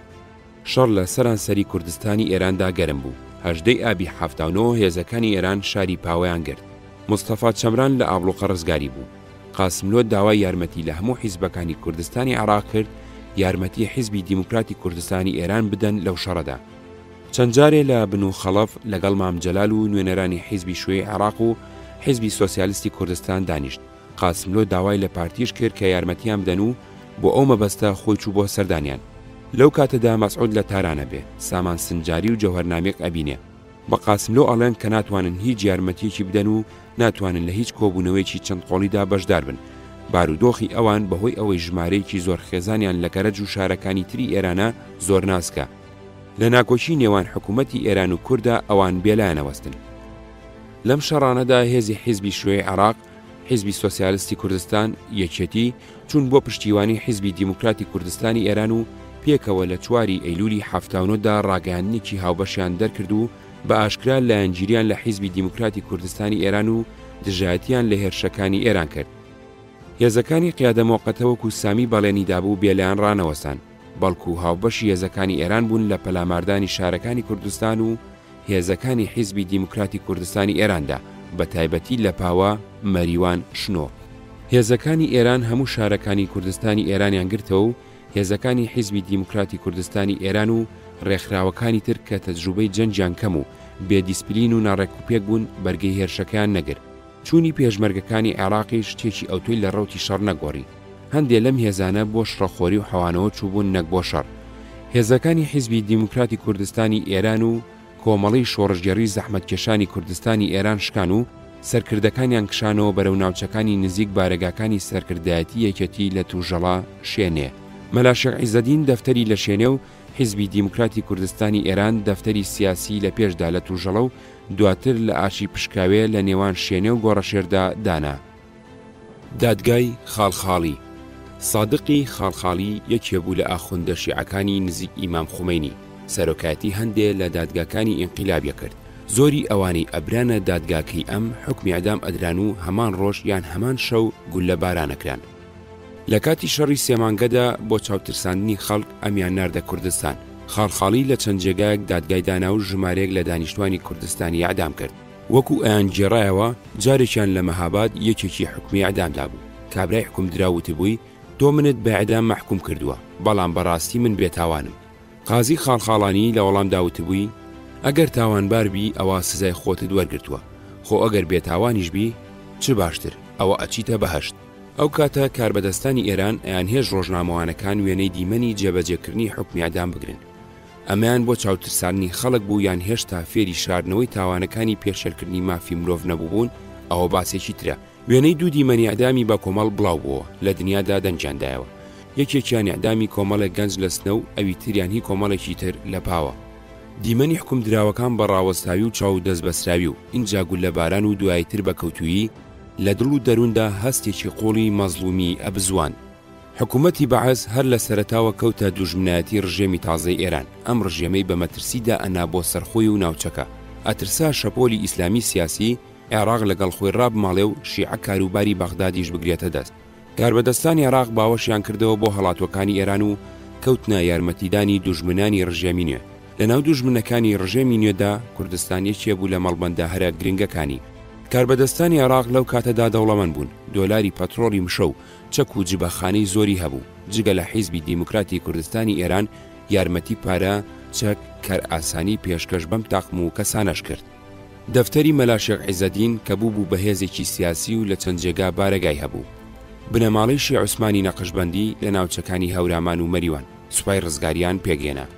بنەماڵی داود بەگی جاف کە برایەکیان لە تارانی ئەعدام کرابوو، ئەمانیش هێزێکی چەکداریان لە ناوچەکانی جوانڕۆ و ڕەوانسەر دامەزران. مەلا شێخ جەلال لە ناوچەی بانە کە دواتر سازمانی خاباتی پێگێنا.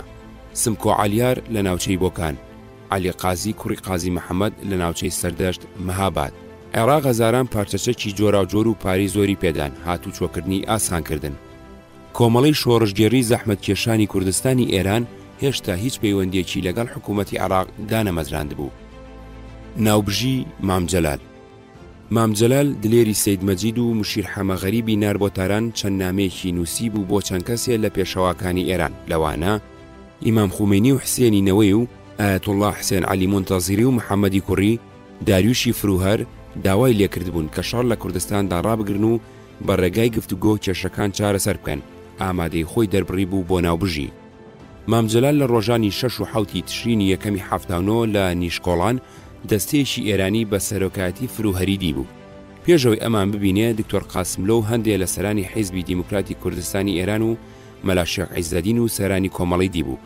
لەم کۆبوونەوەیەدا دوو مەسەلە باس کرابوو: جۆری چارەسەری کێشەی کورد لە ئێراندا و جۆری یارمەتیدانی کوردی عێراق لە خەباتدا دژی ڕژێمی بەعەس. فروهەر حیزبی دیموکراتی کوردستانی ئێرانی تاوانبار کرد بوو بە نانەوەی ئاژاو و شەڕ لە کوردستاندا، وەرگرتنی چەک و پارە لە عێراق و ناردنی خێزانەکانیان بۆ عێراق.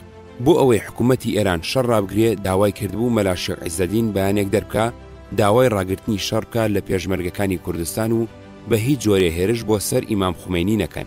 وای دەرخست بوو کە ئێران ئامادەیە کێشەی کورد بە گفتوگۆ مزاکرات چارەسەر بکە لەسەر بنچینەی سەلماندنی مافەکانیان، بەڵام بە ناوێکی جیاواز لە ناوی خودمختاری. دەربارەی یەکێتیش ئامادەی ئێرانی دەربڕی بوو بۆ یارمەتیدانی. مام جەلال دیفاعی لە حیزبی دیموکراتی کوردستانی ئێران کردبوو، هۆی ئاڵۆزانی هەلومەرجی کوردستانی دا بۆ پاڵ ڕەفتاری پاسداران و کوشتنی بە کۆمەڵی خەڵک وەکو ڕووداوەکەی قارنە و دادگاکانی خاڵخاڵی و بۆردومانی دێهات. بۆی ڕوون کردبوونەوە کە حیزبی دیموکراتی کوردستانی ئێران هێزێکی سەرەکیە و ئەتوانێت شەڕ ڕابگرێ نەک شێخ عیزەدین و چارەسەرکردنی کێشەی کورد لە ئێراندا ئەبێتە هۆی بەهێزکردنی خەباتی کوردی عێراق و خواستەکانی حیزبی دیموکراتی کوردستانی ئێران بریتیە لە ڕێگەدانی قانونی چالاکی سیاسی حیزب، بەردانی گیرا و دیلەکانی هەردوولا، کێشانەوەی پاسدار و جێڕانەوەی هێمنی بۆ کوردستان. دەربارەی یارمەتیدانی یەکێتیش داوای لێکردبوو ڕێگەی بدەن لە تاران مەکتەب بکاتەوە، ئازوقە و پێویستیەکانی لە بازاڕەکانی ئێران بکڕێ، نەخۆش و بریندارەکانی لە نەخۆشخانەکانی ئێراندا تەداوی بکرێن، سەفارەتەکانیان فیزای هاتوچۆی ئێران بە ئەندام و دۆستەکانی یەکێتی بدەن، ڕێگەی یەکێتی بدەن لە سووریا و لیبیاوە بەناو ئێراندا چەک بگوێزێتەوە بۆ کوردستان. هەندێ لەو چەکانی لە کاتی ئاشبەتاڵدا لە کوردی عێراقیان سندووە بیدەنەوە بە یەکێتی.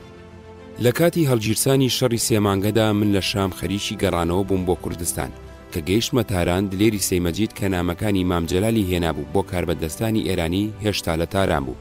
لە تاران گیر نەبووم، لەگەڵ حەمە سەعید چووینە مەهاباد، لەوێ جێبێکمان بەکرێ گر بۆ سەردەر. نەمانزانی لە سەردەر شەڕە، منمان پێوە ناوڕۆیشتین. پێشەوەی بگەینە ناوشار لە پادگانەکەەوە بە تەقەدایان گرتینەوە، چەند گولێک لە جێبەکەمانیدا، کەسمان بەر نەکەوتین. بە پەلە دابەزین و خۆمان لە چاڵی کەنار جادەکەدا قایم کرد، هالیکۆپتەریش بە ئاسمانەوە ئەفری. شۆفێرەکەمان ئیزندا و خۆمان بەلاڕێدا کەوتینە ڕێ، بۆ ئێوارە گەیشتینە گوندی زێوە. زێوە گوندێکی خۆش و بەسێوە لاسوورە بەناوبانگ بوو. لاماندایە ماڵێک جێگایان کردینەوە تا بەیانی بەڕێکەوتین بۆ ناو زەنگ. پۆستەری شەهیدان. دوای ڕوخانیشا ئیتر ئێران بۆ ئێمە کرایەوە، هێشتا حکوومەت دەسەڵاتی پەیدا نەکردبووە. هەندێک لە کادرەکانی ئێمە چوونە شارەکانی ئێران. چاپخانەکان هیچ سانسۆرێکیان لەسەر نەبوو، هەموو شتێکیان چابە کرد.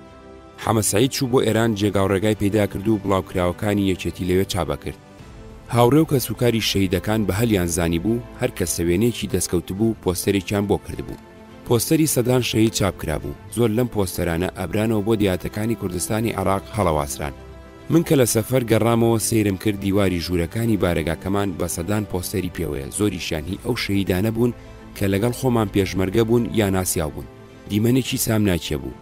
بە پێشمەرگەکانم وت ڕاستە ئەمە بۆ ڕێزلێنان لە شەهیدەکان پێویستە، بەڵام هەرچی بێتە ئەم ژوورەوە وێنەی ئەم هەموو کوژراوە ببینێ یەکسەرورەی ئەڕوخێ. من تازە گەیشت بوومە ناو زەنگ، بەفرێکی ئەسوور باری بوو. ڕۆژی 18 تشرینی یەکەمی هەفتانەوە جارێکی تر دەستەی نوێنەرایەتی ئێران هاتنەوە بۆ کوردستان. نامەیەکی پەلەی مام جەلالم پێگەیشت، داوای لێ کردبووم دەست بەجێ بچم بۆ بن و خەڵەف بۆ ئەوەی لەگەڵ دەستەی نوێنەرایەتی ئێرانی بگەڕێمەوە بۆ تاران بۆ سەرپەرشتی گوێزانەوەی چەک لە دیمەشقەوە بۆ تاران. لە ناو هاوڕێکانی ئەوێدا هاتوچۆکردن بۆ من ئاسانتر بوو، چونکە پاسپۆرتم هەبوو، بە قانونی هاتبوومە ئێرانەوە. مژدەی دابوومێ کە ئێران موافقەتی کردووە چەکەکان بە فڕۆکە بجوێزینەوە. دەست بەجێ بەرەو بن و خەڵەف بەڕێکەوتم. هێشتا نوێنەرانی هەردوولا لە گەرمەی گفتوگۆدا بوون. نوێنەرانی ئێران داریوشی فروهەر وەزیری کار، سەرتیب دانیشوەر فەرماندەی ژاندرمری، سەرتیب ئازەری فەرۆغ فەرماندەی نیرۆی زەمینی، کوڕێکیش بە ناوی کەریم خانی سکرتێری فروهەر بوو.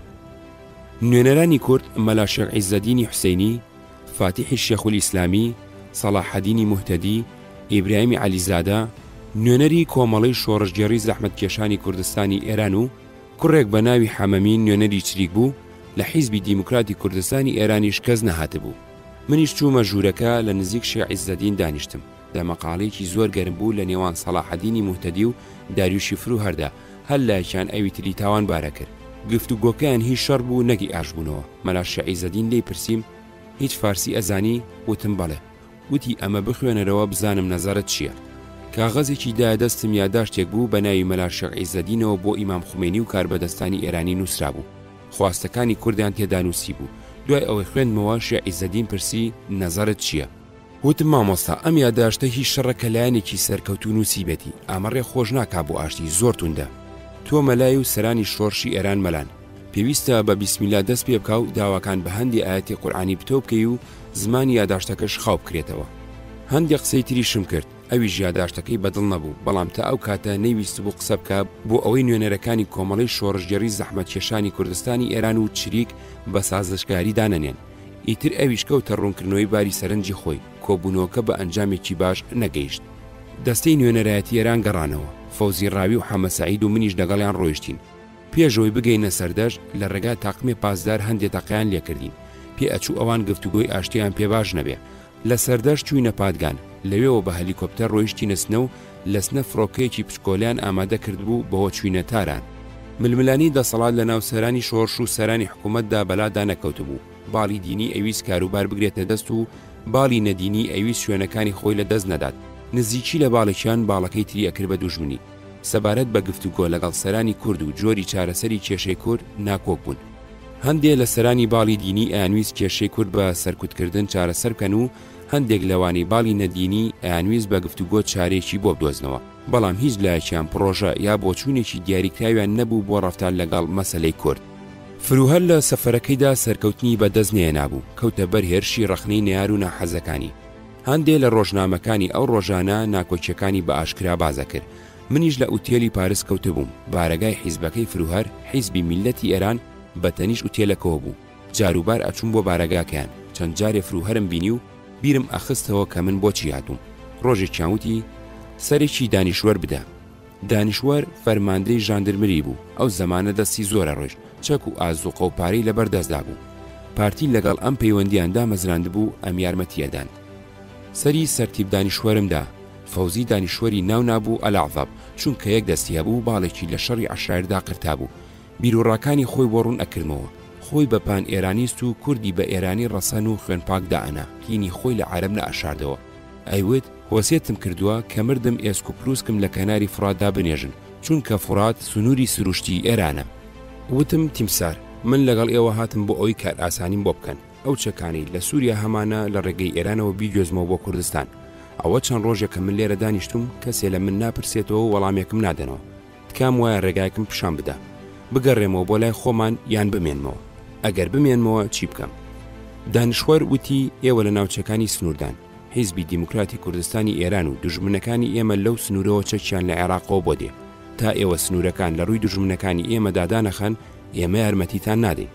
ئەگەر بەڵێن بدەن کە سنوورەکان دابخەن و وەکو گروهی بارزانی ئێوە شەڕیان بکەن، من لەو چەکانە زۆر زیاترتان ئەدەمێ کە ئێوە بەتەمان لە سووریاوە بیهێنن. وتم تیمسار، من بە پێی بەڵێنی خۆتان کە بە ئاغای تاڵەبانیتاندا بوو هاتووم بۆ جۆزانەوەی چەک، نەک بۆ گفتوگۆی سیاسی. ئێران 400,000 سەربازی هەیە، سنوورەکانی خۆی پێ لەو تاقمانە ناگیرێ، ئێمە هێزێکی پارتیزانی بچووک چۆن ئەو کارەمان پێ ئەنجام بدرێ. تێگەیشتم مانەوەم بێکەڵکە، باڵێنەکەیان هیچی لێ سەوز نابێ.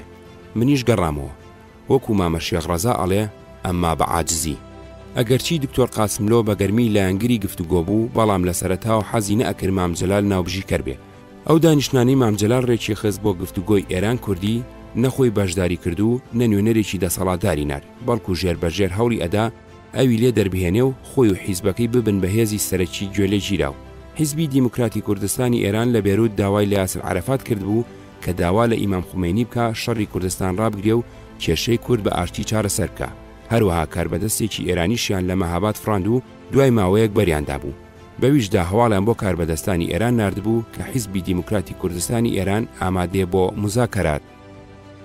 هەیئەتی نمایندەجی خەڵکی کورد ڕۆژی 29 تشرینی یەکەمی 79 ڕادووی تاران ڕاگررتنی شەڕی کوردستانی ڕاگەیان. هەموو ڕێکخراوەکان ئەمەیان بە هەلزانی. کادر و پێشمەرگە و ئەندامەکانی خۆیان ناردەوە شارەکان.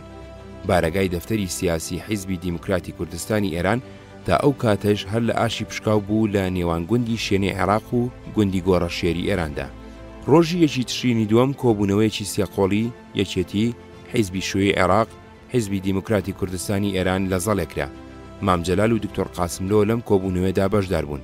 مام جەلال هەوڵێکی زۆری لەگەڵ نوێنەرانی حیزبی دیموکراتی کوردستانی ئێراندا بوو بۆ ئەوەی بەدەستەیەکی یەکگرتو و خواستی یەکگرتووە بچنە مزەکەراتەوە لەگەڵ نوێنەرانی حکوومەتی ئێران. ڕۆژی حەڤەی تشرینی دووەم ئیمام خومەینی ئەم پەیامەی بۆ کورد نارد. قسەکانی ئیمام خومەینی وەکو قسەی هیچ یەکێ لە کاربەدەستانی ئێران نەبوو. قسەکانی ئەم بە حکمی شەرعی دانرا، کەس نەیەتوانی بە ئاشکرا دژی ڕابوەستێ. ئەم پەیامەی پێشەوای ئینقیلاب زۆر گرنگ و مەسەلەی زۆر گرنگی تێدا بوو. لەوانە: 1. سەلماندنی زۆر لێکراوی و چەوساوەیی کورد. 2. سەلماندنی مافی کورد بۆ بەڕێوەبردنی خۆی لە ناوچەکانی خۆیدا. 3. ڕاگررتنی شەڕی ڕاگەیاندن و شەڕی تفەنگ. 4. گفتوگۆی سیاسی لەگەڵ کەسایەتی دینی و نەتەوەیی و سیاسی کورد بۆ چارەسەرکردنی کێشەکەی. چەند ڕۆژێ دوای ئەوە دکتۆر قاسملۆ لە ئاشی پشکاوێەوە چۆوە مەهاباد. لە خۆپشاندانێکی گەورەدا پشتیوانی لە پەیامەکەی ئیمام کرد و ئیتر خۆیان ئامادە کرد بۆ گفتوگۆ. حیزبی دیموکراتی کوردستانی ئێران لەگەڵ شێخ عیزەدین و کۆمەڵەی شۆڕژگەڕی زەحمەتکێشانی کوردستانی ئێران و چریک ڕێکەوتبوو دەستەیەکی هاوبەشی نوێنەرایەتی بە ناوی هەیئەتی نمایندەجی خەڵکی کورد پێک بێنن. لە سەرەتاوە دیار بوو گفتوگۆی کورد و ئێران بە ئەنجام ناگات. هیچ لایەکیان باوەڕی بەویتر نەبوو. چریک شاخەی کوردستانی دامەزراند بوو. چارەسەرکردنی کێشەی کوردی بەلاوە گرنگ نەبوو. بەڵکو ئەویست کەڵک لە کوردستان وەربگرێ وەکو بنکەیەک بۆ چالاکیەکانی خۆی و کەڵک لە کێشەی کورد وەربگرێ وەکو گوشارێک بۆ سەردا و دەستگای ناوەندی لە تاران. کۆمەڵی شۆڕژگەڕی زەحمەتکێشانی کوردستانی ئێرانیش باوەڕیان بەوە نەبوو بە گفتوگۆ لەگەڵ دا و دەستگای دینی ئێران بگەنە هیچ جۆرە چارەسەرێکی ئاشتی کێشەی کورد. بەڵکو خۆیان ئەیانوت لەم گفتوگۆیانەدا بەشداری ئەکەن بۆ ئیفشاگەری، واتە بۆ ڕیسواکردنی ڕژێم. حیزبی دیموکراتی کوردستانی ئێران تووشی چەند هێزێکی تونڕە بوو. هەموو نەرمیەکی ئەمیان بە سازشکاری لە قەڵەم ئەدا و ئەیان کرد بە کەرەستەی پڕۆپاگەندا دژی. سەرنجام هەیئەتی نمایندەجی خەڵکی کورد لە 4 ئەندامی حیزبی دیموکراتی کوردستانی ئێران و 2 ئەندامی کۆمەڵەی شۆڕژگەڕی زەحمەتکێشانی کوردستانی ئێران و 2 ئەندامی چریک بە سەرۆکایەتی مەلا شێخ عیزەدین پێگات. ئەندامێکی حیزبی دیموکراتی کوردستانی ئێران قسەکەری ڕەسمی سەغنگوو بوو. ئەم هەیئەتە پرۆژەیەکی 26 مادەییان ئامادە کرد کە ببێ بە بنچینەی گفتوگۆ لەگەڵ نوێنەرانی دەوڵەت. خواستەکانی کورد. خواستەکانی بزوتنەوەی نەتەوەی کورد لە ئێراندا لە بابەتی ئەو خواستانە بوو کە چەند ساڵ بوو کورد لە عێراقدا داوایە کرد. بە کورتی ئەمانە بوو: 1. سەلماندنی مافی نەتەوەی کورد لەسەر بنچینەی ئۆتۆنۆمی خودموختاری. 2. دیاریکردنی سنووری کوردستانی ئێران لەسەر بنچینەی زۆرایەتی دانیشتوانی ناوچەکە. 3. هەڵبژاردنی شورای ئۆتۆنۆمی کوردستان بە دەنگدانی نهێنی و ڕاستەوخۆ، ئەویش بۆ ڕاپەڕاندنی کاروباری بەڕێوەبەرایەتی، ئابووری، ڕۆشنبیری، کۆمەڵایەتی، ئاسایشی ناوخۆ، هەیئەتی ئیجرایی دابمەزرێنێ. 4. کوردی ببێتە زمانی ڕەسمی خوێندن و بەڕێوەبەرایەتی. ئەمە ناوڕۆکی خواستە نەتەوەیەکانیان بوو. جا هەندێک جار بە پرۆژەی 8 مادەیی و هەندێک جار بە 6 مادەیی و هەندێک جاری تر بە پرۆژەی 26 مادەیی دەریانەبڕی. هەیئەتی حوسنی نیەت کە نوێنەری دەوڵەت بوو بۆ گفتوگۆ لەگەڵ سەرانی کورد و لە 2 هەفتەی مانجی کانون یەکەمی 1970دا تەڕەح خودگردانی لە ڕۆژنامەکانی تاراندا بڵاو کردەوە. کوردەکانی ئێران هەرزوو ناویان لێنا تەڕەح سەرگەردانی. ئەم پرۆژەیە خواستەکانی کوردی بەدی ناهێنا، بەڵام لە چاو تێگەیشتنی سیاسی حکومڕانەکانی ئێراندا هەنگاوێک بوو بۆ پێشەوە. ئەوە جاری یەکەم بوو دەسەڵاتی ناوەندی لە تاران ئامادە بێ هەندێک لە دەسەڵاتەکانی خۆی بە ئوستانەکان ببەخشێ و جۆرێ باکەم و کورتیش بێ لە ناوەندێتی بسەلمێنێ. گەورەترین کەم و کوڕی ئەم پرۆژەیە لەوەدا بوو دابەشبوونی بەڕێوەبەراتی ناوچە کوردنشینەکانی وەکو خۆی هێشت بووە. هەمویانی یەک نەخست بوو لە یەک ناوچەی بەڕێوەبەراتیدا، بەڵام بە جۆرەی ئەم پرۆژەیە ئەکرا زمانی کوردی لە پاڵ زمانی فارسیدا بۆ کاروباری حکوومەتی بەکاربێنرێ و ڕۆژنامە و بەرنامەی رادیۆ و تەلەڤیزیۆنی پێ ئامادە بکرێ و ئاسایشی ناوخۆ بە دەستگای ناوچەیی سپێررابوو. لەگەڵ دەستپێکردنەوەی شەڕدا لە کوردستان ئەم پرۆژەیەش مرد. ئێران وڵاتێکی فرەنەتەوەیە. کاربەدەستەکانی لە کۆنەوە ترسێکی زۆریان لە پارچە پارچەبوونی هەیە و ئەم ترسیان کردووە بە بیانووی سەرکوتکردنی بزوتنەوەی نەتەوەکانی ئێران و خواستە نەتەوەکانیان سەبارەت بە بەکارهێنانی زمانی نەتەوەی. لە ئێراندا چەندین نەتەوە و ڕەگەزی جیاوازەیە: فارس، ئازەری، کورد، بلوچی، تورکمان، عەرەب. سەرڕای ئەمانەش هەندێک قەوم هەن خۆیان بە هیچ کام لەم نەتەوانە نازانن، وەکو لۆڕ، جەلەکی. لەناو ئەم نەتەوانەدا ئازەری بە ژمارە لە هەمویان زۆرترن، ئەگەرچی لە دوای دووەمین جەنگی جیهانی جمهوریەتی ئازەربایجانیان دروست کرد و دوای سەرکەوتنی شۆڕشی ئێران هەم حیزبی توودە فرقەی دیموکراتی ئازەربایجانی دروست کردووە و هەم حیزبی دیموکراتی کوردستانی ئێران و نەتەوەپەرستەکانی حیزبێکی تایبەتیان بە ئازەربایجان دروست کرد، بەڵام بزوتنەوەی نەتەوەی ئازەری و بەهێز و تەوەژم نەبوو وەکو بزوتنەوەی نەتەوەی کورد. ئەمەش ئەگەڕێتەوە بۆ چەند خاڵێک. یەک، ئەگەرچی ئێران بەناو بە دەوڵەتی فارس ناسراوە، بەڵام لە کۆنەوە زنجیرەی ئازەریەکان حکمی ئێرانیان کردووە. سەفەوی، ئەفشار، قاجار کە چەند سەدە حکومڕانی ئێران بوون هەمویان ئازەری بوون. لەناو ئەوانەدا دوو جار حکومڕانی لەدەست زنجیرەی ئازەری دەرهاتووە. جارێکیان سەردەمی زنجیرەی زەند کە بە ڕێچەڵک کورد بوون، جارێکی تر سەردەمی پەهلەوی کە بە ڕێچەڵک خەڵکی شیمالی ئێران بوون. فارس زۆرتر لەوەی نەتەوەی حکومڕان بێ زمانەکەی زمانی ئەدەب و فەرهەنگ و حکوم بووە. دوو، ئازەریەکان هەمیشە و بە درێژایی زەمان لە دەستگای حکومڕانیدا دەسەڵاتدار و زاڵ بوون. ژمارەیەکی زۆری وەزیر، ئوستاندار، ئەفسەرانی ئەرتەش، ژاندارمری، ساواک ئازەری بوون. بەشێکی گرنگی بازار و بازرگانی و پیشەسازی سەرانسەری ئێران بەدەست ئەوانەوە بووە. لە دامەزراوی شیعەدا ئازەریەکان هەمیشە دەسەڵاتدار و خاوەن نفوذ بوون. ئەم هۆیانەوەیان کردووە ئازەری هەست بە چەوسانەوەی نەتەوەی بەرامبەر بە دەوڵەتی ئێران و بە چەوسانەوەی مەزەبی بەرامبەر دامەزراوی دینی شیعە نەکەن.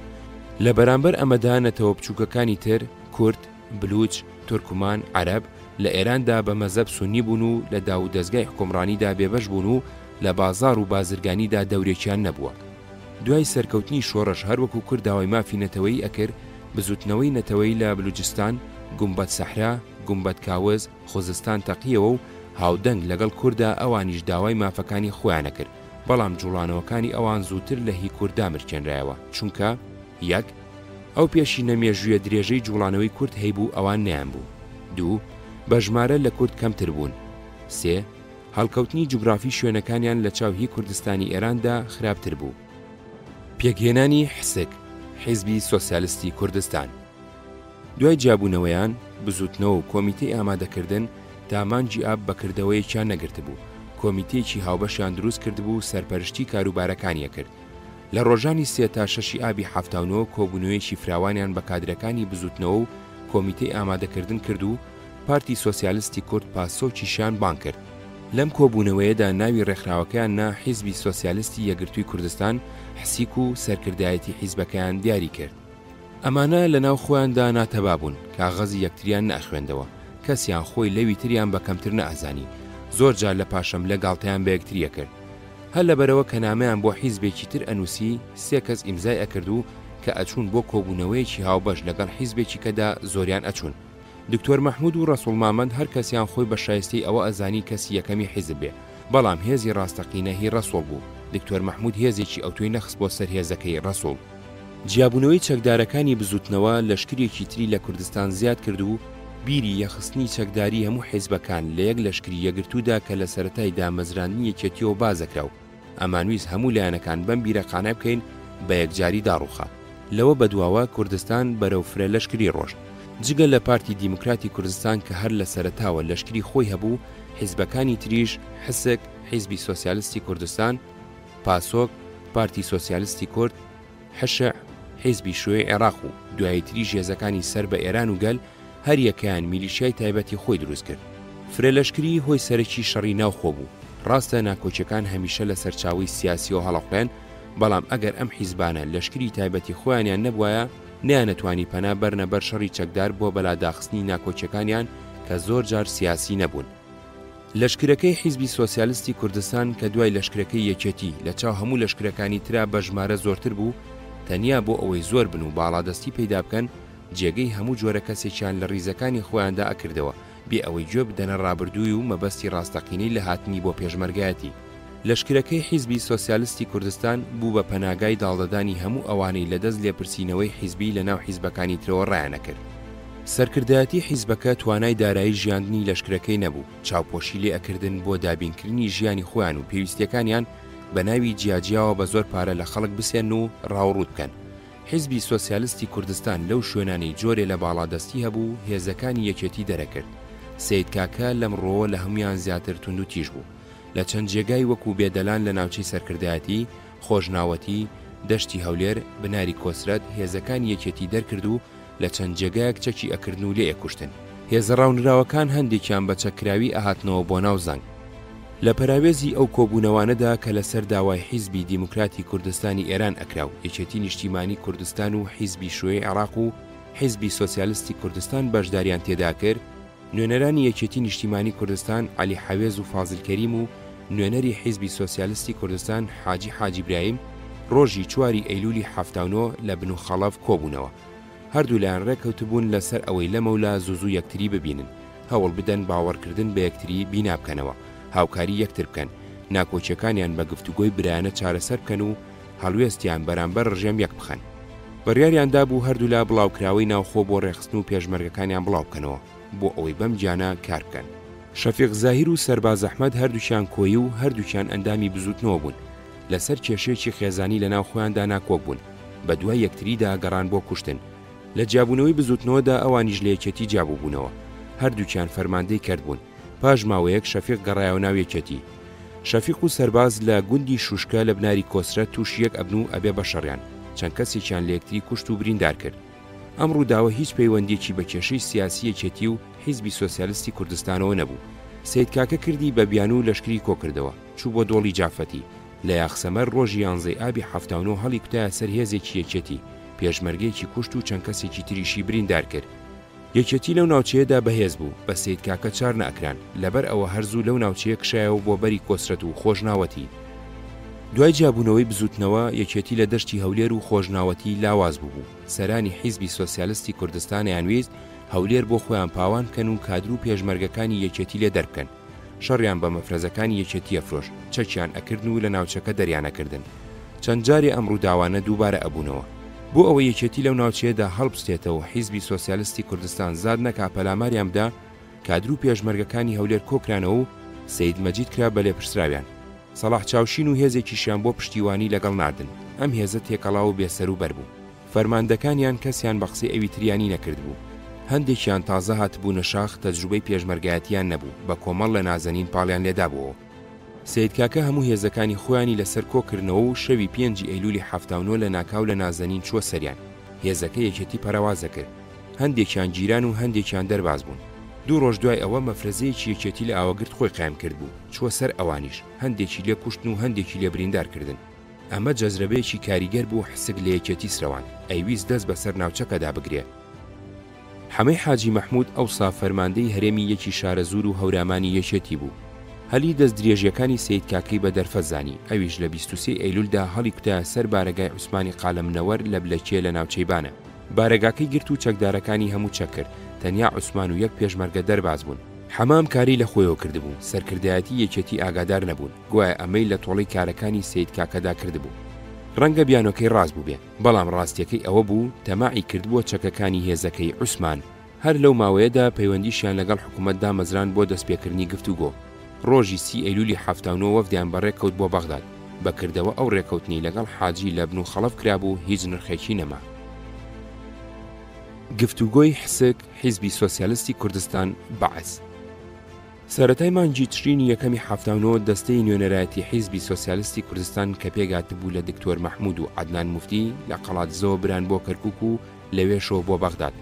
لەم چوونەدا سعدون شاکیر وەزیری کاروباری ناو، دکتۆر فازل بەڕاک بەڕێوەبەری گشتی ئاسایش و دوای ئەوانیش سەدام حسێنیان بینی بوو، چەند مانگێ بوو سەدام بوو بە سەرۆکی کۆمار.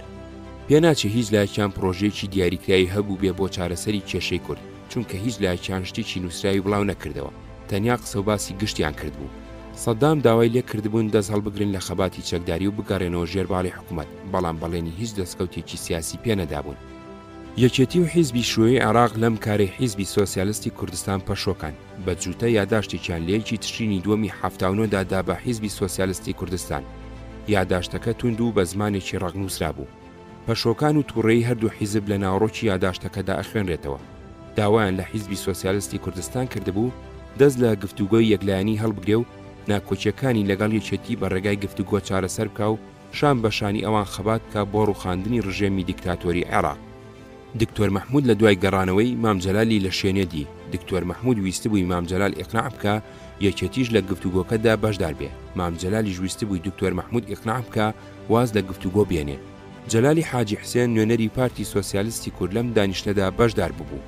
دکتۆر مەحموود هەواڵەکانی ئەم سەفەرەی بۆ فەوزی ڕاوی نوێنەری بەعسی سەر بە سووریا و بۆ نوێنەرانی حیزبی شوێی عێراق بەجیا جێرابووە. لای هەریەکێکیان جۆرێ لە بەهانەی هێنابەوە بۆ گفتوگۆی بەتەنیای خۆیان لەگەڵ بەعز، بەڵام ترسی خۆیانی لێچێتی کردبوو بە بیانووی سەرەکی. دوام سەفەرە ئیتر دکتۆر مەحموود نەچوە بۆ بەغداد، بەڵام پەیوەندیان هەر نەبڕی بوو. لە بەعز نائومێد نەبوو بوون و پروپاگەندەیان بۆ کەڵکی ڕێکەوت نەکرد. هەندێک لە پێشمەرگەکانیان بەم هیوایە پشتیان لێکردبوو بێترس لە هێرشی بەعز ئەگەڕان. ڕۆژی 20 کانونی یەکەمی هەفتانەوە جێژ لە دۆڵی سماقوڵی پەلاماریدان. سەید سەلیم فەرماندەی هەرێمەکە و شینەی بۆڵەیە یەکێ لە فەرماندەی کەرتەکانیان و چەند پێشمەرگەیەکی کوژران. ئیتر ئەمە هیچ هیوایەکی بە گفتوگۆ نەهێشت. دواتر حیزبی سۆسیالیستی کوردستان بە بەیانێکی درێژ سەرنەگرتنی گفتوگۆکەیانی ڕاگەیان. ئەو هیوای هەیان بوو بە چارەسەری سیاسی نەهاتە دی و ئەو واهیمەی کە لە سەرەتاوە هەیان بوو دەربارەی ئامادەیی بەعز بۆ چارەسەری سیاسی هێمنانەی کێشەی کورد و نا ئامادەیی یەکێتی بۆ بەدەنگەوەچوونی لە تاقیکردنەوەی خۆیاندا ناڕاست دەرچوو. هەرچەندە ئەوان ئەیانوت لەم گفتوگوێدا ئەگەر هەمومان بە تایبەتی حسک و یەکێتی پێکەوە بووینە بەعز ئەهاتە پێشەوە، بەڵام ئەمە بەهانە بوو بۆ پاساودانی سەرنەگرتنی گفتوگۆکە. سەرنەگرتنی ئەم گفتوگوۆیە هەر لە سەرەتاوە چاوەڕوانەکرا. لەو کاتەدا عێراق بەهێز و جوڵانەوەی کورد لاواز بوو. تەرازوی هێزی سیاسی و چەکدار نابەرامبەریەکی گەورەی تێدا بوو. جوڵانەوەی کورد لە ناوخۆیدا ناکۆک و ناتەبا بوو، پشتیوان و یاریدەدەری نەبوو. حیزبی سۆسیالیستی کوردستانیش هێزێکی سیاسی چەکداری بچووک بوو، نێتوانی نوێنەرایەتی هەموو جوڵانەوەی کورد بکە. بەعسیش ئامادە نەبوو هیچ دەستکەوتێکی سیاسی ڕاستەقینە بە کورد بدا. شەفیق و قوڕەبەرازە. ڕۆژی 11 ئابی 1970 هێزێکی گەورەی حکوومەت هێرشێکی گەورەی ئەرزی و ئاسمانیان کرد بۆ سەرتاقمێ لە پێشمەرگەکانی یەکێتی لە گوندی قوڕەبەرازە لە دەشتی کۆیە. لەم شەڕەدا 14 پێشمەرگە کوژان و 5 بەدیلگیران. لە ناو کوژراوەکاندا شەفیق زاهیر، مەولود شینە، مارف، محەممەد قادر، ئاودەر عومەر، ئازاد ڕەفیق نانەوە، حەوێز ئیبراهیم، ئەنوەر نازەنینی، قوبات فەتحوڵڵا، جعفەر سەعید عەباس، سعید تەختەقی، عومەر ڕەفیق، دوو پێشمەرگەی سلێمانی ناویان ئەحمەد و شاکیر بوو. ئەمە جەزرەبەیەکی کاریگەر بوو لە یەکێتی لە ناوچەی کۆیە، بە تایبەتی لەو کاتەدا کە بەهۆی جیابوونەوەی حسکەوە هەرێمەکانی پێشمەرگە پەرشێوانی تێکەوت بوو. لەناو ئەم پۆلە تێکۆشەرەدا تاقمێک کادری پێشمەرگەیی و ڕێکخراوەیان تێدا بوو. شەفیق فەرماندەی پێشمەرگەکانی کۆیە و ئاودێر کادری ڕێکخراوەی کۆمەڵە و حەوێز کادری ڕێکخراوەی بزوتنەوە بوو. شەفیق چوارەمین کەسی خێزانەکەیان بوو لەم ڕێدا سەردابنێ. زاهیر باوکی و تۆفیقی برای لە شەڕدا کوژرا بوون و ڕەفیقی برای بەعز لە سێداریدا بوو. شەڕەکە بە ڕێکەوت ڕۆژێ پێش دەرچوونی عەفوی عام بوو. کار بەدەستانی ئیستیخبارات ئاگادار بوون عەفوو بەڕێگەوەیە بۆ ئەوەی دیلەکان بەر عەفوو نەکەون لە ناو سەربازگەکەی کۆیەدا هەر 5 گول لە باران کردبوون. چیتلەی سیجن. سەدام بە بۆنەی ئەوەوە کە تازە بوو بە سەرۆک کۆماری عێراق لە ئابی 1970دا چەند عەفویەکی دەرکرد. یەکێکیان عەفوی عام بوو لە گیراوەکان. هاوڕێکانی ئێمە کە لە زیندانی ئەبوغرێب بوون لە بەغداد و هەندێک لەو کەسانەی لە ڕەدهەی ئەعدامی زیندانی موسڵدا بوون بە تایبەتی دیلەکانی پێشمەرگە ئازاد کران. بۆ ئێمە ئەمە هەواڵێکی خۆش بوو. کۆمەڵێک کادری ژیر و تێگەشتوی تێکۆشەر لە زیندان بەربوون، تینوتاوێکی تازیان ئەدا بە ڕێکخراوەکە و جوڵانەوەکە. ڕۆژێکیان لە بندیواری بە وشکە کەڵک هەڵچنراوی بارەگاکەماندا لەبەر بە ڕۆژەکە خۆم هەڵخست بوو. لە پڕێکە سەلامی کرد. هیچ شتێکی تایبەتی نەبوو سەرنجی من ڕابکێشێ، بە جۆرێکی ئاسایی وەڵاممدایەوە. ئەو چاوەڕوانی پێشوازیەکی گەرمتر بوو. وتی کوڕی باژەڵی نامان ناسیتەوە. سرم هەڵبڕی و باش لێ ورد بوومەوە. سەیرم کرد عومەری سەید عەلی بوو. هەستان باوەشم پیا کرد و ئەملاولای یەکتریمان ماچ کرد. سەید عومەر باسی کرد کە هاوڕێیانی تریش بەڕێگاون و بۆ ئەوەی هەمویان بە سەلامەتی بگەن هەر یەکەیان بە ڕێگایەکدا هاتووە. هاوڕێیانی زیندان کە دوایتر پیان ئەوتن چیتلەی سیجن یەک و دوو ئەگەیشتن. فەریدون عەبدولقادر و پاکیزەی هاوسەری و دارۆی شێخنووری و نەرمینی هاوسەری و ڕووناکی دەستگیرانی مەلا بەختیار و ئاوات عەبدولغەفور و پرشنجی هاوسەری و ئەرسەلان و پەخشانی دەستگیرانی. ئەوانش کە سەڵ بوون وەکو عەلی بچکۆل، جەبار فەرمان، ئەنوەر حەسەن بە تەنیا گەیشتن. ئەوانە خێزانەکانیان لە ترسی گرتن لەگەڵ خۆیان هێنابوو. ئەمەش یەکەم جار بوو ئافرەت بێتە ناوچەی سەرکردایەتی. تا ئەو کاتە ناوزەنگ کۆمەڵێکی داخراو بوو بۆ پیاوان، ئیتر ئافرەتیشی تێکەوت. بڵاوکراوەکانی کۆمەڵە تا ژمارەی 4 و لە بڵاوکراوەکانی یەکێتیش هەواڵنامە تا ژمارەی 4 من سەرپەرشتیم کردبوو. تا خۆم لێوە بووم نەمەهێش لە ڕووی ناوەڕۆکەوە وتاری بێپێز و لە ڕووی نووسینەوە وتاری خواروخێکی تێدا بڵاو بکرێتەوە. هەندێک لە هاوڕێیانی کۆمەڵە ئەمەیان زۆر پێ ناخۆش بوو. ئەیانویست کۆمەڵە و هەواڵنامە وەکو نەشرەی جیداری قوتابخانەکان بکەین بە مەیدانی خۆفێرکردنی ئەوان. ئەو ماوەی من سەفەرم کرد بۆ دەرەوە فرسەتیان هێنابوو بە ئارەزوی خۆیان لە هەردووشیاندا ئەوەی بەبیر و قەڵەمەکانیاندا هاتبوو نووسیبیان. مەلا بەختیار بە ناوی باوکی ئاوارەوە و تارێکی درێژی لەژێر سەرناوی چەند تیشکێ بەسەر هەندێ لایەنی خەباتی کۆمەڵەدا لە ژمارەی شەشەمی کۆمەڵەدا نووسی بوو. باسی بیرەوەریەکانی خۆی جێڕابەوە سەبارەت بە ڕێخستنەوەی کۆمەڵە و دەستپێکردنەوەی خەباتی چەکدار. هێرشێکی ناوەختی کردبووە سەر سەرکردایەتی پێشووی کۆمەڵە کە دوانیان لە سێدارە درابوون و ئەوانی تریشیان تازە بە تازە لە زیندان ئازاد کرابوون. هاوڕیانی تازە ئازاد کە هات نەشاخ و تارەکەی مەلا بەختیاریان خوێندەوە زۆر دڵگیر بوون و بە کۆمەڵ و تاک هاتنە لام بۆ گلەی. ئەرسەلانیش لەگەڵ گەیشتنیدا سالار چوو بوو بە گژیدا. ئەمانە چاوەڕوانی پێشوازیەکی گەرمتر بوون. ڕاستیەکەی هەندێک لەو برادەرانەوە و حەزیان لە چارەی بەرگۆکان نەبوو، حەزیشان نەکرد لە ناو کۆمەڵە و پێشمەرگەدا بیان بینن، لایەن وا بوو جێگەیان پێلێژەکەن. بۆ چارەکردنی ئەمە لەم ڕۆگلیم لە سالار کردو لە ژمارەی حوتەمی کۆمەڵەشدا ڕوونکردنەوەیەکمان نووسی کە ئەو وتارەی مەلا بەختیار بیرۆڕای تایبەتی خۆیەتی و هی سەرکردایەتی کۆمەڵە نییە. لە کۆبوونەوە فراوانەکانی پێشوودا بڕیارماندا بوو ئەو ئەندامانەی سەرکردایەتی کە لە زینداندان لەبەر ئەوەی بەهۆی خەباتی سیاسی و گیراون هەر کاتی ئازاد کران بێنەوە ناو سەرکردایەتی. کۆبوونەوەی سەرکردایەتی کۆمەڵەمان کرد. هەموو ئەم برادەرانەمان بان کرد کە لە کاتی خۆیدا ئەندامی سەرکردایەتی کۆمەڵە بووبوون. فەریدون، عومەر، عەلی، ئاوات و هەر یەکیان کارێکی پێسپێررا. تا ئەو کاتە من خۆم سەرپەرشتی ڕێکخراوەنهێنەکانمە کرد. هەموویم بەرەوڕووی سید عومەر کردەوە. سید عومەر ئەم کارە گرنگەی پێکارێکی بچووک بوو، بە نابەدڵی قبوڵی کرد. ئەوانەی کۆمیتەی هەرێمەکانیان پێگەێنابوو حەزیان لە چارەی هاوڕێیانی زیندان نەئەکرد. دوای گیرانیشان بڵاوکراوەیەکی ناوخۆییان لەسەر دەرکرد بوون. ئێستاش کە هاتبوونە ناو شۆڕشەوە بەلالوتەوە بەخێر هاتنیان کرد بوون. ئەوانەی لە زیندانیش ئازاد کرابوون حەزیان لە چارەی ئەندامانی کۆمیتەی هەرێمەکان نەئەکرد. لایەن وابوو لە کاتێکدا ئەمان ملیان لەژێر چەقۆی بەعزدا بووە ئەوان کاریان بۆ شکاندنی ئەمان کردووە. بەکردەوە ئەم دوو تاقمە بوون بە دوو دەستە. ئەوانەی لە کۆمیتەی هەرێمەکان بوون خۆیان بە خەتی شەید ئارامدا ئەناو وایان ئیدعا کرد درێژە بە خەتی ئەوەدەن. ئەوانەش لە سەرکردایەتی پێشووی کۆمەڵە بوون خۆیان بە خەتی شەید شەهابدا ئەناو وایان ئیدعا کرد درێژە بە خەتی ئەوەدەن. ڕاستیەکەشی ئەوە بوو هیچ کامیان خەتێکی وای دانەڕشت بوو ئەمانە شەڕی لەسەر بکەن. ئەو دوو شەهیدە کە دوو کەسایەتی بەڕێز و خۆشەویستی ناو کۆمەڵە بوون ئەمان ناوەکانیان بۆ مەبەستی خۆیان لە ململانی ناوخۆدا بەکارێنە. من کە نە لە کۆمیتەی هەرێمەکان و نە لە کیتلەی سیجن بووم لە ناکۆچیەکانی ئەواندا بەشدار نەبووم. هەوڵێکی زۆرمدا بۆ ئەوەی ئەم لێک نەگەیشتنیان چاک بکەم، کەڵکی نەبوو. تا ئاهات ناکۆچیەکانیان کە زۆرتر شەخسی بوو نەک ئایدۆلۆجی یا سیاسی خوڵتر ئەبوو. بەکردەوە بووبوون بە دوو دەستەی جیاواز. بۆ کۆبوونەوەکانی سەرکردایەتی کۆمەڵە هەموو ئەوانەمان بانگ ئەکرد کە پێش گیرانیان ئەندامی سەرکردایەتی کۆمەڵە بوون. دوای ماوەیەک هەمویان کاروباریان پێسپێرا. کەسیان بەو کارە ڕازی نەبوو کە پێی سپێرا بوو. هەندێکیان بەتەمای ئەندامەتی مەکتەبی سیاسی و هەندێکیان مەکتەبی عسکەری و هەندێکیشیان بەتەمای ئەندامەتی سەرکردایەتی یەکێتی بوون. بەشەکەی ئێمە لە سەرکردایەتی یەکێتیدا بە هەمووی حەوت جێگا بوو. جێگای ئەو هەمووی تێدا نەئەبووە. کۆنگرەی نۆهەمی پارتی. دوای ئاشبەتاڵ سامی سنجاری بە موافقەتی مەلا مستەفا پارتی لە ژێرناوی قیادە مۆقەتەدا ڕێخستەوە. بۆ ئەو مەبەستا سەفەری ئەوروپای کرد، پاشان گوێزایەوە تورکیا. ئەگەرچی هەمویان لەژێر سێبەری مەلا مستەفادا کۆبووبوونەوە، بەڵام بە جۆرەی زروف و زەمانی ئەوسا باسی ڕێخستنەوەی پارتیانە کرد لەسەر بنچینی مارکسی و سەرەتا ڕێکخراوەیەکانی ناوەندێتی دیموکراتی سەرکردایەتی بە کۆمەڵ و ڕەخنە و ڕەخنە لە خۆگرتن. داو کاتە بەهۆی هەلومەرجی سیاسی ئێران و دووری خۆیانەوە لە کوردستان بنەماڵەی بارزانی نەیانتوانی بۆ ڕاستەوخۆ سەرپەرشتی کاروباری حیزبەکە و دانان و لابردنی کادرەکانی بکەن. زۆری ئەندامانی سەرکردایەتی لە ئەنگری مەسعود و هەندێک لە کادرە ناوەنجەکان لە ئەنگری ئیدریس بوون. دوای ڕوخانیشا کە ئیتر بە ئاشکرا و بە کۆمەڵ هاتنەوە ناو مەیدانی کاری سیاسیەوە پێویستیان بۆ هەبوو هەندێک گۆڕین بەسەر حیزبەکەیان دابێنن لەگەڵ قۆناغی تازەدا بگونجێ سەر لە نوێ دەسەڵاتی بنەماڵی بارزانی لە ناو حیزبەکەدا قایم کاتەوە. بۆ ئەمەش پێویستیان بەوە بوو کۆنگرە ببەستن. لە ڕۆژانی 4 تا 11 تشرینی دووەمی هەفتانەوە لە ئۆردوگای زێوەی سەر بە ئوستانی ئازەربایجانی غەربی لە ئێران بە ئامادەبوونی 325 کەس کۆنگرەی نۆهەمی گرت. لە دوای ئازاری 1970ەوە ئەوە یەکەمین کۆنگرەی بوو. لەم کۆنگرەیەدا مەسعود راپۆرتی سیاسی و عسکەری و تەنزیمی خوێندەوە. باسی ڕووداوەکانی دوای ئازاری کرد، بە تایبەتی ئاشبەتاڵ.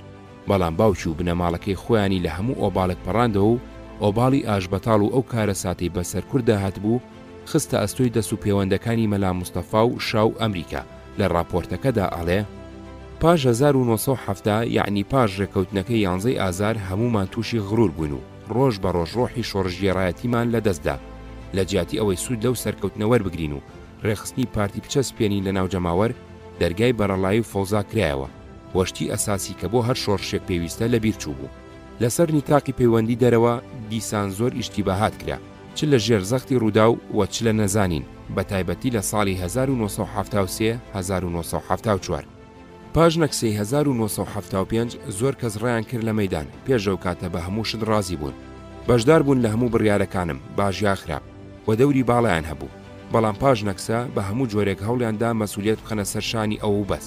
ئەبێ بۆ تاریخ بڵێن کە بارزانی پاش ساڵی 1970 مەسئول نەبووە لە زۆر ئەختایی کە کرا و زۆر شتیش ئێمە ومانان کە لە دەوری ئەو بووین لێی مەسئولین، بەڵکو هەموو قیادە مەسئول بوو و ئەمە واقع و حەقیقەتە. ئەسبابی نەکسە نەتەنها پیلانی جەزایر بوو، هەرچەندان پیلانە هۆیەکی سەرەکی بوو، بەڵام ئەسبابی ناوخۆ دیسان دەورێکی زۆری هەبوو کە پیلانی جەزایر سەر بگرێت. بێگومان مەبەستی ئیمپریالیستی ئەمریکا و نۆکەرانی لە ناوچەکە و بە تایبەتی ڕژێمی دیکتاتۆری شاهی ڕووخا و ڕژێمی فاشستی بەغداد ئەوە بوو کە ناوی کورد بەڕابەرایەتی بارزانی و پارتی سەر هەڵنەداتەوە. هەر یەکێک لە ئێوە مەسئولە لە پاراستنی توراسی بارزانی، ئێمەش وەکو یەکێک لە ئێوە مەسئولین لە توراسی ئەو و ڕۆیشتن لەسەر ڕێگەی بووی داناوین، ئەو ڕێگەی کە لە هیچ زەمانێکدا مساومەی نەکرد لەسەر مافی کورد. چەندمان جێبوو واتەواتی لابردنی سامی هەبوو، بنەماڵەی بارزانی لی ناقایل بوون. لە کاتی هەڵبژاردننی کۆمیتەی ناوەندیدا بنەماڵەی بارزانی لیستەیەکیان ڕێخست بوو بە ناوی ئەوانەی خۆیان ئەیانویست.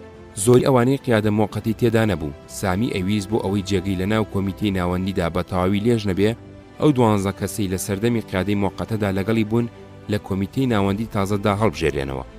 بنەماڵی بارزانی ئەمەرجیان لێ قبوڵ نەکرد و ئەویان کرد بە بیان و بۆ لادانی ئەو هەموو ئەوانەی گومانیان لە دڵسۆزیانە کرد. کۆمیتەیەکی ناوەندی هەڵبژێرایەوە جێگەی ڕەزامەندی خۆیان بوو. هۆشیار زێباری کە خاڵ و جێگای متمانەی مەسعود بوو یەکێکیان بوو. لەم کۆنگرێدا کۆمیتەیەکی ناوەندی هەڵبژێرا دڵسۆزی بێچەنوچوونی بنەماڵی بارزانی و گوێڕاڵی تەواوی فەرمانەکانی بوو. هەڵبژاردننی مەسعود و ئیدریس و ئەو لیستەی ئەمان دیاریان کردبوو بۆ سەرکردایەتی حیزب و هەڵبژاردننی مەسعود بە سەرۆکی حیزب لە جێگای باوکی ئەو نەریتەی بە تەواوی چەسپاند کام حیزبە هی بنەماڵی بارزانیە. سەرکردایەتی حیزب توراسی بارزانی کرد بە چرای ڕێبازەکەی. بەپێی ئەو توراسەش هەموو کاری حەڵال بوو بۆ خۆ بەهێزکردن و دەستگرتن بە سەرمەیدانی کوردایەتیدا. بۆ ئەوەش لە باتی ئەوەی چاری سیاسی بۆ ئەو دوو کێشەیە بدۆزێتەوە کە تووشی بوو کێشەی حیزبی دیموکراتی کوردستانی ئێران و کێشەی یەکێتی لە کوردستانی ئێران شەڕی حیزبی دیموکراتی کوردستانی ئێرانی کرد تا پشتیوانی ئێران بەدەست بێنێ لە دوژمنایەتی یەکێتیدا یارمەتی بدە. شەڕی یەکێتی کرد بۆ ئەوەی ئەو مڵۆزمە لە کوردستانی عێراق نەهێڵێ. پارتی بە یارمەتی ئێران سەر لە نوێ هەموو لق و ناوچە و ڕێکخرا و هێز و بەتالیۆنەکانی لە ناو شارەکانی ئێران و لە ناوچە سنوورەکاندا دروست کردەوە. بارەگای مەکتەبی سیاسی و دەستگای سەرکردەکانی و ئێزگای ڕادیۆکەی لە گوندی ڕاژان لە نزیک گورمێدانە بە ئاشکرا هاوکاری لەگەڵ ئێرانە کرد دژی کوردەکان. ئەندامانی پێشووی قیادە مۆقەتە هەموو چوون بۆ ئەوروپا و سامی ژماوەیەک لە ئێران گیرە، دوای بەربوونی ئەویش چوو بۆ بەریتانیا. خۆی لە ناو کۆڕە تایبەتیەکانیدا وای پیشان ئەدا لەبەر ئەوەی لە سیاسەتی بنەماڵی بارزانی بە تایبەتی بەرامبەر بە کوردەکانی ئێران ڕازی نەبووە بۆیە وازی لێهێناون. ڕاستیەکەی ئەوە بوو ئەو سابنەماڵی بارزانی چارەی سامی نەئەویست. دەیڤید هێرست لە ناوزەنگ. ڕۆژنامەوانی بەریتانی دەیڤید هێرست پەیامنێری ڕۆژنامەی گاردیانی لەندەنی لە ڕۆژهەڵاتی ناوەڕاست کە لە بێروت دەئەنیژ سەردانێکی کوردستانی کرد و بەسەر هەموو لایەنە کوردەکاندا گەڕابوو. دەیڤید پێشتریش هاتبوو بۆ کوردستان و زمانی عەرەبی ئەزانی، چوو بوو بۆ ورمێ بۆ بینینی سەرانی پارتی سامی دی بوو. لەو کاتەدا خەریکی کۆنگرەی نوێن بوون. دوای ئەو چوو بۆ دۆڵەت و بۆ بینینی سەرانی حیزبی سۆسیالیستی کوردستان دکتۆر مەحموودی دی بوو. دەیڤید هات بۆ ناوزەنگ بۆ بینینی سەرانی یەکێتی. بەڕێکەوت مامجەلال لەوێ نەبوو، چوو بوو بۆ بینینی قاسملۆ. لەبەر ئەوە من بینیم. عەبدوڕەزاق فەیلیش لەوێ بوو. سەردانی بارەگای حیزبی شوێی عێراقیشی کرد. لەو ناوە تووشی دوو پێشمەرگە یەکێتی بوو. هەندێک پرسیاری لێ کردبوون دەربارەی چالاکی پێشمەرگە لە ناو شارەکاندا. هەردووکیان باسی ئەویان بۆ کردبوو کە تازە خۆیان لە چالاکیەکانی ناوشاری سلێمانی گەڕاونەتەوە. ڕاستی ئەم هەواڵەی لە دکتۆر مەحموود پرسی بوو. یەکسەر بە درۆی خستبوونەوە. زۆری پرسیار کرد و منیش پرسیاری زۆرم لێ کرد. ئەوەی سەرنجی دەیڤیدی ڕاکێشا بوو ئەوە بوو هەموو ئەم حیزبانە دژی یەکتری دوابوون. سامی دژی یەکێتی و حیزبی سۆسیالیستی کوردستان، دکتۆر مەحموود دژی یەکێتی و پارتی، منیش دژی پارتی و حیزبی سۆسیالیستی کوردستان. پرسیاری سەرەکی دەربارەی هۆکانی ناکۆچی ناو حیزبە کوردیەکان بوو. چەندێ هەوڵمدا بۆی ڕوونکەمەوە عەقلی نەیبڕی. دەیڤد زنجیرەیە گوتاری لە گاردیاندا لەسەر جوڵانەوەی کورد و لەسەر گەڕانەکەی بڵاو کردەوە. کاری بەرەیی هەوڵی یەخستنی معارەزەی عێراقی کۆنا. سەرەتای هەفتاکان تەو التەجەموع الوەطنی العێراقی دامەزرا بوو، بەڵام ئەمیش وەکو هێزێکی دەرەوەی وڵات لەسەر ئەرز دەورێکی نەبوو. کە یەکێتی بوو بە ئەندامی تەو التەجەموع الوەطنی العێراقی تینوتاوێکی تێگەڕایەوە و بە تەمابوون شۆڕشەکەی کوردستان لە ڕووی سەرکردایەتی و پێگاتنی هێز و مەیدانی کارەوە بکەن بە شۆڕشێکی عێراقی. ڕادیۆکەی یەکێتی ناونرا بوو دەنگی شۆڕشی عێراق و چالاکیەکانی پێشمەرگەکانی یەکێتی وەکو چالاکی التەجەموع الوەطنی العێراقی بڵاوەکرایەوە. سەرکردایەتی التەجەموع الوەطنی العێراقی سەرکردایەتیی مەیدانی بۆ جوڵانەوەکە دانا. ئەگەرچی ئەبوو شەوقی، جەواد ئەلدوش و ئەبوو عومەر عونی قەڵەمچی لە حرەکە العەرەبیە الئیشتیراکیە و حازم عەبدولجەبار کوبەیسی، سەفا فەوزی ڕاوی و ئەبوو سەلاح مەهدی عەلیەوی و هەندێکی تر لە سەرانی بەعز بۆ ماوەیەک لە ناوزەنگ بارەگەیان دانا، بەڵام ڕاستیەکەی ئەمە شتی ڕووکەش و ڕەواڵەت بوو. هیچ کات شۆڕشەکە بەکردەوە لە هیچ ڕوویەکەوە نەبوو بە شۆڕشی گەلی عێراق. دوای لێدانی حیزبی شوێی عێراق زۆر لە سەرکردەکانی ڕویان کردە ئەوروپای ڕۆژهەڵات و سووریا و لوبنان. پاژەوەی نائومێد بوون لە پێگاتنەوە لەگەڵ بەعس و گەڕانەوە بۆ بەغداد لە کۆبوونەوەیەکی کۆمیتەی ناوەندیدا دروشمی ڕووخاندنی ڕژێمیان هەڵگرت و کەوتنە داوای پێگێنانی بەرەی فراوانی هێزە عێراقیەکان. حیزبی شوێی عێراق خۆی بەتەنیا لاواز بوو، لەبەر ئەوە پڕۆپاگەندەیەکی زۆری بۆ ئەم بیرە ئەکرد و لە هەموو کۆبوونەوە دانیشتنێکدا ئەیانوتەوە. کاربەدەستانی سووریا و یەمەن و سەرانی فەڵەستینیەکانیشیان تێگەیاند بوو. هەندێک لە هێزانەتەوە پەرستەکانی عێراق بە تایبەتی بەعسیەکانی عێراقی سەر بە سووریا لەوانە حازم عەبدولجەبار کوبەیسی حەزیان لە چارەی شیوعەکان ناکرد. ئەمانە لە بنچینەدا بە بیر و باوەڕی ئەنتی کۆمۆنیستی پەروەردەکرابوون. هاوکاری ئەوان و کاربەدەستانی عێراقیشی هات بۆ بان. کۆمیتەی چوارقۆڵی هەوڵەکانی حیزبی شوێی عێراق لە سووریا سەری نەگرت بوو. سەرانی حیزبی شوێی عێراق لە کوردستانیش بەردەوام بوون لەسەر هەمان هەوڵ و تەقەلە. لە هەموو کۆبوونەوە دوو قۆڵەکانیاندا لەگەڵ یەکێتی ئەم باسییان دووبارە کردەوە. سەرنجام لە ناوەڕاستی مانجی کانونی یەکەمی 1970 یەکەمین کۆبوونەوەی چوارقۆڵی یەکێتی حیزبی شوێی عێراق الحركة الاشتراكية العربية حاء حزب البعث العربي الاشتراكي قيادة قطر العراق سرب سوريا كراو ڕاگەیاندنێکی هاوبەشیان دەرکرد. بڕیاریاندا لە دیمەشق کۆبوونەوەیەکی تر بکرێ. بە نوێنەرایەتی یەکێتی من دانرام کە بچم بۆ بەشداری لە کۆبوونەوەکەی شامدا.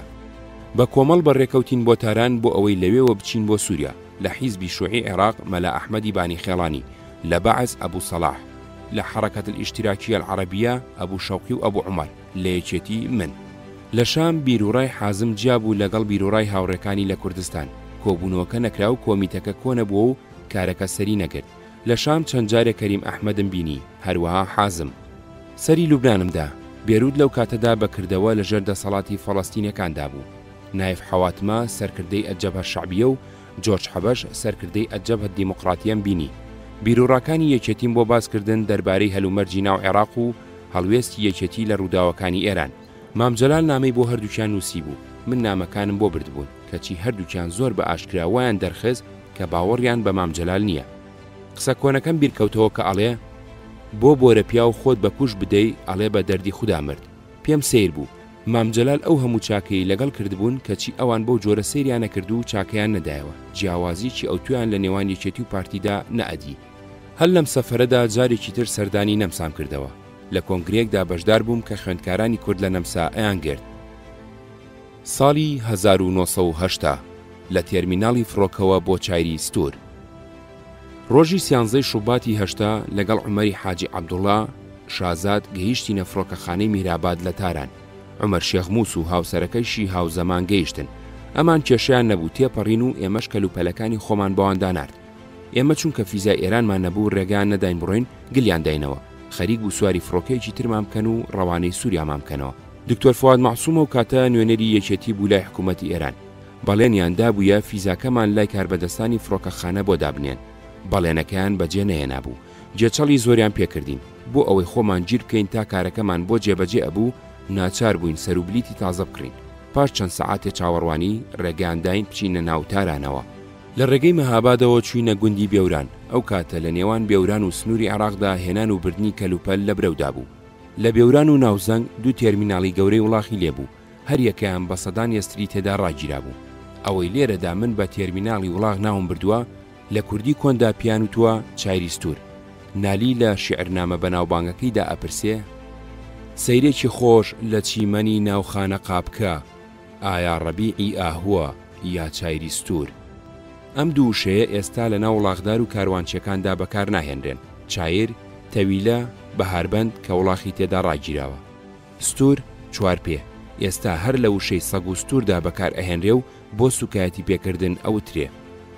وڵاغی بارەبەر، ئەسب، ئێستر، کەر، گا لە کوردەواریدا لە زۆر کۆنەوە گرنگیەکی ژیانی هەبووە. بۆ ئێمەش کە هەموو کات لە ناوچە شاخاوێ سەختەکاندا ئەژیاین و هاتوو چۆمانەکرد بوو بە بەشێکی زەروری لە پێویستیەکانی ژیانی ڕۆژانە و ڕاپەڕاندنی کارەکانمان. لەبەر ئەوە منیش لەگەڵ وڵاغ بووبووم بە ئاشنا و شارەزای هەڵسوکەوت و ڕاگرتن و پێویستیەکانی بووبووم. وڵاغ لە ئۆڵاغی مەغۆلیەوە وەرگیراوە. بەم بۆنەیەوە هەندێ وشەی مەغۆلی هاتوۆتە ناو زمانی کوردیەوە. لەوانە یاسا، قۆناغ، چۆک و بە چۆکداهاتن، تامغا، تەغار، تمەن، نۆکەر، قەیتول، ئۆردوو، ئێڵ. ئەمە هیچ ئایبێکی تیان نییە. هەموو زمانە زیندۆکانی دنیا وشەی بێگانیان وەرگرتووە و لە زمانەکانیاندا تواندویانەتەوە. وەرگرتنی وشە یان یەکێکی ناسراو لە نووسینەکانی داوەری ئەگرێ یان خەڵک لە ئەنجامی زۆر بەکارهێنانیدا لایەن ئەبێ بەباو. لە هەردوو حاڵەتدا ئەچێتە فەرهەنگی زمانە و ئەبێ بە مڵکی ئەو زمانە. ئەسب، ئەسب نێر و ماین مێ. هەمیشە نرخێکی تایبەتی و ڕێزێکی تایبەتی هەبووە و هەبوونی نیشانەی پایی کۆمەڵایەتی خاوەنەکەی بووە. بە زۆری بۆ سواربوون بەکارهێنراوە کە کراوە بە هیباربردن. ئیتر پیان وتووە بارگیر یان بارگین و کە خەساندویانە پیان وتووە یەختە یان یەرغا. ئەسپی ڕەسەن کە دایک و باوکی ناسرااو بێ لە ئەسپی تر کە دایک و باوکی نەناسرااو بێ پەسەندترە. ڕەگەزی عەرەبی لە هەمویان پەسەندترە. بە جۆرەی ڕەنگەکانی بەشێ، کوێت، کەحیلە، محەنەک ناو ئەبرێن. ماین جوانووی ئەبێ و کە بوو بە 2 ساڵ پێی ئەڵێن نۆما. تا 3 ساڵ هەر بەخێوەکرێ. لەبەر ئەوەی ئێسقانی بڕبڕەی پشتی بەرگەی هەڵگرتنی قورسایی ناگرێ، نەباری لێ ئەنێن و نەسواری ئەبن. لە ساڵی 4دا ئەڵێن پشتی گرتووە، ئیتر خەریکی ڕاهێنانی ئەبن بۆ سواری. ڕاهێنانی زانین و شارەزای و حوسەڵەی درێژی ئەوێ. ئەسب ڕەوت و نەرمەغار و غار و لۆقە ئەکا. ئەسب وڵاغێکی یەکسمە، ئەبێ سمی ناڵ بکرێ، ئەجینا ژێرسمی بریندارە بێ. ئەسب زینی لێکرێ. زین لە چەرم و تەختە و لبا دروزەکرێ. کاتی خۆی بە خشلی زێڕوزی و ڕازاندویانەتەوە. بۆ زەوتکردنی لە سواربووندا لە غاو ئەکرێتە دەمی. ئەسب لە تەویلەدا ئەبەسرێتەوە و لە ئاخوردا ئالیگەدرێ. پێشینان و تویانە لە ئەسپی نەبوو ئاخور هەڵەبەستێ. لە بەهاراندا کە بە کۆمەڵ لە وەرگادا بەڕەڵا ئەکرێن پێی ئەڵێن ڕەوە و ئەوەی خزمەتیان ئەکا مەیتەر. لە ئەفسانەی کوردیدا ئەسپەکەی ڕۆستەم ناوی ڕەخش و هی خەسرەوی پەروێز شەودێز و هی ئیمامی عەلی دڵدڵ بووە. لە چاو ئەسپی ئاساییدا هەریەکەیان هونەرێکی هەبووە. پێشینان و تویانە سواری ئەسپی خەڵک بی هەر پیادەی.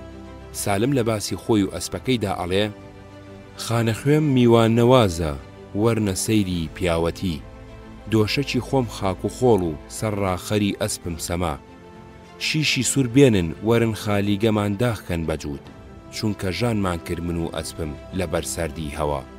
ئەمن و بارگری کوێت هەردوو بنوین بەشکم، بەخەو من ببینم ڕووی خۆراک و ئەو ببینێ ڕووی کا. کەر نێرەکەر و ماکەر یان وەکو پێشی ئەڵێن گوێ درێژ. ئەمیش بۆ باربردن و سواری بەکارهێنراوە. بەڵام ئەسب لە ئێستر و ئێستر لە کەر بەڕێزتر بووە. پێشینان و تویانە لە ئێستردا بەزی سواری کەر بوو. عەرەب پیان وتووە مەرکەبە ساڵحین، چونکە بۆ سواربوون و دابەزین ئاسانە و هیچ هونەرێکی ناوێ. کەر وڵاغێکی یەکسمە، سمی ناڵەکرێ. پندێکی پێشینان ئەڵێ: سمی کەرە و چنگچنگی مەیاسێ، یاران لەم کارە سرم ئەماسێ. بە بەچکەی کەر و ئێستر ئەڵێن جاش. ڕاستیەکەی زوڵمێکی گەورەیان لێ کردووە، چونکە ئەم ناوەیان لە خائینی جوڵانەوەی کوردناوە. لە کاتێکدا جاشی کەر و جاشی ئێستر بە درێژایی مێژوو خزمەتی کوردیان کردو و کەچی ئەوان زەرەریان لێداوە. کەری لای ئێمە چەند ڕەسەنێکی هەبووە. بەناوبانگترینیان حەساوی، بەغدادی، قوبڕوسی لە گەورەی و قەڵافەتیاندا جیاوازن. کەر بە ئالیشی کەمدا ئەکەوێ و بەرگەی ماندوێتی و برسێتی ئەگرێ. کەرجل و ئەگەر خۆشەویست بێ کورتانی لێ ئەکرێ. پێشینان و تویانە کەرەکە مەمرە بەهارە، کورتانت بۆ دێ لە شارە. جل لە کۆنە لباد و بەڕە و کورتان لە بەڕە و پوش دروست ئەکرێ. کەر لەگەڵ مانگاو ئێستر ئەکرێتە گەوڕەوە. لەگەڵ ئەوەی کرد لە لای کورد بە نمونەی دەبەنجیدا ئەنرێ کەچی لە پەندی پێشیناندا جێگەی تایبەتی هەیە بۆ گەوجێتی ئەڵێن کەرێکە بە چوار پێ ئەڕوا بۆ هەلپەرستی و بێباری ئەڵێن کەری ناو جۆگایە قەپاڵ لە هەردوو بەرئەدا بۆ بەڵگەی پشتگوێخران ئەڵێن کەس لی ناپرسێ کەرت بەچەند پێشینان و توانە کەرێکمدا بەکەرێ سندان لە بناگوێی دەرێ هەروەها کەر لەکوێ کەوتووە و کوندە لەکوێ دڕاوە هەروەها کەر بارەکەی تفەنگ بێ گورگ هەرەی خوا هەروەها کەر بە کاروان قەڵەو نابێ هەروەها کەرێ بە پارەی بەفر بکڕێ لە ئاوا ئەخنچێ هەروەها بەکەر ناوێرێ بە کورتان شێرە هەروەها کەر نۆبەرێ دەژەبا هەروەها بە بۆنی کەبابەوە چوو کەریان داغە کرد هەروەها کەری خۆمە و گوێی ناڵەکەم نالی لە باسی کەرەکەیدا ئەڵێ هەی کەرێکم بوو چپەیکەر تەیکەری هەوراز و لێژ سینەپان و موچە کورت و شانە بەرز و گوێ درێژ لە دوابەتیدا ئەڵێ چەندە پێم خۆش بوو زوبانی حاڵی دەیوت نالیە هەردوو حیوانین ئەتۆ گوێ کورت و ئەمنیش گوێ درێژ ئێستر یاوەکو پێشی ئەڵێن قاتر نەزۆکە زاوزێ ناکە لە ئەنجامی چاکردنی مایندا لە نێرەکەر پەیدا ئەبێ بۆیە پێشینان و توانە لە ئێستریان پرسی باوکت چێیە وتی خاڵم ئەسپە مەراسیمی ئەم چاکردە بەزمێکی خۆشە شتێکی لە شایی کەمترە جاشی ئێستر ئەبێ 3 ساڵ لەسەری بۆستن تا پشت دەگرێ ئەو ساڵ لەگەڵی خەریک ئەبن بۆ ئەوەی فێری بار هەڵگرتن ببێ ئێستر لە ئەسپ و لە کەر بەهێسترە و بۆ ناوچەی شاخاوی ئازا و بەکارە و زیاتر بەرگەی بار و هەوراز و ماندوێت یەگرێ ئێستر وڵاخێکی یەکسمە ئەبێ سمی ناڵ بکرێ هەندێ ئێستر دوای ڕاهێنانیش لە کاتی بارکردن و سواربووندا بە ئاسانی مل نادا و هەڵەتی زێنێ لە قەو جوتە و لوشکە هاوێژێ بەمانە ئەوترێ چەموش و لە هەندێ ناوچە شەموز ئێستری پەسەند ئەوەیە هێمن بێ کوونەلووتەکانی فش و سنجیپان و قاچەکانی لەیەک دوور بێ بۆ ئەوەی لە ڕۆیشتندا لەیەک نەدەن ئەو ئێسترانی قاچیان لەیەک ئەدەن پیان ئەڵێن پەیزەن و پەسەند نین بۆ زانینی جوانی و پیری ئێستر سەیری دەموددانی ئەکەن ئەگەردانی کەوتبێ یان سەر خرێکانی لوز بوو بن نیشانەی پیربوونە ئاڵێن شیلەی پێنەماوە ئەگەر دانەکانی تیژ و زبر بێ و گرنجەکانی سەردانی مابن نیشانەی جوانیە ئاڵێن شیلەی پێماوە هەر لە بەرەمەیە پێشینان و توانە ئەسپی خەڵاتی تەماشای دەمودانی ناکرێ بەرجی ئێستر کورتانە کورتان بەڕێکە لە پوش ئاخنرێ و بۆ بار لێ ئەنێن کورتان بە بەرۆک لە پێشەوەی سنگ و بە پاڵوو لە پشتەوەی لە بنکلچی و بە سەرپاڵوو لە خواروی مرغی پشتی و بە تەنگە لە بنورجی قایمەکرێ قیاسەیش کورتانەکەی پێتون دەکرێ بەرۆک پاڵوو سەرپاڵوو تەنگە و قیاسا لە چەرمی نەرمی پانی وەکو پشتێن یان کەژوو دروست ئەکرێ بۆ زەوتکردن و بەستنەوە و ڕاکێشانی ڕەشمەیان هەوسار ئەکەنەملی ئەگێڕنەوە یەکێ لە شێخەکانی بەرزنجە باندێکی جەردەی هەبووە دەروێشەکانی خۆی پێڕوت کردوێتەوە دەروێشەکان نەیانوێراوە بە ئاشکرا بە شێخ بڵێن لە حەڵقەی زیکردا بەم بۆنەیە و توانە ماینەکەت بردم ڕەشمەکەم بەرۆ دەروێشی خۆتم ڕوتم مەکەرۆ تورەکەیەک ئەکەن بە کورتانەکەیدا کاوجۆی تی ئەکەن لە کاتی برسێتیدا ئیکەنەملی سەریتی ئەخاو ئەلەوەڕێ پێی ئەڵێن جۆڕێک بۆ جوانی سەرکەلەی بۆکەن کە بە کوژەکە و مور و گوڵنکە ئەیڕازێنەوە زەنگۆڵا کەنەملی زەنگۆڵا سەرڕای ئەوەی دەنجێکی خۆش بۆ وڵاخەکە دابینەکە لە کاتی ونبوونیدا لە دەشت و دەر یارمەتی خاوەنەکەی ئەدا بۆ دۆزینەوەی بە سندن پەیوەندی ئەکەن و بە مێغ زنجیر ئەیبەستنەوە زۆر جار لە ئەنجامی بار هەڵگرتنی زۆردا یان لە ئەنجامی گوێپێنەدانی خاوەنەکەیدا سەر بربڕاگەی پشتی ئێستر بریندار ئەبێ و برینەکەی قوڵ ئەبێ ئەڵێن ناوکە ڕێژ بووە ڕەجێکی ئەستور لە ناولوتیدا پەیدا ئەبێ ئەڵێن کە رەسمەی دەرکردووە ناتوانێ باش هەناسەبدا بە چەقۆیەکی تیژ ئەیبڕن و چاگە بێتەوە سچ گەنە کەوە لەو کڕن و جڕوجانەوەری تر بە پێستی ئەستردا ئەنووسێ و تەپوتۆزی زۆری لێ ئەنیشێ بڕنەک کە جۆرێکە لە شانەی لە ئاسن دروستکرا و ئەیکڕێن و ئەیخورێنن جانەوەرەکانی لیەکەنەوە پێشینان و توانە کەرچ و بۆ بەغدا بوو بە ئێستر شێخڕەزا لە باسی ئێسترەکەیدا ئەڵێ میر بە 100 منەت هەناردی ئێسترێکی ڕوت و قوت دەست و پاسست و سەقەت ئەندامی هەروەک عنکەبوت لە بەیتێکی تردا ئەڵێ شێخ فەتاحی مەیتەرم ڕۆژێک بە حوجەت لێی نەوی کلچی دەرهێنا لە بن اینجا بە ئاستەم گوێی بزود گا بۆ نێر و مانگایان چێڵ بۆمێ یەکێ لە وڵاخە بە نرخەکانی ژیانی مرۆڤ بووە بۆ جووت و جێرە و باربردن بەکاریان هێناوە کە پیریش بووە کوشتیانەتەوە گۆشتەکەیان خواردووە ئەو سەردەمەی جاف ڕەوەند بووە بە زۆری گای لە باتی کەر و ئێستر بۆ بار هەڵگرتن بەکارهێناوە گاوەکو مەڕوو بزند و سمە کاوێژەکە جۆرەکە یا گۆلێک پاش لە شیربڕانەوەی نێرەکەی ئەبێ بە نۆوەن و میەکەی بە نێون لە ساڵی سێمدا ئەبێ بە پارێن و ئینجا جوانەگا گۆلک تا پێگات چاودێری و ماندووبوونێکی زۆری ئەوێ پێشینان و توانە تا جۆرەکە بەگا ئەەکەی خوێنی خۆت بە ئاوەکەی گا ڕۆژانە بە کۆمەڵ ئەبرێ بۆ لەوەڕ پێی ئەڵەن گاگەل یان گاڕان پێشینان و توانە گا لە گاگەل بەجێ بمێنێ شاخی خۆی ئەشکێنێ هەروەها گای لە گاگەلدا نییە و پێی بەفر بردوێتی هەروەها دوو گا لە دۆڵەکە ئەگەر ڕەنجی یەک نەگرن خوی یەکتری یەگرن ئەوەی چاودێری گاڕانەکە پێی ئەڵەن گاوان بۆ بێ ئاگایی ئەڵێن لە گوێی گادانوستووە و بۆ نەزانی و نەشارەزایی ئەڵەن گا بەگونە ئەناسێ و بۆ تێکچوونی کاروباری وڵات بەهۆی خراپی گەورەی وڵاتەوە ئەڵێن خەتای گای بنەیە حیوان لە ساڵێکدا ماوەیەکی دیاریکرا و ئارەزووی جوودگرتنی هەیە لەو ماوەیەدا ماین و ماکەر بە تەڵەب و فاڵ و مانگا بەکەڵ و دێڵە سەگ بەباو پشیلە بە ڕەشەمە و مەڕ بە بەران و بزن بە تەگا ئەبێ بۆ ئەو گیاندارە ئاوسانەی یەک یا دوو بەچکیان ئەبێ زین و بۆ ئەو گیاندارانەی لە دوو بەچکە زیاتریان ئەبێ ترەکین بەکارەهێنرێ بۆ نمونە ماین مانگا مەڕ بزن ئەزێ پێشینان و توانە مانگا بە دزی کەڵەگرێ و بە ئاشکرا ئەزێ سەگ بەراز پشیلە ئەترەکێ بۆ مرۆڤ مردن و بۆ گیاندارانی گۆشتیان ئەخورێ مردار و بۆ ئەوانەی گۆشتیان ناخورێت تۆپین بەکارەهێنرێ پیاو ئەمرێ پێشینان و توانە مردنە لنگە فرتێ چییە مانگا مەڕ بزن مریشک مردارە بێتەوە پێشینان و توانە بۆ جگەرێ مەڕێ مردارە کاتەوە کەر سەگ ئەتۆپێ پێشینان و توانە کەری دێست تۆپینی خۆی و زەرەری ساحێبی ئەوێ هەروەها لە کەری تۆپی و ئەگەڕێ ناڵی بکێشێتەوە هەروەها سەگ لە قەسابخانە نەتۆپێ عمری بەزای ئەچێ ئەسب ئەحیلێنێ کەر ئەزەڕێنێ ئێستر ئەپڕمێنێ گا ئەبۆڕێنێ کۆنگرەی چوارەمی حیزبی دیموکراتی کوردستانی ئێران بەهۆی هەلومەرجی نالەباری ئێرانەوە حیزبی دیموکراتی کوردستانی ئێران لە دامەزراندنیەوە تا سەرکەوتنی شۆڕشی ئێران سێ جار کۆنگرەی گرت بوو کۆنگرەی یەکەم لە 1945دا کۆنگرەی دووەم لە 1965دا لە گوندی سونێ لە پشدەر کوردستانی عێراق کە ئەوسا لەژێر دەسەڵاتی بارزانیدا بوو ئەم کۆنگرەیە لە باتی ئەوەی ریزەکانی حیزب یەک بخەوبی کاتە دەستگایەکی یەکگرتووی خەبات لە کوردستانی ئێراندا ناکۆچیەکانی ناو ریزەکانی تەقاندە و پارچە پارچەی کردن کۆنگرەی سێهەم لە 1974دا لە شاری بەغداد سەرەڕای ناکۆچی شەخصی و سیاسی و ڕێکخراوەیی ئەم کۆنگرەیە ریزەکانی دیموکراتی تا ڕادێک یاخستەوە کۆمیتەیەکی ناوەندی یەکگرتووی هەڵبژارد و ئۆرگانی ناوەندی حیزبی بڵاو کردەوە و پەیوەندی لەگەڵ ڕژێمی بەعزدا ڕێخست کۆنگرەی چوارەم لە 19 شوباتی 1970دا لە مەهاباد گەڕا هەلومەرجی بەستنی کۆنگرەی چوارەم لە هی هەموو کۆنگرەکانی تر جیاواز بوو شۆڕشی ئیسلامی ڕژێمی شەڕوخاند بوو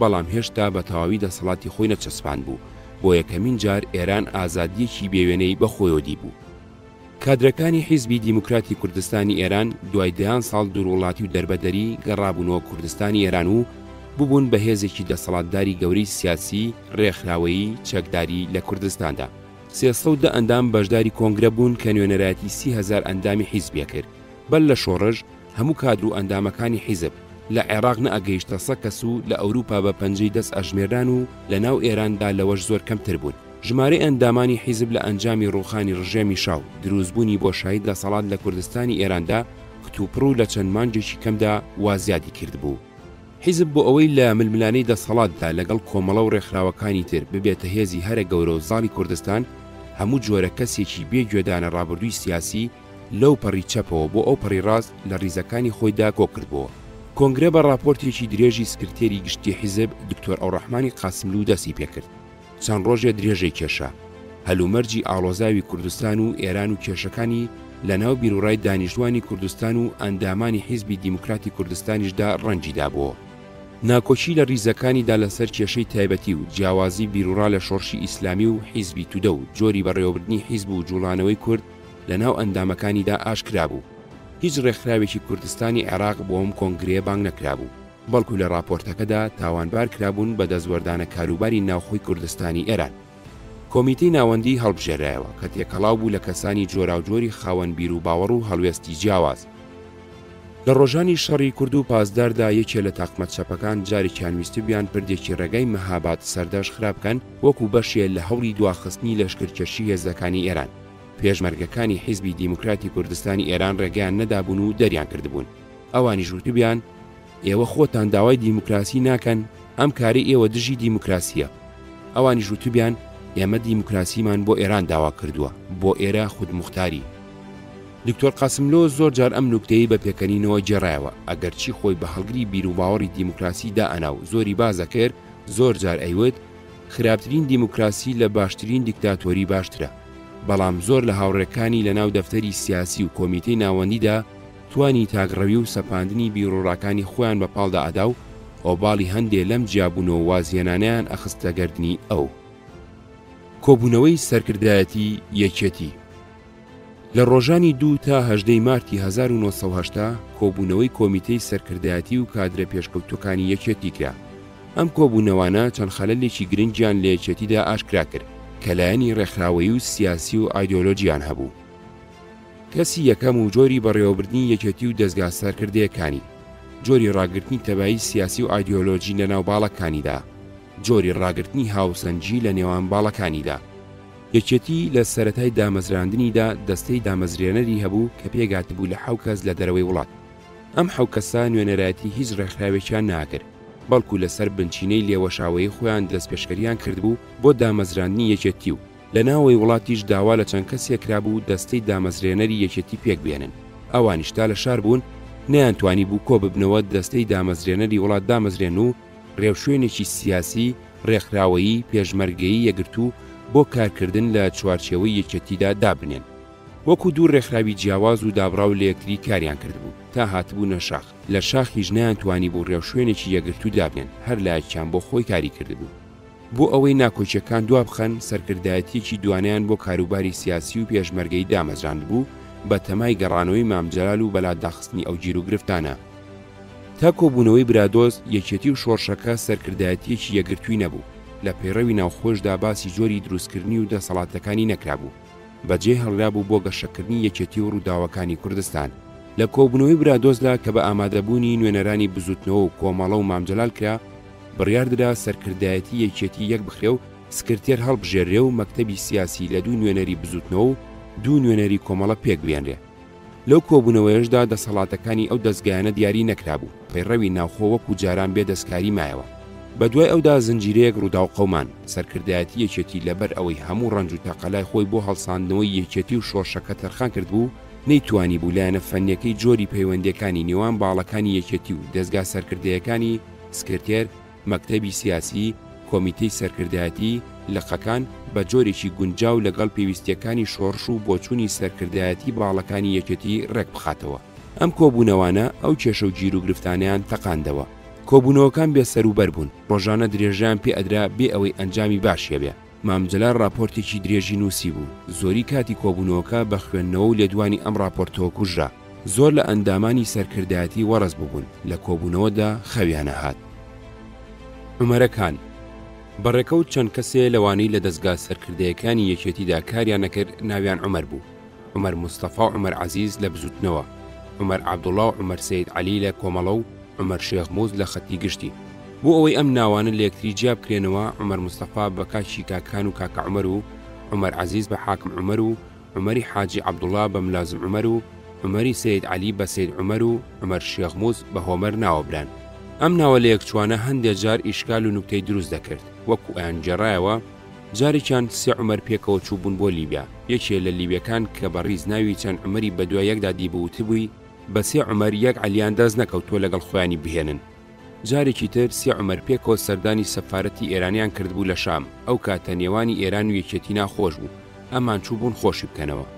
یەکێ لە ئێرانەکان کە ناوەکانی دیبوون 3 عومەر بە دوای کاڕیز بوون وتبووی ئەمانەیان ناردووە بۆ باشکردنی پەیوەندیان بۆ هێرشکردن.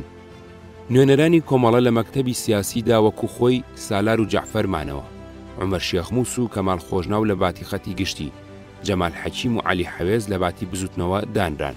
ئەندامانی مەکتەبی سیاسی لە ناو خۆیاندانە گونجاو بوون. مەکتەبی سیاسی زۆرتر شتێکی ڕەواڵەت بوو. هەموو کۆبوونەوەیەکی مەکتەبی سیاسی هەموو ئەندامێکی سەرکردایەتی بەشداری تێدا کرد کە لەوێ بووایە. نەمانتوانی ناکۆچیەکان چارەسەر بکەین. ناکۆچی لەگەڵ ڕەسوڵ و بزوتنەوە قوڵتر بوو، بە تایبەتی دەرگای کوردستانی ئێرانیان بۆ کرابەوە.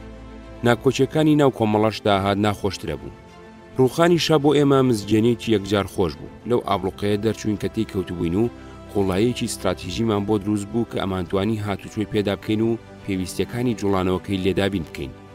یەکێتی ڕێکخراوێکی فیدرالی بوو لە کاروباری سیاسی و پێشمەرگەی و دارایی و ڕاگەاندندا یەکگرتوو بوو، بەڵام لە کاروباری ڕێکخراوەییدا هەر سێ ڕێخستن سەرکردایەتی و ڕێخستنی تایبەتی و داخرایی خۆی هەبوو، هەر ڕێخستنە سەربەخۆ بوو. تام کۆبوونەوانە تەنیا کۆمەڵە و بزوتنەوە ڕێکخراویان لە ناو وڵاتدا هەبوو، لە دەرەوەش هەر یەکێتی ڕێکخراوی هەبوو. ڕێخستنی کۆمەڵە و بزوتنەوە لە دەرەوە کەم و بچووک و تازە لە سەرەتای دامەزراندندا بوون. لەم کۆبوونەوانەدا مام جەلال هەوڵیدا سەرانسەری دەستگا و ڕێکخراوەکانی یەکێتی بکاتە دەستگای سێفلیسقانە، خەتی گشتی، بزوتنەوە، کۆمەڵە و لە هەموو دەستگاکاندا ئەم سێ سەریە خۆی بنوێنێ. مەکتەبی سیاسی پێک بێ لە 6 ئەندام، 2 خەتی گشتی، 2 بزوتنەوە، 2 کۆمەڵە. کۆمیتەی سەرکردایەتی پێک بێ لە 21 ئەندام، 7 خەتی گشتی، 7 بزوتنەوە، 7 کۆمەڵە. لقەکان پێک بێ لە 3 ئەندام، 1 خەتی گشتی، 1 بزوتنەوە، 1 کۆمەڵە. لە پێگەێنانی دەستگاکانی ڕاگەاندن، پێشمەرگەیی، ڕێخستن، داراییدا و لە پێگەێنانی هەرێمەکانی پێشمەرگەشدا هەمان شێوە پەیڕەو بکرێ. بێگومان نواندنەوەی سێڕێکخراوەی لە مەکتەبی سیاسی و کۆمیتەی سەرکردایەتیدا شتێکی پێویست بوو، بەڵام لە خوار ئەوێوە دەستگا، لەق، هەرێم، تەنانەت ناوچە و کەرتەکان گیرروگرفت و کێشەی زۆری دروست ئەکرد و لە مەیدانی کارپێکردندا ئەنجامی خراپی ئەبوو. 1. لە پێسپاردنی کاردا سەرەتای لێوەشاوەی فەرامۆژەکرا و سەرەتای دڵسۆزی حیزبایەتی یان ڕاستتر تاقمگەری ئەبوو بە پێوانە. 2.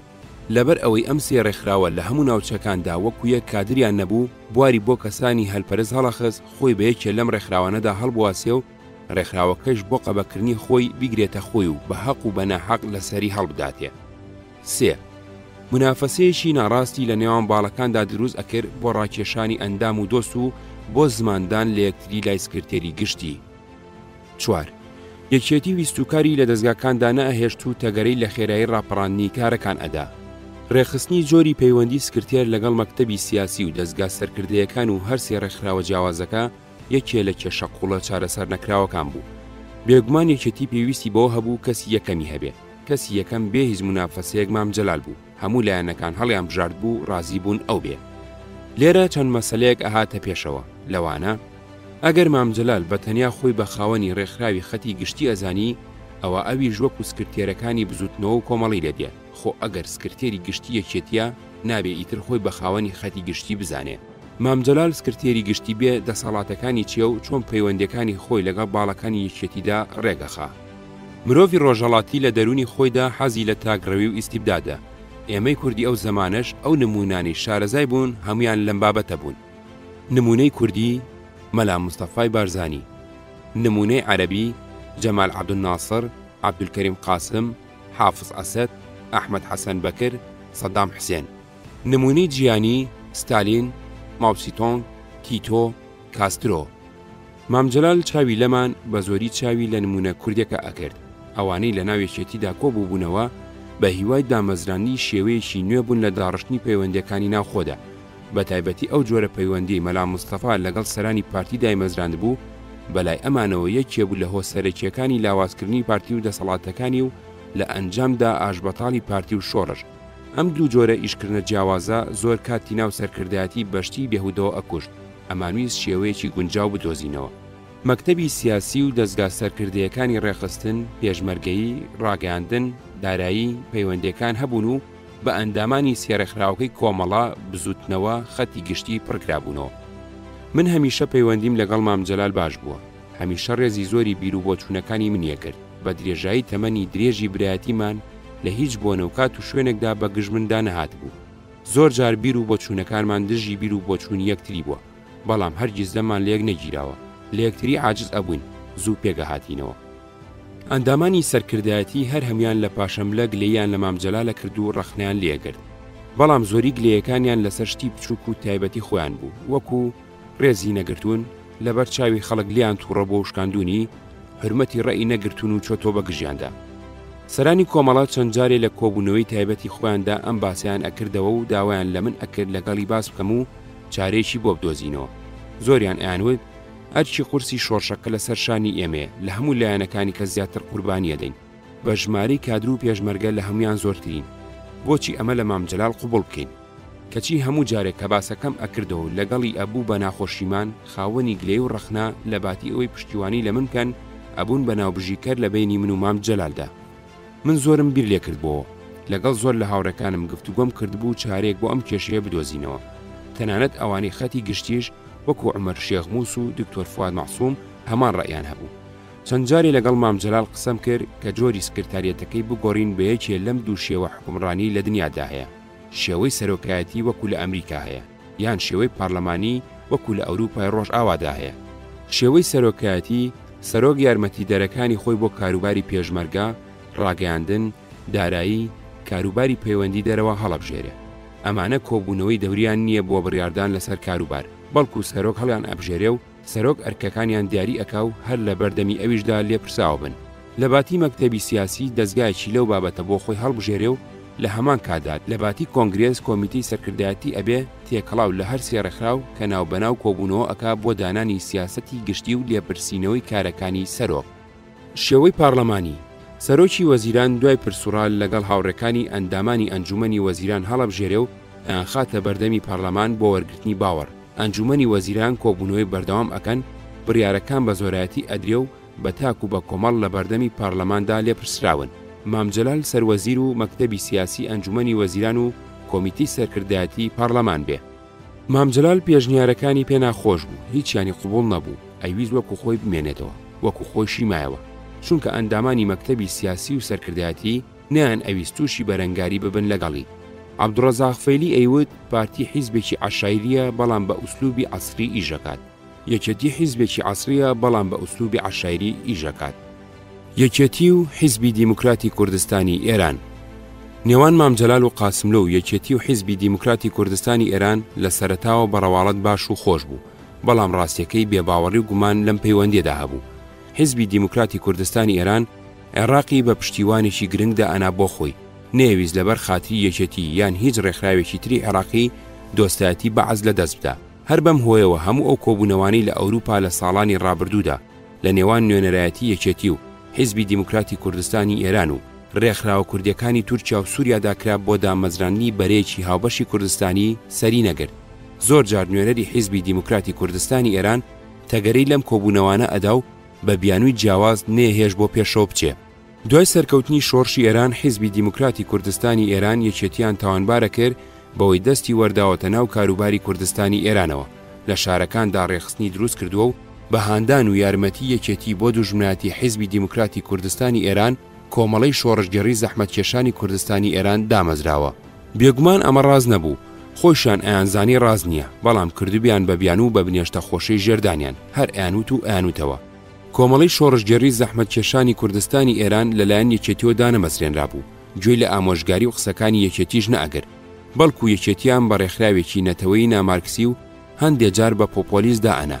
بەڵام یەکێتی پەیوەندی باش و دۆستانەی لەگەڵ کۆمەڵەی شۆڕشگەڕی زەحمەتکێشانی کوردستان و سەرکردەکانی و مەلا شێخ عیززەدین و هەموو ڕێکخرا و پیاوە ناسراوەکانی کوردستانی ئێران دامەزراند بوو. هەروەها لە تارانیش پەیوەندی باشی لەگەڵ هەندێک لە سەرکردەکانی شۆڕش و پیاوە ناسراوەکانی ئێران دامەزراند بوو. ڕاستیەکەی یەکێتی هەوڵی زۆریدا پەیوەندی باش و دۆستانە لەگەڵ حیزبی دیموکراتی کوردستانی ئێران دابمەزرێنێ. ئەمەش بێگومان ئەبوو بەهۆی دۆڕانی دۆستایەتی حکوومەتی ئێران و تا ڕادەیەکی سووریا کە پێویستیەکی ژیانی بۆ یەکێتیە بوو. یەکێتی لە ناو بازنەی ئابلوخێکی بەهێزدا بوو، سنووری تورکیای لێگیرا بوو، لە سنووری عێراقەوە نێتوانی هات و چۆبکە. ڕوخانیشا یەکێتی لەم گەمارۆیە دەرهێنا و دەرگای جیانی بۆ کردەوە. دۆستایەتی لەگەڵ حیزبی دیموکراتی کوردستانی ئێران ئەبوو بەهۆی داخستنەوەی ئەم دەرگایە، بەڵام لە ڕوانگەی قازانجینەتەوەیەوە لامانوا بوو کە لەو سەردەمەدا کێشەی کورد لە ئێراندا گرنگێکی کاریگەری پەیدا کردووە، ئەبێ هەموو کورد یارمەتیان بدا بۆ ئەوەی ئەو هەلەیان لەدەست نەچێ و مافەکانی خۆیان بەدەست بێنن. حیزبی دیموکراتی کوردستانی ئێران هەڵوێستیان بەرامبەر یەکێتی دۆستانە نەبوو، کادر و پێشمەرگەکانی ڕاستپارد بوو کار ئاسانی بۆ یەکێتی نەکەن. لە کۆڕ و کۆبوونەوەکانی خۆیاندا و لەلای حیزب و ڕێکخراوەکانی کە دژی یەکێتی ئەدوان لە هەر جێگایەکی دەستیان بڕۆشتایە تەنجیان بە پێشمەرگەکانی یەکێتی هەڵەچنی و لە هاتوچۆدا ڕێگان پێگرتن و چەند جارێ بۆ سوکایەتی پێکردن چەکیان کردن. لە هەندێک جێگا نقطەی گومرگیان بەرامبەر نقطەی گومرگەکانی یەکێتیدانا و ئاگاداری نقطەکانی یەکێتیان کرد کە نابێت لە خاچی ئێراندا بنکە دابنێن. لەو کاتەدا گومرگ تەنیا سەرچاوی دەرامەت و ژیانی یەکێتی بوو. کار ئاسانیان بۆ قیادە موقەتە کرد لە ئەرزی کوردستانی ئێران دابنکەی چەکداردا بنێن و چەکدار کۆبکەنەوە بە ئازادی هات و چۆ بکەن. ڕەسوڵ مامەند و بزوتنەوە و دکتۆر مەحموودیان هاندا بۆ جیابوونەوە لە یەکێتی و بە چەک و پارە و کار ئاسانی یارمەتیاندان. چەند جارێ مام جەلال نامەی بۆ دکتۆر قاسملو نووسی و نوێنەرانی یەکێتی سەردانیان کرد و مام جەلال خۆشی چوو بۆ دیدەنیان.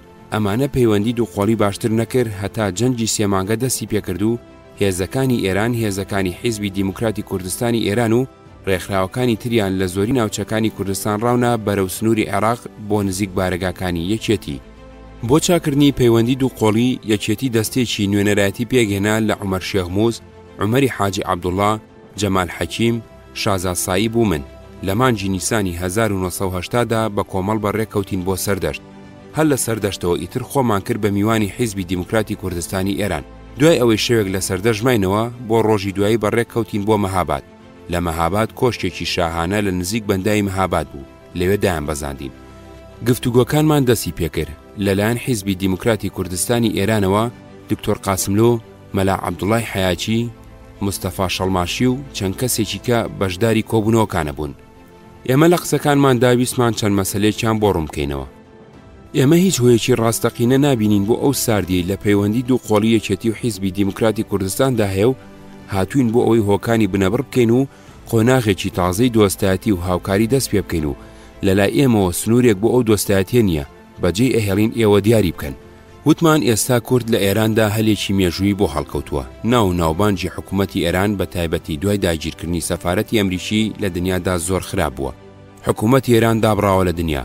زۆری ناوچەکانی کوردستانی ئێران و شارە گرنگەکانی ئازادن و دەسەڵاتی حکوومەتی تارانیان تێدا نەماوە. عێراق زۆر بەتوندی دژی ڕژێمی تازەی ئێرانە، ئەتوانرێت کەڵکی لێ وەربگیرێ.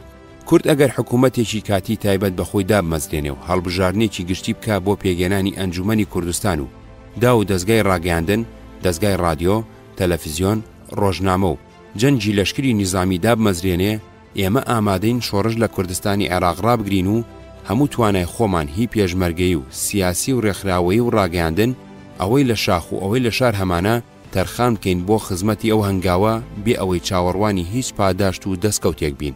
دکتۆر قاسملۆ زۆر جار باوەڕی جددی خۆی لە قاڵبی گاڵتەدا دەرەبڕی بە پێکەنی نەوتی دیارە ئەتانەوێت کێشە و گیرروگرفتەکانی خۆتان لە کوردستانی عێراقەوە بهێنە ناو کوردستانی ئێرانەوە. ئەم پێشنیاریان پەسەند نەکرد. گیانی ئێرانی بوون لە بیری سەرانی حیزبی دیموکراتی کوردستانی ئێراندا بەهێزتر بوو لە گیانی کورد بوون. حیزبی دیموکراتی کوردستانی ئێران خۆیان بە تاکە پێشڕەوی بزوتنەوەی کووردا ئەنا لە کوردستانی ئێراندا، ئەیانویست ئێمەش ئەویان بۆ بسەلمێنین. چوینە سەر باسەکانی تر، هەوڵێکی زۆرماندا بەدگومانیەکانیان دەربارەی یارمەتیدانی کۆمەڵەی شۆڕژگێڕی زەحمەتکێشانی کوردستانی ئێران دژی ئەوان و دەزوەردانە کاروباری کوردستانی ئێران بڕێوێنینەوە. بۆ هاوکاری دووقۆڵی چەند سەرەتایەکمان دانا کە ئیتر ساڵانی دوای لەسەری ڕۆیشتین. سەفەری مام جەلال بۆ دەرەوە. مام جەلال لە مایسی 1970دا چوو بۆ تاران، زیاتر لە مانجێمایەوە. لەو ماوەیەدا گەورە کاربەدەستانی ئێرانی بینی. هەر لە تارانەوە ئاگاداری کردین کە هەندێک کاری پێویست هاتوونەتە پێشەوە ئەبێ بچێ بۆ شام، بەڵام زۆری پێناچی ئەگەڕێتەوە. لەو ماوەیەدا کاربەدەستانی سوپای پاسداران بیرروڕایان بەرامبەر مام جەلال خراپ بوو. مام جەلال 13 مانگ لە شام گیری خوارد، نەیتوانی بگەڕێتەوە. ناوبژی هەرێمی حوتی باڵک یەکێ لە هەرێمە چالاکەکانی یەکێتی بوو. ناوچەکەیان بە تەواوی ڕاگوێزرا بوو، هیچ ئاوەدانێکی تێدا نەبوو. زۆر لە پێشمەرگەکان بۆ حەسانەوە یا تەداوی یا کاروباری پێویستی خۆیان ئەچوون بۆ کوردستانی ئێران. ئەحمەد سۆرا و فەرماندەی کەرتی گەڵاڵەی هەرێمی حەوت چوو بوو بۆ ئێران. چەکدارەکانی پارتی کە لە ناوچەی خانەبارەگەیان هەبوو لەگەڵ کوڕەکەیدا گرتبیان. ئەحمەد هیچ خراپەیەکی بەرامبەر پارتی نەکرد بوو، هیچ تاوانێکیشی نەبوو جگە لەوەی پێشمەرگەی یەکێتی بوو. لە ڕێگەی ئەموو ئەو هەوڵیاندا بوو بەری بدەن، سوودی نەبوو. پێشمەرگەکانی هەرێمەکە بە موافقەتی ئێمە چوونە سەر هێزەکانی پارتی لە نزیک سرێشمە لە ناوچەی گەڵاڵە. 24 کەسیان لێگرتن. هەر لەوێ هەندێکیان بەردابوون و 15 کەسیان لێگلدابوونەوە و بە گیراوی ڕەوانی لای ئێمەیان کردن لە ناوزەنگ. پارتی باڕیان لێ هەستا و گلەیان گەیاند بۆ لای حیزبی شۆعی عێراق. هەر لەو ماوەیەدا لە دزڵێژ لە لای مەریوان شەڕێک لە نێوان حیزبی دیموکراتی کوردستانی ئێران و پارتیدا بوو. چەند پارتیە گیرا بوون. ئەم دوو ڕووداوە هیچ پەیوەندیەکیان لەگەڵ یەک نەبوو، لە دوو ناوچەی دوور لە یەکتری و لەگەڵ دوو هێزی جیاواز بوو.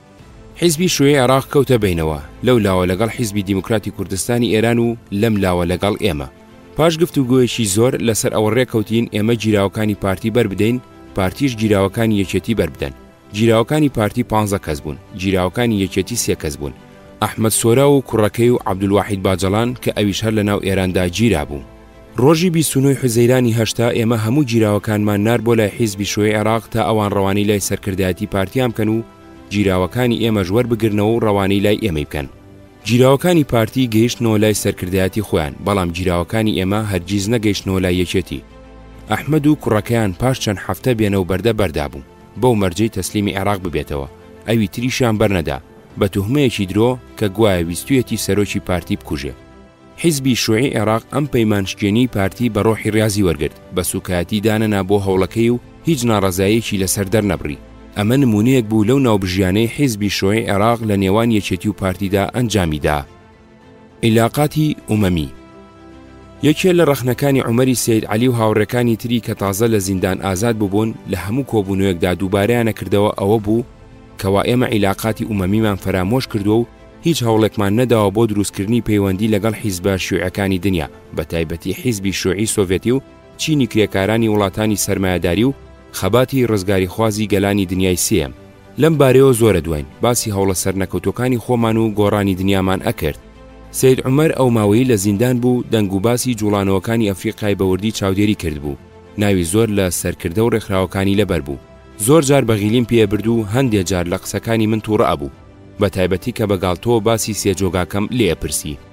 لەسەر دامەزراندنی عیلاقاتی ئومەمی زۆریان پێداگرت، بۆ ئەو مەبەستە خۆیان هەندێک لە سەرانی حیزبی شۆی عێراقیان بینی و منیش بۆ ئەو مەبەستە سەردانم کردن و دواتر لە حوزەیرانی هەشتادا نامەیەکی ڕەسمیان بۆ پارتی کۆمۆنیستی سۆڤێتی نووسی و بەڕێگەی حیزبی شۆی عێراقدا بۆمان ناردن، بەڵام نە لە حیزبی شۆعی سۆڤێتی و نە لە هی عێراقی هەرگیز وەڵامان وەرنەگرتەوە.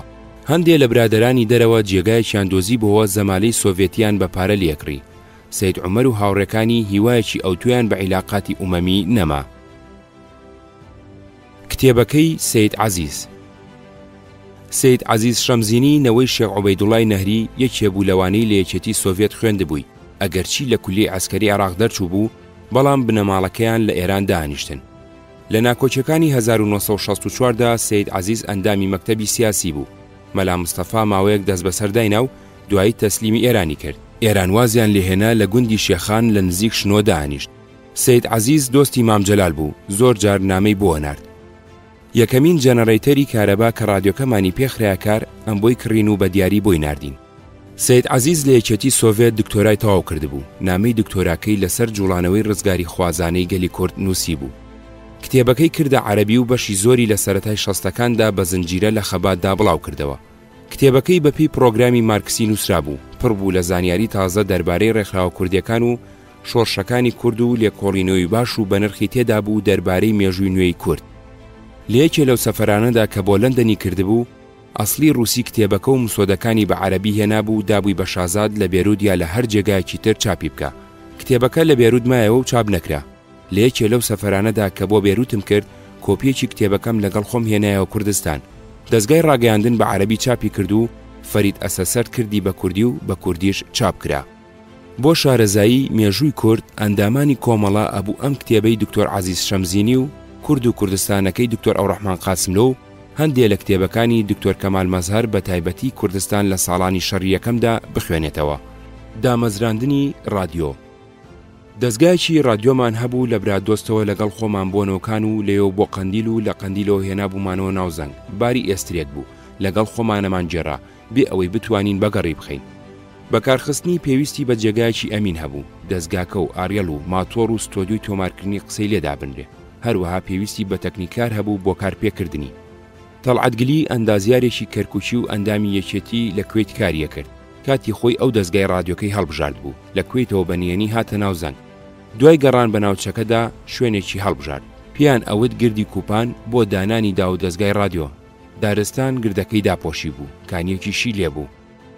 شێرکۆ حسێن کرا بە فەرماندەی کەرتی پاراستنی ڕادیۆ و لە شوێنی دیاریکرا و خانووی دروست کرد. هێمن سەراوی و مامعەلی یارمەتیانەدا، بارەگایکی ڕێکوپێکیان دامەزران. چەند ڕۆژێ بۆ تاقیکردنەوە کاری پێکرا و دەرکەوت باش کارەکە. وەک نیشانەی بەیەغدان بە ئێزگای ڕادیۆ بەڕێوەبەر و کادری نووسین و تەکنیکی بەجیا لە دەستگای ڕاگەیاندن بۆ تەرخان کرا. فەرەیدون عەبدولقادر کرا بە لێپرسراوی و ئەرسەلان بایز بە یاریدەدەری وتاری کردنەوەی رادیۆ بە عەرەبی فەرەیدون نووسی و خۆی خوێندیەوە. دوای ئەمە بە چەند ڕۆژێ فەرەیدون سەفەری کرد بۆ شام، ئێزگەکە درایە دەست ئەرسەلان سەرپەرشتی بکە. تاقمی رادیۆ تا هات قەرەباڵغە بوو. زۆری ئەوانی خۆیان بە نووسەر و شاعیر و ئەدی بەزانی کە ئاهاتنە ڕیزی پێشمەرگایەتی لە دەستگای رادیۆ کۆئەبوونەوە. لەو کاتەدا فازیل ئەندامی مەکتەبی سیاسیەکێتی بوو لێپرسراوی دەستگای ڕاگەاندن بوو. ئەمەی بە کەمکردنەوەی دەسەڵاتی خۆی دانا، بەڵام پێشتر جارێک رادیۆکە لە سەرەتای نیسانی 79دا خرابۆ کار. دوای چەند هەفتەیەک لە بەڕێوەبردنیدا سەرکەوتوو نەبوو بوو، لەبەر ئەوە دایخست بوو. جگە لەوەش فەرەیدون و ئەرسەلان کەسیان ئامادە نەبوون لەبەر دەستی فازیلدا کار بکەن، خۆیان لەو بەزلتر و شایستەتردا ئەنا. نەخۆشخانە. تەنیا پزیشکێ لە ناو هێزەکەماندا بوو دکتۆر خدر مەعسووم بوو. ئەویش چوو بوو بۆ خۆشناوەتی خەریکی کاروباری سیاسی بوو. هاوینی 78 دکتۆر جەعفەری شەفیعی هات بۆ قەندیل، خێوەتێکی کرد بە تیمارگا نەخۆشی تێدادی. لە پاییزدا دکتۆر خدری ژاتەوە لای ئێمە و کە چووینە ناوزەنگ چاوگەخانوویەکیان تەرخان کرد بۆ نەخۆشخانە. بەڵام دکتۆر خدر زۆرتر کاری ڕێکخراوەیی ئەکرد وەک لە پزیشکی، چونکە لێپرسراوی لقیەکێتی بوو. بەر لە ڕووخانیشا دکتۆر جەعفەر بۆ کاری سیاسی گەڕایەوە بۆ ئێران. هەر لەو ماوەیەدا دکتۆر بەختیار خالیدا تەڕیزی پێشمەرگایەتیەوە لەبەری قەرەداغ بوو بە پێشمەرگە. بەختیار بەڕێوەبەری یەکێتی خوێندکارانی کوردستان بوو، زۆرتر لەوەی پزیشکی بکە ئەویش خەریکی پێشمەرگایەتی بوو. لە چوونەوەیەکدا بۆ سلێمانی لە بەیانی 31/79دا کەوتە بۆسەوە کوژرا. ڕووخانیشا بۆ ئێمە بوو بەخێر، نەخۆش و بریندارەکانمان ئەنار بۆ ئێران. هەندێکیان لە لای پزیشکە کوردەکانی ئێران تەداویەکران و هەندێکیان ئەچوونە بیمارستانە حکوومەتیەکانی تەورێز و تاران. چالاکی پێشمەرگە و شەڕ لەگەڵ هێزەکانی حکوومەتدا زۆر بوو. لە ئەنجامی ئەوەشدا بریندارمان زۆر بوو، ئەبوو جێگایەکیان بۆ تەرخام کرێ. دکتۆر شادمان مەستی لە یوگسلافیاوە هاتەوە. شادمان هەموو کاتێ خۆی بۆ نەخۆشخانە تەرخانە کرد. هاوینی هەشتا لە تووژەڵە نەخۆشخانەیەکی هاوینەی لە خێوەتێکی گەورەدا دامەزران. هەروەها ڕێوشۆنی دروستکردنی نەخۆشخانەیەکی گەورەمان لە تەختایەکی خۆڵی نێوان شوێنێ و زەڵێ لەسەر کانیەکی خۆش و لە ناو ڕەز و باغدا دانا. شوێنەکە ناوی قولە هەرمێ و نەخۆشخانەکە ناونرا نەخۆشخانەی شەی دکتۆر بەختیار. ژووری پزیشک و ژووری کەوتنی نەخۆش و دەرمانگا و ژووری ئەشیعە و ژووری نەشتەرکاریمان تێدا دروست کرد. شادمان نەخۆشخانەکەی بەڕێوە برد. لەگەڵ هەڵگیرسانی شەڕدا لەگەڵ ئێران هەندێک پزیشکی کە هاتنە دەرەوە، هەندێکیان ماوەیەکی کورت ئەمانەوە ئەڕۆیشتن بۆ ئێران و لەوێەوە ئەچوون بۆ ئەوروپا. نەخۆشخانەکە دوای ئەوەی ڕێگەی ئێرانمان لێبەسرا بوو بە ناوەندێکی گرنگی تەداوی زاماری پێشمەرگە، بەردەوام دەبرینداری تێدا بوو. ناوچەکە زۆر قەرەباڵغ بوو، بە سەدان کادر و پێشمەرگە و خوێندەوار لە تووژەڵە و ناوزەنگ و نۆکان کۆبوو بوونەوە. دکتۆر شادمان هەندێک جار قسەی خۆشیە کرد، وتی هەموو ئەو تەنگ و چەڵەمانەی لە پایتەختی وڵاتە پیشەسازیە پێشکەوتەکاندا هەیە لێرەش هەیە، لەوێ تەنگ و چەڵەمەی بێکاری هەیە لێرەش هەیە، لەوێ تەنگ و چەڵەمەی خانوو هەیە لێرەش هەیە، لەوێ تەنگ و چەڵەمەی گرانی و ئاوسانی دراو هەیە لێرەش هەیە. ڕاستیە کرد، هەمووی هەبوو، بەڵام هی ئێمە لە جۆرێکی تر بوون. بردومان پێشنیوەڕۆی نوێی تەمموزی هەشتا لە تووژەڵا لە ژێر سێبەری دارگوێزێکی گەورەدا لەگەڵ عومەر شێخموز، جەمال ئاغا، سالار، عومەر دانیشتبووین. کاروباری ڕۆژانەمان ئەنجامەدا. لە پڕ پۆلێ فڕۆکەی عێراقی پەیدا بوون، چەند بۆمبایەکی گەوریان بەردایەوە. ناوچەکە پڕ بوو لە دووکەڵی ڕەش و تەپوتۆز و بۆگانی بارود. بە دوای ئەوەشدا چەند فڕۆکێک کەوتنە پەلامار تەقیان لە خێوەت و بنبەرد و نوای بنشاخەکە ئەکرد. لە دامێنی ناوزەنگدا بازارێکی گەورەی لێبوو کە لوپەلی عێراق و ئێرانی تێدا فرۆشرا. بە زۆری لەکە پردابوون، ئاگر درابوو سووتە، بە سەدان مافور و رادیۆ و تەلەڤیزیۆن سووتە، بایی چەندین ملیۆن دینار زەرەر لە دوکاندارەکان کەوت. دەستگای ڕاگەیاندنی یەکێتی لە دامێنی تووژەڵەدا بوو، بە تەواوی خاپور بوو، هەموو دەستگاکانیان شکا و سووتا و یەکێ لە کادرەکانیان بورهانی شێخ مستەفای قەرەداغی کوژرا و چەندین کەس بریندار بوو. لە سەرچاوی تووژەڵەش کە بنکەکانی ئێمەی لێبوو کادرێکی سکرتاریەتی مام جەلال محەممەد ئەبوبەکر کوژرا و چەند کەسێ بریندار بوون. لەوانە سید مەجید ئەندامی مەکتەبی عاسکەری و میران فواد مەستی ئەندامی دەستگای دارایی و پێشڕەو سید ئیبراهیم لە سکرتاریەت، حەمە سەعید و هاوڕێ جەبار لە بنکەکەی من. پێشمەرگەکانی دەستگای ڕاگەیاندن هاواریان لێستا بوو، داوای یارمەتیانە کرد. هەر هێرشەکە کەمێ خاو بووەوە چوون بۆ بارەگای ڕاگەیاندن. ساغەکان چوو بوونە شاخ و کوژرا و هەندێک لە بریندارەکان لەو ناوەدا بوون. تێکڕا 9 کەس بریندار بوو، بۆ تەداوی هەمومان ڕەوانەی سەردەشکردن. چەند مەفرەزەیەک بنکەیان لە تووژەڵە بوو بۆ پاراستنی مام جەلال، سەر بە سکرتاریەت بوون.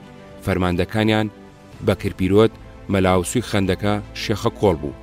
بۆ ئێوارە تەرمی هەردوو پێشمەرگەی یەکێتی بورهان و محەممەدمان لە سەرچاوی تووژەڵە بە خاک سپارد. مەلاوسوم بان کرد تەڵقینیامدا. مەلاوسوتی تەڵقین نازانم. وتم تۆ چۆن مەلایەکی تەڵقین نازانی؟ وتی بە مناڵی وەهایان ناوناوم، ئەجینا من مەلا نیم. حیزبی شوێی عێراق بارەگاکانیان لە تووژەڵە بوو، بەڵام بەڕێکە و زەرەر لەوان نەکەوتبوو، ئەوانیش لە شاردنەوەیاندا بەشدار بوون. ئەو ڕۆژەی ئەم ڕووداوەی تێدا قەوما ریپۆرتەرێکی تەلەڤیزیۆنی فەڕەنسی لە ناوچەکە بوو. بەر لە بۆردومانەکە وێنەی بازاڕ و بنکەکان و ئاوایەکانی زەڵێ، شوێنێ، سونیە و کاتی بۆردومانەکەش وێنەی فڕۆکەکان و دوای بۆردومانەکەش وێنەی بازاڕی سوتا و ئاوایی وێرانی گرت بوو. بەرنامەیەکی ڕێکوپێکی لێ دروست کرد بوو بۆ تەلەڤیزیۆن و لە پاریس پیشانیاندا بوو. کەنداڵ لە دوایی بوو بە سەرۆکی ئینستیتوتی کورد لە پاریس. لەو کاتەدا بە پێی ڕاستپاردەی دکتۆر قاسملو نوێنەرایەتی حیزبی دیموکراتی کوردستانی ئێرانی لە فەڕەنسا کرد. نامەیەکی درێژی بۆ تەلەڤیزیۆنی فەڕەنسی نووسی بوو. راپۆرتەکەی کابرای بەدرۆ خست بووە و نووسی بووی کە ئەو ڕووداوە هەمووی لە کوردستانی ئێراندا بوو و پەیامنێرەکەی ئەوان بەدرۆ باسی کوردستانی عێراقەکە. سەیرەکە لەوەدا بوو کانداڵ خۆی کوردی تورکیا بوو. نوێنەری کوردی ئێرانی ئەکرد و دژی کوردی عێراق کاریە کرد. پاش چەند ڕۆژێ کە سوکاری محەممەد لە کۆیەوە کە سوکاری بورهان لە سلێمانیەوە هاتن بۆ گوێزانەوەی تەرمەکان. فامی شێخ ئەنوەری قەرەداغی هاتبوو بۆ بردنەوەی بورهان. فەهمی ناسیاوی گەڕک و سەردەمی خوێندنم بوو. ئەویش وەکو من زانستی سیاسی لە زانکۆی بەغداد خوێندە بوو. ئەندامی کۆمەڵە و تێکۆشەرێکی ناوشار بوو. زۆر لە مێژبوونم بینی بوو. دوای ئەم سەفەری بە ماوەیەک بە عەزگرتی و تا ئێستەش بێسەر و شوێنە. زیندان سەردەمێک جێگەیەکی ئەمینمان نەبوو گیراوی تێدا گل بدەینەوە. لەبەر ئەوە ئەوانەیە گیران ئەوەی تاوانی جاسوسی لە سەرساغ بۆیەتەوە ئەکوژرا و دیلەکان وەکو دوایی لە بڵاوکراوەکاندا بوو بەباو دوای ئەوەی ڕێبازی شۆڕش گێڕانی بۆ ڕوون ئەکرایەوە بەرەدران. لەگەڵ زیادبوونی چالاکیەکانی پێشمەرگەدا تا ئاهات ژمارەی گیراوەکان زۆرە بوون. ئەبوو شوێنێکیان بۆ تەرخام کرێ و تاقمێکیان لێ بکرێ بە مەسعود. ئەمانوی زیندان بکەین بە دەستگایکی شارستانی و جۆری ڕەفتاری ئێمە لەگەڵ هی بەعز جیاواز بێ. ئەو مافانەی ڕاگەیاندنی گیانی مافی مرۆڤ و یاسا ناودەوڵەتیەکان بۆ گیراویان سەلماندووە ئێمەش جێبەجێیان بکەین. عەلی شامار کادری کۆمەڵە کە لە پێشمەرگەکانی مەفرەزەکانی سەرەتا بوو هەڵبژێرا بە لێپرسراوی زیندان و کەرتێکی پێشمەرگەی بۆ تەرخان کرا. عەلی لە دامێنی دۆڵەکەدا خانوویەکی بۆ بارگای پێشمەرگەکانی و خانوویەکیشی بۆ زیندان دروست کرد. گیراوەکان دوو جۆر بوون، جۆرێکیان دیل وەکو سەرباز، جێشی شعبی، بەعسی، جاش، ئەمن و ئیستیخبارات کە لە شەڕ و بۆسەدا گیران. ئەوانی تر لەسەر تاوانی ناسیاسی وەکو کوشتن، دزی گیرابوون. لێدان و سوکایەتی پێکردن بە توندی قەدەغە بوو. هەر پێشمەرگەیە کارێکی لەو بابەتەی بکردایە بە توندی سزا ئەدرا.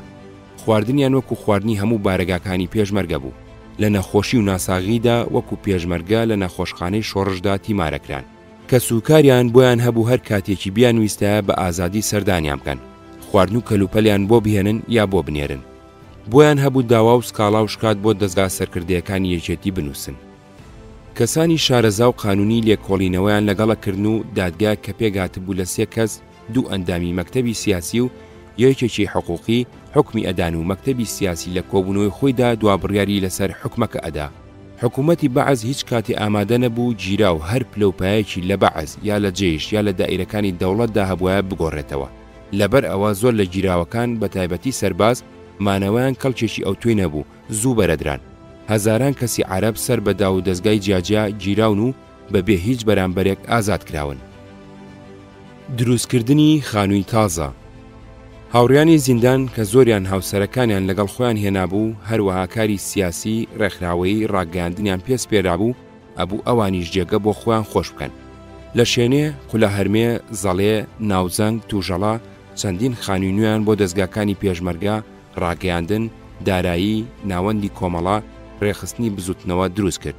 ناوچەکە ئاوەدان بووەوە، نزیکەی 1700 کەسی لێژیە.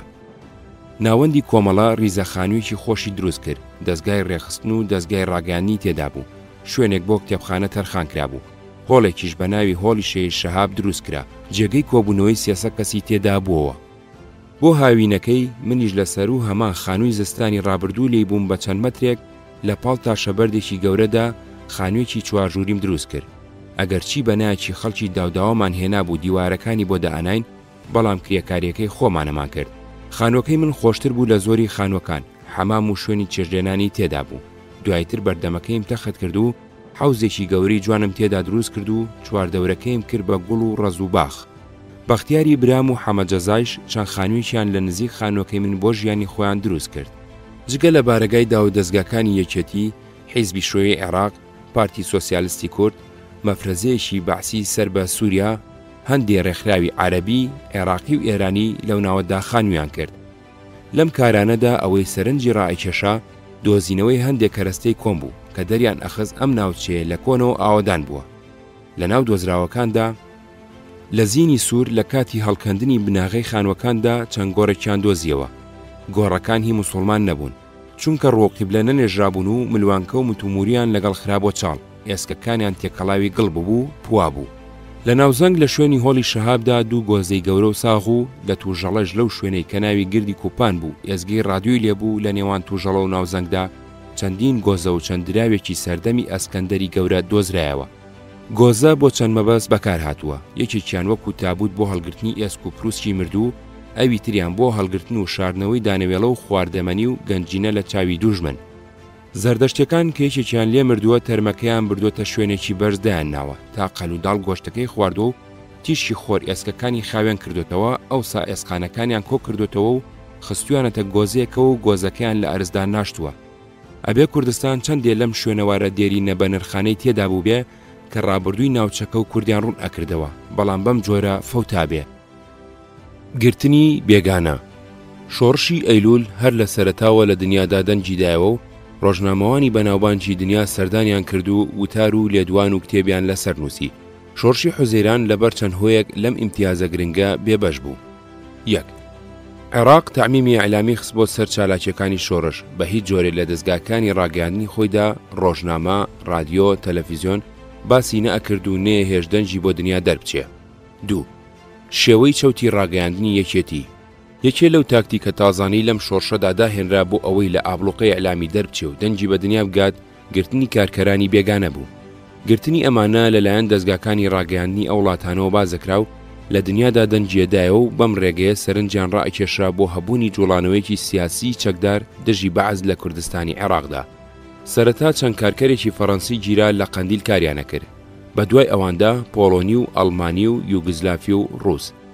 ئەم کارە لەلایەن دەوڵەتانی ئەوروپیەوە بەکاری تیرۆریستیدا ئەنرا و ئەنجامەکەی عێراق گوێ نەئەدایە و خۆی نەئەکرد بە خاوەنی، بە هیچ جۆرێ ئامادە نەبوو گفتوگۆی لەسەر بکات بۆ گۆڕینەوەیان بە گیرا و دیلەکانی ئێمە و بە هیچ جۆرێ ئامادە نەبوو پارە بدا بۆ بەردانیان.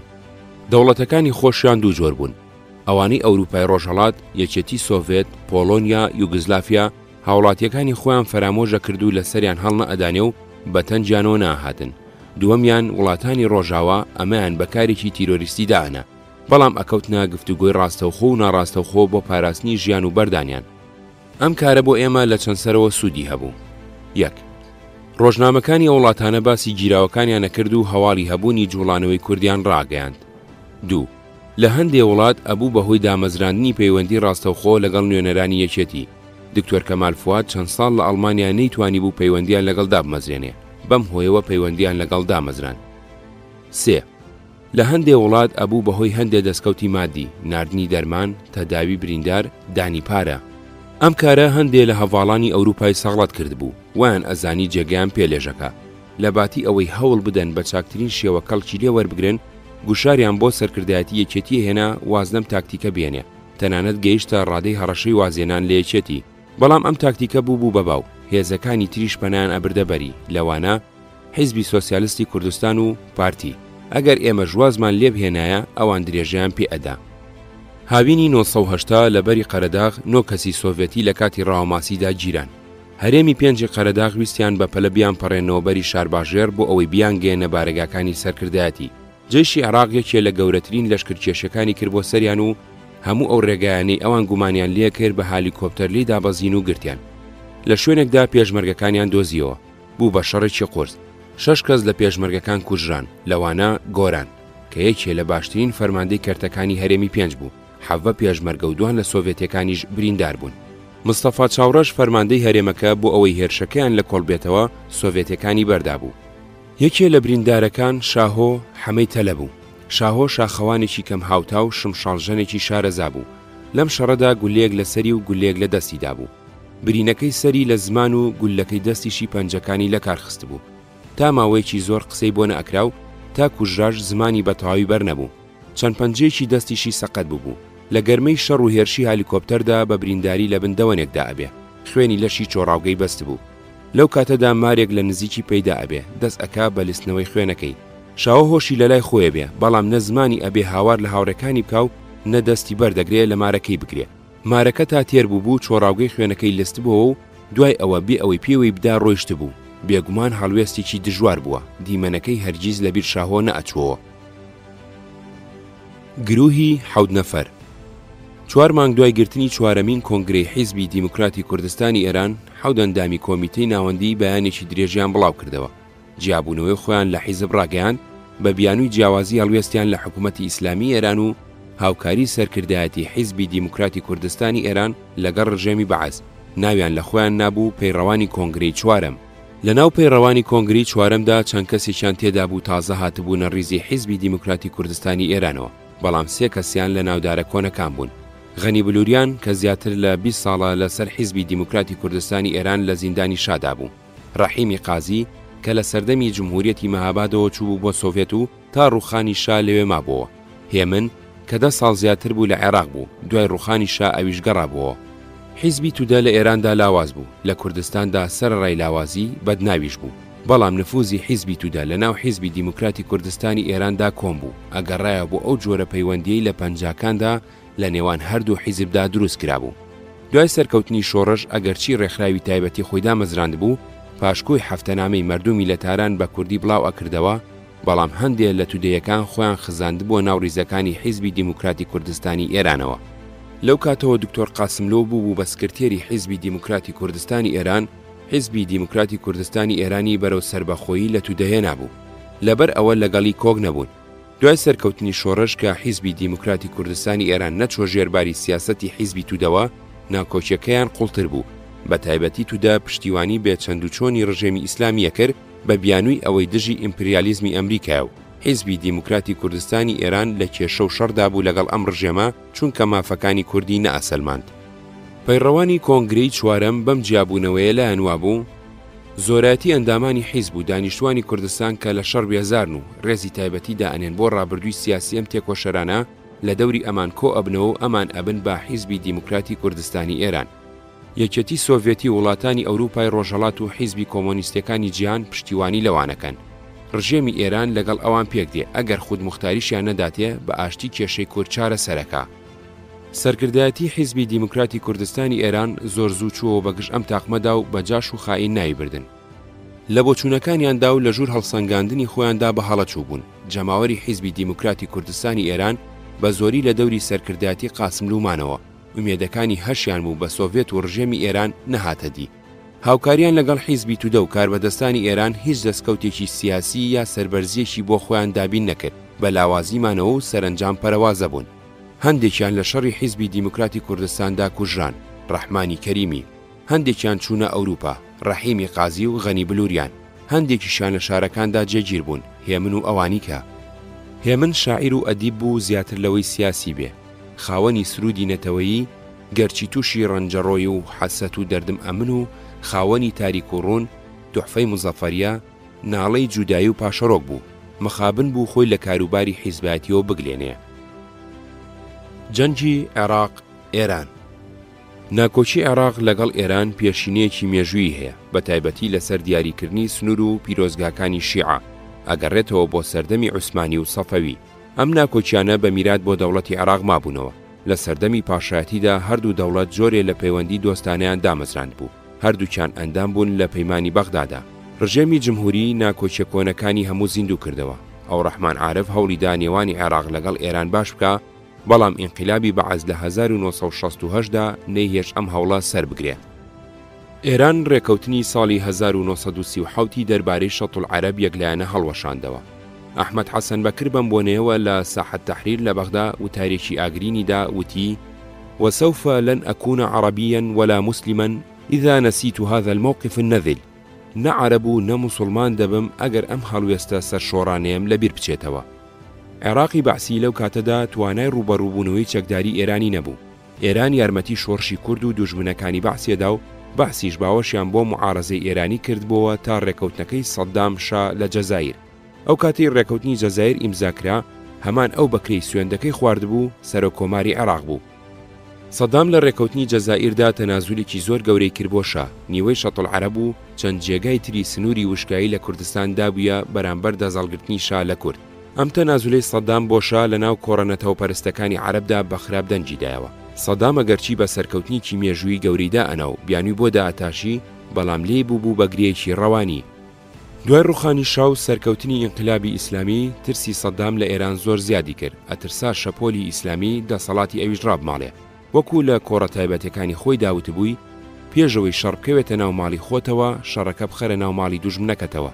ئیتر خۆی بۆ پەلاماردانی ئێران ئامادە کرد، بە تایبەتی لەو کاتەدا ڕژێمی ئیسلامی هێشتا جێگیر نەبوو بوو. ئارتەشی ئێران بەهۆی پاکردنەوەی ریزەکانی لە ئەفسەرانی سەڵتەنەت تەڵەبدا ڕزا بوو. سوپای پاسداران هێزێکی بچووک و بۆ ئاسایشی ناوخۆ تەرخان کرابوو. کێشەی نەتەوایەتی لە کوردستان، عەرەبستان، ئازەربایجان، بلوچستان، تورکمان سەحرا تەقیبەوە. باری ئابووری بەهۆی پشێوی ناوخۆییەوە باش نەبوو. ئێرانی تازەوەکو دەوڵەتێکی تونڕە و لە دنیادا دابڕابوو.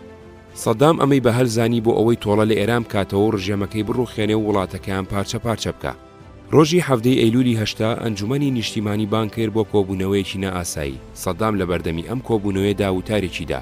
لەو تارەکەی داوتی: لقد كانت اتفاقية آذار 1975 في حينها قرارا شجاعا وحكيما، قرارا وطنيا وقوميا. لقد كانت اتفاقية آذار بنت ظروفها، وقد فهمها شعبنا واعتبرها في إطار تلك الظروف انتصارا عظيما واستقبلها بفرح عظيم. ڕێکەوتنی ئازار زادەی هەلومەرجی خۆی بوو، گەلەکەمان لی تێگەیشتوو لە چوارچێوەی ئەو هەلومەرجەدا بە سەرکەوتنیەکی مەزنی دانا و بە خۆشیەکی زۆرەوە پێشوازی لێکرد. لەبەرەوەی حکومدارانی ئێران لە سەرەتای سەردەمەکەیاندا ئەم ڕێکەوتنیان پێشێل کرد بە دەستێوەردانی بێپەردە و مەبەزدار لە کاروباری ناوخۆی عێراقدا و پشتگرتن وەک پێشتر شا کردی و یارمەتیدانی سەرانی هەڵگەڕانەوەی پاڵپشتکراو لەلایەن ئەمریکا و زایۆنیزمەوە ڕازی نەبوون بۆ جێڕانەوەی ئەو زەویە عێراقیانە کە ناچار بووین بە زەبری هێز ڕزگاریان بکەین.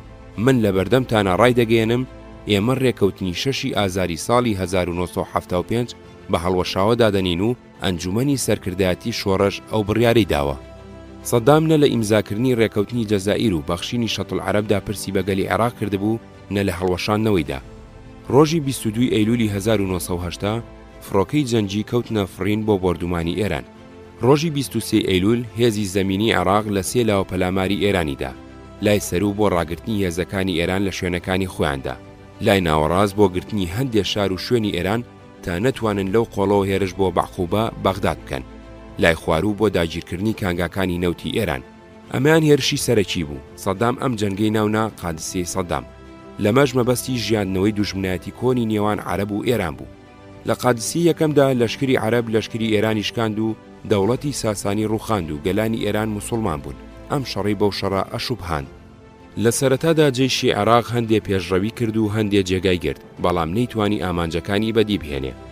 سەدام بە هیوا بوو ئاگربڕێکی وەکو ئاگربڕەکەی جەنگی شەژڕۆژەی عەرەب ئیسرائیلی 1967 دووبارە بێتەوە، کە ئەنجومەنی ئاسایشی ڕێکخراوی نەتەوەیە گرتوەکان بڕیاری ڕاگرتنی شەڕیدا. سەدام چونکە خۆی بە سەرکەوت و ئەزانی یەکسەر قوبوڵی کرد، بەڵام ئێران بڕیارەکەی قوبوڵ نەکرد و درێژەیدا بە جەنگ. خەیاڵەکانی سەدام هەمووی بەتاڵ دەرچوو، ڕژێمی ئێرانی نەڕووخا و ئێران پارچە پارچە نەبوو. شەڕەکەش بە چەند هێرشێکی ئاسمانی و بە چەند هێرشێکی زەمینی و بە 6 ڕۆژ کۆتایی نەهات. لە کاتی گفتوگۆکانی 1991دا کە بردیانین بۆ دیدەنی سەدام، گوناحی درێژەکێشانی شەڕەکەی خستە ملی ئێمە. لە قسەکانی داوتی کە شەڕ هەڵگیرسا لەگەڵ ئێران 3 فەیلەقمان هەبوو، زیاتر لە 1 فەیلەق بە ئێوە خەریک بوو، لەبەر ئەوە نەمتوانی هەموو جێشی عێراق بخەمە شەڕەوە دژی ئێران. ئەگەر ئێوەم لەگەڵ بووایە لە باتی 8 ساڵ بە 8 ڕۆژ شەڕەکەم بەلاداخست. دوابەدوای هەڵگیرسانی جەنگی عێراق ئێران لە زنجیرەیە کۆبوونەوەدا بەرنامەیکاری داهاتوومان بەم جۆرە دیاری کرد: 1. هەوڵدان بۆ خۆبواردن لە شەڕی لابەلاو، خۆلادان لە هەر ناکۆکێکی لاوەکی سیاسی یا چەکدار و هەوڵدان بۆ خاوکردنەوەی گرێ ئاڵۆزەکانی باری ناوخۆی کوردستان لە کۆڕی بەگژداچوونی ڕژێمدا. 2. بەرزکردنەوەی ڕادەی چالاکی پێشمەرگە و دەستوەشاندنی و بەکارهێنانی هەندێک شێوەی نوێ لە شەڕکردندا، بە تایبەتی تەرکیزکردنە سەر نوختە و شوێنەکانی دوژمن لە شار و ئۆردوگاکاندا و هەوڵدان بۆ ئازادکردنی هەندێک ناوچە. 3. پەرەپێدانی چالاکی سیاسی بۆ ڕاپەڕاندنی جەماوەر و بەگەڕخستنی کۆمەڵانی خەڵک دژی ڕژێم بە مانگرتن و خۆپشاندان و شێوەکانی تری خەباتی جەماوەری. هەرێمەکانی پێشمەرگە و ڕێکخراوەکانی یەکێتی لە پارێزگاکانی هەولێر، کەرکووک، سلێمانی بەپێی ئەم پلانە و بەجیانی تەرخانکردنی هەموو هەوڵ و تەقەلایەک دژی هێزە داگیرکەرەکانی ڕژێم و نۆکەرەکانیان کەوتنە چالاکی و جموجۆڵ.